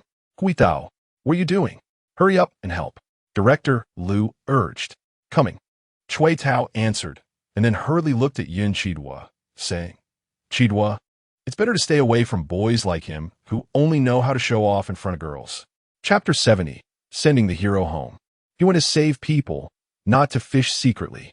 Su Wanjun said lightly, then withdrew her gaze and looked at Yin Chidwa. Upon hearing this, Chui Tao's expression froze. Looking at the beautiful and charismatic female soldier in front of him, he immediately felt a strong sense of shame. Kid, when you don't understand the situation, don't talk nonsense. The lynx, who had a bad temper and was in a bad mood, saw this young kid dare to reprimand Yin Feng and immediately became unhappy, saying directly, it makes you look capable. Upon hearing this, Chui Tao wished he could find a hole to hide in. Chui Tao, what are you doing? Stop dawdling. Come here. At this moment, Director Liu shouted again, filled with impatience. Coming. Chui Tao immediately left in a dejected manner, and even accidentally tripped and fell into the mud. Su Wanjun did not continue to pay attention to Chui Tao, but looked at Yin Chidwa and said, Chidwa, long time no see. Yin Chidwa's face lit up with joy upon seeing Su Wanjun. Wanjun, it's you. You came too? Isn't it that Yin Feng insisted on having you take him to save people? Upon hearing this, Su Wanjun was taken aback, then understood something and said, sort of. The two girls wanted to say something else, but suddenly they heard Yin's anxious voice from not far away. Yin Chidwa, come help. There's someone bleeding heavily. Wanjun, we'll talk later. I have to go save people. As she spoke, Yin Chidwa had already turned to leave. Saving people is the priority. Su Wanjun nodded and did not stop her. Captain, who is that girl? She's not bad looking. The lynx asked. It seems she has a close relationship with Yin Feng. Should I help you investigate her? So that Yin Feng won't be tempted and have one foot in two boats. Upon hearing this, Su Wanjun glared at the lynx and said, her name is Yin Chidwa, Yin Feng's sister. If you want to investigate, you must do it seriously. Saying this, she left in big strides. The lynx scratched his head awkwardly and said, no wonder this girl is so pretty. Turns out she is Yin Feng's sister. But why do they look nothing alike? Lynx, when did you start meddling so much? Instead of thinking about this, why not bandage your wounds properly? Lao Zhou reminded. The previous wound has reopened. Who asked you to care? The lynx said defiantly, I'm just thick-blooded, bleeding a little is good. You really are cultured. Lao Zhou was momentarily taken aback, then shook his head and also left in big strides. Lynx, in a few days, the fourth mysterious haze incident will break out. Lao opened his mouth. If you bleed too much, you might not be able to participate in this operation. Doctor, The lynx immediately shouted without hesitation. Bandage me. I'm bleeding. Busy until midnight. It finally ended. Huh? Where's Yin Feng? Yin Chidwa dragged her exhausted body to look for Yin Feng. Yin Feng seemed to have left a long time ago, Lin Yin Yin said. Have you been staring at Xiao Feng? Little girl, you wouldn't really have fallen for Xiao Feng, would you? Yin Chidwa said. Did you see that female soldier? She is Xiao Feng's girlfriend. As she spoke, she actually leaned against the wall and fell asleep. Lin Yin Yin brushed her hair back. A hint of melancholy appeared on her tired face. Is she Yin Feng's girlfriend? A girl so excellent. How can I compare? Indeed, they're a perfect match. Soon, she also fell into a deep sleep. Damn it. Upon hearing this, Shui Tao gritted his teeth and muttered to himself. That female soldier is actually that kid's girlfriend. Yin Chidwa is so close to him. Lin Yin Yin has a crush on him. Why do so many beautiful women revolve around him?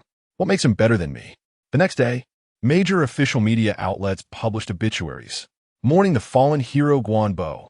This young soldier, who had served for a few years and repeatedly achieved military merit, was posthumously awarded the title of martyr, accompanied by a photo of Guanbo still maintaining a salute at the time of his death. Instantly, the whole internet was buzzing. Why don't these fishermen listen to the country's orders? Don't they care about their lives and go fishing? They even caused the death of such a young soldier. I'm so angry. So infuriating. Hero. A hero who sacrificed for the country deserves the utmost respect. I hope the hero can rest in peace in the underworld. And I hope the martyr's family feels warmth and has a good resting place. Salute. Tears in my eyes. Is this our military? Is this the hero who protects us? Damn poisonous corpses. I will definitely follow the country's arrangements, resolutely avoid taking risks alone, and let the country rest assured. Let my family feel at ease. Everyone once again witnessed the power of the poisonous corpses. At the same time, they increasingly hated the poisonous corpses. I was wrong. If it weren't for me secretly going out to fish, how could this situation have happened? I feel deeply guilty. I hope Hero Guan can rest in peace. I will never dare to defy the country's orders again. I hope everyone can take us as a warning. Don't let soldiers sacrifice unnecessarily. Hero Guan saved us with his life, and we must live well. Live well. Meanwhile, those fishermen who were rescued immediately apologized, even in the hospital. And one fisherman even recorded a video, bowing and apologizing, crying like a child. You indeed made a mistake. However, since Hero Guan saved you with his life, you should live well. Don't let the hero rest in peace. Although I am very angry with you, I also know that you fishermen rely on the sea for survival. And fishing is your livelihood. If fishing is not allowed, you'll be cut off from your source of income. However, the country will definitely help you solve your difficulties. And I hope you will not violate the country's orders again. I hope such tragedies will not happen again. Sigh, this damn world. How did it become like this? It's all the poisonous corpses' fault. Netizens surprisingly did not overwhelmingly condemn these fishermen. Looking at the fishermen's tattered clothes, aged faces, and hands full of signs of time in the video, most chose to understand. Soon, netizens began to spontaneously organize various forms of memorials for the heroic spirits. Before long, people from all over the country raised funds to build a statue for Guanbo. Then, people from various places flocked to the statue of Guanbo, laying flowers and leaving messages to pay tribute to the hero. This scene once again moved everyone. Meanwhile, Yin Feng put aside all his work and personally went to Guanbo's home. He held in his hands a letter that was corroded beyond recognition. With a tang knife resting on top of it, he was determined to fulfill the hero's last wish. Chapter 71. I'm afraid I'll kill you. Guanshan Town. It is said that this is the hometown of Old Master Guan, where the descendants of Old Master Guan live. Of course, this is just a legend, lacking verification. However, it is true that there are many chivalrous people in Guanshan Town. Guanshan Town, we have arrived. Secretary Chen's voice rang out, and Yin Feng, who had been silent the whole way, slowly raised his head and looked out the car window, watching the bustling merchants and the flow of people. Yin Feng slowly spoke. Is this Guanshan Town? He couldn't help but fall into memories. In his previous life, he reached the pinnacle of martial power in the world and encountered many geniuses along the way. one of whom left a particularly deep impression on him. And her surname was also Guan. That girl was extremely loyal and came from Guanshan town. With her exceptional talent and extraordinary swordsmanship, her combat power was astonishing. Even Yun Feng would need to put in a considerable effort to defeat her. He didn't expect Guanbo to be from the same hometown. Yun Feng said lightly, "Who is she that you are referring to?" The person next to him, the lynx, asked. This time, Su Wanjun did not come. She needed to focus on training the soldiers to cope with the fourth mysterious haze incident, ensuring that no further accidents occurred. After all, the lessons from the third mysterious haze incident were still fresh in their minds. The upcoming mysterious haze incident needed to be taken even more seriously. Only two people accompanied Yun Feng, Secretary Chun and the lynx. Yun Feng's pupils suddenly contracted as he fixed his gaze on a girl surrounded by a few small thugs outside the car window. And he couldn't help but exclaim, "It's her." Huh? The lynx was taken aback. Secretary Chun even slammed on the brakes. At this moment, Guandai was unaware that her fate was about to change. She only knew that her brother was dead, and she had become listless, completely uninterested in school. She stumbled home, only to be surrounded by a group of small thugs. Gvandi, didn't you always say you had a soldier brother? We brothers used to be afraid to touch you because of your brother, but now that your dead brother is finally gone, we can finally taste you. Pay all the protection fees you owe. A total of 211 yuan. To make it round, let's say 20,000. Either you spend a few days and nights with us, or you pay up. You choose. The group of small thugs spoke recklessly. Even though your brother was a great hero, bullying you, the higher-ups won't notice. Don't go looking for the higher-ups. Or else don't blame us for being rude. Get lost. Guan Dai had a fiery temper, and having already been overly saddened, she was provoked by this group of people and immediately glared with a fierce expression, shouting, "Oh, you really dare to speak?" One of the thugs retorted, "What makes you think you can tell us to get lost? Your flat chest?" Brother Chow, her father, is a rectangular solid directional movement engineer, so she probably can't come up with that much money. Why not just take her back and let the brothers have some fun? This group of thugs became even more brazen and even began to get physical. A fierce look crossed Guandai's eyes. Her father had told her not to reveal her skills, but she could no longer hold back, just as she was about to make a move. "Get lost. Otherwise, I won't be polite." The lynx shouted, his voice booming. Instantly, the group of small thugs trembled in fear, and upon seeing only the lynx, who had a foreign accent, they became furious. "Who the hell are you? Do you know who controls this area? How dare you scare me here? You must be tired of living. Who controls this place?" "The country controls it." The lynx, who already had a bad temper, couldn't tolerate the filthy words coming from the thugs. His eyes narrowed slightly, and he was ready to make a move. "Let her go. You really think you can get away with this? Get him. Take him down. I'll take responsibility if anything happens." Immediately, the group of thugs pulled out their batons and switchblades surrounding the lynx. Clearly, they knew that the lynx was strong and didn't dare to be careless, deciding to attack together. As the saying goes, a good man can't fight against four hands. They were quite confident in themselves. "You are forcing me," the lynx said to the roadside camera. "I am just defending myself." Are you joking? As long as you know people and have money, what use is the surveillance? I could say it's broken, and it's broken. I could say it's good, and it's good. The group of thugs laughed uncontrollably.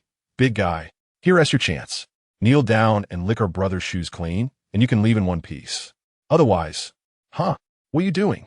Suddenly, the group of thugs saw the lynx take off his military coat, and they were all taken aback. "I have a lot of strength. I'm afraid I might kill someone." The lynx wrapped his right fist with the military coat and said seriously, "This guy is really full of himself. I'm so scared. I've never seen anyone act so pretentious before. What an eye-opener. I'll say the same thing in the future. So damn annoying." The group of thugs laughed until they were rolling on the ground. Meanwhile, Guandai raised her eyebrows slightly, clearly not expecting someone would come to her aid. Even more surprising was that this big guy in a military coat actually wrapped his fist with his clothing. That would greatly reduce the lethality of his punch. Was he boasting, or did he really have too much strength?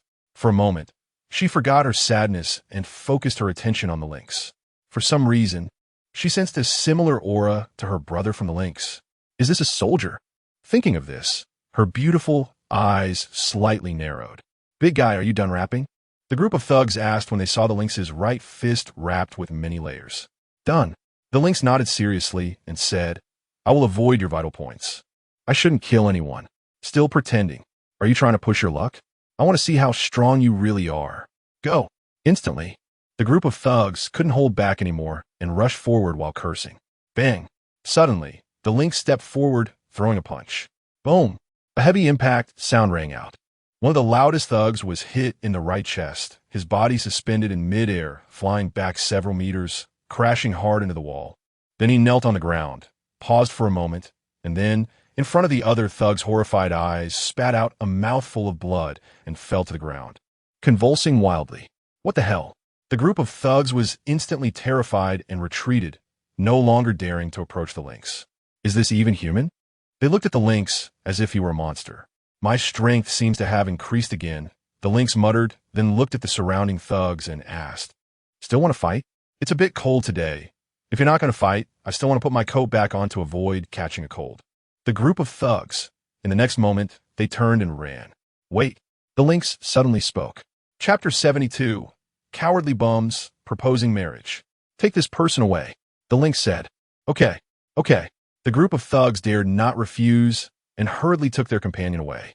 However, after they had run a little distance, they suddenly got angry and threatened. Kid, just wait. We definitely won't let you go. A bunch of cowardly bums. I'm waiting for you. The lynx disdainfully put on his military coat and then looked at Guan Dai, saying, Little girl, be careful on the road. Thank you. However, you should report it as soon as possible, otherwise that group of thugs will definitely not let you go. Gvandi tanked Tia. She has always held great respect for chivalrous individuals. It's fine. They can't do anything to me. Shan Mao waved his hand dismissively, then remembered something and took out a note from his pocket, saying, By the way, this is the phone number that Yin Shuai gave you. If you want to join the army, you can find him. Join the army? Guan Dai was taken aback as she took the note. It was a string of unfamiliar phone numbers, but how did the other party know she wanted to join the army? She wanted to join the army to hunt down drug corpses, to fulfill her brother's unfinished wish, to protect the home and the country. Are you a soldier? Guan Dai stared intently at Shan Mao and asked, This shouldn't need to be confidential, right? Shan Mao mumbled, then said, Wait a moment, let me ask Yin Shuai. He then strode towards Yin Feng. Guan Dai thought, This big guy seems a bit simple-minded. Whoosh. She then turned to leave, because she had already gotten the answer. On the other side, after Yin Feng heard Shan Mao's inquiry, he couldn't help but twitch the corner of his mouth slightly, then looked in the direction where Guan Dai had left and said, She is already gone. Huh? Shan Mao scratched his head, puzzled. Why did this girl leave without getting an answer? Get in the car. Yin Feng said, Don't keep the hero's family waiting too long. Yes. Shan Mao nodded and quickly got into the car. Virum. The vehicle started. Dad. Mom. Guan Dai took a small path back home. Seeing her bedridden mother and her father silently smoking beside her, the sadness in her heart surged again. Xiao Dai, you're back? At that moment, another person appeared in the room, smiling and sizing up Guan Dai with an unabashed gaze. At that moment, under such an aggressive gaze, Guan Dai felt as if she were not wearing any clothes, which made her extremely uncomfortable. She furrowed her brows and stared at the handsome young man, saying, Wei Chun, why are you here? I'll let you into my house. Ciod, I'm here to propose. The young man named Wei Chun was completely unfazed by Guan Dai's tone. Instead, he smiled faintly and said, It is well known that we are childhood sweethearts, innocent and carefree. If it weren't for your brother constantly obstructing us, we would have long been in the hall of marriage, even having children by now. Now that your brother is dead, we can finally be together. Who's your childhood sweetheart? Who's innocent and carefree with you? Wei Chen, can you have some self-respect? Guan Dai's anger flared up when she heard the words propose, and she directly said, Get lost. Our family doesn't welcome you. Hearing this, Wei Chen's eyes narrowed slightly, and the temperature around them dropped sharply, a chill enveloping the room. Bang, bang, bang. Just then, Guan Bo's father tapped his smoking pipe. Immediately, the momentum that Wei Chen had just built up dissipated. Uncle Guan, good skills.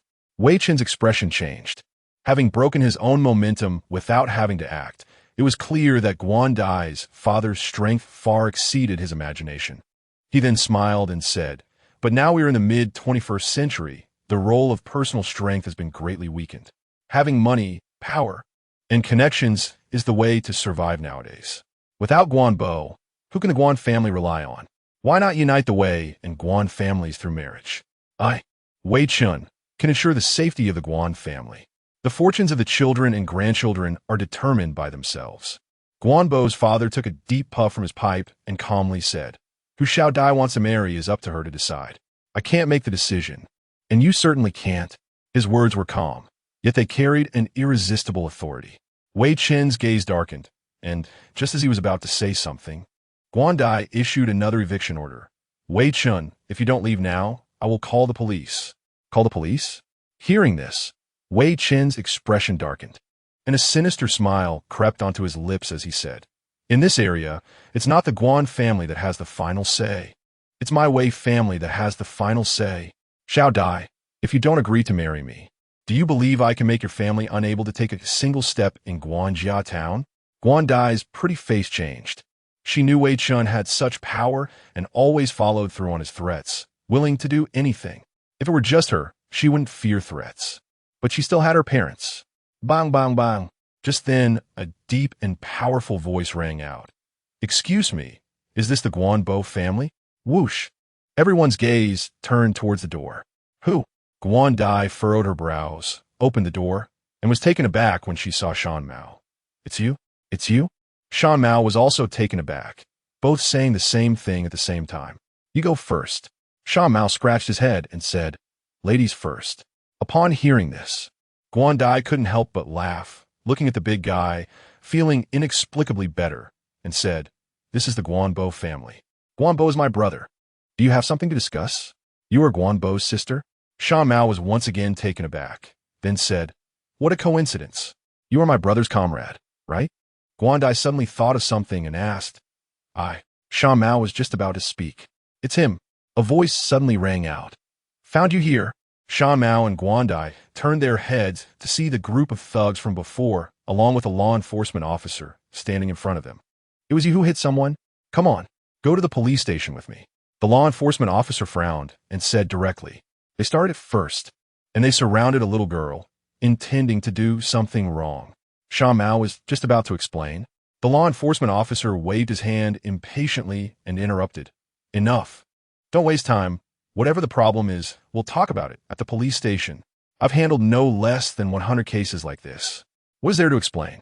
Either go to the police station to file a report, or settle it privately." "Settle it privately? Without 200,000, there's no way to settle it." The thugs immediately shouted. "How do you handle cases?"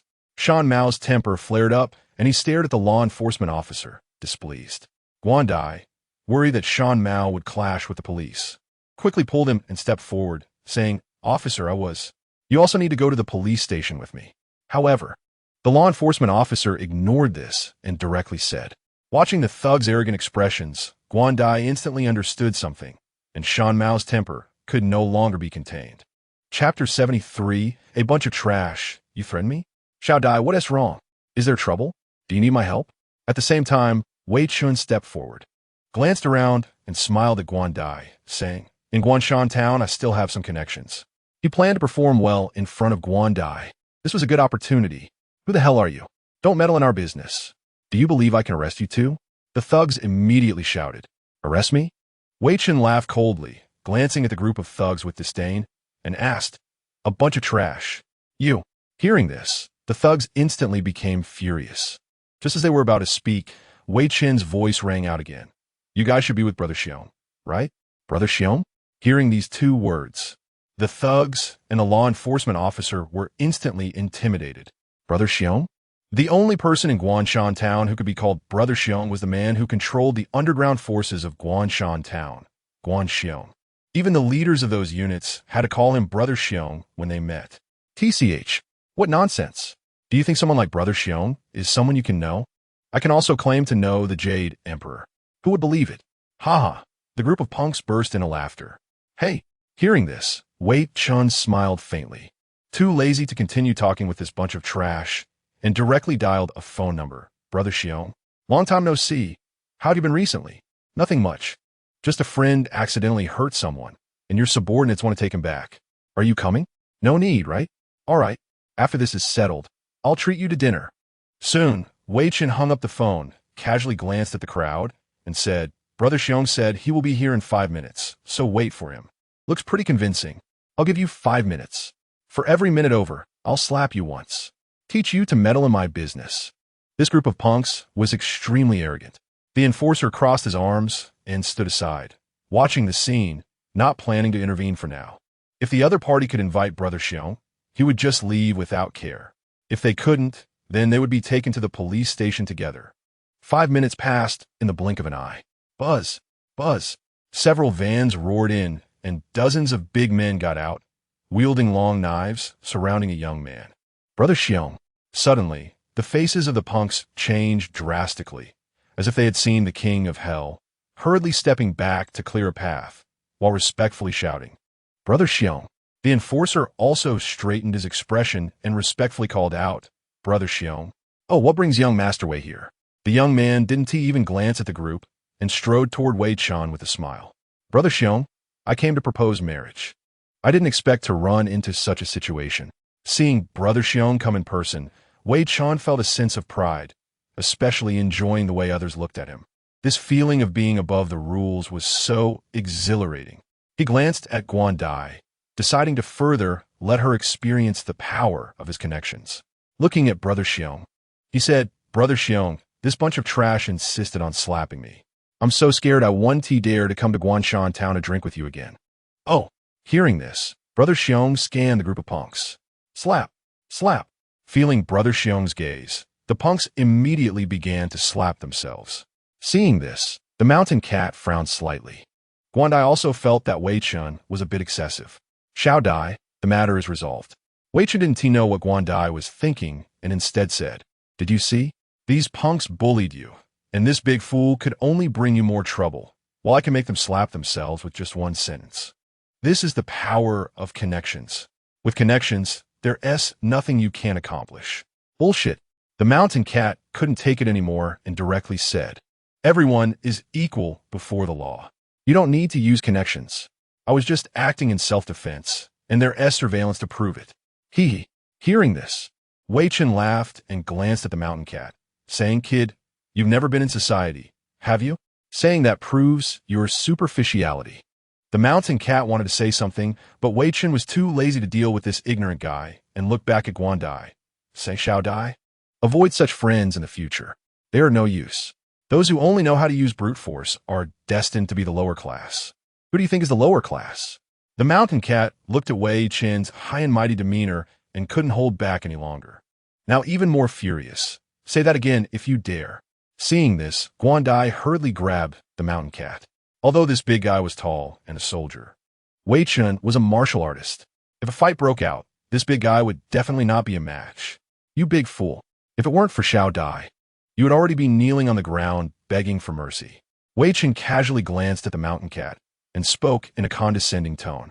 You. The mountain cat was so angry he was about to explode. This guy was too deserving of a beating. Enforcer comrade, He looked at the enforcer. Wanted to say something. Brother Xiong, there's still some matters at the station, so I'll take my leave first. The enforcer obviously didn't want to get involved and directly said goodbye, preparing to leave. This is a misunderstanding. Sorry for the trouble. Brother Xiong nodded, then waved his hand to the group of punks, saying scram. Yes, Brother Xiong. Hearing this, the punks felt as if they had received a pardon and turned to leave. Wait, what do you mean by misunderstanding? The mountain cat immediately became unhappy and looked at Brother Xiong, saying, What misunderstanding could there be? Isn't the situation clear? Guanbo is a national hero. His sister was molested and insulted by this group of punks on the street. How could there be a misunderstanding? Instantly, the scene fell silent. How dare he provoke Brother Xiong? Seeking death. Brother Xiong's eyes slightly flickered, not in a hurry to speak. The enforcer and the group of punks were so angry they gritted their teeth, but didn't dare to speak casually, only looking at Brother Xiong's expression. Kid, I've already helped you resolve this matter. If you keep looking for trouble, not even a deity can save you. If I weren't here, You and T be able to leave Guanshan town today. I. The mountain cat wanted to say something, but Guandai spoke first. My brother just sacrificed for the country, and this group of punks came to our door. Is this bullying us because our family has no one? With the internet being so developed now, if this matter is filmed and posted online, I want to see if the country cares about the families of heroes.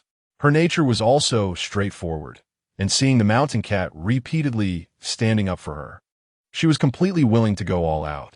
The country will definitely care, the mountain cat said firmly. Oh, are you threatening me? Brother Xiong's eyes narrowed slightly, a fierce light flashing. What do you want? The mountain cat immediately shielded Guandai behind him. This is Guanbo's sister. She must not be harmed.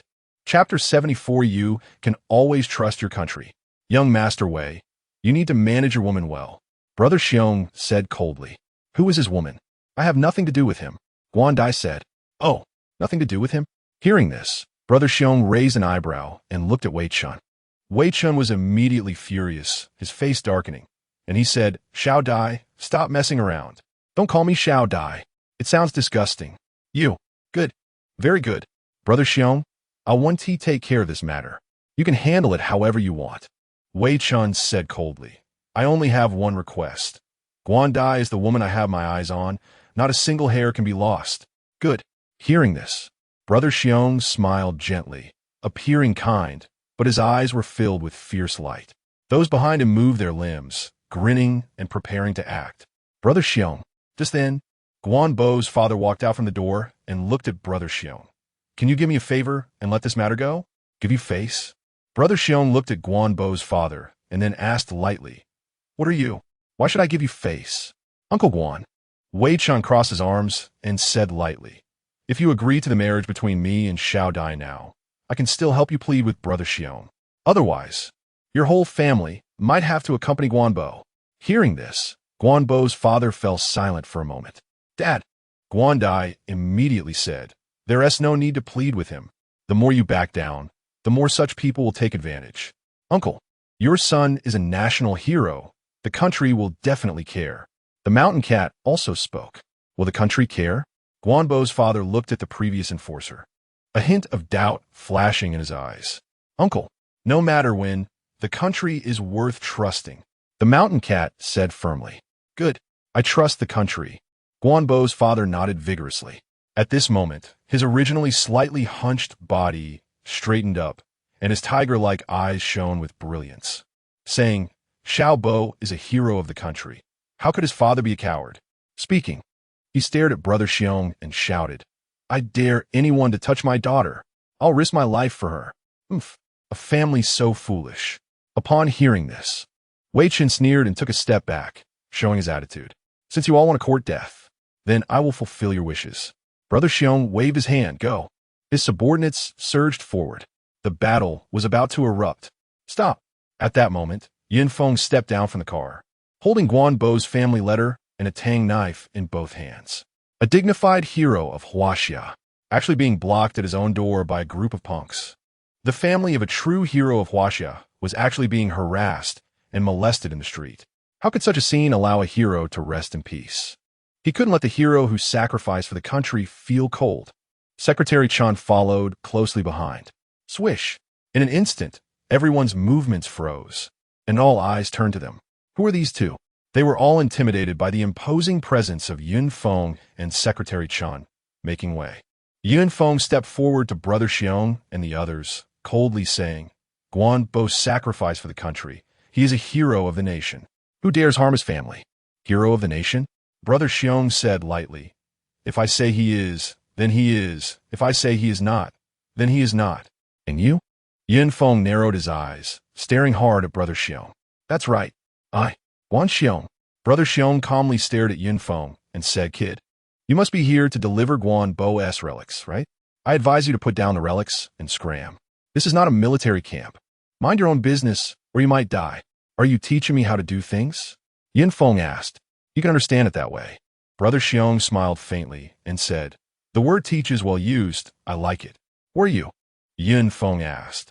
Do you even have a right to teach me how to do things? Upon hearing this, the smile on Brother Xiong's face instantly vanished. What did you say? You're looking for death.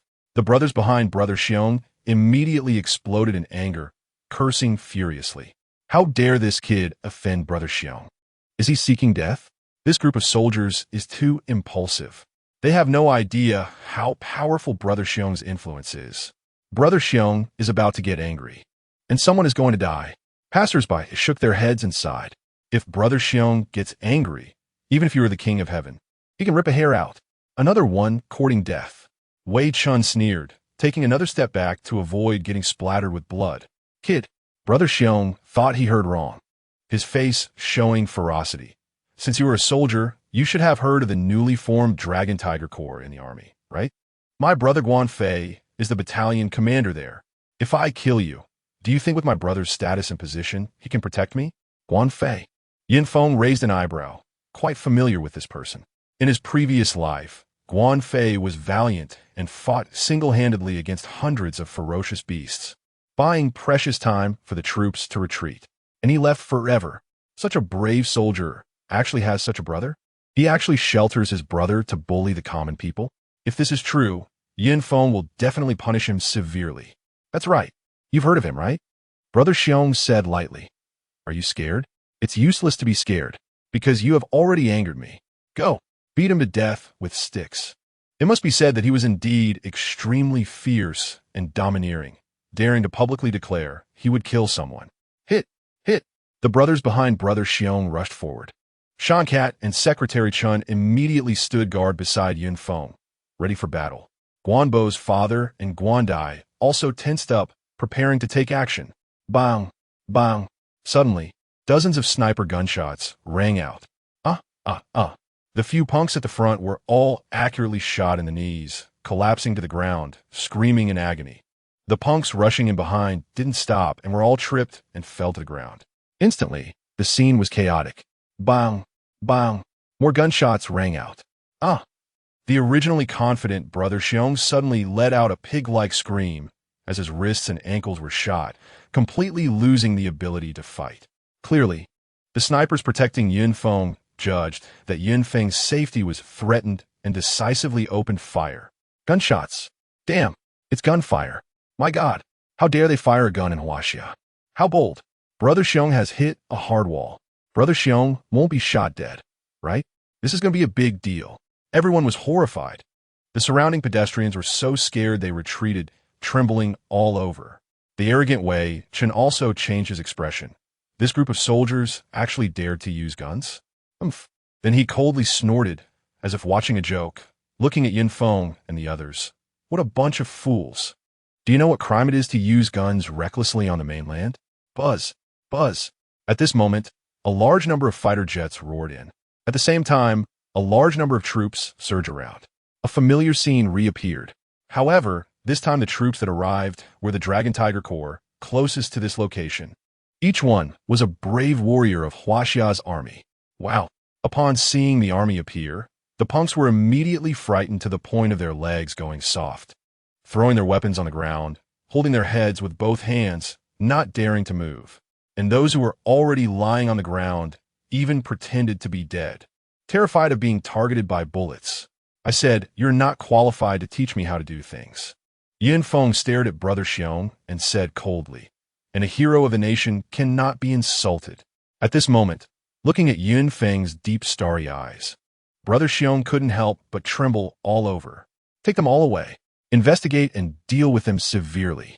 Yin Feng withdrew his gaze, calmly saying 8 words, then looked at Guanbo's father and Guandai, and said, "You two can always believe in the motherland. Forever." Chapter 75. Guanbo's relics. Brother Xiong apologizes Guan. Forever believe in the motherland. Guanbo's father felt the hot blood flowing in his chest, nodding heavily. Guan, send the hero home. Yin Feng handed over the letter and tang knife, saying, "This is Guanbo's relic." Boya Baza. Immediately, Guanbo's father was in tears, taking his son's relics. Guandai's eyes were also misty, tightly clenched fists, saying nothing. I hope the country will eradicate all these evil forces. The Guan family produced a hero. Guanbo is a good man. We will always believe in the motherland. We will always believe in the motherland. The surrounding common people suddenly shouted. clearly oppressed by Brother Xiong's group for a long time, and now seeing these people being captured, they felt a great sense of relief. Soon, Yin Feng and the others entered Guanbo's home. On the other side, Brother Xiong and the others were instantly captured by the soldiers of the Dragon Tiger Corps. You are soldiers of the Dragon Tiger Corps? Great. My brother is Guan Fei. He is your battalion commander. Do you dare to arrest me? Do you believe my brother will kill you? Quick, send someone to capture those big-headed soldiers inside. Then take me to the hospital. I want to go to the best hospital. Hurry, hurry, Brother Xiong screamed. Guan Fei. One of the officers immediately frowned, then looked sharply at a certain person not far away, shouting, Guan Fei, is this your brother? Report to the regiment commander. He is my cousin, Guan Fei said loudly. Your cousin wants you to kill us. What do you think? The officer asked. Report. Guan Fei is sitting properly and is willing to take a leave of absence for investigation, Guan Fei said loudly. Upon hearing this, Brother Xiong instantly understood what was going on. His face turned pale, and he dared not say another word. I am from the Wei family. This has nothing to do with me. I just came to propose marriage. Let me go. At that moment, Wei Chen shouted. Seeing this scene, although he was shocked, he was not panicked at all, because he had just been bluffing the whole time. Wei family? The officer frowned. Seal off the Wei family, Wei Chen said proudly. Never heard of it. Take them away.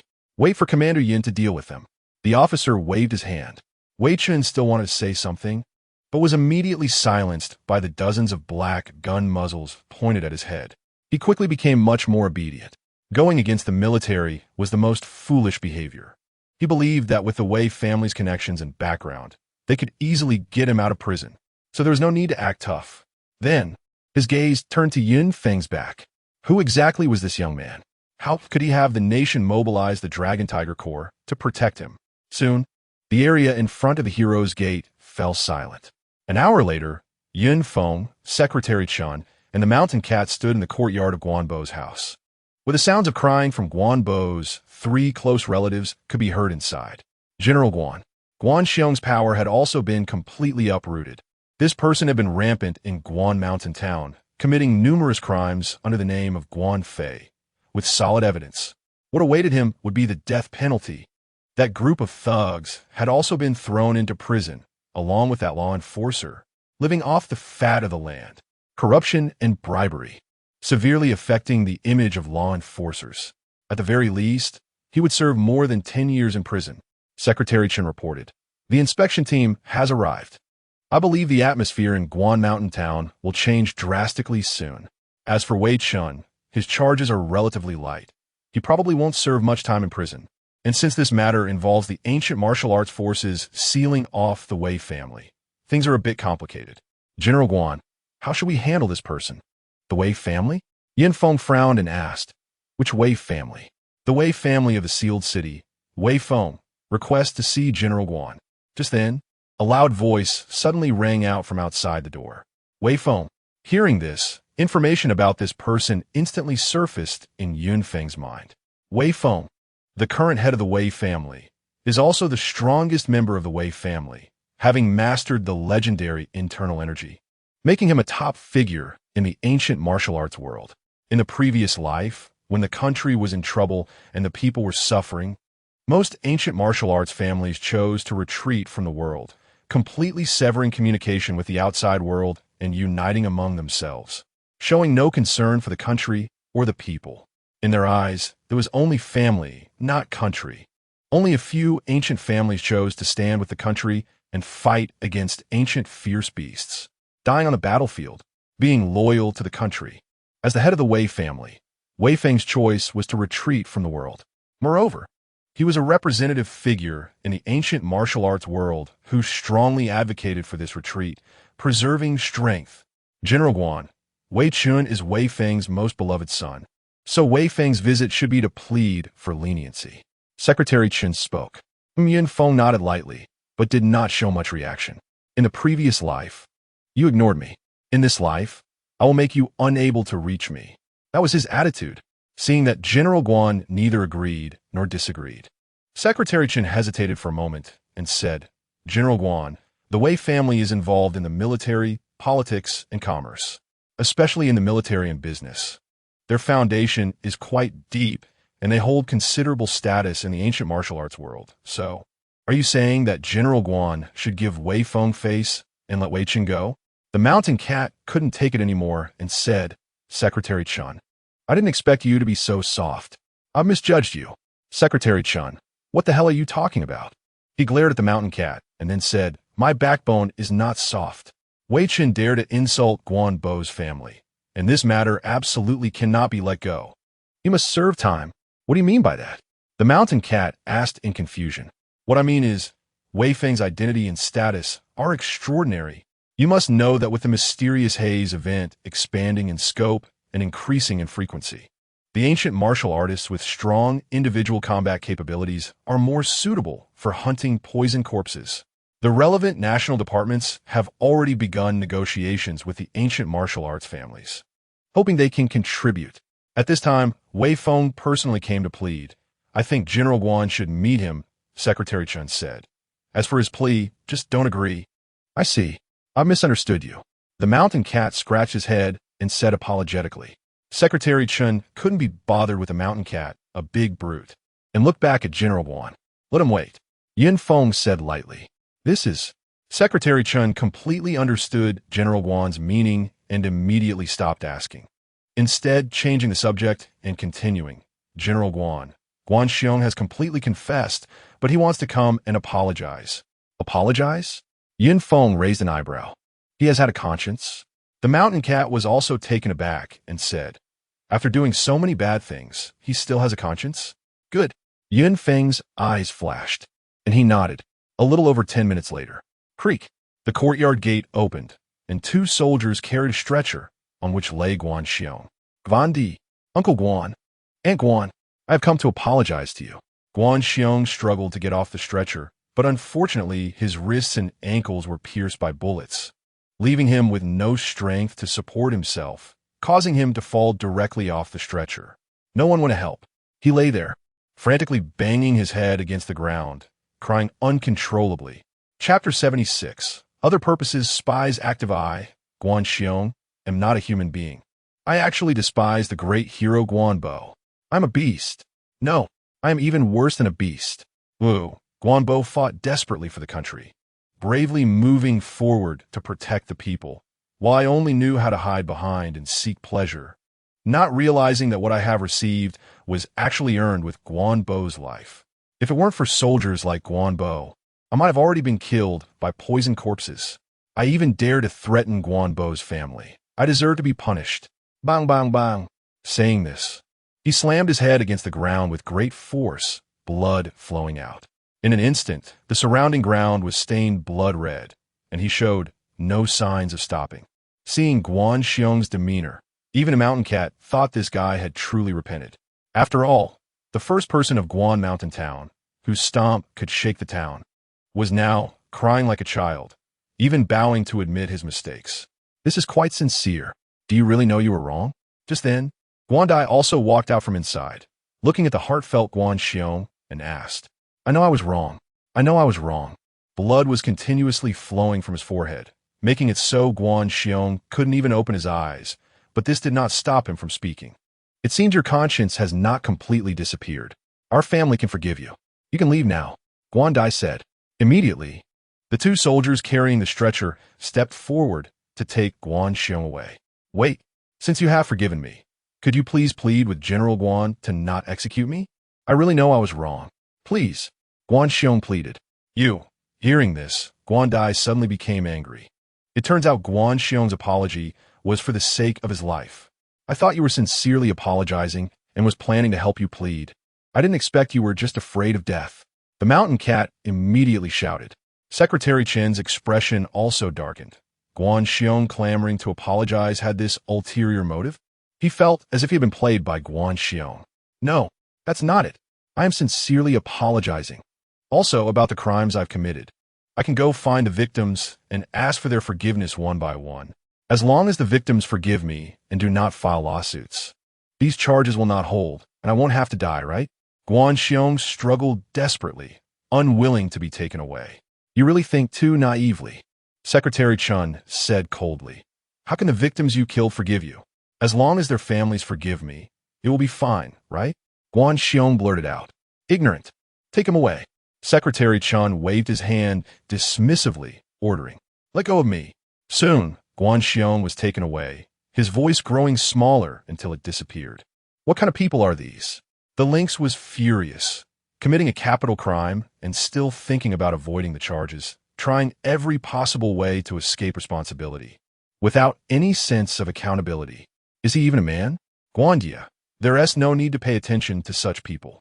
Yin Feng, however, had anticipated this and said, He looks extremely arrogant, but in reality, he is extremely afraid of death. Deep down, he is just a coward.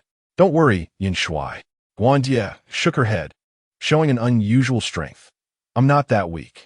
If it weren't for the redness around her eyes and the lingering sorrow in her brows, no one would know she had experienced immense pain. Yin Feng nodded. He believed that Guandia would come to terms with everything. In the last life, Guandia, who was able to grow step by step into one of the top powerhouses, would not be so easily defeated. If you encounter any difficulties in the future, you can always find me. I will do my best to help you. By the way, the lynx suddenly thought of something and said, Are you still in school? Is your tuition enough? I have saved some money. What's your car number? I will transfer it to you. Hearing this, Guandia looked at the lynx's sincere gaze and couldn't help but smile sweetly, then said, I don't plan to continue my studies. Nonsense. The lynx's face immediately turned serious, saying, You're so young. What are you going to do if you don't go to school? Work? If you need money, I can pay for your tuition. Thank you. Guandia firmly shook her head and said, My brother's pension is quite substantial, and there will be subsidies every month from now on. How could the country let me be without school? It's that I don't want to go to school. I want to join the army. My brother's dream since childhood was to be a soldier and protect the country. I want to inherit my brother's dream, fulfill my brother's wish, continue to protect the country. You. The lynx was immediately speechless. Yin Shuai, didn't you say that if I wanted to join the army, I could find you? I don't know if what you said counts. Guandia asked. It counts. Yin Feng nodded and said, But are you 18 years old now? Yesterday was my 18th birthday. Hearing this, Guandia's expression dimmed, and she said, My brother originally planned to celebrate my birthday with me via video. The crowd fell silent again, a look of sorrow reappearing on their faces. I have reached the age for conscription. Guandia forcibly suppressed her emotions and then spoke again. But now conscription has been halted everywhere, so I hope Yin Shuai can help me. Sure. Yin Feng nodded and said, However, once you enter the army, everyone is equal, and everything is based on ability. There will be no special treatment.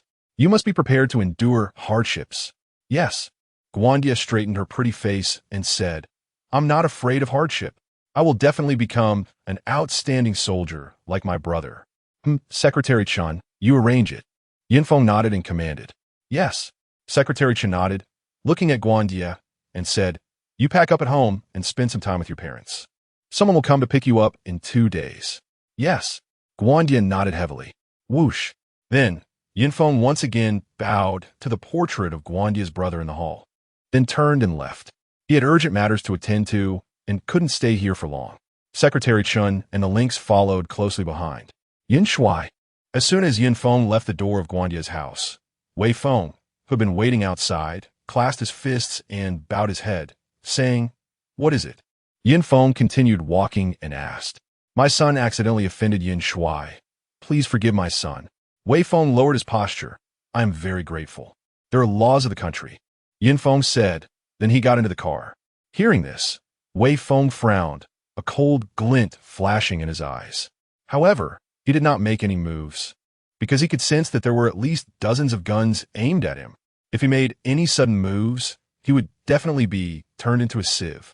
Watching Yunfeng's car gradually disappear from view, Wei Feng said, At such a young age, he manages the 3 armies with immense power. This is simply nonsense. China is in danger. Meanwhile, in the car, Yin Shuai. Recently, foreign spies have been exceptionally active in our China. Secretary Chun reported a newly obtained piece of information. All departments are urgently investigating this matter. Secretary Chun asked, The elder officials of various countries are inquiring about your guidance on this matter. Spies? Upon hearing this, Yunfeng's expression darkened, and he said, I almost forgot about this batch of rats. Once the evidence is conclusive, arrest them immediately. Interrogate them overnight. Send the old ones. This method of harsh interrogation might not be appropriate, right? Secretary Chen asked. There's nothing inappropriate. I don't want anyone disturbing the peace of China. I don't want soldiers fighting on the front lines while someone is stabbing them in the back. Feng said. Immediately establish a special team to thoroughly clean up the spies before the Spring Festival. Notify all departments to cooperate fully. Yes. Secretary Chen's expression became serious, and he immediately turned to leave. In a hotel room, two foreigners were currently lying in bed, cuddling together, clothes strewn carelessly on the floor. And the bed was quite messy, clearly just having engaged in some indescribable activities. Justin, how have you been in China lately? One strong white man looked at his cute companion and asked, Oh my God, Stephen, I've been having a terrible time. Those Chinese people are no longer as foolish as before. Many girls no longer fawn over foreigners. I find it very difficult to swindle living expenses from them. Justin said in a soft voice, A bunch of arrogant yellow-skinned monkeys. Once they realize the power of our eagle nation, they won't have such foolish thoughts anymore. But the mother monkeys are not bad. Stephen said, I've been getting close to a mother monkey lately. She is very willing to spend money, a socialite. She thinks she is fishing for me, not knowing that I'm playing her. TSK, definitely a high-quality mother monkey. Once I win her over, I'll let you taste it too. My brother is used to Western food. An occasional Chinese meal would be nice as well. Stephen, you can't forget your first love once you have a new flame. Justin said with a hint of grievance. Don't worry. Stephen stroked his cute companion's chest and said, Justin, you are my true love. Anyone else can be discarded at any time. As long as you know. Justin's eyes were filled with affection as he bit his lip and said, If it weren't for the new mission, I would want to be held by you like this until the end of time. Oh, a new mission? Stephen's voice instantly lowered as he asked, What mission? As he spoke, he scanned the room's corners with great vigilance. Don't worry. I've checked. It's absolutely safe, Justin said. This mission is to find out the purpose of China acquiring so much steel. I've been paying attention to this matter too. According to the information I received, it seems that this steel has been transported to the steel mills, and currently, the major steel mills in China are operating day and night, seemingly refining something. Stephen said, I haven't figured out what is yet. Hurry up. The Spring Festival in China is coming soon. It's the best opportunity during the festival. Justin said, Rest assured. Stephen nodded, then pinned Justin beneath him and said, But before we execute the mission, we still have time to have some fun. Saying this, the two. Ding! The hotel room door was opened. Upon hearing the sound, Stephen and Justin's expressions changed. Someone entered their room? Bang! Don't move. In the next moment, several fully armed SWAT officers rushed into the room, their dark gun muzzles pointed at the two men's heads. What are you doing? The two changed their expressions, barely having time to put on their clothes. We suspect that you are spies from the Eagle Nation. Please cooperate with our work. This is an arrest warrant. A special police officer took out the arrest warrant and directly ordered to capture the two individuals. Let's go. Damn it. We are noble citizens of the Eagle Nation. You yellow-skinned monkeys have no right to arrest us at will. We have diplomatic immunity. We want to contact the embassy. Song Lingling. This place is still as dirty, chaotic, and poor as ever. I miss the fresh and sweet air of Maple Leaf Country. I miss the strong men of Maple Leaf Country. And I miss the freedom and democracy of Maple Leaf Country. Damn it. When can I complete the mission? I have had enough of everything here. She opened the window, looking at the city below, her brows slightly furrowing. She was originally a Huaxia person, but felt ashamed of her Huaxia nationality. 10 years ago, she disregarded her family's objections and moved to Maple Leaf Country, conveniently changing her nationality. She was selected by the intelligence agency of Maple Leaf Country and began engaging in espionage activities. 2 months ago, she returned to Huaxia, reinstating her Huaxia nationality to gather secrets from Maple Leaf Country, obtain the principles and manufacturing steps of the special medicine. That is my mission, Song Lingling muttered to herself. As long as I can complete the mission, I will be a hero of Maple Leaf Country. And then I will be able to leave this backward country. I will be able to restore my noble nationality of Maple Leaf Country. Speaking of this, she looked at her flight attendant uniform, a look of disgust appearing in her eyes. That old fool, Director Liu, still plays the uniform seduction game? Oomph. I hope you can provide me with the principles and manufacturing steps of the special medicine. Otherwise, I will definitely cut off your useless toothpick. Knock, knock, knock. Baby, I'm coming. At that moment, there was a knock on the door, followed by an old and desire-filled voice. I'm here. Song Lingling adjusted her emotions, revealing a charming smile. Then unbuttoned 2 buttons on her chest and politely walked to the door as if she were a real flight attendant, opening the door. Don't move. We suspect you are a spy from Maple Leaf Country, engaging in activities that harm the interests of Huaxia, and we are officially arresting you now. Instantly, several special police officers surged in and subdued Song Lingling. You. Song Lingling's face turned pale, staring fixedly at Director Liu, realizing something. And her originally beautiful face turned resentful as she said, Director Liu, you reported me. I can only report you to redeem my sins. Otherwise, the charges of embezzlement and bribery I faced would be enough for me to spend a lifetime in prison. Besides, I am voluntarily surrendering, and the judge will show leniency. Director Liu spoke. You cowardly wimp. I had already put on my clothes, and you tell me this? Song Lingling was exasperated. Director Liu greedily glanced at Song Lingling's white chest and said, What does a woman matter compared to the country? I cannot betray my motherland. You. Upon hearing this, Song Lingling was so angry that she almost spat blood. Yin Shuai. So far, 43 spies have been captured, 40 of whom are of Huaxia nationality. And 31 of them were originally Huaxia people. They are engaged in various jobs, and some are even big stars and entrepreneurs. 2 days later, Secretary Chen quickly reported the latest news. Their S.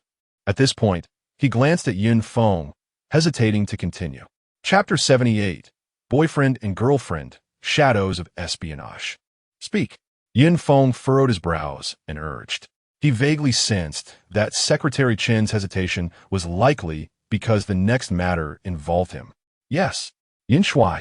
Secretary Chen no longer hesitated and immediately said, Yin Shuai, there is another spy related to your 5th sister, Yin Wudua. 5th sister? Yin Feng was taken aback. His 5th sister, Yin Wudua, is a law enforcement officer who is adorned with various honors while in police school, excelling in all areas. She even solved several major cases during her school years, capturing several drug traffickers, one of whom was an international drug trafficker. Such impressive achievements led her to enter the Kyoto Police Department upon graduation. After that, she continued to perform excellently, solving cases, including a particularly notable unsolved serial murder case, which she uncovered the truth and caught the murderer within 3 days. She firmly established her position in the police department. How could such an outstanding law enforcement officer not detect the spy around her? What is the relationship between this spy and 5th sister? Yin Feng asked. Boyfriend and girlfriend. Secretary Chen replied. Oh. Yin Feng's eyes narrowed. In a CAF, a spirited young woman sat elegantly, attracting countless male gazes around her, especially in her black leather jacket, black leather hat, and black sunglasses. Her figure was accentuated perfectly, making her delicate and smooth skin appear even whiter. She was at least a 95-point goddess. Sitting across from the leather-clad woman was a well-dressed young man in a suit, looking refined, obviously a successful person. His name was Zhang Bin, an overseas student. He had just returned to the country a few days ago and was currently working at a listed company, earning $1 million a year from a well-off family. Zhang Bin looked at the woman in front of him, feeling a slight heat in his heart. Every time he saw this girlfriend, he felt an impulse to commit a crime. Her casual dressing made him itch with desire, hard to suppress himself. However, his girlfriend was extremely conservative, not allowing him to touch any part of her body before marriage, which made him feel even more pent up. Being with such a beauty, but unable to touch her, was a torment. However, he had undergone special training, and his willpower far exceeded that of ordinary people. Barely managing to control himself and not showing any signs of abnormality. At this moment, he took the initiative to speak. Wudua, how has work been for you lately? The country is conscripting 40 million, which has reduced the number of young people significantly, and the crime rate has also dropped sharply recently. The leather-clad woman casually replied. Zhang Bin nodded. At first, when he was dating the woman in front of him, Yin Wuduo, he didn't dare to ask anything, as she was a law enforcement officer with a special identity, especially regarding work matters, which had many taboos. However, after dating for a while, they gradually became more familiar, and Yin Wuduo slowly let her guard down around him. Now, I have a task at hand, and I must quickly obtain useful information from her. Zhang Bin thought to himself, but his expression showed no signs of it. He continued chatting casually. Wuduo, I heard that our country has been continuously digging underground lately. What is that for? I'm not sure. Your channels for information are quite broad. Yin Wuduo replied. Why? Are you interested? I'm interested. Zhang Bin did not hide his thoughts, saying, I am an excellent mechanical engineer, specializing in designing and manufacturing high-tech machinery. To dig deep underground, we naturally need the world's top machines, and I'm a talent in this field. You also know that during my studies abroad, many companies in Sakura country wanted to recruit me. If I could participate in this project and serve the country, then my skills would not be wasted. The country needs talents like you. Yin Wuduo nodded, appreciatively saying, since you have the heart to serve the country, I will help you keep an eye on information in this regard. However, this matter seems to involve state secrets and is related to the divine slaughter plan of the top action group. So the information I can obtain is limited. No problem. Upon hearing this, Zhang Bin's face lit up with joy. The divine slaughter plan of Hua Xia had already been heard by various countries, but the specific content was unknown to anyone. His current mission was to investigate a part of the divine slaughter plan. Thinking of this, he took the opportunity to reach for Yin Wuduo's jade-like hand on the table, while also speaking to divert her attention. Wuduo, I will be forever grateful if you can help me. Ever since I was young, I have had a heart to serve my country. I have learned many skills, but I have had no opportunity to use them. Now that I finally have a chance, I must seize it. Yin Feng, who was not far away, furrowed his brows at this scene. This Zhang Bin not only wants to get useful information from Yin Wuduo, but also desires her body. Truly greedy. However, Yin Wuduo calmly retracted her hand, not allowing Zhang Bin to succeed, and said, Zhang Bin, don't worry. The country will definitely value talents like you. I believe you will definitely be able to play your role and make a huge contribution to the country. Ding, ding, ding. At that moment, her phone rang. Yes, Captain. After answering, she stood up without hesitation, looked at Zhang Bin, and said, Zhang Bin, there's a mission at the bureau. I have to go. After saying that, she left without looking back. Watching Yin Wuduo's graceful figure depart, Zhang Bin's desire grew stronger, especially with her swaying hips, which seemed to captivate the soul. He felt hot all over and immediately stood up to head to the restroom, preparing to relieve himself, while whispering, once the mission is completed, I will definitely press you down on the bed and enjoy you for several days and nights. Damn Huaxia. What exactly do they want by suddenly digging deep into the earth? What is down there? Besides rocks and magma, what else could there be? Beep beep. On the other side, Yin Wuduo was striding away, preparing to take a taxi back to the police station, when suddenly a luxury car stopped in front of her. Seeing this, Yin Wuduo frowned slightly. It was common for rich young men or wealthy old men to approach her. Sure enough, when the car window rolled down, she saw a middle-aged man in his 40s leering at her, saying, Beautiful lady, where are you going? Let me give you a ride. Seeing this, Yin Wuduo turned and walked away, completely ignoring him. Oh, quite spirited. A challenge. The middle-aged man's greasy lips curled into a lewd smile as he said, Such a gem. I have to get her. If I could sleep with her for a night, it would be worth it for a lifetime. Saying this, he stepped on the gas. Virum. However, at that moment, a car suddenly dashed out from the side, blocking his car in front and stopping next to the exquisite woman. A garbage truck. Still trying to play with women? Seeing this, the middle-aged man scoffed, lit a cigar, and prepared to ridicule her. Chapter 79. The Exquisite Beauty. Sister teaches you to catch thieves. The window of the car next to Yin Feng rolled down, just as he was about to speak, suddenly sorry. I won't get in the car. I have a boyfriend, and I am an enforcer, going to execute a mission now. So please don't obstruct my duties.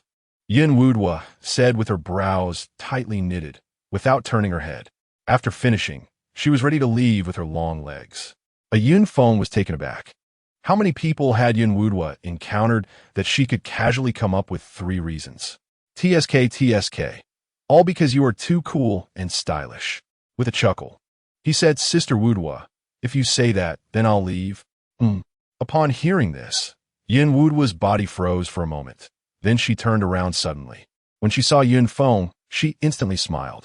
Secretary Chen's heart raced. Yun Feng was also amazed. After a long time, Sister Wudwa was still the exquisite beauty. In the previous life, Sister Wudwa was among the first to contract the virus due to her job, and although she had a strong physique, she ultimately couldn't withstand it, and her young life was lost. In this life, Sister Wudwa had already taken the special medicine, so she no longer had to worry about dying from the type 1 virus. Now that they met again, it felt like several years had passed. Even a lifetime had passed. Yun Feng's emotions were in turmoil. Meanwhile, the middle-aged man driving the luxury car widened his pupils. The charm of the exquisite beauty smile was incredibly lethal. He was completely mesmerized. He didn't even have time to take a puff from a cigar, feeling that all the women he had played with before were mere ordinary women, not worth mentioning. Then, to his surprise, this stunning beauty actually got into that shabby domestic car. Do today's beauties not worship money anymore? Do they prefer domestic cars now? He was dumbfounded. Virum. Whoosh. Soon, he saw the domestic car suddenly speed off and disappear from sight in the blink of an eye. This acceleration seemed faster than my car. What kind of domestic car is this? He was even more baffled, unable to help but open his mouth. Smack. Then, the cigar in his mouth fell right between his legs. Now, with global warming and it being noon, and with the air conditioning on in the car, he was dressed lightly, so he quickly found himself in close contact with the cigar. Ah! A scream like that of a slaughtered pig followed. Inside the car, a unique feminine fragrance spread, making one feel restless and heating up the lower abdomen. Yun Feng once again caught a whiff of this familiar scent, appearing somewhat greedy, even leaning a little closer to Yun Wudwa. Yun Wudwa didn't mind this. She got in the car and stared at Yun Feng, questioning, Xiao Feng, how did you get here? Is this your car? Where did you get the money? If you got the money through improper means, then don't blame me for being rude. A Yun Feng smiled helplessly. Sister Wudwa had been an enforcer for too long, and her tone was filled with an interrogative nature. It was like this in the previous life and the same in this life. Fortunately, he was used to it. Sister Wudwa, are you treating me like a criminal? He said, this is my friend's car. I came out of playing his car today, and didn't he expect to run into you? Oh, I see. Upon hearing this, Yun Wudwa smiled charmingly, instantly making flowers pale in comparison. She patted Yun Feng's head and said, I said our Xiao Feng wouldn't do anything illegal. Secretary Chun, what did he just see? Yun Feng was killed by the head pat? This probably only Yun Wudwa would dare to do this, right? Thinking of this, he quickly focused on driving, resolutely not looking at anything he shouldn't. Hello, my name is Yun Wudwa. I'm Yun Feng's sister. Yun Wudwa then looked at Secretary Chun and introduced herself. Hello, I'm Chen Long. I'm Yun Feng's friend. Secretary Chun instinctively wanted to call Yun Feng by his last name, but thankfully corrected himself in time. Then, fearing he might say something wrong, he quickly added, you guys chat, I'll focus on driving. Driving does require concentration. There are hundreds of car accidents every day in Kyoto, and most of the serious ones are caused by young guys like you. Yun Wudwa said seriously. Secretary Chun, Yun Feng, by the way, Xiao Feng, just take me to that intersection ahead. I have a mission to do, and we'll talk later. Yun Wudwa said. Oh, okay. Yun Feng nodded. He knew Sister Wudwa was decisive. If he spoke slowly, he might not even have time to finish. He hurriedly asked, Sister Wudwa, who was that guy you were having coffee with just now? Him? A thief. Yun Wudwa replied, it won't be long before I personally send him to jail. Secretary Chun, they were just joking around a moment ago. Yun Feng was also taken aback. Here we are. Pull over. Yun Wudwa immediately instructed. Secretary Chun hurriedly complied. Xiao Feng, remember to call your parents more. I have a mission, so I'll be leaving. Suddenly, Yun Wudwa touched Yun Feng's head, then pushed open the car door and left directly. Watching the alluring figure of Yun Wudwa departing, Yun Feng smiled helplessly. This impatient personality is truly you, fifth sister. The familiar feeling from the last life made Yin Feng feel incredibly satisfied and happy at this moment. Yin Wudwa, it's so good to see you again. Yin Shuai, has your fifth sister discovered Zhang Bin's identity? Secretary Chun wasn't foolish and quickly thought of something. They originally planned to remind Yin Wudwa to be careful of Zhang Bin, but seemed unnecessary. Fifth sister said he was a thief. He is indeed a traitor. Yin Feng smiled faintly and said, "It seems there's no need to worry about fifth sister. It was normal for Yin Wudwa to have already discovered Zhang Bin's issues. Truly impressive." Secretary Chen also spoke up. This Zhang Bin is a high IQ talent. He received the strictest spy training in Sakura country, passing all projects with perfect scores in the shortest time possible. It is said he's the most outstanding young male spy in Sakura country in the 21st century. He was actually discovered by Yin Wudwa. Moreover, it seems Yin Wudwa wants to play the long game. How dare Sakura country send spies to Huaxia? They are truly overestimating themselves. Yin Feng said calmly. Yin Shuai, do you need help for Yin Wudwa? Secretary Chen asked. No need, Yin Feng replied. Just keep an eye on this matter and report any updates to me. Yes. Yin Shuai. Secretary Chen immediately nodded. The next moment, beep beep, a message came in. Yin Shuai. Not good. Secretary Chen suddenly slammed on the brakes, his expression changing dramatically. Chapter 80. Activate the Skynet system. What happened? This was the first time Yin Feng saw Secretary Chen so flustered, and he immediately frowned and asked, Yin Shuai, Gvan divas attacket. It's urgent, Secretary Chen said. What? Upon hearing this, Yin Feng's expression suddenly darkened, and a terrifying killing intent surged up. Order the Longhu Legion to rescue Guan Dai at all costs. Yes, Yin Shuai. Secretary Chen immediately issued the military order without any hesitation. Buzz, buzz. Then, the two of them turned the car around and rushed towards the incident location. In the car, Yin Shuai, according to the agreement with Guan Dai, I ordered someone to drive to pick her up for enlistment. But as soon as the vehicle left Guanshan town, it was attacked by a group of people. This group used firearms. Secretary Chen quickly summarized the situation. Currently, both Guan Dai and the driver have been captured and are missing. No bodies were found at the scene. However, after inspecting the scene, some bloodstains were found, but there were no signs of a struggle. It is speculated that Guan Dai and the driver were directly taken away by the bandits. Their lives are unknown. Lives unknown? What a good phrase for lives unknown. Immediately activate the Skynet.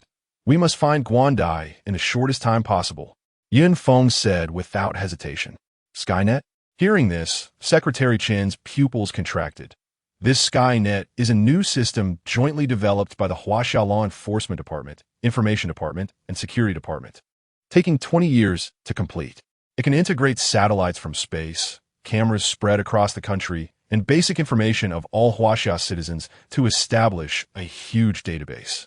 Based on this database and the unique calculation methods of the system, it can rapidly lock onto target individuals in a very short time. After the Skynet system was successfully developed, criminals who had previously evaded justice were caught in a very short time, and many abducted children were continuously found. However, the Skynet system covers a wide range, and to activate it, the consent of the 3 departments is required, because each department holds 1/3 of the authority. Without these permissions, the Skynet system cannot be activated. Seeing Secretary Chun hesitating, Yin Feng understood what he was thinking and directly gave the order. Connect with the 3 elders. I will speak to them personally. Yes. Secretary Chun immediately nodded, pulled the car over, opened the computer, and began to operate. Moments later, a small-scale video conference began. Yin Shuai, Yin Shuai, Yin Shuai. The 3 elders immediately saluted respectfully and shouted. They had previously obeyed Yin Feng largely due to the command of the first seat. But now they had basically accepted Yin Feng wholeheartedly. Recruitment, special drugs, steel acquisitions, live broadcasts of the mysterious Haze event. The issuance of these orders was initially not well received. But in fact, everything went as Yin Shuai predicted. The results exceeded everyone's expectations. Every decision made by Yin Shuai was incredibly correct. What was there left to dispute? The 3 elders. Yin Feng had no arrogance. These three were important ministers of the nation, contributing countless times to the country, and he held deep respect and admiration for them. Yin Shuai, what do you need us three old men to do? Just say it. We will surely do our utmost. Yin Shuai, you called us three old men at the same time. You don't intend to activate the Skynet system, do you? Activate the Skynet? Who does Yin Shuai want to investigate? We will take care of it immediately. The three elders were all clever and experienced, quickly guessing what was going on. Guanbo's sister, Guandai, was attacked and is now missing. Yin Feng wasted no time and directly said, I cannot let the family of a hero face any issues. Otherwise, how can I face the souls of the deceased? How can I face those who bled for the country? What? Gvandivas Atakit. Who has such audacity? They have gone too far. To dare commit such a heinous act on the territory of Huaxia, they must be severely punished. Since the heroes have bled, we must not let them shed tears again. The three elders were immediately filled with rage upon hearing this. Three elders, I await your news. Yin Feng saluted again. Rest assured, Yin Shuai, we will not disgrace our mission. The video call ended promptly. Meanwhile, the three elders put aside all their current duties and quickly went to the confidential room's dedicated computer, then swiftly entered a certain website, inputting dozens of passwords. 1 minute later, the Skynet system was activated. Guandai's information entered. Driver's information entered. Click to query. Buzz. 10 minutes later, the results were calculated. Ding, ding, ding. Yin Feng's phone rang. Yin Shuai, in an abandoned chemical plant 297 kilometers southeast of Guanshan town. The elder of the law enforcement department called personally. Good. Yin Feng's eyes narrowed. Do you need the law enforcement department's cooperation? The elder of the law enforcement department asked. No need. The main task of the law enforcement department right now is to capture all the spy elements lurking within Huaxia. Yin Feng said. Yes. The elder of the law enforcement department replied. The call ended immediately. Yin Feng then issued a series of orders. The Longhu Legion quickly rushed to the target location, completely surrounding the chemical plant inside and out, while the Skynet system continued to operate, monitoring every inch of land within Huaxia to prevent Guandai from being transferred. Buzz, buzz. At the same time, Yin Feng was also rushing to the destination quickly. This matter was of great importance. He had to go personally. Yin Shuai, the Longhu Legion has completely surrounded the abandoned chemical plant. Attack. Yes. Yin Shuai, 36 criminals captured, of which 18 were armed. The criminals are members of the Huadao Society, suspected to have connections to Sakura country. No trace of Guandai was found. The driver has been located. Interrogate immediately. Eradicate the Huadao Society completely. Yes. Yin Shuai, the interrogation results came out. Guandai was taken away by a mysterious person midway and is missing. All members of the Huadao Society have been captured. The leader was killed, but the body has not been found. Upon hearing this, Yin Feng narrowed his eyes and quickly issued another command. Quickly find out the whereabouts of Guandai and the corpse of the president of the Huadao Association. Yes. Secretary Chun nodded immediately. What followed was another long wait. At a certain moment, the news came again. Commander Yun, the corpse of the president of the Huadao Association has been found. It was chopped into more than 100 pieces and buried in the dense forest of a certain park. Guandai is still missing. Secretary Chun said. Immediately conduct an autopsy. Determine the cause of death. Yin Feng continued to issue orders. Also, Secretary Chun, drive to the location of the president of the Huadao Association's corpse immediately. Yes, Commander Yun. Secretary Chun stepped on the gas, and the car immediately sped off. Half an hour later, the two arrived at the location of the president of the Huadao Association's corpse. The autopsy results had also been delivered to Yin Feng. Chapter 81. Seamless? Suspect. Throat cut to death? The time of death was 40 minutes ago. This means it was 10 minutes before the body was discovered. Looking at the death report in his hand, Yin Feng frowned slightly and asked, where was the president of the Huadao Association killed? Has the scene been investigated? Commander Yun, it's still under investigation.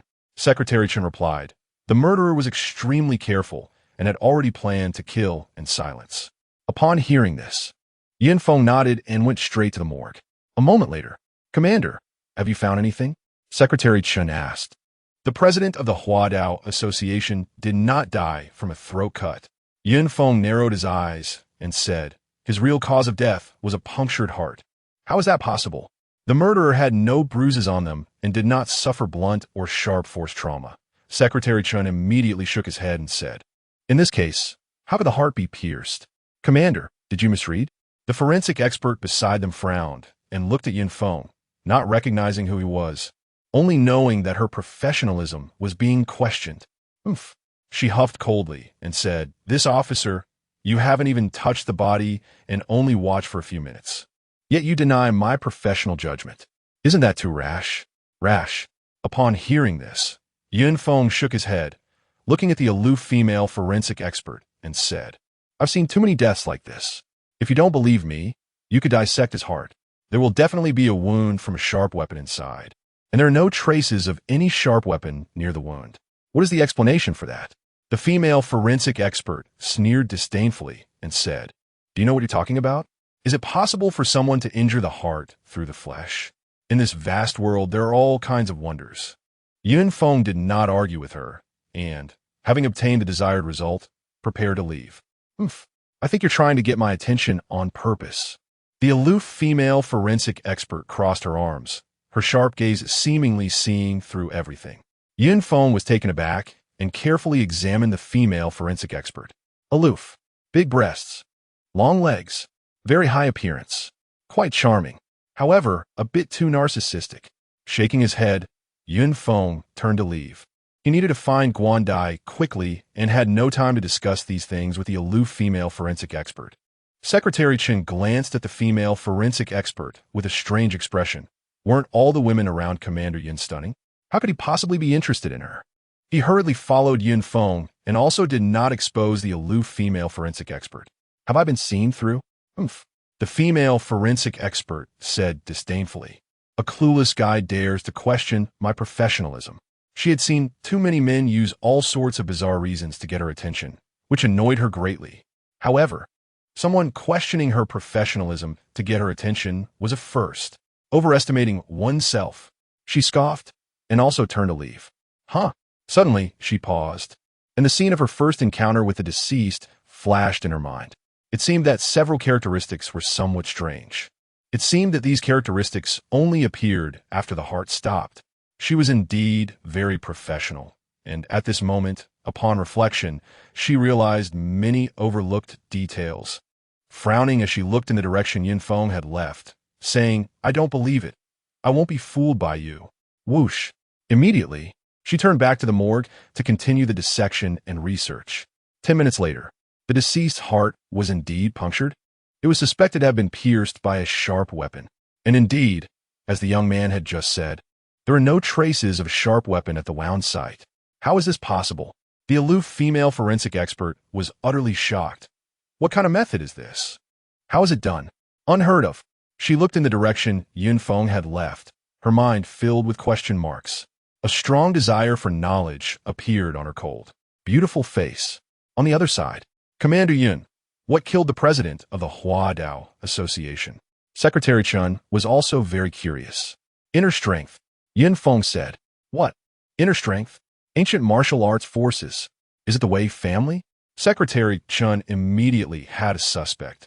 Commander Yun, could be the Wei family seeking revenge? He couldn't draw a conclusion yet. Yun Feng narrowed his eyes and said, the murderer may have deliberately made us suspect the Wei family. After all, the only ones with a grudge against the Guan family recently are the Wei family. We would naturally suspect the Wei family. Secretary Chen immediately said, I'll send someone to investigate the recent whereabouts of the Wei family head. Yun Feng nodded. Ding ding. At that moment, Secretary Chen's phone rang. He picked it up and quickly said, Commander Yun, the location where the president of the Huadao Association was killed has been found. It was in the bathroom of a barn not far from the burial site. In other words, the murderer killed the president of the Huadao Association in the bar's bathroom using inner strength, then transported the body elsewhere to dismember it, to throw people off the scent. Upon hearing this, Yun Feng quickly inferred, to handle the body quickly, the murderer chose to bury it nearby. Commander Yun, do we need to check the surveillance? Secretary Chen asked. No need. Feng shook his head and said, those who have achieved inner strength are as light as a swallow, different from ordinary people. They can easily avoid surveillance. The bar has such a large flow of people and a complicated mix of personnel. The murderer would not be discovered if they deliberately concealed their shape. What should we do now? Secretary Chen felt that the situation had hit a dead end. Professional matters require professional people. This matter is to be handed over to the detectives. For now, we just need to keep a close eye on the Wei family head and clarify his movements. At the same time, activate the Skynet to search for Guandai's whereabouts at all times. Feng commanded. Yes. Secretary Chen nodded in agreement. This was the best way to handle it for now. Wudwa was secretly monitoring Zhang Bin, hoping for greater gains. However, she suddenly received an order to be urgently dispatched to solve the case. What case could be more important than monitoring a spy? Moreover, the country's top criminal investigation personnel were dispatched to solve the case together. Huh? Guandai? Guanbo's younger sister? Damn it. Who dares to touch the hero's sister? While on her way, she quickly understood the situation and was immediately furious. First, go to the female forensic expert. Soon, she found the female forensic expert who was performing the autopsy and asked, hello, what are the results of the autopsy? Why hasn't the autopsy report been released yet? Upon hearing this, the aloof female forensic expert glanced at Wudwa and then said, because I still haven't figured out how the victim died. How long has it been? Wudwa frowned and said bluntly, your efficiency is too slow. Instantly, the aloof female forensic expert looked displeased and said, the victim's neck was brutally cut. There are no visible wounds on the body, but the heart was pierced, and it is suspected to have been pierced by a sharp weapon. There are no signs of any sharp instruments on the wound. Can you tell me how the deceased died? Huh? Upon hearing this, Wudwa was momentarily stunned. Seeing this, the aloof female forensic expert felt quite pleased in her heart and was very satisfied with Wudwa's reaction. However, the next moment, Wudwa's expression suddenly darkened, and she spoke up. Chapter 82. Internal Energy to Kill Criminal Investigation Ability. Internal Energy. Wudwa instantly guessed something. What? Internal energy? What is that? The aloof female forensic expert was taken aback, her pretty face filled with curiosity as she asked. You wouldn't understand even if I told you. Whoosh. With that, Wudwa quickly walked away. No wonder the higher-ups attach such importance to this case. It turns out it involves internal energy. It involves those ancient martial artists. Since the founding of the country, ancient martial artists have signed some agreement with the state, and both sides have managed to coexist somewhat peacefully, with ancient martial artists never crossing the line or violating the agreement. Who would have thought they would cross the line this time? No matter who you are, killing someone means paying with your life. Moreover, to dare to take a hero's family member hostage is an even greater crime. The reason Wudwa had heard of ancient martial artists was that during her time at the police academy, her mentor, the old principal, had once told her about the past of ancient martial artists. When ancient martial artists commit crimes, it falls under special crimes. Naturally, they must be treated specially. You see Wudwa's departing figure, and the aloof female forensic expert is immediately filled with anger. What do you mean you wouldn't understand? This is too disrespectful. What exactly is internal energy? Unable to find an answer, she could only turn around and check the information herself. Why do that young man and that female law enforcer know, but I don't? Who exactly is the forensic expert? Buzz. On the other side, Wudwa quickly left by car. I want to see all the surveillance related to the case, and all the personnel information related to the case. Who have I interacted with these days? After arriving at the Major Crimes Unit, she quickly began her investigation. The people around her cooperated one after another. One day later, there was a major discovery. After a day and night of tireless work and communication with top criminal investigation experts from across the country, Wudwa finally made a significant breakthrough. Everyone, please look. She quickly played a segment of video and said, the clue is right here. This dark area, we can't see anything, right? This seems to be the surveillance from the park. It's too blurry. We can't see clearly at all. The crowd shook their heads, and no one noticed anything unusual. Everyone, look at this segment of video again. Wudwa didn't explain, but quickly played another short clip and said, Do you notice any problems? This is the video near the bar? But what S in this video? Yin Wudwa, what exactly do you want to say? There is nothing in here except various shadows.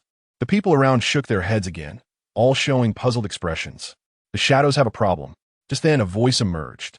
However, the voice was from another room. Looking closely, the owner of the voice was Feng. He suddenly stood up, staring intently at the two segments of video, saying, "As expected of you, my fifth sister, you discovered this."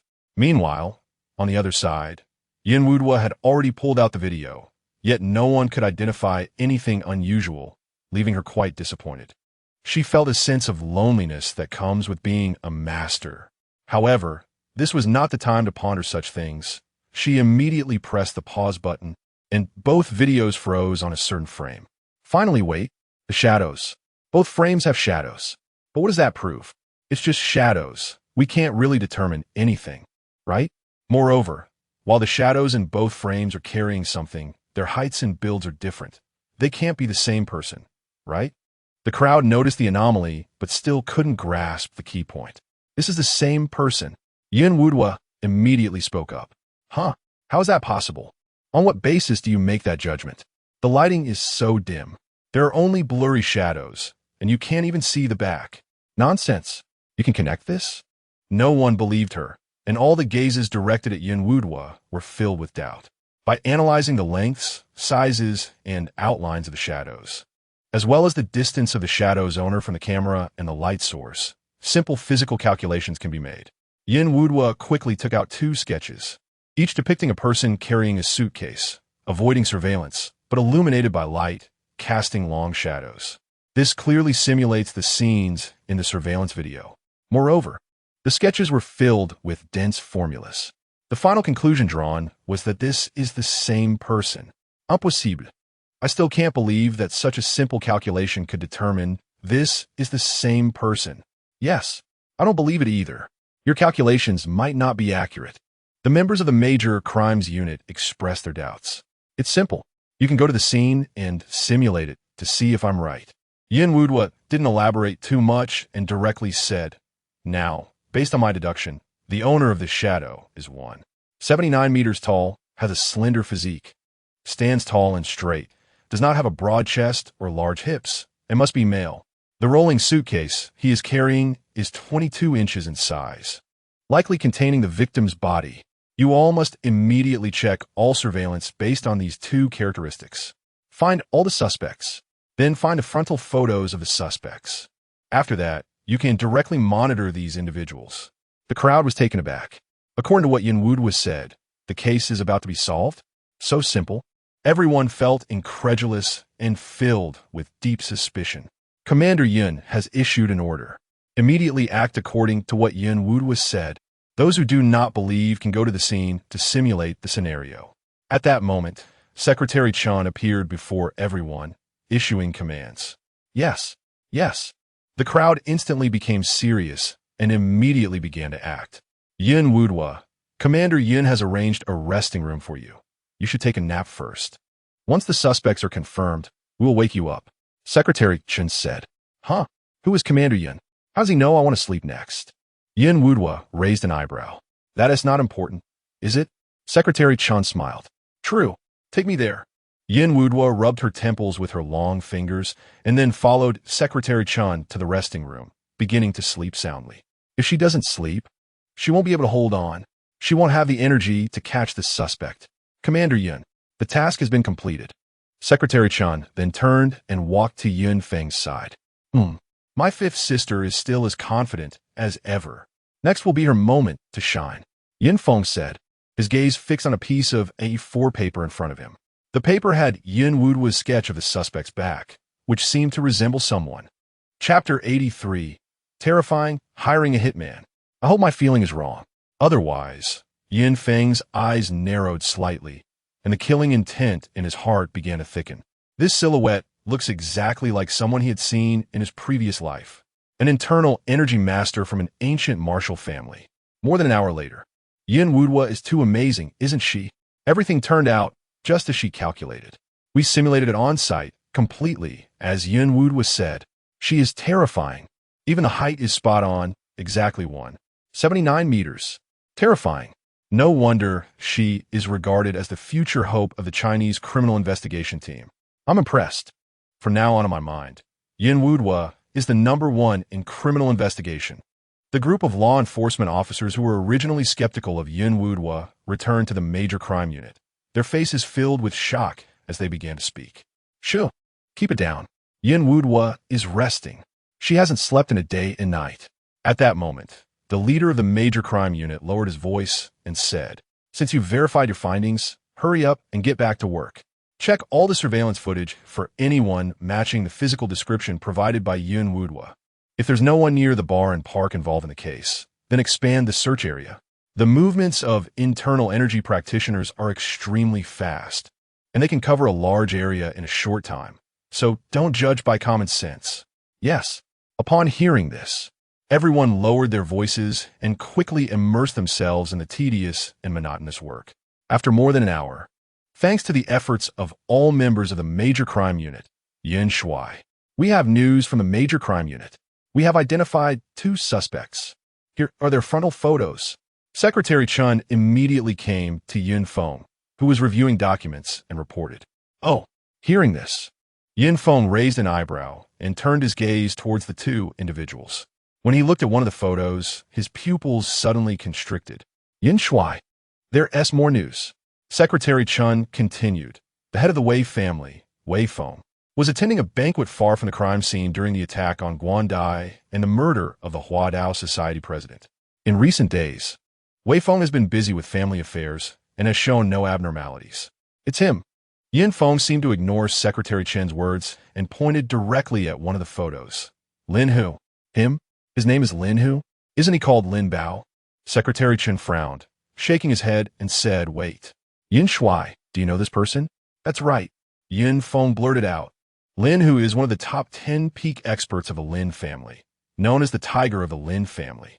He is one of the hidden trump cards of the Lin family, with at least 80 lives in his hands. He specifically handles dirty work for the Lin family. So, are all of his identities just a facade? Secretary Chen's pupils constricted as he asked. For ancient martial arts families with deep roots, fabricating identities is a trivial matter. Yin Feng said lightly. Moreover, the Lin family is among the top tier, even among ancient martial arts families. Indeed, Secretary Chen coldly replied. The Lin family is a highly representative family among ancient martial arts families, with vast influence and a well-known reputation. When the military discussed cooperation with ancient martial arts families, the Lin family's elder was among them.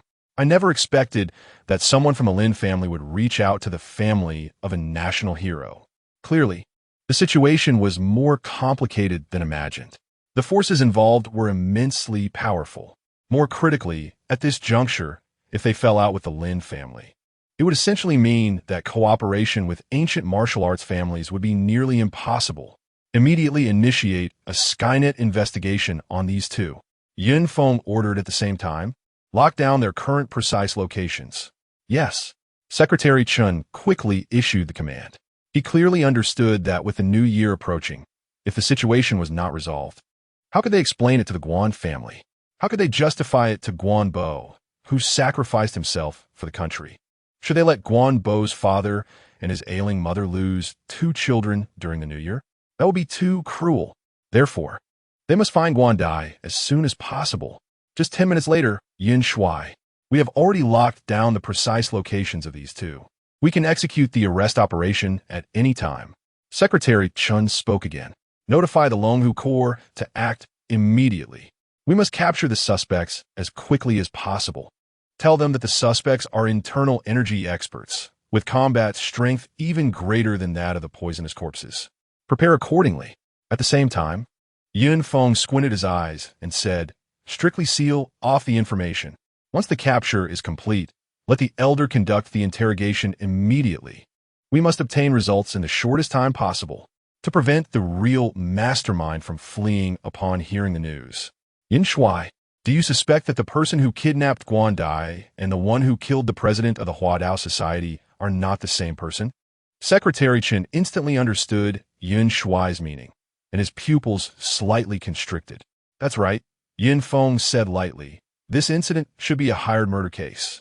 Upon hearing this, Secretary Chun gritted his teeth and coldly said, I hope it's not Wei Feng.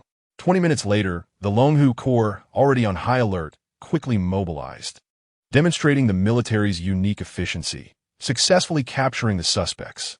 Deploying the military to arrest suspects is a rare occurrence. Although Lin, who is an internal energy expert and quite cautious, he cannot compete with a large number of well-armed elite soldiers. Moreover, there were dozens of top snipers and numerous helicopters providing assistance. Even 10 internal energy experts would find it hard to escape. The elder began interrogating Lin, who first. The other suspect was being interrogated by Yun Wudwa and other members of the major crime unit. This time, it took a full 3 hours. The elder personally came to see Yun Feng. Yun Shuai, as expected, just give me the results. Yun Feng said without hesitation. He had no doubts about the elder's abilities. Although Lin, who is an internal energy expert, he is not a specially trained agent, so getting him to speak was not as difficult as imagined. Vai Feng hirat Lin hu tu kaptula Gvandi. The purpose is, first, to take revenge on the Guan family, to intimidate the Huaxia military, to give you a warning. Second, to obtain the Guan family S-knife manual from Guan Dai. Last time, Wei Chan wanted to forcibly marry Guan Dai. One of the reasons was to get the Guan family S-knife manual.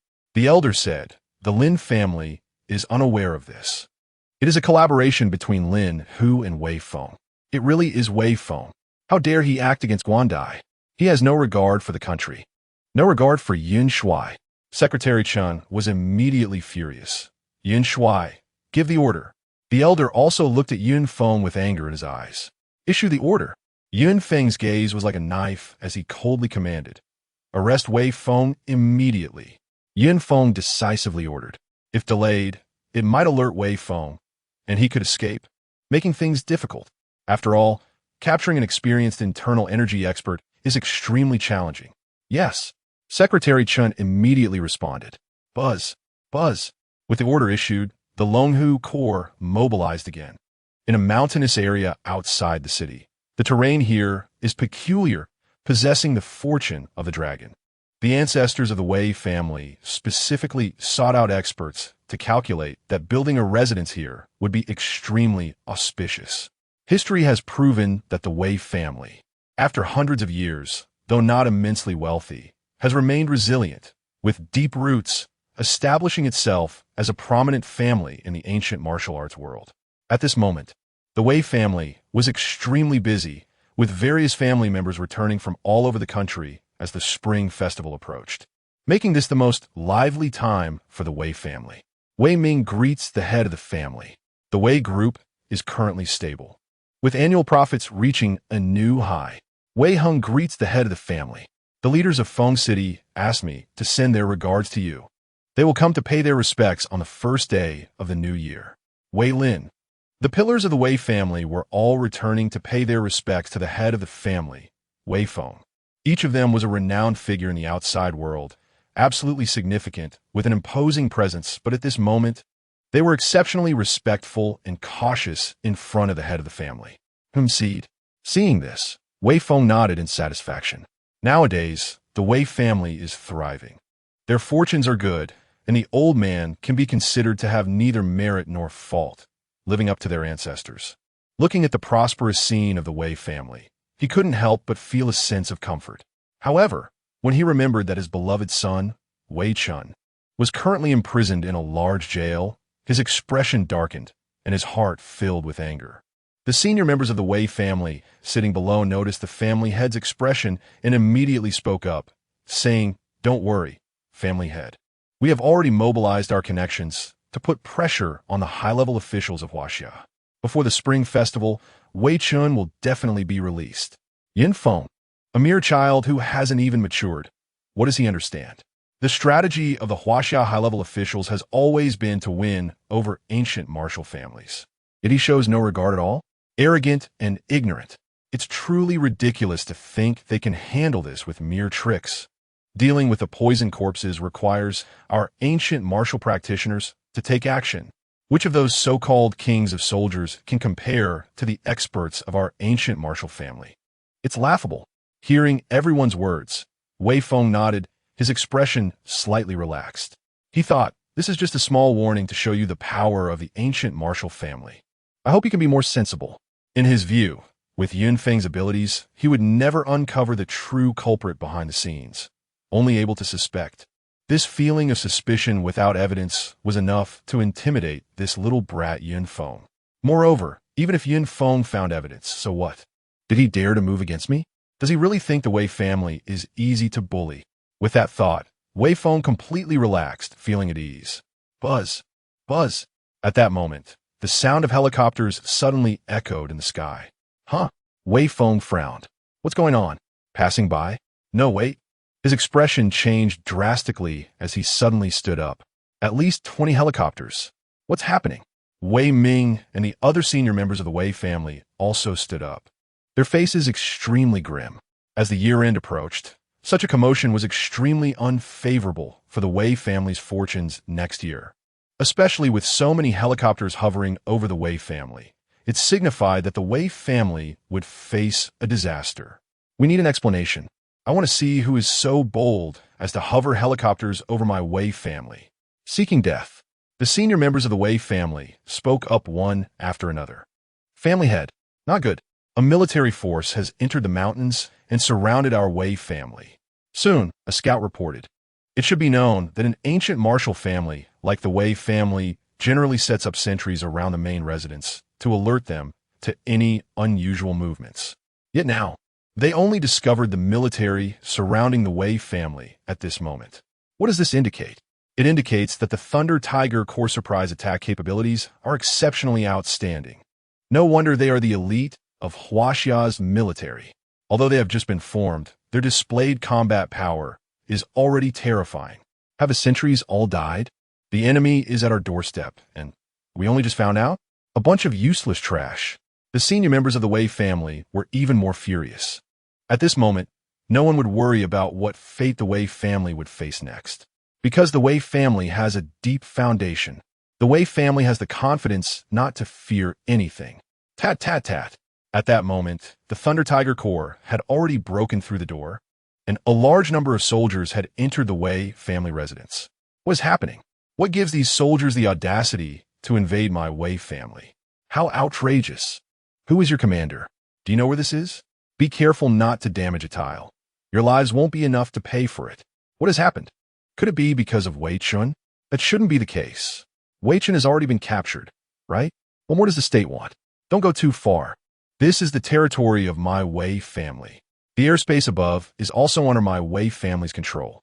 In an instant, the members of the Wei family spoke up one after another, their words extremely arrogant. Their tone was incredibly presumptuous. Their expressions were even more haughty. Even when facing guns, they showed no fear. Some members of the Wei family even attempted to block the military's advance. Stop. This is the red carpet we just purchased, made entirely of high-quality fur. A hot-tempered young member of the Wei family stepped forward to block the soldiers. Step aside. Delaying a major military operation gives me the right to arrest you on the spot. The commander of the Thunder Tiger Corps coldly stared at this young member of the Wei family and said, "For a mere commander, you think you can act arrogantly in my Wei family?" This young member of the Wei family was extremely arrogant. Take him down. The commander of the Thunder Tiger Corps immediately narrowed his eyes and issued the order without hesitation. Yes, 2 soldiers from the Thunder Tiger Corps stepped forward immediately. Just the 2 of you? Puffed.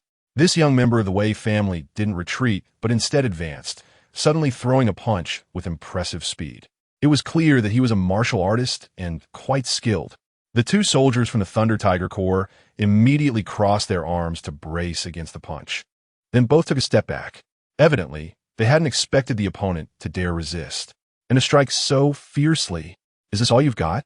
Seeing this, the young member of the Wei family immediately scoffed, provocatively beckoning the 2 Thunder Tiger Corps soldiers with his fingers, saying, "Come again." The eyes of the 2 Thunder Tiger Corps soldiers instantly narrowed, instinctively wanting to strike again. However, this young member of the Wei family was faster and lunged out, grinning as he said, "Let you experience my Wei family boxing technique. Punch like a dragon." Boom! Immediately, the 2 sides clashed. Although the soldiers of the Thunder Tiger Corps were all elite and not weak in combat power, they were more skilled with firearms and in coordinated combat on the battlefield. Meanwhile, the descendants of these ancient martial families practiced hand-to-hand combat, excelling in one-on-one fights. Thus, even when this young member of the Wei family faced two opponents, he still held his ground. The two sides were momentarily locked in a stalemate. Bang! At that moment, a gunshot suddenly rang out. Wow! Instantly, the Wei family was in an uproar. Chapter 85. Executed on the spot. This young member of the Wei family screamed in agony. He was shot in the ankle, and his leg went soft, leaving him unable to find his footing as the two soldiers from the Thunder Tiger Corps captured him alive. You're cheating. This young member of the Wei family shouted angrily, struggling frantically but unable to move at all. The pain from his wound made him grimace. Exactly. You are still soldiers. How can you cheat? This is too unchivalrous. This is the Wei family, who allowed you to use guns and to draw blood so close to the Spring Festival. Do you know this is a bad omen? We must have an explanation.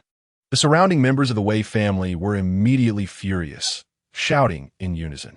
Hearing this, the commander of the Thunder Tiger Corps coldly scanned the surroundings and said, "Delaying a major military operation gives me the right to eliminate all obstacles."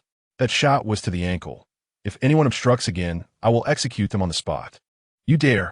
Outrageous. The surrounding members of the Wei family immediately changed their expressions, becoming even more agitated. As martial artists, their emotions were the easiest to provoke. I want to see who dares to execute me on the spot. A member of the Wei family jumped out, intending to block the Thunder Tiger Corps path.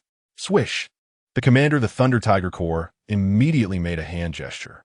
Instantly, the sound of bullets being chambered echoed, and all soldiers aimed their dart gun barrels at this member of the Wei family. At once, this member of the Wei family hesitated. Clearly, he was frightened at this moment. But just then, someone pushed him from behind. Step! He still took a step forward, blocking the Thunder Tiger Corps path. Then his expression changed. But he had to force himself to calm down, bravely saying, "I dare you to shoot." Seeing this, the commander of the Thunder Tiger Corps narrowed his eyes sharply. A chilling killing intent directed at this member of the Wei family. As the commander of the Dragon Tiger Corps, he had participated in countless battles since joining the army, personally killing dozens of enemies, his body covered in scars, exuding an intimidating aura. The murderous intent was palpable. At that moment, the inexperienced Wei family disciple was frightened and took a step back, his face turning pale, his legs trembling. He could no longer utter a single harsh word. Withdraw. Just then, Wei Feng led the senior members of the Wei family to finally appear. The Wei family disciple hurriedly retreated, his back drenched in cold sweat. Commander Long. Long time no see. Wei Feng smiled with a hint of malice as he looked at the commander of the Dragon Tiger Corps and said a polite greeting. Head of the Wei family. Long time no see, Commander Long replied. Is this your first visit to my Wei family, Commander Long? Is this a gift for our first meeting? Wei Feng seemed to be joking, but was actually questioning him. If the head of the Wei family thinks so, it is. Commander Long replied without any politeness. Upon hearing this, Wei Feng's expression suddenly darkened, and he coldly said, Commander Long, with your status and position, without my invitation, you have no right to step into the Wei family. Yet you privately led troops to invade the Wei family. Do you think my Wei family is easy to bully? The head of the Wei family is joking. Commander Long said, without orders, I would not invade anyone's home, whether it's an ordinary citizen's house or the Wei family. Humph. At that moment, Wei Ming snorted coldly and said, Commander Long, are you equating our sealed city Wei family with ordinary citizens? In front of me, there is no difference. Commander Long said, because you are all children of Huaxia. Wei Ming's expression suddenly darkened, and he said, good, very good. Commander Long, remember what you said today. Are you threatening me in public? Commander Long narrowed his eyes. I wouldn't dare, Wei Ming replied. Commander Long, don't misunderstand. I just remind you to be cautious in your actions. Otherwise, walking too much at night can lead to encountering unclean things. Upon hearing this, Commander Long's expression instantly darkened. These guys are so arrogant. Commander Long, may I ask what brings you here? I want to hear what gives you the audacity to invade my Wei family's residence. Seeing Commander Long's current demeanor, Wei Ming sneered and continued. If there is no major issue, or if you are slandering my Wei family, I will personally go to the capital to seek justice. The Dragon Tiger Corps is ordered to arrest Wei Feng, Commander Long directly stated. What? Upon hearing this, everyone in the Wei family was stunned. And then the place erupted in anger. What gives you the right to arrest the head of the family? This is outrageous. What do you want to do? Are you looking down on my Wei family? What crime has the head of the family committed? Wei Feng's pupils slightly contracted, and his heart raced. Could it be that Guandai's matter has been exposed? How is that possible? How could the authorities clarify the truth so quickly? Moreover, how could such a trivial matter attract the Dragon Tiger Corps to arrest him? Could it be that something else was discovered? He quickly recalled many past events, keeping mistresses, killing to silence, forcing into prostitution, embezzlement. These small matters were hardly worth mentioning and could not possibly provoke the Dragon Tiger Corps to arrest him. Commander Long, this joke is not funny. Wei Ming was also taken aback, then coldly said, I never joke. Commander Long replied, the Dragon Tiger Corps is only carrying out orders. If you obstruct us again, don't blame the Dragon Tiger Corps bullets for being merciless. As his words fell, the soldiers of the Dragon Tiger Corps all aimed their guns at the nearly uncontrollable members of the Wei family.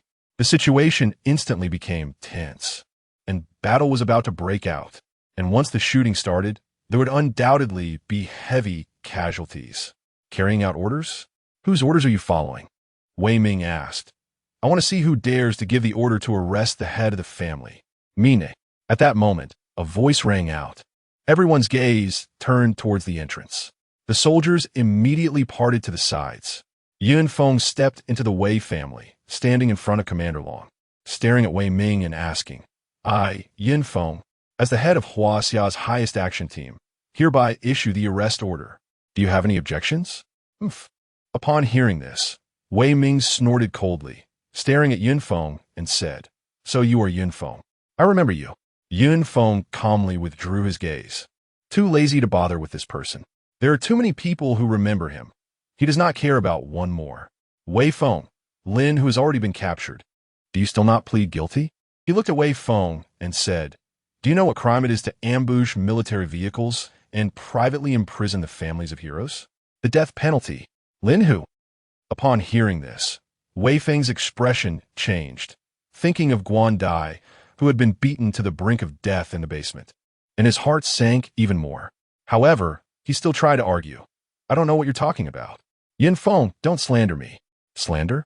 Are you still trying to argue? Yun Feng's eyes flashed with a hint of coldness as he directly issued the order. Commander Long, immediately arrest the suspect Wei Feng. Anyone who dares to obstruct will be shot on the spot. Yes. Commander Long immediately led the troops towards Wei Feng.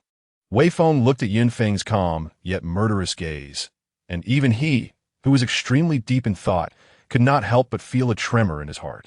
What kind of gaze is this? Suddenly, he was afraid. He realized that Yun Feng would really sentence him to death according to the law. Whoosh! In the next moment, Wei Feng turned to flee. Chapter 86. Kill without hesitation. Heaven and Earth Net. Whoosh! Not only did Wei Feng run away, but he also shouted, Wei Ming, stop them. Yes, head of the family. Wei Ming still obeyed the head of the family's orders. This was the servitude ingrained in the bones of the Wei family disciples. Not only him, but many Wei family disciples were like this. Whoosh! So at this moment, led by Wei Ming, the Wei family disciples instinctively blocked the path of the Dragon Tiger Corps. Wei Feng is trying to endanger the entire Wei family. Secretary Chun coldly snorted and said, Commander Long and the Dragon Tiger Corps slowed their pace at this moment, clearly having some reservations upon seeing so many Wei family disciples surrounding them. Bang! Yun Feng's eyes sharpened, drawing his gun and shooting. The speed was as fast as lightning. In the next moment, a bullet shot out, instantly hitting Wei Ming in the forehead. Ugh! Wei Ming's body swayed.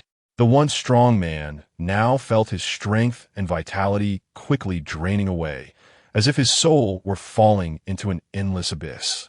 Surrounding him was utter darkness. His strength was very close to that of an internal energy martial artist, but due to his potential being exhausted, he could not advance in strength and began to manage the Wei family group. However, his combat strength was still extremely formidable. General soldiers were not his match. Yet at this moment, everything vanished. Bang! His body crashed heavily to the ground. The surroundings instantly fell silent. The originally arrogant and impulsive members of the Wei family seemed to have a bucket of cold water poured over their heads, instantly calming down. Then, many were shocked, afraid. The chairman of the Wei family group, the backbone of the Wei family, was actually killed just like that? If such a big figure could be killed without hesitation, what were they worth? Talp? In an instant, everyone took a step back. They no longer dared to obstruct the advance of the Dragon Tiger Corps. At the same time, hearing the gunshot, Wei Feng trembled all over, turning back to see the scene of Wei Ming being killed, and felt an overwhelming fear in his heart. Yun Feng is indeed a madman. I must escape. I didn't flee out of fear. Rather, I want to unite other ancient martial families to collectively pressure the higher-ups of Huaxia, making Yun Feng pay a heavy price. I want to avenge Wei Ming. I want to stand up for the Wei family. Whoosh! Wei Feng's speed was incredibly fast. Bang! Bang! At that moment, another 10 or so gunshots suddenly rang out. Dozens of bullets flew in from all directions, heading straight for Wei Feng's vital spots.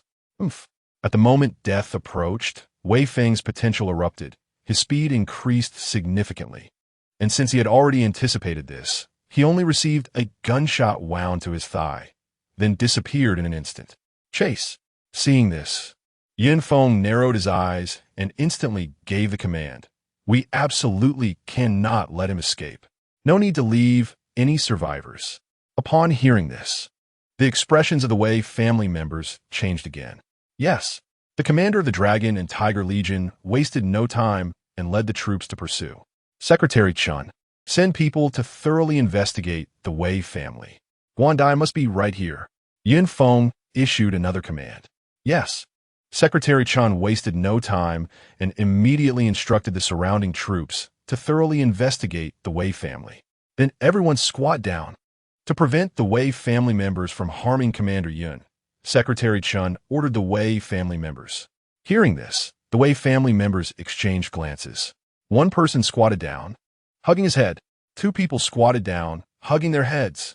3 people. In the end, everyone squatted down, hugging their heads. Whoosh! Whoosh!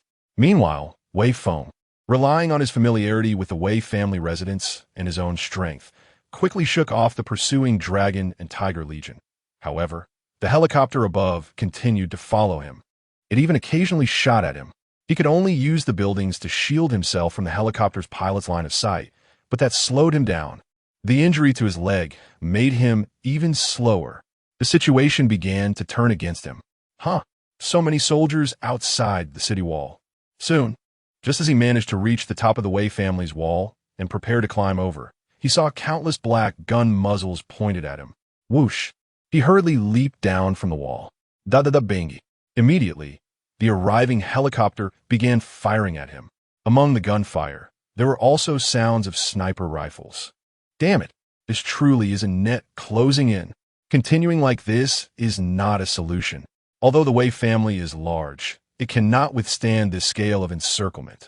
It seems there is only one path left to choose. Wei Feng narrowed his eyes, then his figure flickered, actively darting deep into the Wei residence. Whoosh! Whoosh! Soon, he once again vanished from the Dragon and Tiger Legion's sight. Arrived. A few minutes later, Wei Feng quietly made his way into a storage room. Every Wei family member could come here. However, what no one knew was that this place held the Wei family's greatest secret. Only the family head was qualified to know. Whoosh! He did not hesitate, quickly entering and then arriving at a place piled with miscellaneous items, circulating his internal energy to move everything aside, revealing an ordinary patch of ground. Left 1, right 2, front 3, back 2, front 3.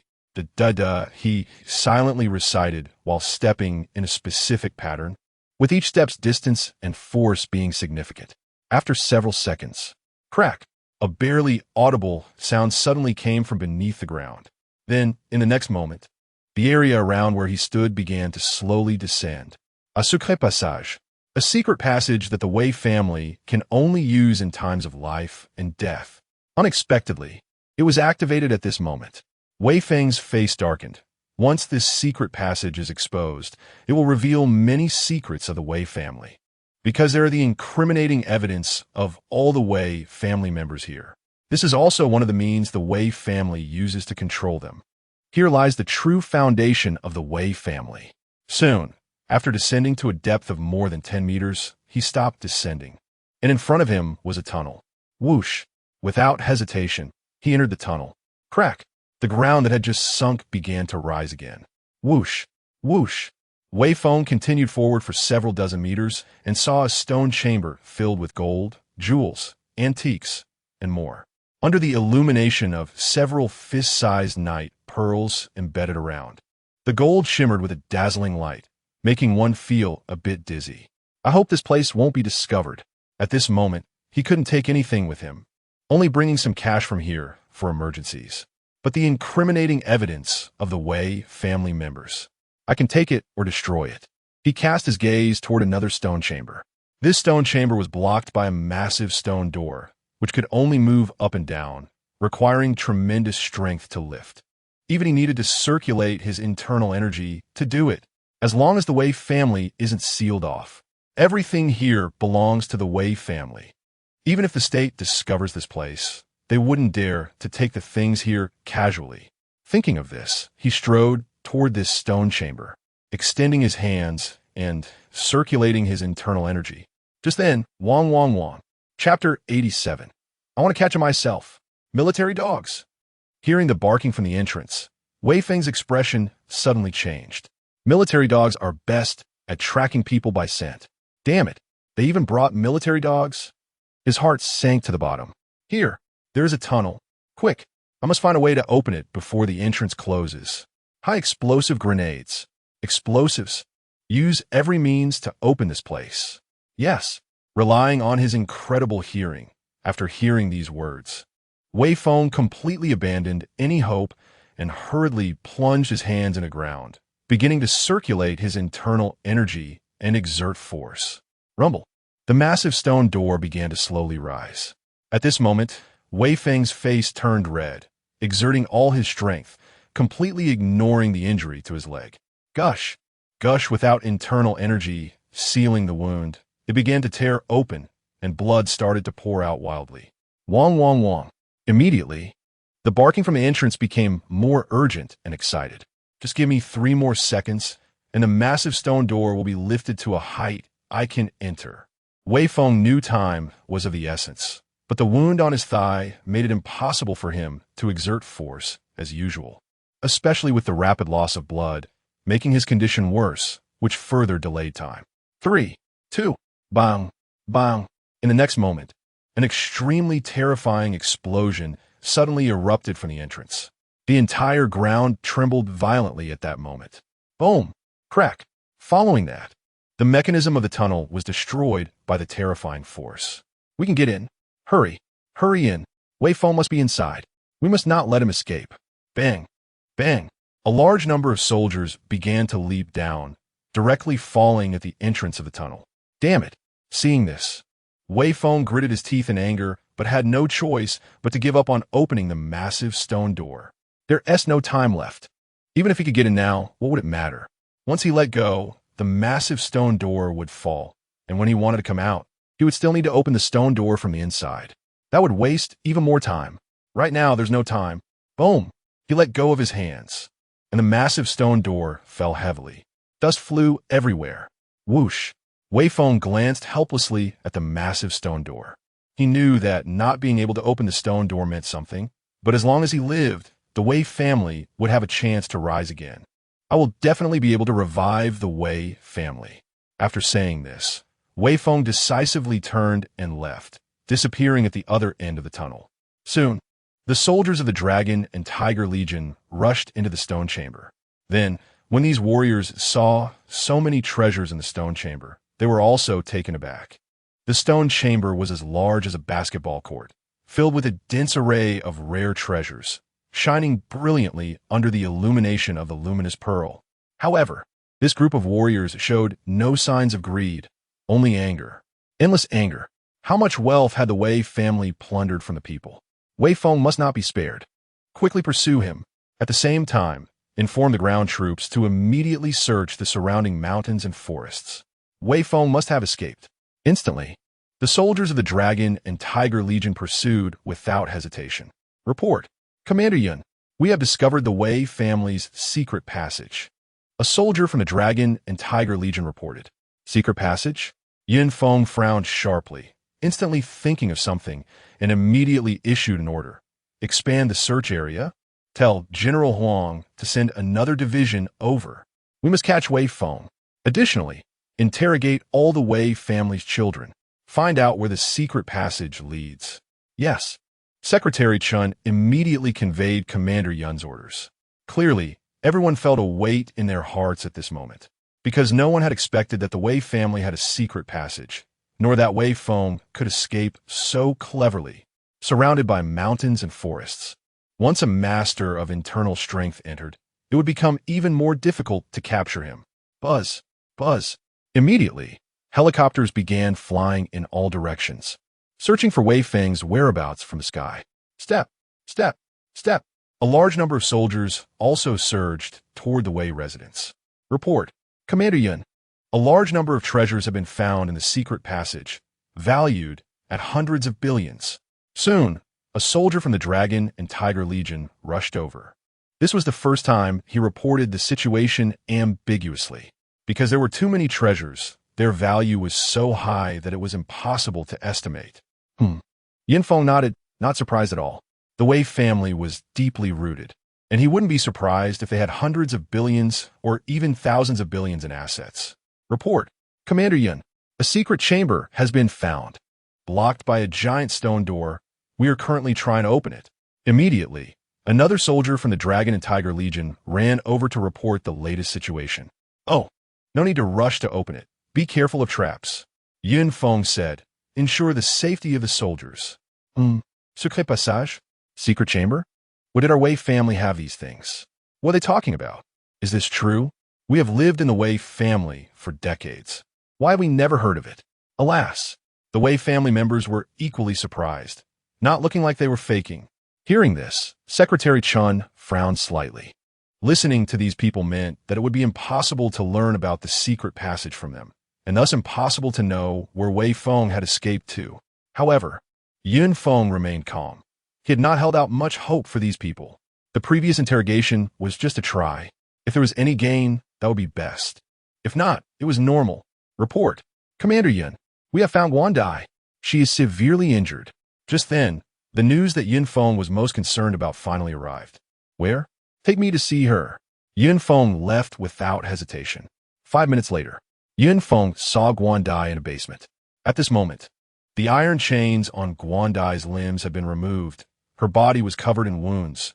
Blood was flowing from the corners of her mouth, and several military doctors were working hard to treat her. Seeing this scene, Yun Feng's face instantly darkened. Wei Feng. Secretary Chun gritted his teeth and shouted. Damn it. He could not control his anger. His fists were tightly clenched. I won't leave. At that moment, Guandai refused to be carried away and did not want to go to the hospital. Guandai, your injuries. A military doctor beside her tried to persuade her. Guandai interrupted him directly, saying, Thank you, soldier. I know my own body. I can still endure this little injury. Wei Feng did not kill me to get the Guan family's knife manual. Saying this, she looked at Yun Feng and said, Commander Yun, I want to personally catch Wei Feng. Hearing this, Yun Feng frowned. Chapter 88. Taking Yun Feng hostage. All right. Looking at Guandai's determined eyes, Yun Feng paused and nodded, then said, However, you must have a doctor by your side. Soldier, I trouble you. Hearing this, Guandai immediately endured the pain throughout her body, not even frowning, and respectfully saluted the military doctor, speaking earnestly. Alas, Wei Feng is indeed despicable. Since you can't let it go, and Commander Yun has agreed to you, then I will do my best to help you stabilize your injuries. The military doctor said helplessly. Thank you. Guandai thanked him again. Report. The Dragon and Tiger Legion has found the exit of the secret passage and has locked down the approximate range of Wei Feng.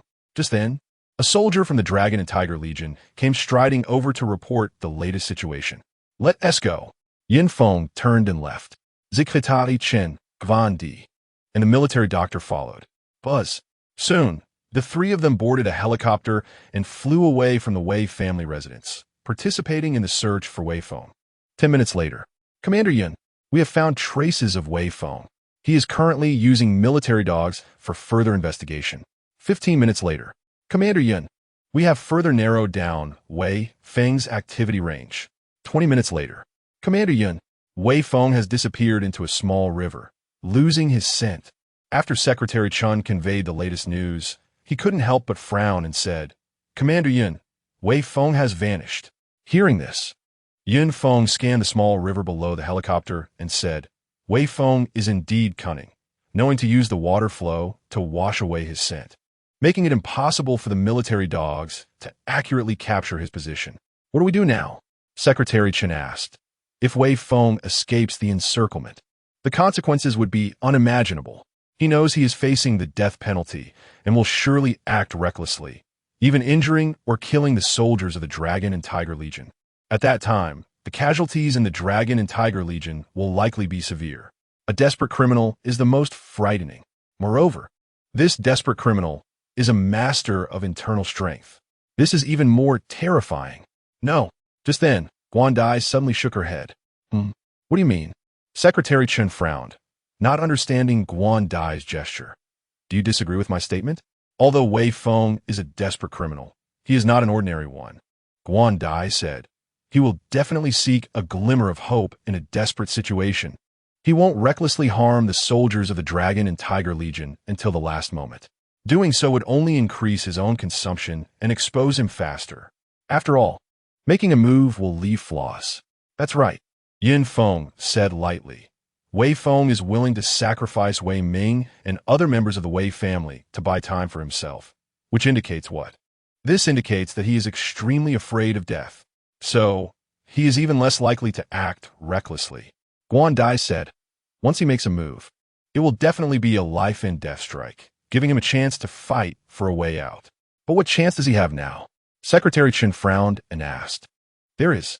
Guandai's beautiful eyes flashed with a glimmer of light. Then she turned her gaze to Yun Feng. At this moment, Wei Feng was hiding in one of the towering giant trees, using the thick snow above to completely conceal his figure and scent. Through the gaps in front of him, he carefully observed everything around him, remaining motionless like a statue. He had taken off his outer clothing and was only wearing the inner layer of clothing. However, in this cold winter, he felt no chill at all, because he was a master of internal strength. Internal strength can resist cold and heat. It self-regulates body temperature. However, the constant consumption of inner energy is too great. Coupled with the previous depletion and the increasingly severe injuries to his legs, he knows he can't hold on for long. He must find a chance to escape within half an hour. Otherwise, my inner energy will be completely exhausted, and by then, I won't even need to wait for the warriors of the Longhu Legion to find me. I will freeze to death in the cold winter. Wei Feng is indeed worthy of being the head of the family. He remains calm in the face of adversity and can still think rationally at this moment. Just then, he saw a small team of 5 passing below, and his brow furrowed. The warriors of the Longhu Legion are all elite fighters, each with considerable strength, and eliminating all 5 of them in an instant would be extremely difficult. Wei Feng is confident he can do it, but the consumption would be significant. The Longhu Legion's arrangement makes him dare not act rashly, and makes it hard to find any flaws in their formation. However, he has an idea. Capture the leader first. In the next moment, his eyes lit up, and he coldly said, Yin Feng, as long as I catch you, I will definitely be able to escape. Whoosh! Immediately, he vanished like a snake, swiftly moving along the branches. Sometimes he walked on the ground, following the footprints of the Longhu Legion warriors, and sometimes he jumped to the branches to avoid detection. 20 minutes later, efforts do not betray the willing. Yin Feng, I have finally found you. Wei Feng lurked on a branch, his body hunched, staring intently at Yun Feng, who was getting closer, revealing a sinister smile. At this moment, he had only 20% of his inner energy left, enough to unleash a peak attack, after which he would be completely drained. Fortunately, Yin Feng appeared at this moment. An opportunity. He slowly lowered his center of gravity, preparing to strike. It must be caught. Step. Step. Yun Feng strode forward. Guan Dai holding a knife in her left rear, Secretary Chun holding a gun in his right rear, and there was no one following behind. The military doctor was also absent, as he could be in danger if a fight broke out, so he was temporarily left behind. Secretary Chun scanned the surroundings warily. On high alert, when Guan Dai proposed this baiting strategy, he had firmly opposed it. It was too risky. How could they put Commander Yun in danger? However, his objections were in vain, because Commander Yun agreed to this strategy without hesitation. The reason Commander Yun gave was, he trusts Guan Dai's knife skills. Commander Yun had never seen her draw a knife, and he just believed her. Moreover, Guan Dai was injured, although it wasn't a critical injury. Her poor condition would definitely affect her combat effectiveness. How could she ensure Commander Yun's safety? Secretary Chun glanced at the calm Guan Dai and felt increasingly that this little girl was unreliable. He hoped the distant snipers could be a bit more reliable. He could only place his hopes on China's top snipers. After all, these snipers had injured Wei Feng before. Yin Feng didn't think so much. He had an extremely keen sense of danger, and with the assistance of the top knife master Guan Dai, why would he fear dealing with a severely weakened Wei Feng? If they didn't take this strategy, Wei Feng would surely act out of desperation and escape at all costs. I will not allow the warriors of the Longhu Legion to be killed. Just then, he suddenly felt a tightness in his heart. Chapter 89. Peak Strike. Last-ditch effort step. Yun Feng, with his exceptionally keen perception, sensed a hint of danger. Then he suddenly slowed his movements. Seeing this, Secretary Chen's pupils contracted slightly. His body tensed up, choosing to grip his gun with both hands. Guan Dai also shifted her center of gravity slightly downward, her knife tip pointing down, blade facing inward, adopting a stance similar to Guan Bo's. The difference was that her stance was more feminine in power, while Guan Bo's was more suited for masculine strength. At the same time, the distant snipers were becoming increasingly cautious, ready to pull the trigger at any moment. Clearly, they had also sensed Commander Yun's abnormality. Did they discover me? The small movements of the three were also noticed by Wei Feng, his brow furrowed slightly, and he instantly thought of a possibility. Without soldiers guarding them, the three dared to appear alone. This is giving me an opportunity? Yun Feng is luring me to act. With this thought, Wei Feng's eyes narrowed slightly, and he said, "In that case, I will fulfill your wish. I will let you know how terrifying a peak strike from an inner energy master is." A bunch of arrogant young fools. He decided to act. First, he was confident in his strength. Second, this was an opportunity created by the enemy. Why shouldn't he seize it? Continuing to delay would only further drain his inner energy, making his situation even more difficult. Step. Yun Feng took another step forward. He was getting closer to the big tree where Wei Feng was, but his speed was also slowing down. Wei Feng must have guessed my intentions. However, he would still act, because this was his only chance. His expression was calm, yet he had already thoroughly understood Wei Feng's thoughts. This was an overt scheme. Wei Feng would definitely seize this best opportunity to strike, and he hoped Wei Feng would do so, as it would mean fewer casualties for the warriors. In a situation where both sides understood each other's thoughts, who would ultimately win? It still boils down to strength. Step. Yun Feng tried his best to slow his pace. Since he knew the other side would definitely act, there was no need to rush. He had to stabilize the other side and let time pass continuously, which would further consume the other party's inner energy. Gradually, he was consuming my inner energy. Wei Feng finally understood Yun Feng's plan, his expression darkening. At this moment, his inner energy was already less than 20%, and he could not unleash a peak strike. Continuing to drag this out would only be increasingly disadvantageous for him. Damn it! His eyes narrowed, but he was helpless, because the three of them had not yet entered his killing range. Closer, a little closer. Wei Feng quickly calculated the distance between the two sides and his own state. At a certain moment, his whole body suddenly tensed, ready to strike. Just one more step forward, and it will be. He didn't want to wait any longer. Step. However, at that moment, Yun Feng's footsteps suddenly halted, because he sensed an unprecedented crisis. Wei Feng was almost so angry he spat blood. Just now he had already circulated his inner energy, preparing to unleash a thunderous strike. Yet the other party simply wouldn't take that final step. If he gave up the attack, the speed of his inner energy loss would increase even more. If he acted, he had no absolute certainty how to choose. Feng remained motionless. The surrounding forest was extremely quiet, combined with the white snow, creating a rather beautiful scene. Act. In the next instant, Feng still decided to act. Be careful. At that moment, Feng's pupils contracted, and he shouted loudly. Secretary Chun and Dai immediately felt a terrifying aura enveloping them, their minds shocked. Especially Secretary Chun, whose hair stood on end, fear exploding in his heart. Whoosh! When he saw a white shadow shooting from the branches, his reaction was half a beat slow. It's coming. Feng had a small crossbow in his hand that he didn't know when he had appeared. It was the latest model that could instantly fire 5 crossbow bolts after pulling the trigger. Crack! Whoosh! He shot without hesitation in the direction of the white shadow that was rushing towards him. Bang! Bang! The hidden snipers in the distance also pulled the trigger at the same time, dozens of sniper bullets slicing through the sky at 3 times the speed of sound, arriving in an instant. Whoosh! However, Feng suddenly moved sideways in the air without any regularity, not using any force, completely defying the laws of physics, yet barely avoiding all attacks. Feng, kneel before me. Feng shouted angrily, his withered hands clawing like an eagle's talons, going straight for Feng's throat. Commander, be careful.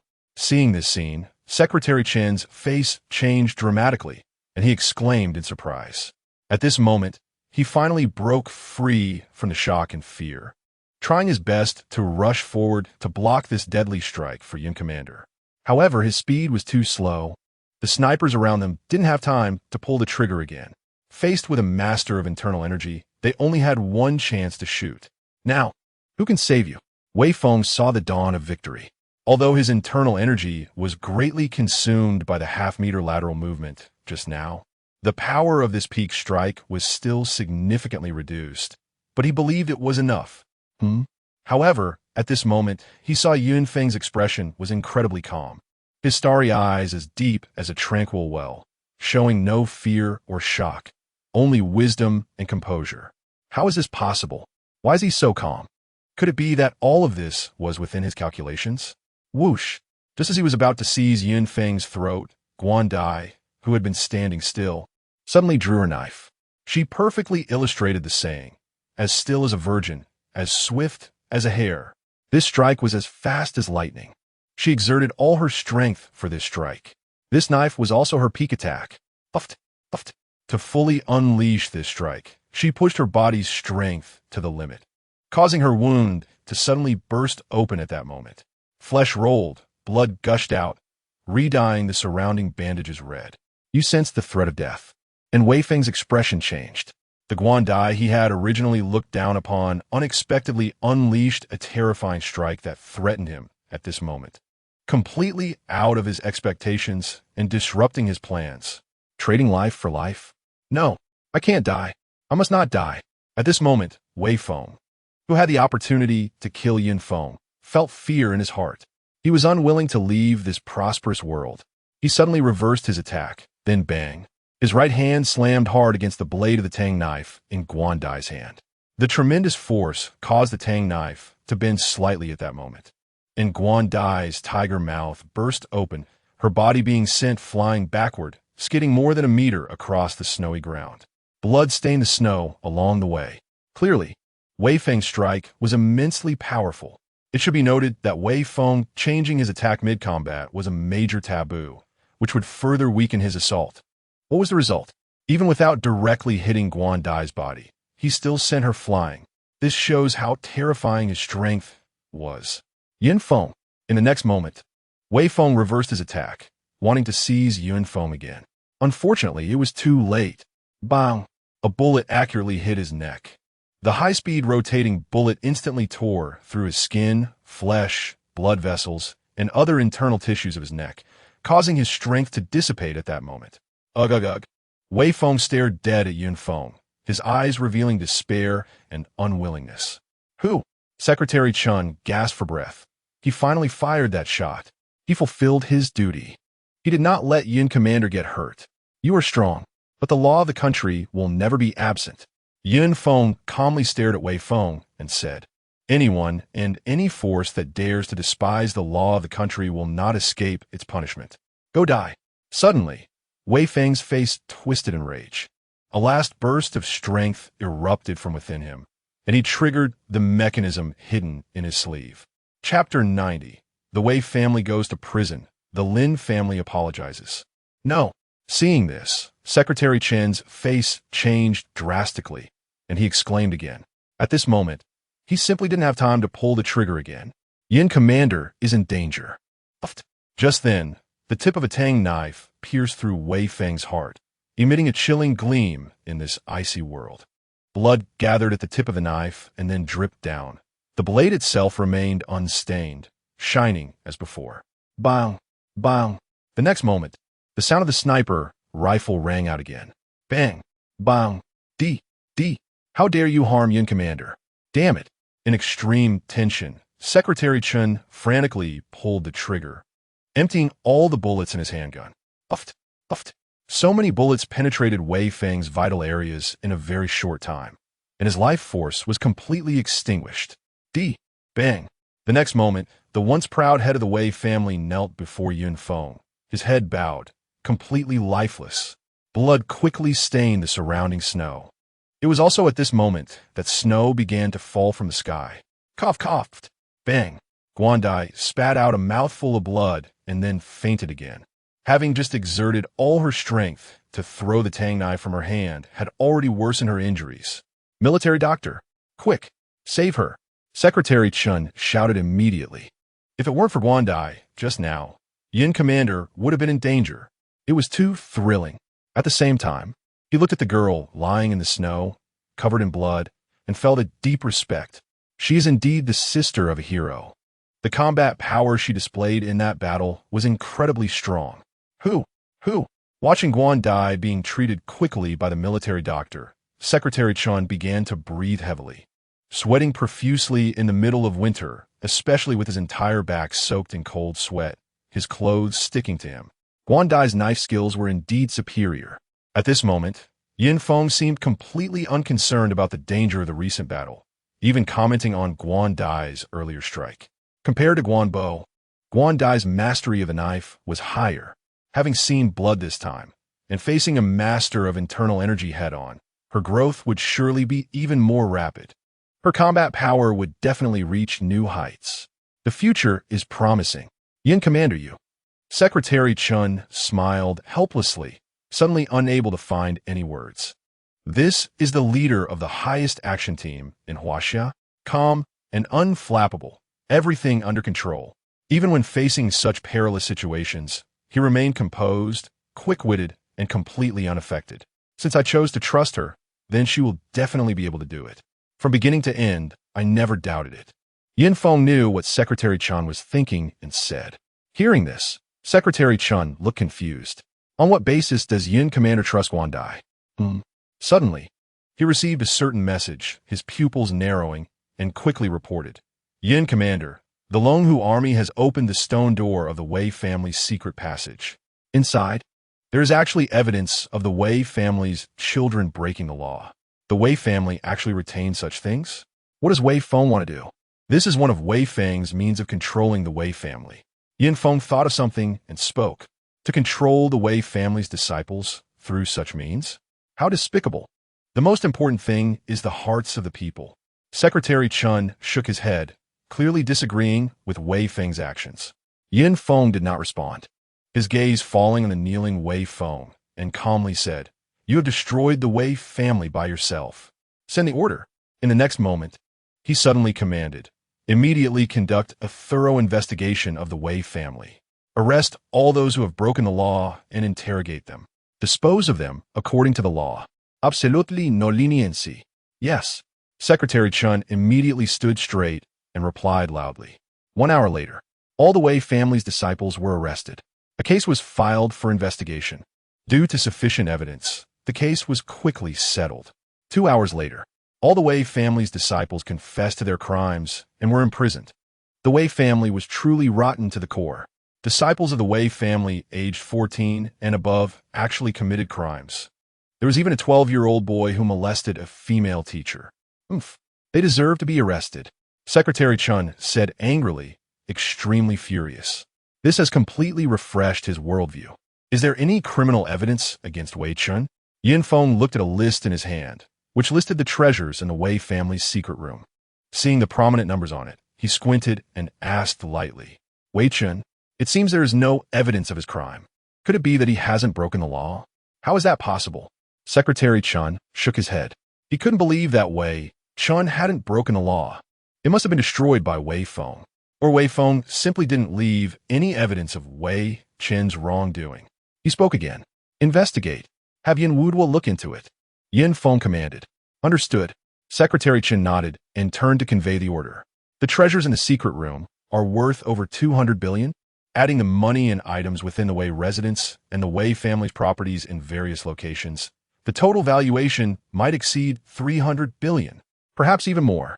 Yin Feng continued to look through the list in his hand, his eyes flashing. This could alleviate some financial pressure. A plaisante surprise. Send the order. A member of the top action team approached, listening carefully.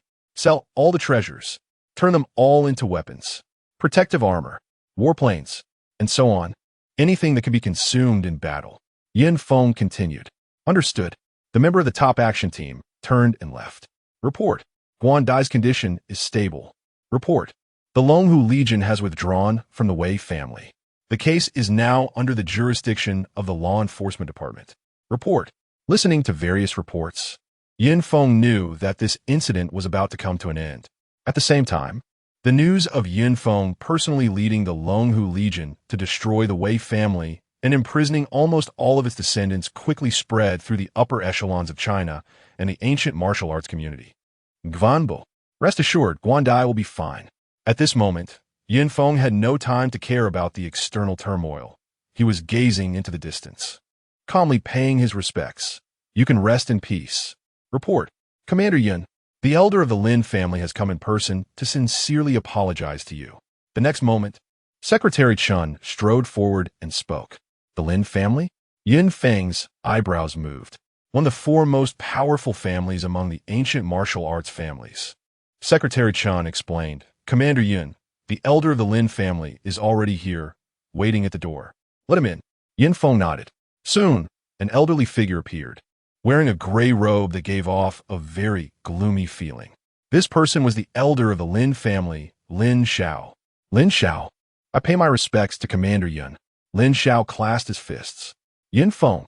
Yin Feng returned the military salute, introducing himself in an exceptionally concise manner without any unnecessary words. May I ask why Elder Lin has come?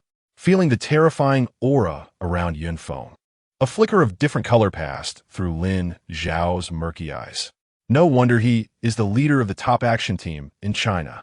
I, representing the Lin family in Jiangbei, have come to sincerely apologize to Commander Yin. Lin, who is indeed a member of the Lin family. But he colluded with the criminal Wei Feng and attempted to harm Guan Dai. The Lin family truly did not know about this. So I asked Commander Yin for your understanding. Lin Xiao slightly lowered his head and spoke. Oh. Yin Feng raised an eyebrow. Chapter 91. Strictly uphold national law. Watch short videos. Is the Lin family trying to shirk responsibility? Yin Feng looked at Lin Xiao indifferently, remaining silent. Lin Xiao also remained very calm, standing there with his head bowed, waiting quietly. Understood. Yin Feng had no time to waste with him and said, if there is nothing else, Elder Lin may leave. Lin, who has confessed, he acted under the orders of the family and collaborated with Wei Feng. However, based solely on Lin whose confession, the Lin family cannot be held accountable, because when the Lin family issued the order, they left no evidence. Therefore, no matter what Lin Xiao says, Yin Feng would not waste his breath arguing with him. Everything requires evidence. Now that the evidence is not complete, we will continue to collect it. Commander Yin. Upon hearing this, Lin Xiao spoke. I asked Commander Yin to follow the agreement between the ancient martial arts community and the upper echelons of China and Han Lin, who over to the Lin family for disposition. No way. Secretary Chun immediately furrowed his brow and refused without hesitation. I am speaking with Commander Yin. Secretary Chun seems to have no right to interrupt, does he? Lin Xiao asked lightly. You. Secretary Chen's expression darkened, gritting his teeth. Does Secretary Chun want to leave for a bit? Lin Xiao made an even more outrageous request. The matters I am about to discuss with Commander Yun are very important. Secretary Chun clenched his fists, the anger within him ready to explode at any moment. Elder Lin, I'm not interested in what you want to discuss, so you may leave. Yun Feng suddenly spoke. Secretary Chun, how is the arrangement for the fourth mysterious haze incident going? Report the latest situation from each location to me. Understood. Upon hearing this, Secretary Chen's eyes flashed, suddenly no longer angry, and he responded.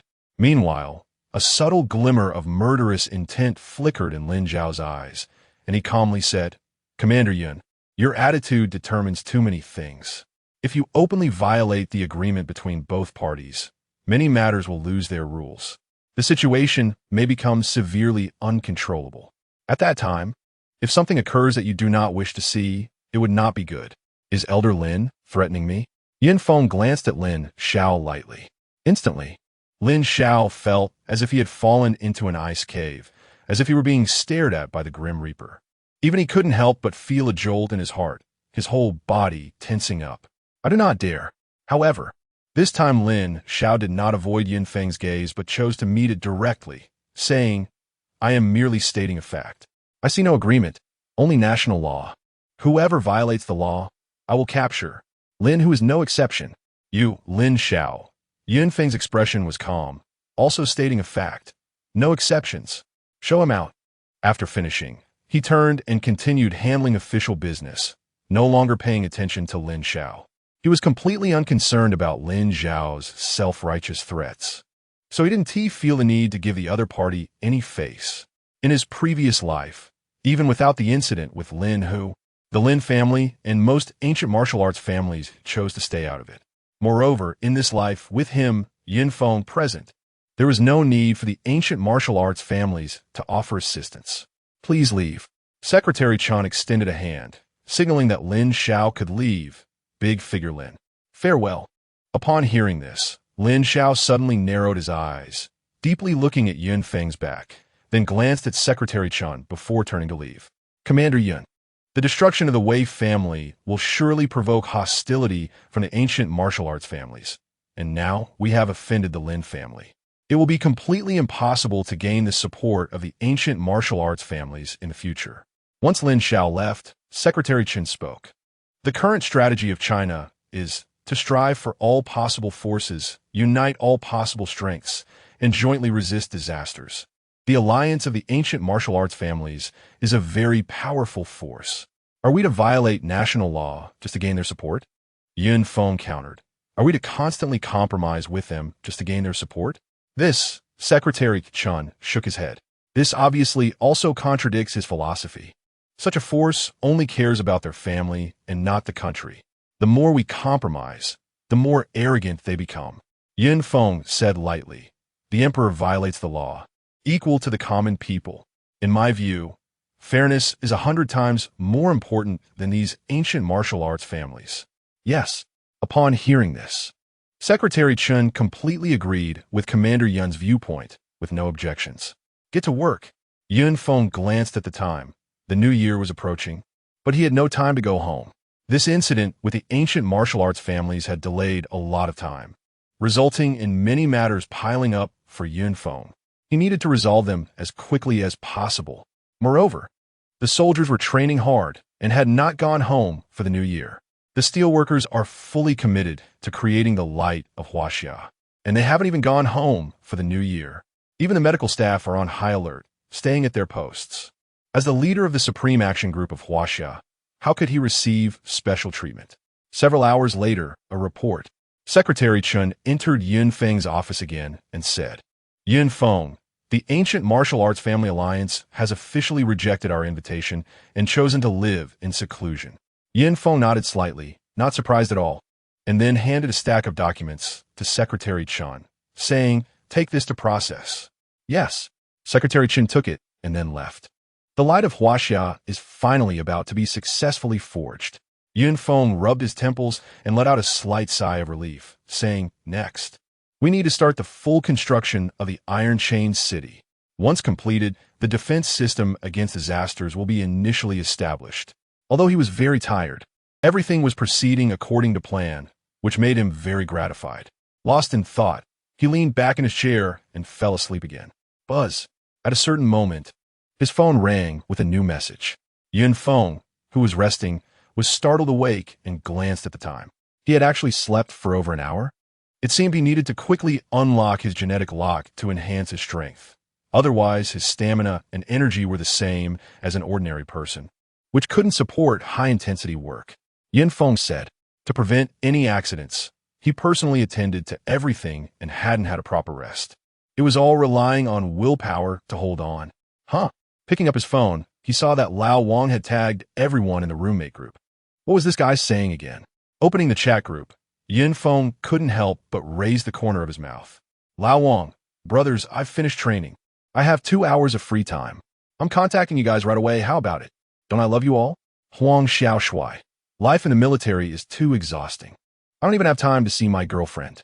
But why do I feel so fulfilled facing a room full of comrades? Lao Wang, old Huang, you're not having a change in your sexual orientation, are you? Zhao Shan immediately sent a small link and said, Old Huang, watch this short video.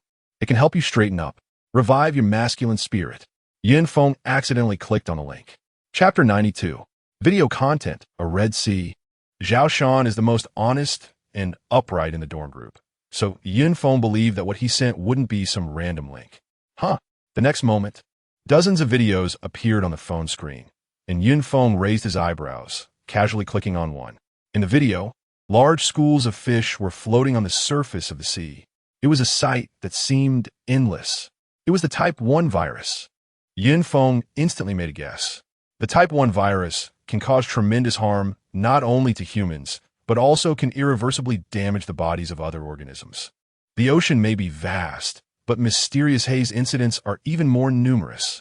Correspondingly, the number of Type 1 viruses is greater.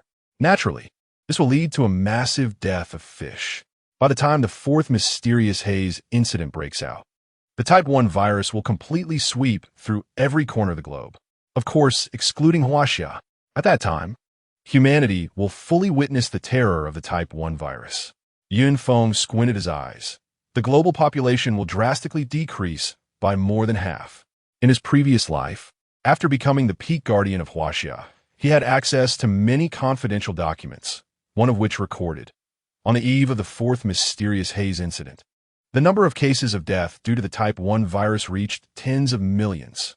After the 4th mysterious haze incident broke out, before the ancient ferocious beasts appeared, the global death toll was even in the billions, plummeting to 1.9 billion. This shows how terrifying this virus is. Many countries' militaries suffered heavy casualties and completely lost their combat effectiveness. This also gave the ancient ferocious beasts the opportunity to run rampant and be arrogant. Remembering the scenes from his last life, Yun Feng couldn't help but clench his fists. At that time, countless humans were being devoured every moment. During that time, humans were merely prey for the ancient ferocious beasts. But in this life, due to Yun Feng's rebirth, the situation in Huaxia is completely different, and the global situation is far better than before. Subsequently, he clicked on several more videos, all showing scenes of animals, humans, and other organisms suffering and dying in various countries, extremely tragic. In one video, a young black boy lay weakly on the ground, emaciated to the bone. He struggled to raise his hand, seeking a glimmer of hope, his dark eyes filled with plea and helplessness. The person filming wanted to come to his rescue, but the young boy suddenly lost his life, his arm falling limply. He was dead. This scene made one's heart tremble. Yun Feng, however, remained exceptionally calm. Having experienced the disasters of his previous life, he had seen too many tragedies, and his heart had long since hardened. Moreover, at present, many issues within Huaxia had not been resolved. So how could he have the leisure to feel pity for the people of other countries? He then clicked on the last video and found it was a medium-sized cruise ship being attacked by a large number of poisonous dead fish. Among them were several huge poisonous dead whales. And not just one. These poisonous dead whales crashed into the ship, and within just a few seconds, the cruise ship capsized completely, with a large amount of seawater flooding in, causing chaos among the tourists on board, who screamed in terror and despair. Many tourists were trapped inside the ship and unable to escape, while others fell directly into the sea. Some quick-witted tourists managed to get onto lifeboats. Splash! Help! Then, a large number of poisonous dead fish swiftly swam towards the tourists who had fallen into the water, biting into their flesh with sharp teeth. Blood instantly stained the sea.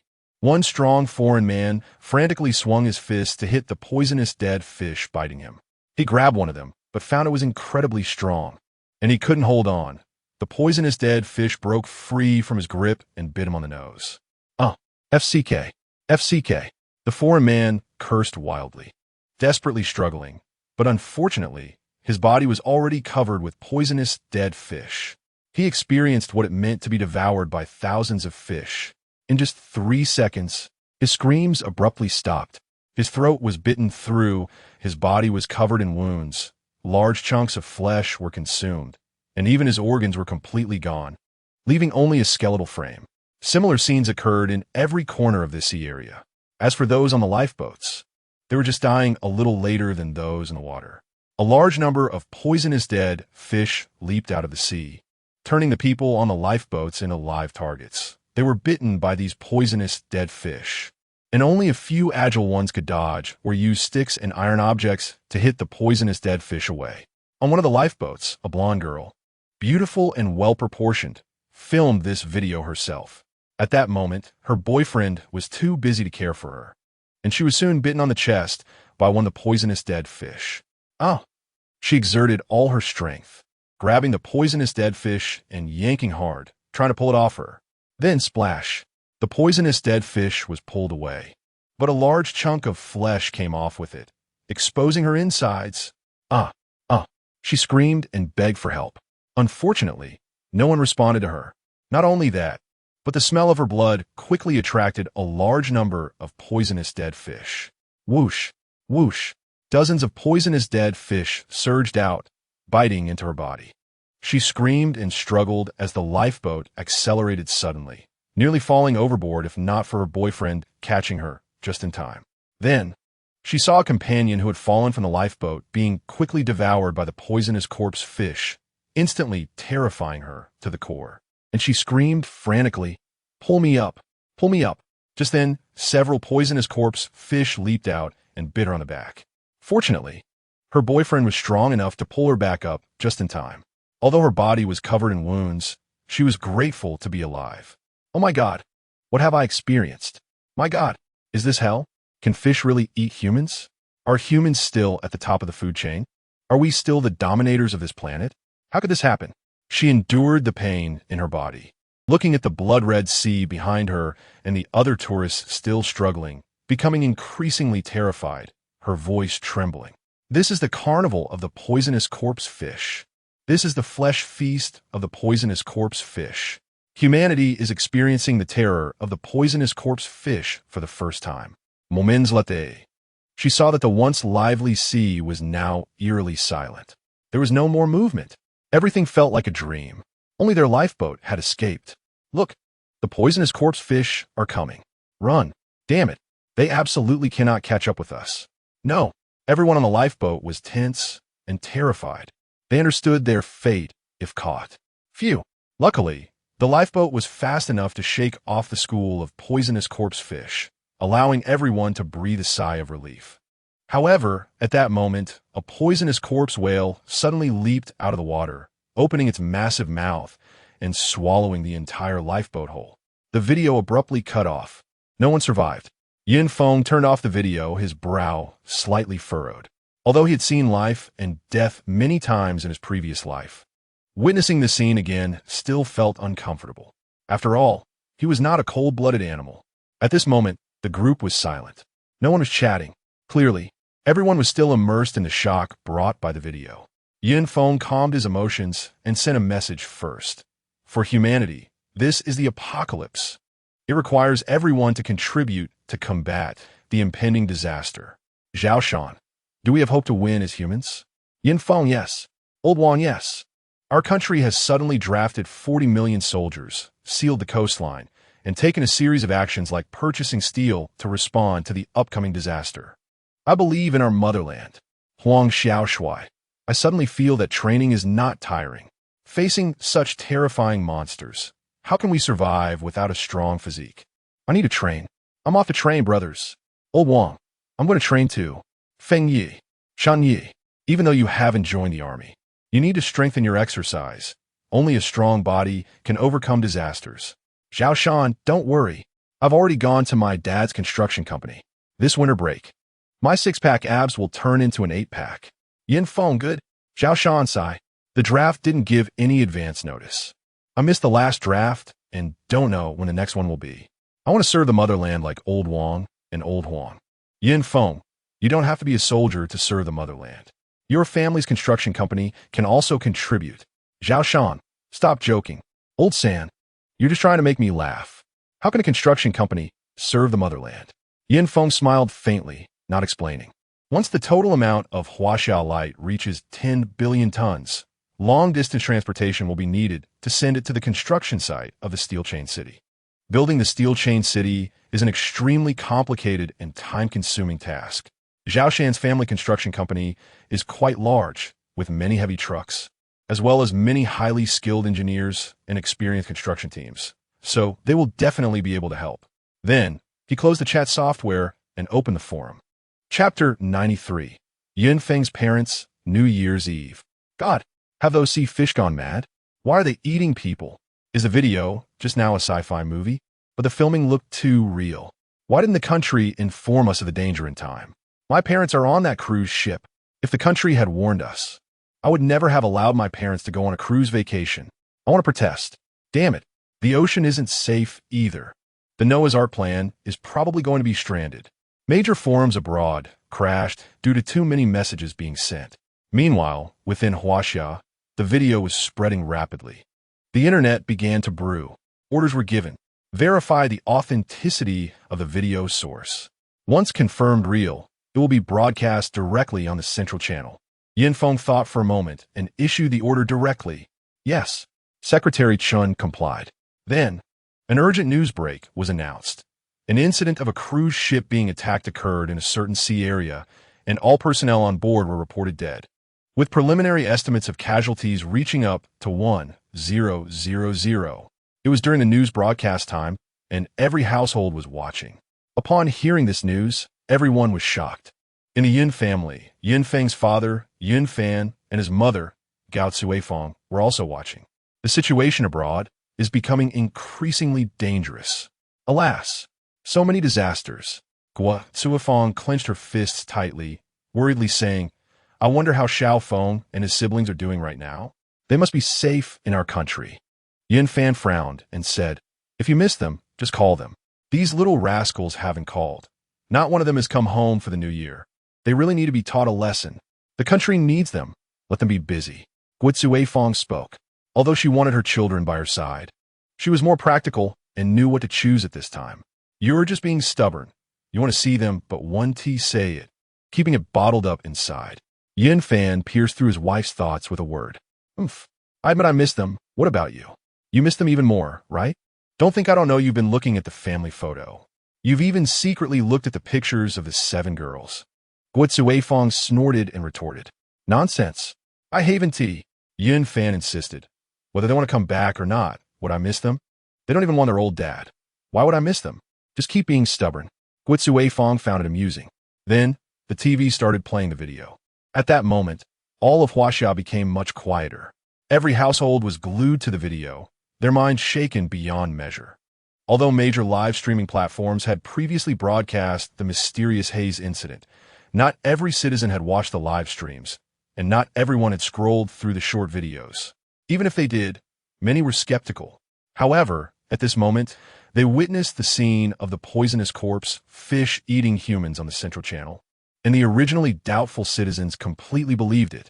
Those who had previously not known about the poisonous corpse fish were now fully aware. This is too terrifying, right? What kind of monsters are those? Has the world gone mad? Gao Cuifeng was shocked. her face filled with fear as she stared at the TV screen, her whole person becoming dazed. She was just an ordinary citizen, and seeing such a scene naturally terrified her. Moreover, this is not a movie. This is a real event happening. The world is about to change. Yin Fan was also shocked, his face serious, as he picked up his phone and dialed Yin Chidua's number. Chidua, how have you been lately? I know you definitely can't come back. Dad doesn't force you to return. I just hope you could do your job well. The country needs you. You can't bring shame to Dad. Let us hang up.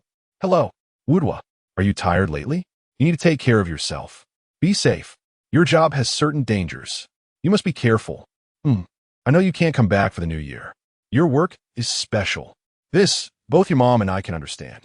All we hope for is that you can stay healthy and safe. Hey, Lu Duo, you're not coming back either? Oh, it's not that. Dad just wants to chat with you and understand how you've been. Why are you crying, kid? Is school not going well recently? Your mom and I will take care of ourselves. We can look after each other and keep each other company. It's fine. You should also take care of yourself. Why don't you chat with your mom for a while? Here, your 6th daughter misses you. After the 4th mysterious haze incident ends, we need to find time to check out the new recruits training. Next, dealing with ancient ferocious beasts still relies heavily on people. Once the gene lock is activated, they will be the strongest shield and the sharpest spear of Huaxia. Yin Feng was deep in thought. Ding-ling-ling. At that moment, the phone rang. Lao Zun. Seeing the caller ID, Yin Feng was taken aback, then realized he had been so busy lately that he forgot to call his family. On New Year's Eve, he couldn't be with his parents, so he had to make the call. Hello, Lao Zun. Yin Feng picked up the phone and shouted.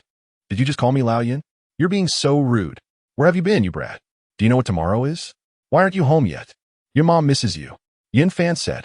Lao Yin, I can't go back. Yin Feng replied, then fell silent, thinking about how to explain to his parents. I knew you wouldn't come back. Lao Yin scolded. Chi Duo said you went to Hua Lao's place to volunteer. You had a hand in the successful development of the special medicine. You're still with Hua Lao, right? It's Yin Chi Duo again. Yin Feng smiled helplessly, then replied, Lao Yin, this was told to you by Yin Chi Duo, right? I knew her mouth wouldn't keep shut. Stop talking about her in front of me. I'm talking about you now. Lao Yin shouted. I heard you were pestering Wan Jun to go out to sea and fight the poisonous corpses. Don't show off. You're so skinny, what are you doing? Wan Jun still has to take care of you. Aren't you just causing trouble for the country? Do you know how dangerous it is at sea right now? Yin Feng. Lao Yun's temper was still as irritable as ever. Your mom is looking for you. Lao Yun's voice rang out again, and then Yin Feng heard his mother's voice. Xiao Feng, Hua Lao, is a capable person. You must learn a lot from him and not cause trouble. Do you hear me? Okay, Mom. Hearing his mother's gentle voice again, a warm current flowed through Yin Feng's heart. In his previous life, his mother died from a virus infection before he could repay her kindness. And in this life, he must protect his country, protect his loved ones, ensure they never suffer harm. Thinking of this, his gaze became even more resolute. Sacrificing the brief time spent together and enduring the pain of missing his loved ones will lead to a long companionship in the future. This is worth it. Mom, are the 5th sisters coming home? Yin Feng asked. Your dad called. They're not coming back. Gao Tsui Feng replied. So Lao Yin is the last one to call me? Yin Feng's brow furrowed. What? Do you have a problem with that? Suddenly, a loud voice from Yin Fan came through the phone. Yin Feng. Gao Tsui Feng smiled helplessly and said, Take care of yourself. Once you're done, come back when you can. Mom misses you. Okay, Mom. Hearing those warm words and her gentle voice, Yin Feng felt a slight sting in his nose. It had been a long time since he felt this way. The Reaper in the eyes of enemies, the military god in the eyes of soldiers, the unyielding myth in the eyes of the common people, at this moment was moved to tears by one sentence from his mother. This is the power of maternal love. Mom, you and Lao Yin take care of yourselves. Yin Feng forced back the emotions threatening to spill over and said, Don't worry. Everything at home is fine. You just focus on your work. Mom won't disturb you. Gao Tsui Feng said. Then Mom, goodbye. Yin Feng said. You hang up first. Gao Tsui Feng said. Yin Feng clearly remembered that every time he called, his mom would habitually let him hang up first. This little detail struck him to the core. He could no longer hold back his emotions, his vision blurred, and he hurriedly hung up the phone to prevent his mother from worrying if she heard him. At the same time, the sensation caused by this video continued. Moreover, as time passed, everyone across Huaxia was discussing this matter. It seems the situation abroad is far more serious than imagined. The ocean is fraught with danger. Who would dare go out to sea in such conditions? We have our soldiers guarding the land, so we are not afraid. Living in Huaxia is truly wonderful. Yes, living in Huaxia is truly wonderful. With the country's protection. It's great. From now on, we must firmly support the country's orders. What no one expected was that the national pride of the entire Huaxia exploded at this moment. The cohesion of the entire Huaxia also reached an unprecedented height at this moment. This enabled Huaxia to achieve feats that were unimaginable to the entire world in the following time. January 31st, New Year's Eve. The entire Huaxia was as lively as ever. Everyone wore smiles, happy and joyful. Especially when thinking about the chaotic and dangerous hellish life abroad. They felt even more satisfied. Many people returned home from work, choosing to spend more time with their families. Sitting together, cracking sunflower seeds, chatting, turning on the TV to watch the New Year's Eve gala. Picking up their phones to wish each other a happy new year. Everyone was waiting to celebrate the new year together. It was at this moment that Feng heard some good news. Chapter 94. Building a shared home. Yin Shui. Just now, the total amount of Huaxia's light reached 10 billion tons. Secretary Chun said with a joyful expression. Very good. Hearing this, Feng also breathed a sigh of relief. Everything is on schedule. From now on, build the steel Great Wall. 108 steel-linked cities will start construction simultaneously. Make sure to finish everything within 2 months. He suddenly stood up and issued the order again. Complete it within these 2 months? Secretary Chun was taken aback. In just over 2 months, the ancient ferocious beasts will emerge from the ground. If the construction of the steel-linked cities isn't finished in 2 months, how can we deal with the ancient ferocious beasts' attack? Feng retorted. Do you want my Huaxia people to become the food of the ancient ferocious beasts? No, absolutely not. Secretary Chun shook his head vigorously, his expression suddenly becoming resolute. Yin Shui. I understand. Huaxia will do everything possible to complete the steel-linked cities. Feng nodded and quickly issued the order. Immediately hold a video conference. Connect with all the national elders from each department. Yes. Secretary Chun immediately went to arrange it. 10 minutes later. Yin Shui.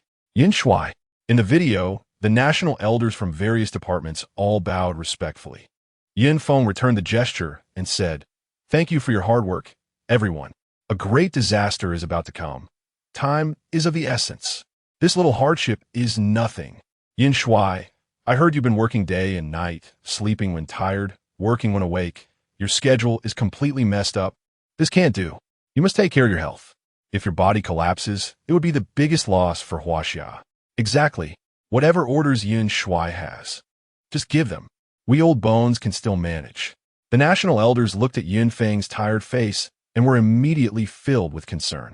As time passed, they learned through various channels about the situation abroad, and they increasingly realized the importance of Yin Shui. Without Yin Shui, they would also be in a state of chaos and helplessness. How could there be peace in Huaxia today? Thank you for your concern, seniors. Feng nodded and said, I will definitely pay attention to my rest. Now I declare that this meeting officially begins. Upon hearing this, the elder statesmen from various departments immediately became serious, opened their notebooks, and took out their pens to prepare for recording. The first step of the God-slaying plan, to build 108 steel-linked cities, starting now. Feng spoke directly without any small talk. The preliminary preparations are already complete. The 108 top architectural experts in the country have thoroughly studied the blueprints I drew and can work simultaneously at 108 locations. Now, I announce the locations for the construction of the 108 steel-linked cities. Immediately, everyone opened the map of Huaxia. He picked up a pen and drew 108 circles on the map of Huaxia. These 108 steel-linked cities are not built randomly. They must avoid the massive cracks caused by tectonic plate movements that will occur in over 2 months and also avoid areas prone to earthquakes. At the same time, They must also avoid locations where ancient ferocious beasts are likely to appear in the future. Finally, the distance between these 108 steel-linked cities cannot be too far. They must be able to communicate with each other and provide mutual support. There must absolutely be no isolated cities. Soon, he pointed out all the construction locations for the 108 steel-linked cities. These cities are interconnected, each covering a vast area of about 100,000 square kilometers. Feng continued. Every circle I drew represents the coverage area of each steel-linked city. It must be executed strictly according to my instructions. Do any of you seniors have any opinions? Commander Yun, some of these steel-linked cities are located within urban areas, which involves various disputes related to demolition and compensation, making it very difficult to handle. An elder from the national level spoke up. Commander Yun, with so many steel-linked cities of this size, they involve lakes, mountains, and major transportation routes. If construction starts, it'll require leveling mountains, filling lakes, and cutting off roads. The scale of this project is unimaginable. The troubles involved are countless. Another elder from the national level frowned and said, Commander Yun, what about the manpower? Such a large project requires a substantial workforce. And what about the fifth mysterious haze incident? Could it happen within the steel-linked cities? Yet another elder expressed his concerns. The national level elders freely voiced their thoughts, considering the problems they would face and brainstorming solutions. Listening to their considerations, Feng took note of each one. Some he had already considered, while others he had not. After all, the situations in the previous and this life are completely different. Moreover, the number and scale of the steel-linked cities built in the previous life were not as large as in this life, as there was no need to accommodate so many people. Therefore, the difficulties faced are also vastly different. Comprehensive consideration is essential. Time passed second by second, and Secretary Chun, standing by, kept frowning. Even though he had seen a lot, he had never encountered such a tricky situation. Just thinking about this project gave him a headache. Moreover, the situation was far more complicated than he had imagined. 1 hour later, the discussion continued. 2 hours later, the elders began to argue. 3 hours later, they resolved some of the difficulties. 4 hours later, the problems were preliminarily resolved. 5 hours later, the national level elders collectively presented a rough plan. The military department would be responsible for mobilizing troops to build the steel-linked cities. The finance department must ensure timely funding. The industrial department. Feng rubbed his temples, glanced at the time, and saw it was already past 11 at night. He immediately said, all departments must mobilize, work together, and win this race against time. The construction of the steel-linked cities is an enormous project that cannot be completed by a single department. Everyone must pool their efforts to build our future home together. At the end, he saluted the military and said, you all bear the future safety of Huaxia. Please do your utmost to complete your respective tasks within 2 months. Thank you. Yes. Yes. The national level elders all stood up to salute and solemnly promised in front of the flag, for Huaxia, for the people. We will do our best and live up to expectations. The meeting is adjourned. Feng nodded and then suddenly looked at Secretary Chun, giving the order, relay the message. Mobilize engineering teams nationwide. Construction workers. Generous treatment. Chapter 95. United as One. Chuan Dao Nizi, February 1st, 2041, 8 a.m. Today is the first day of the Lunar New Year for Huaxia. An urgent notice. The highest action group of Huaxia has issued a mobilization order. Various radio stations, online media, social platforms, and other information dissemination channels suddenly interrupted their broadcasts with this news. Instantly, all Huaxia citizens perked up. Huh? The highest action group of Huaxia has issued a mobilization order? Are novel advertisements this bold now? Dare to ride on the coattails of the highest action group? Be careful. I might report you. Zhao Shan was boredly reading a novel when a pop-up suddenly appeared. He instinctively wanted to close it, but found it redirected him to another page. What is going on? I'm using legitimate software. What is happening? He was momentarily stunned, thinking his phone had been infected. But the next moment, he was really shocked. Looking at the official website, he was taken aback again, and his pupils dilated. What notification is this? I can't miss it this time. Mobilization order. Content. Mobilizing qualified engineering teams, transportation teams from construction companies, and engineers nationwide. Generous treatment. Reason. According to research from relevant national departments, a massive disaster will soon erupt worldwide, with epidemics being only one part of it. To respond to natural disasters, the country has officially launched the God-slaying plan to construct steel-linked cities. Together, we will build a new home. We hope everyone will cooperate. Together, we will resist the disaster. Wow. Once this mobilization order was issued, Huaxia was shocked. The world was in panic. What kind of disaster requires the construction of steel-linked cities? Epidemics are only one type of disaster. This means there are other disasters, and the harm caused by these other disasters seems even greater. Could be toxic corpses. I heard the sea is full of toxic corpse fish. Are there also toxic corpses on land? If it really is a land full of toxic corpses, we definitely cannot stay at home. We need city walls for protection. No matter what disaster it is, we just need to follow the country's orders. We believe we can overcome the disaster. The servers of major forums in Huaxia crashed one after another, and people could not express their opinions online. So they directly went out to discuss on the streets and alleys. Dad, our construction company is the best in the province. We must respond to the national mobilization. Zhao Shan immediately found his father and said, "You little brat, I know what to do without you saying. Just because you love your country doesn't mean I don't love it more." Zhao Shan's father smiled and said, "Besides, the country is building steel-linked cities to cope with the impending disaster. How can we not cooperate? That's great." Zhao Shan was overjoyed. "I want to go too." "Okay, but after school starts, you still have to go back to school." Zhao Shan's father said. "School?" Zhao Shan said. "The disaster is about to break out. What is the point of going to school?" The country has launched the God-slaying plan, which is clearly the highest level of emergency response. Something big is about to happen. Even if I want to go to school, I'm afraid I won't have the chance. That's true. Zhao Shan's father thought of the words God-slaying plan and couldn't help but frown slightly. Although the country did not mention what kind of disaster it was, the need to mobilize manpower and resources nationwide is clearly very unusual. Upon thinking of this, he immediately stood up. "What are you doing, kids, Dad? It's the first day of the Lunar New Year. If you want to serve the country, can't you at least wait until the holiday is over?" Zhao Shan's mother advised.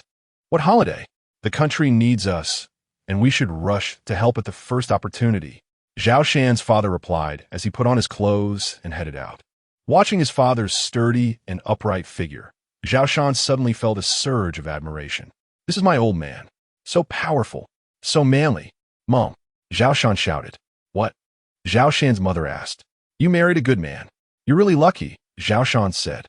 "You little rascal," Zhao Shan's mother chuckled. "Mom, I'm leaving too." With that, Zhao Shan also stood up and left. These father and son, not one of them is easy to deal with. Seeing this, Zhao Shan's mother shook her head helplessly but did not stop them, because this was also what she had in mind. Sure enough, things are not simple. First, the cruise ship was attacked by poisoned fish, tourists were eaten, and now there's the mobilization order. This all indicates that the impending disaster is far greater than imagined. Yun Fan said with a serious expression. "That's right." Gao Cuifang nodded and said, "It looks like we might have to relocate and live in the Steel Ring City. Should I start packing now?" Yun Fan nodded and then said, "I was thinking, why not respond to the country's call and help build the Steel Ring City? Plus, we can see what our future home will look like. What do you think?" "Huh? Are you not going to continue your previous job?" Gao Cuifang frowned. "Xiao Feng has grown up and is going to get married. How much can I earn as a laborer? It's better to go build the Steel Ring City. Didn't the country say it would offer good treatment? Besides, that contractor I was working with is too unscrupulous. I can't stand him any longer. So it's a good opportunity to quit." Yin Fan said angrily. "Acting? I want to see how well you can act." Gao Cuifang looked at Yun Fan with a strange expression and said, "Ahem." Yun Fan awkwardly cleared his throat. "What am I acting for? These are my true feelings. You just want to respond to the country's call. Contribute to the nation." Gao Cuifang instantly pierced through Yun Fan's layers of pretense and said, "You don't need to use these reasons to persuade me. I haven't disagreed with you going." "You agreed?" Yun Fan's eyes brightened. "Not acting anymore," Gao Cuifang retorted. Ahem. Yun Fan fumbled in his pocket and then changed the subject. Where are my cigarettes? I remember putting them in my pocket. Where did they go? Saying this, he started searching on his own. Seeing this, Gao Feng smiled helplessly and then said, I should remind you, if you sign up late, it's very likely that the country has already filled the positions. Bang! Yun Fan immediately strode out and closed the door. What a mess. Gao Feng rolled her eyes and then got up to pack clothes, but during the process, she hesitated and packed her clothes as well. She cooks very well. If she goes, she should be able to help. If it doesn't work out, she could also open a small noodle shop by the construction site. She never thought about defending the country. She just wanted to be with her man. Sure, Xiaosheng. Who told you to play with your phone? Have you finished the tasks assigned to you? The company doesn't keep idle people. Do you still want to work? An angry roar came from a certain company. A middle-aged, greasy man with a big head and ears was furiously slamming the table. The young man playing with his phone was quite handsome, gentle, and exuded a certain special masculine charm. His name was Shi Xiaosheng, a recent university graduate. At this moment, hearing his supervisor's roar, he suddenly stood up and exploded. F you. It's after working hours. Besides, I've long completed my work.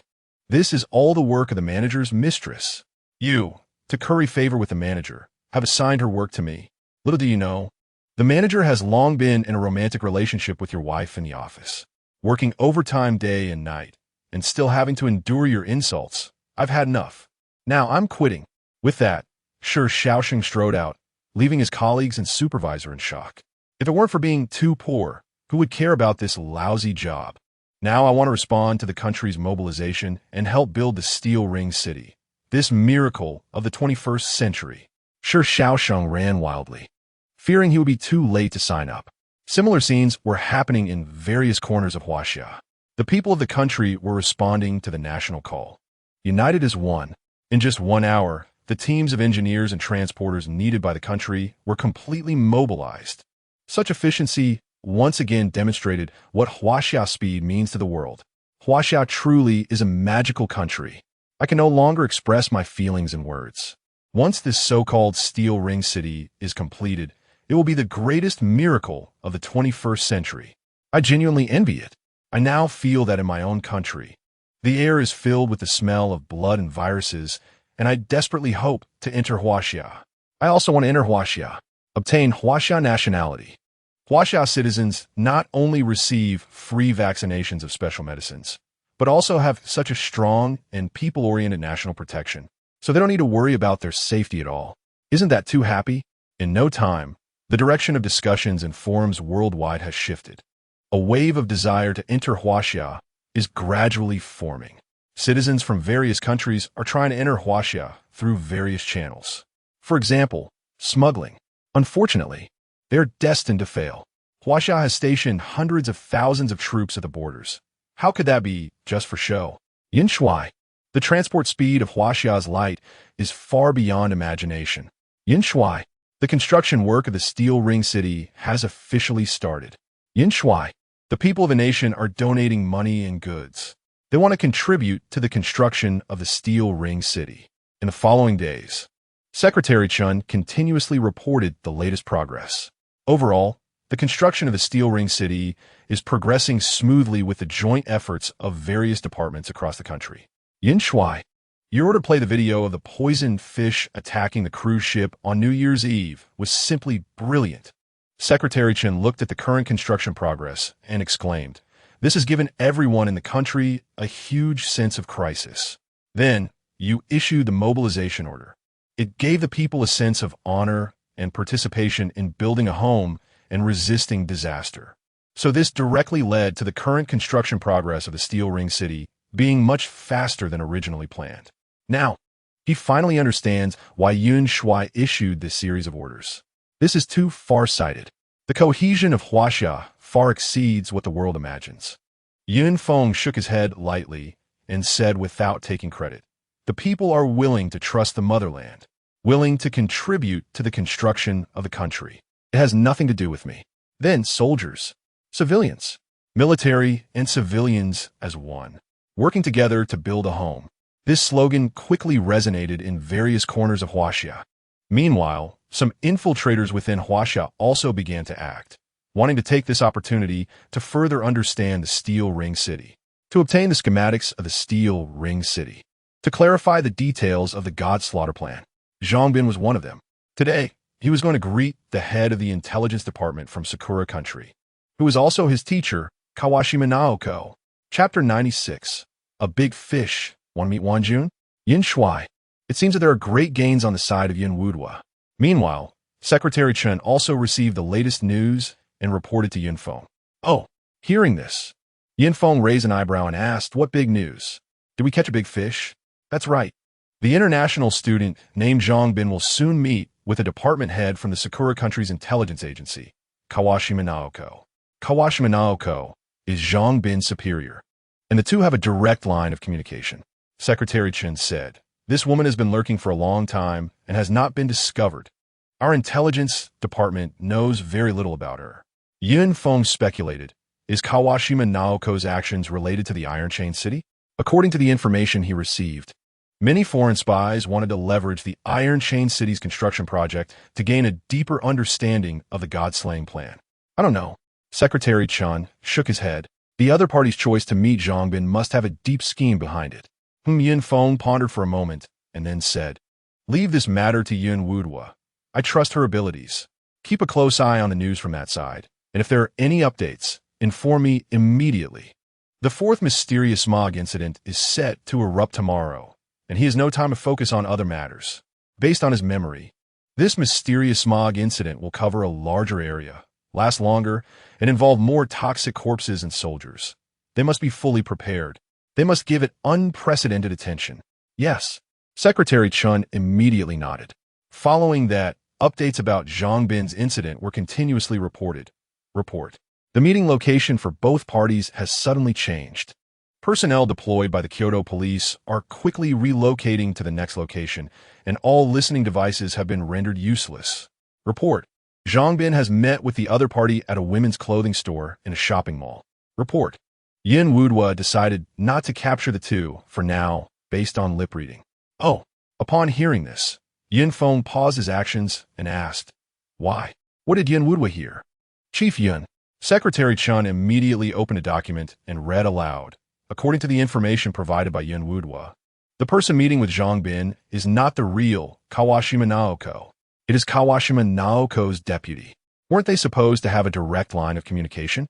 Why is Kawashima Naoko's deputy involved? Yin Feng frowned. According to what Kawashima Naoko's deputy said, Kawashima Naoko seems to be executing a certain secret operation, so she will conduct the direct communication with Zhang Bin. Secretary Chen said solemnly. Secret operation? Yin Feng immediately asked, "Do we know the content of the operation?" No. Zhang Bin and Kawashima Naoko's deputy did not discuss this matter in depth. Secretary Chen shook his head. As for the content of their conversation, Yin Feng did not listen closely. He was mainly concerned about Kawashima Naoko. If he remembered correctly, in his previous life, this woman stole the development method and steps of the Huaxiao Light. And then the Sakura Country shamelessly named it Sakura Steel and sold it at a high price to countries around the world. This made the achievements of Huaxia's researchers unrecognized, leading the world to believe that Huaxia was plagiarizing. Yin Feng narrowed his eyes, recalling information about Kawashima Naoko. Could it be that in this life, she also wants to steal the Huaxiao Light? Thinking of this, he suddenly spoke up. Secretary Chen? Yes. Secretary Chen immediately paused and looked at Yin Feng in confusion. Immediately encrypt the Huaxiao Light. Conduct a thorough investigation and monitor everyone who has had contact with the Huaxiao Light. Strictly prevent the leakage of the development method and steps of the Huaxiao Light.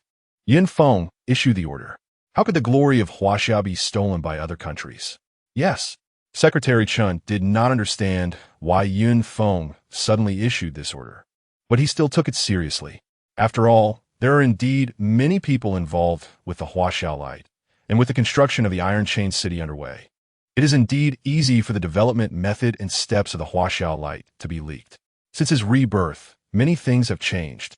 At this time point in his previous life, Huaxia was still busy dealing with a large-scale outbreak of disease, and other countries were the same. Spies from various countries in Huaxia were completely inactive. Feng narrowed his eyes, continuing to analyze. So, has Kawashima Naoko's secret operation in this life changed? Will she still try to steal the Huaxia light? He was uncertain. By the way, Chief Yun, Secretary Chun immediately said, I just received news that CCTV reporter Wang Jing will participate in this mysterious smog incident. What do you want to sign her? Reporter? Yin Feng's pupils suddenly contracted, and a memory instantly flooded his mind. That's right. Secretary Chun reminded him. Chief Yin, didn't you want to showcase the mysterious smog incident, toxic corpses, and related situations to the people of the country? Live broadcasting through the central station is the best way to promote it. This reporter Wang Jing is a top reporter at CCTV, bold and meticulous, with good physical fitness. I heard that for her own safety, she even trained in combat skills. He joked, being a reporter nowadays isn't easy. Life is threatened at any moment. Without self-defense skills, it's really tough. I understand. Yin Feng's mouth slightly curled up. Huh? What? Secretary Chun was taken aback. Nothing. Yin Feng said lightly, assign this reporter to the mysterious smog incident where Wan Jun is located. Yes. Secretary Chun looked at Yin Feng with a puzzled expression, but nodded. Go and do your job. Yin Feng waved his hand, indicating he did not intend to explain further. Yes. Secretary Chun did not ask more questions, took his leave, and closed the door behind him. Tomorrow's mysterious smog incident will become much more interesting. Yin Feng said with great interest. February 8th, 2041. Chief Yun, according to your instructions, this mysterious smog incident will erupt 68 times in the inland areas and 12 times in the coastal regions, for a total of 80 occurrences. All locations have been set up. Secretary Chun reported. Yin Feng nodded and said, this mysterious smog incident will produce a large number of toxic corpses. We must hunt them all down. At the same time, ensure the safety of the soldiers. He wants to hunt enough toxic corpses through this mysterious smog incident to ensure that all 1 billion people in the country receive the injection of the special medicine. In addition, go to Wan Jun. I want to meet this reporter comrade. Yin Feng stood up and strode away. Meet the reporter? Chief Yin should want to meet Captain Su, right? Secretary Chun thought he had seen through everything. Chapter 97. The fourth mysterious smog eruption old. Bring a few people to protect reporter Wang Jing. Su Wan Jun looked at the reporter comrade who appeared before her and frowned slightly, giving the order. No way. The old man immediately complained helplessly. It's actually me. Phew. Fortunately, it's not me. The mountain cat breathed a huge sigh of relief. Don't worry. I won't be a burden to you. Wang Jing, dressed in tight-fitting clothes, fully showcased her figure. She was petite, but did not appear weak. Instead, she gave off a vigorous feeling. Her wheat-colored skin further highlighted her health and vitality. I've been to the battlefield, interviewed injured soldiers amid artillery fire, filmed scenes in the rain of bullets, brought first-hand information from the front lines to the country in the most dangerous places. She calmly recounted her past. I've seen all kinds of scenes. Don't treat me differently just because I'm a woman. You are indeed very brave. I didn't mean to look down on you, nor do I look down on women. My captain is even stronger than me. She is a woman, Guanji's sister Guandia, who even saved the leader of Huaxia's highest action group. They are all heroines. Lao shrugged and said, this place is more brutal than any battlefield you've ever seen. The poison corpses here won't hold back just because you're a reporter from our Huaxia. They are inhuman monsters. This is a war between humans and monsters. Therefore, we must send personnel to protect you. All right.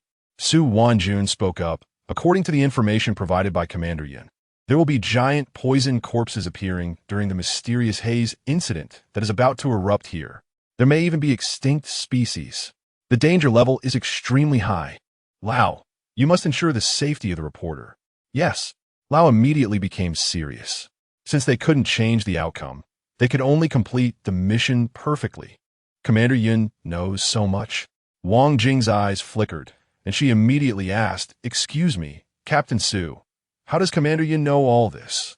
Upon hearing this, Su Wanjun furrowed her brows and said, Reporter, we are only responsible for your protection. As for other matters, we cannot disclose. Wang Jing nodded and did not ask further. Instead, she diligently began her live broadcast. Hello, dear viewers, and hello to the host. I have just interviewed Captain Su, the person in charge of this mysterious haze incident. Currently, all preparations are complete. All departments are also ready and on standby. High alert. At the same time, we saw many cold weapons on site, such as heavy crossbows, bows, and arrows. Due to confidentiality, these cold weapons cannot be filmed. Just then, a helicopter landed. Da. Immediately, Su Wanjun and others hurried over. Is a leader coming? Wang Jing asked curiously. The leader of Huaxia's highest action group. Lao Ka Su Zet Ponde. Huh, it's that man. Upon hearing this, Wang Jing's beautiful eyes narrowed. Nowadays, all external forces are unclear about the identity of the leader of Huaxia's highest action group. This mysterious man has issued several shocking orders to the world since taking office. And all of these orders have been executed most effectively. Therefore, various countries are trying hard to investigate the identity of this leader, wanting to unveil his mysterious veil. Right now, this is an opportunity. Wang Jing immediately aimed the camera at the helicopter. What are you doing? You can't film. The next moment, Lao directly stood in front of the camera, frowning at Wang Jing, and said, Commander Yun's identity is strictly confidential. Please cooperate with our work. I am willing to cooperate with your work. Wang Jing could only comply. There would be plenty of opportunities ahead. She didn't need to be too anxious. Commander Yun. At the moment the helicopter landed, Su Wanjun and others saluted. Nowadays, Yun Feng's prestige is rising, and the soldiers of various special forces are completely convinced by him. Every order is extremely wise. He often fights alongside the soldiers and has even killed poison corpses single-handedly. Who wouldn't respect such a leader? Thank you for your hard work. Yin Feng returned the salute and then casually asked, What's the situation here? Report. Commander Yin, everything is ready.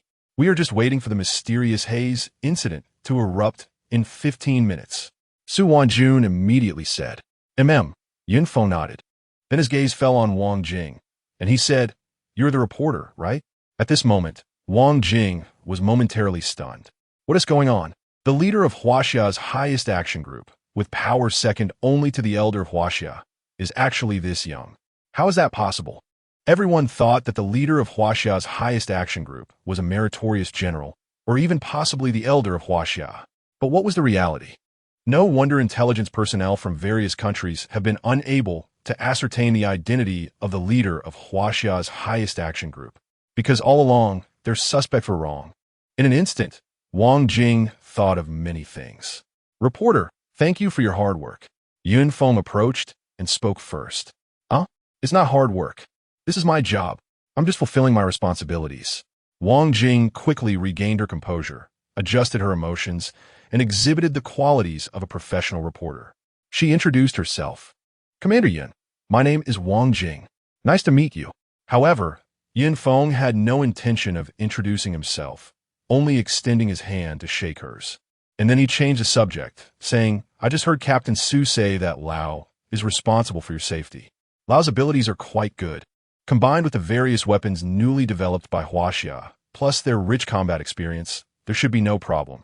Thank you for your concern, Commander Yin. Wang Jing originally wanted to wait for Yun Feng to introduce himself and then remember his basic information, but unexpectedly, Yun Feng avoided the topic. She slightly frowned, and just as she was about to continue speaking, the fog is rising. Suddenly, a soldier noticed something unusual. Prepare. Su Wanjun immediately issued the order. Hurry, take your positions. Everyone be on guard. Immediately, a team of hundreds stood ready. Commander Yun, the outside world is very curious about how we Huaxia can know in advance the location and time of the mysterious haze incident. Can you explain the reason? Wang Jing pointed the microphone at Yin Feng and asked. At this moment, she had entered the interview mode. With this identity, she could easily learn everything she wanted to know.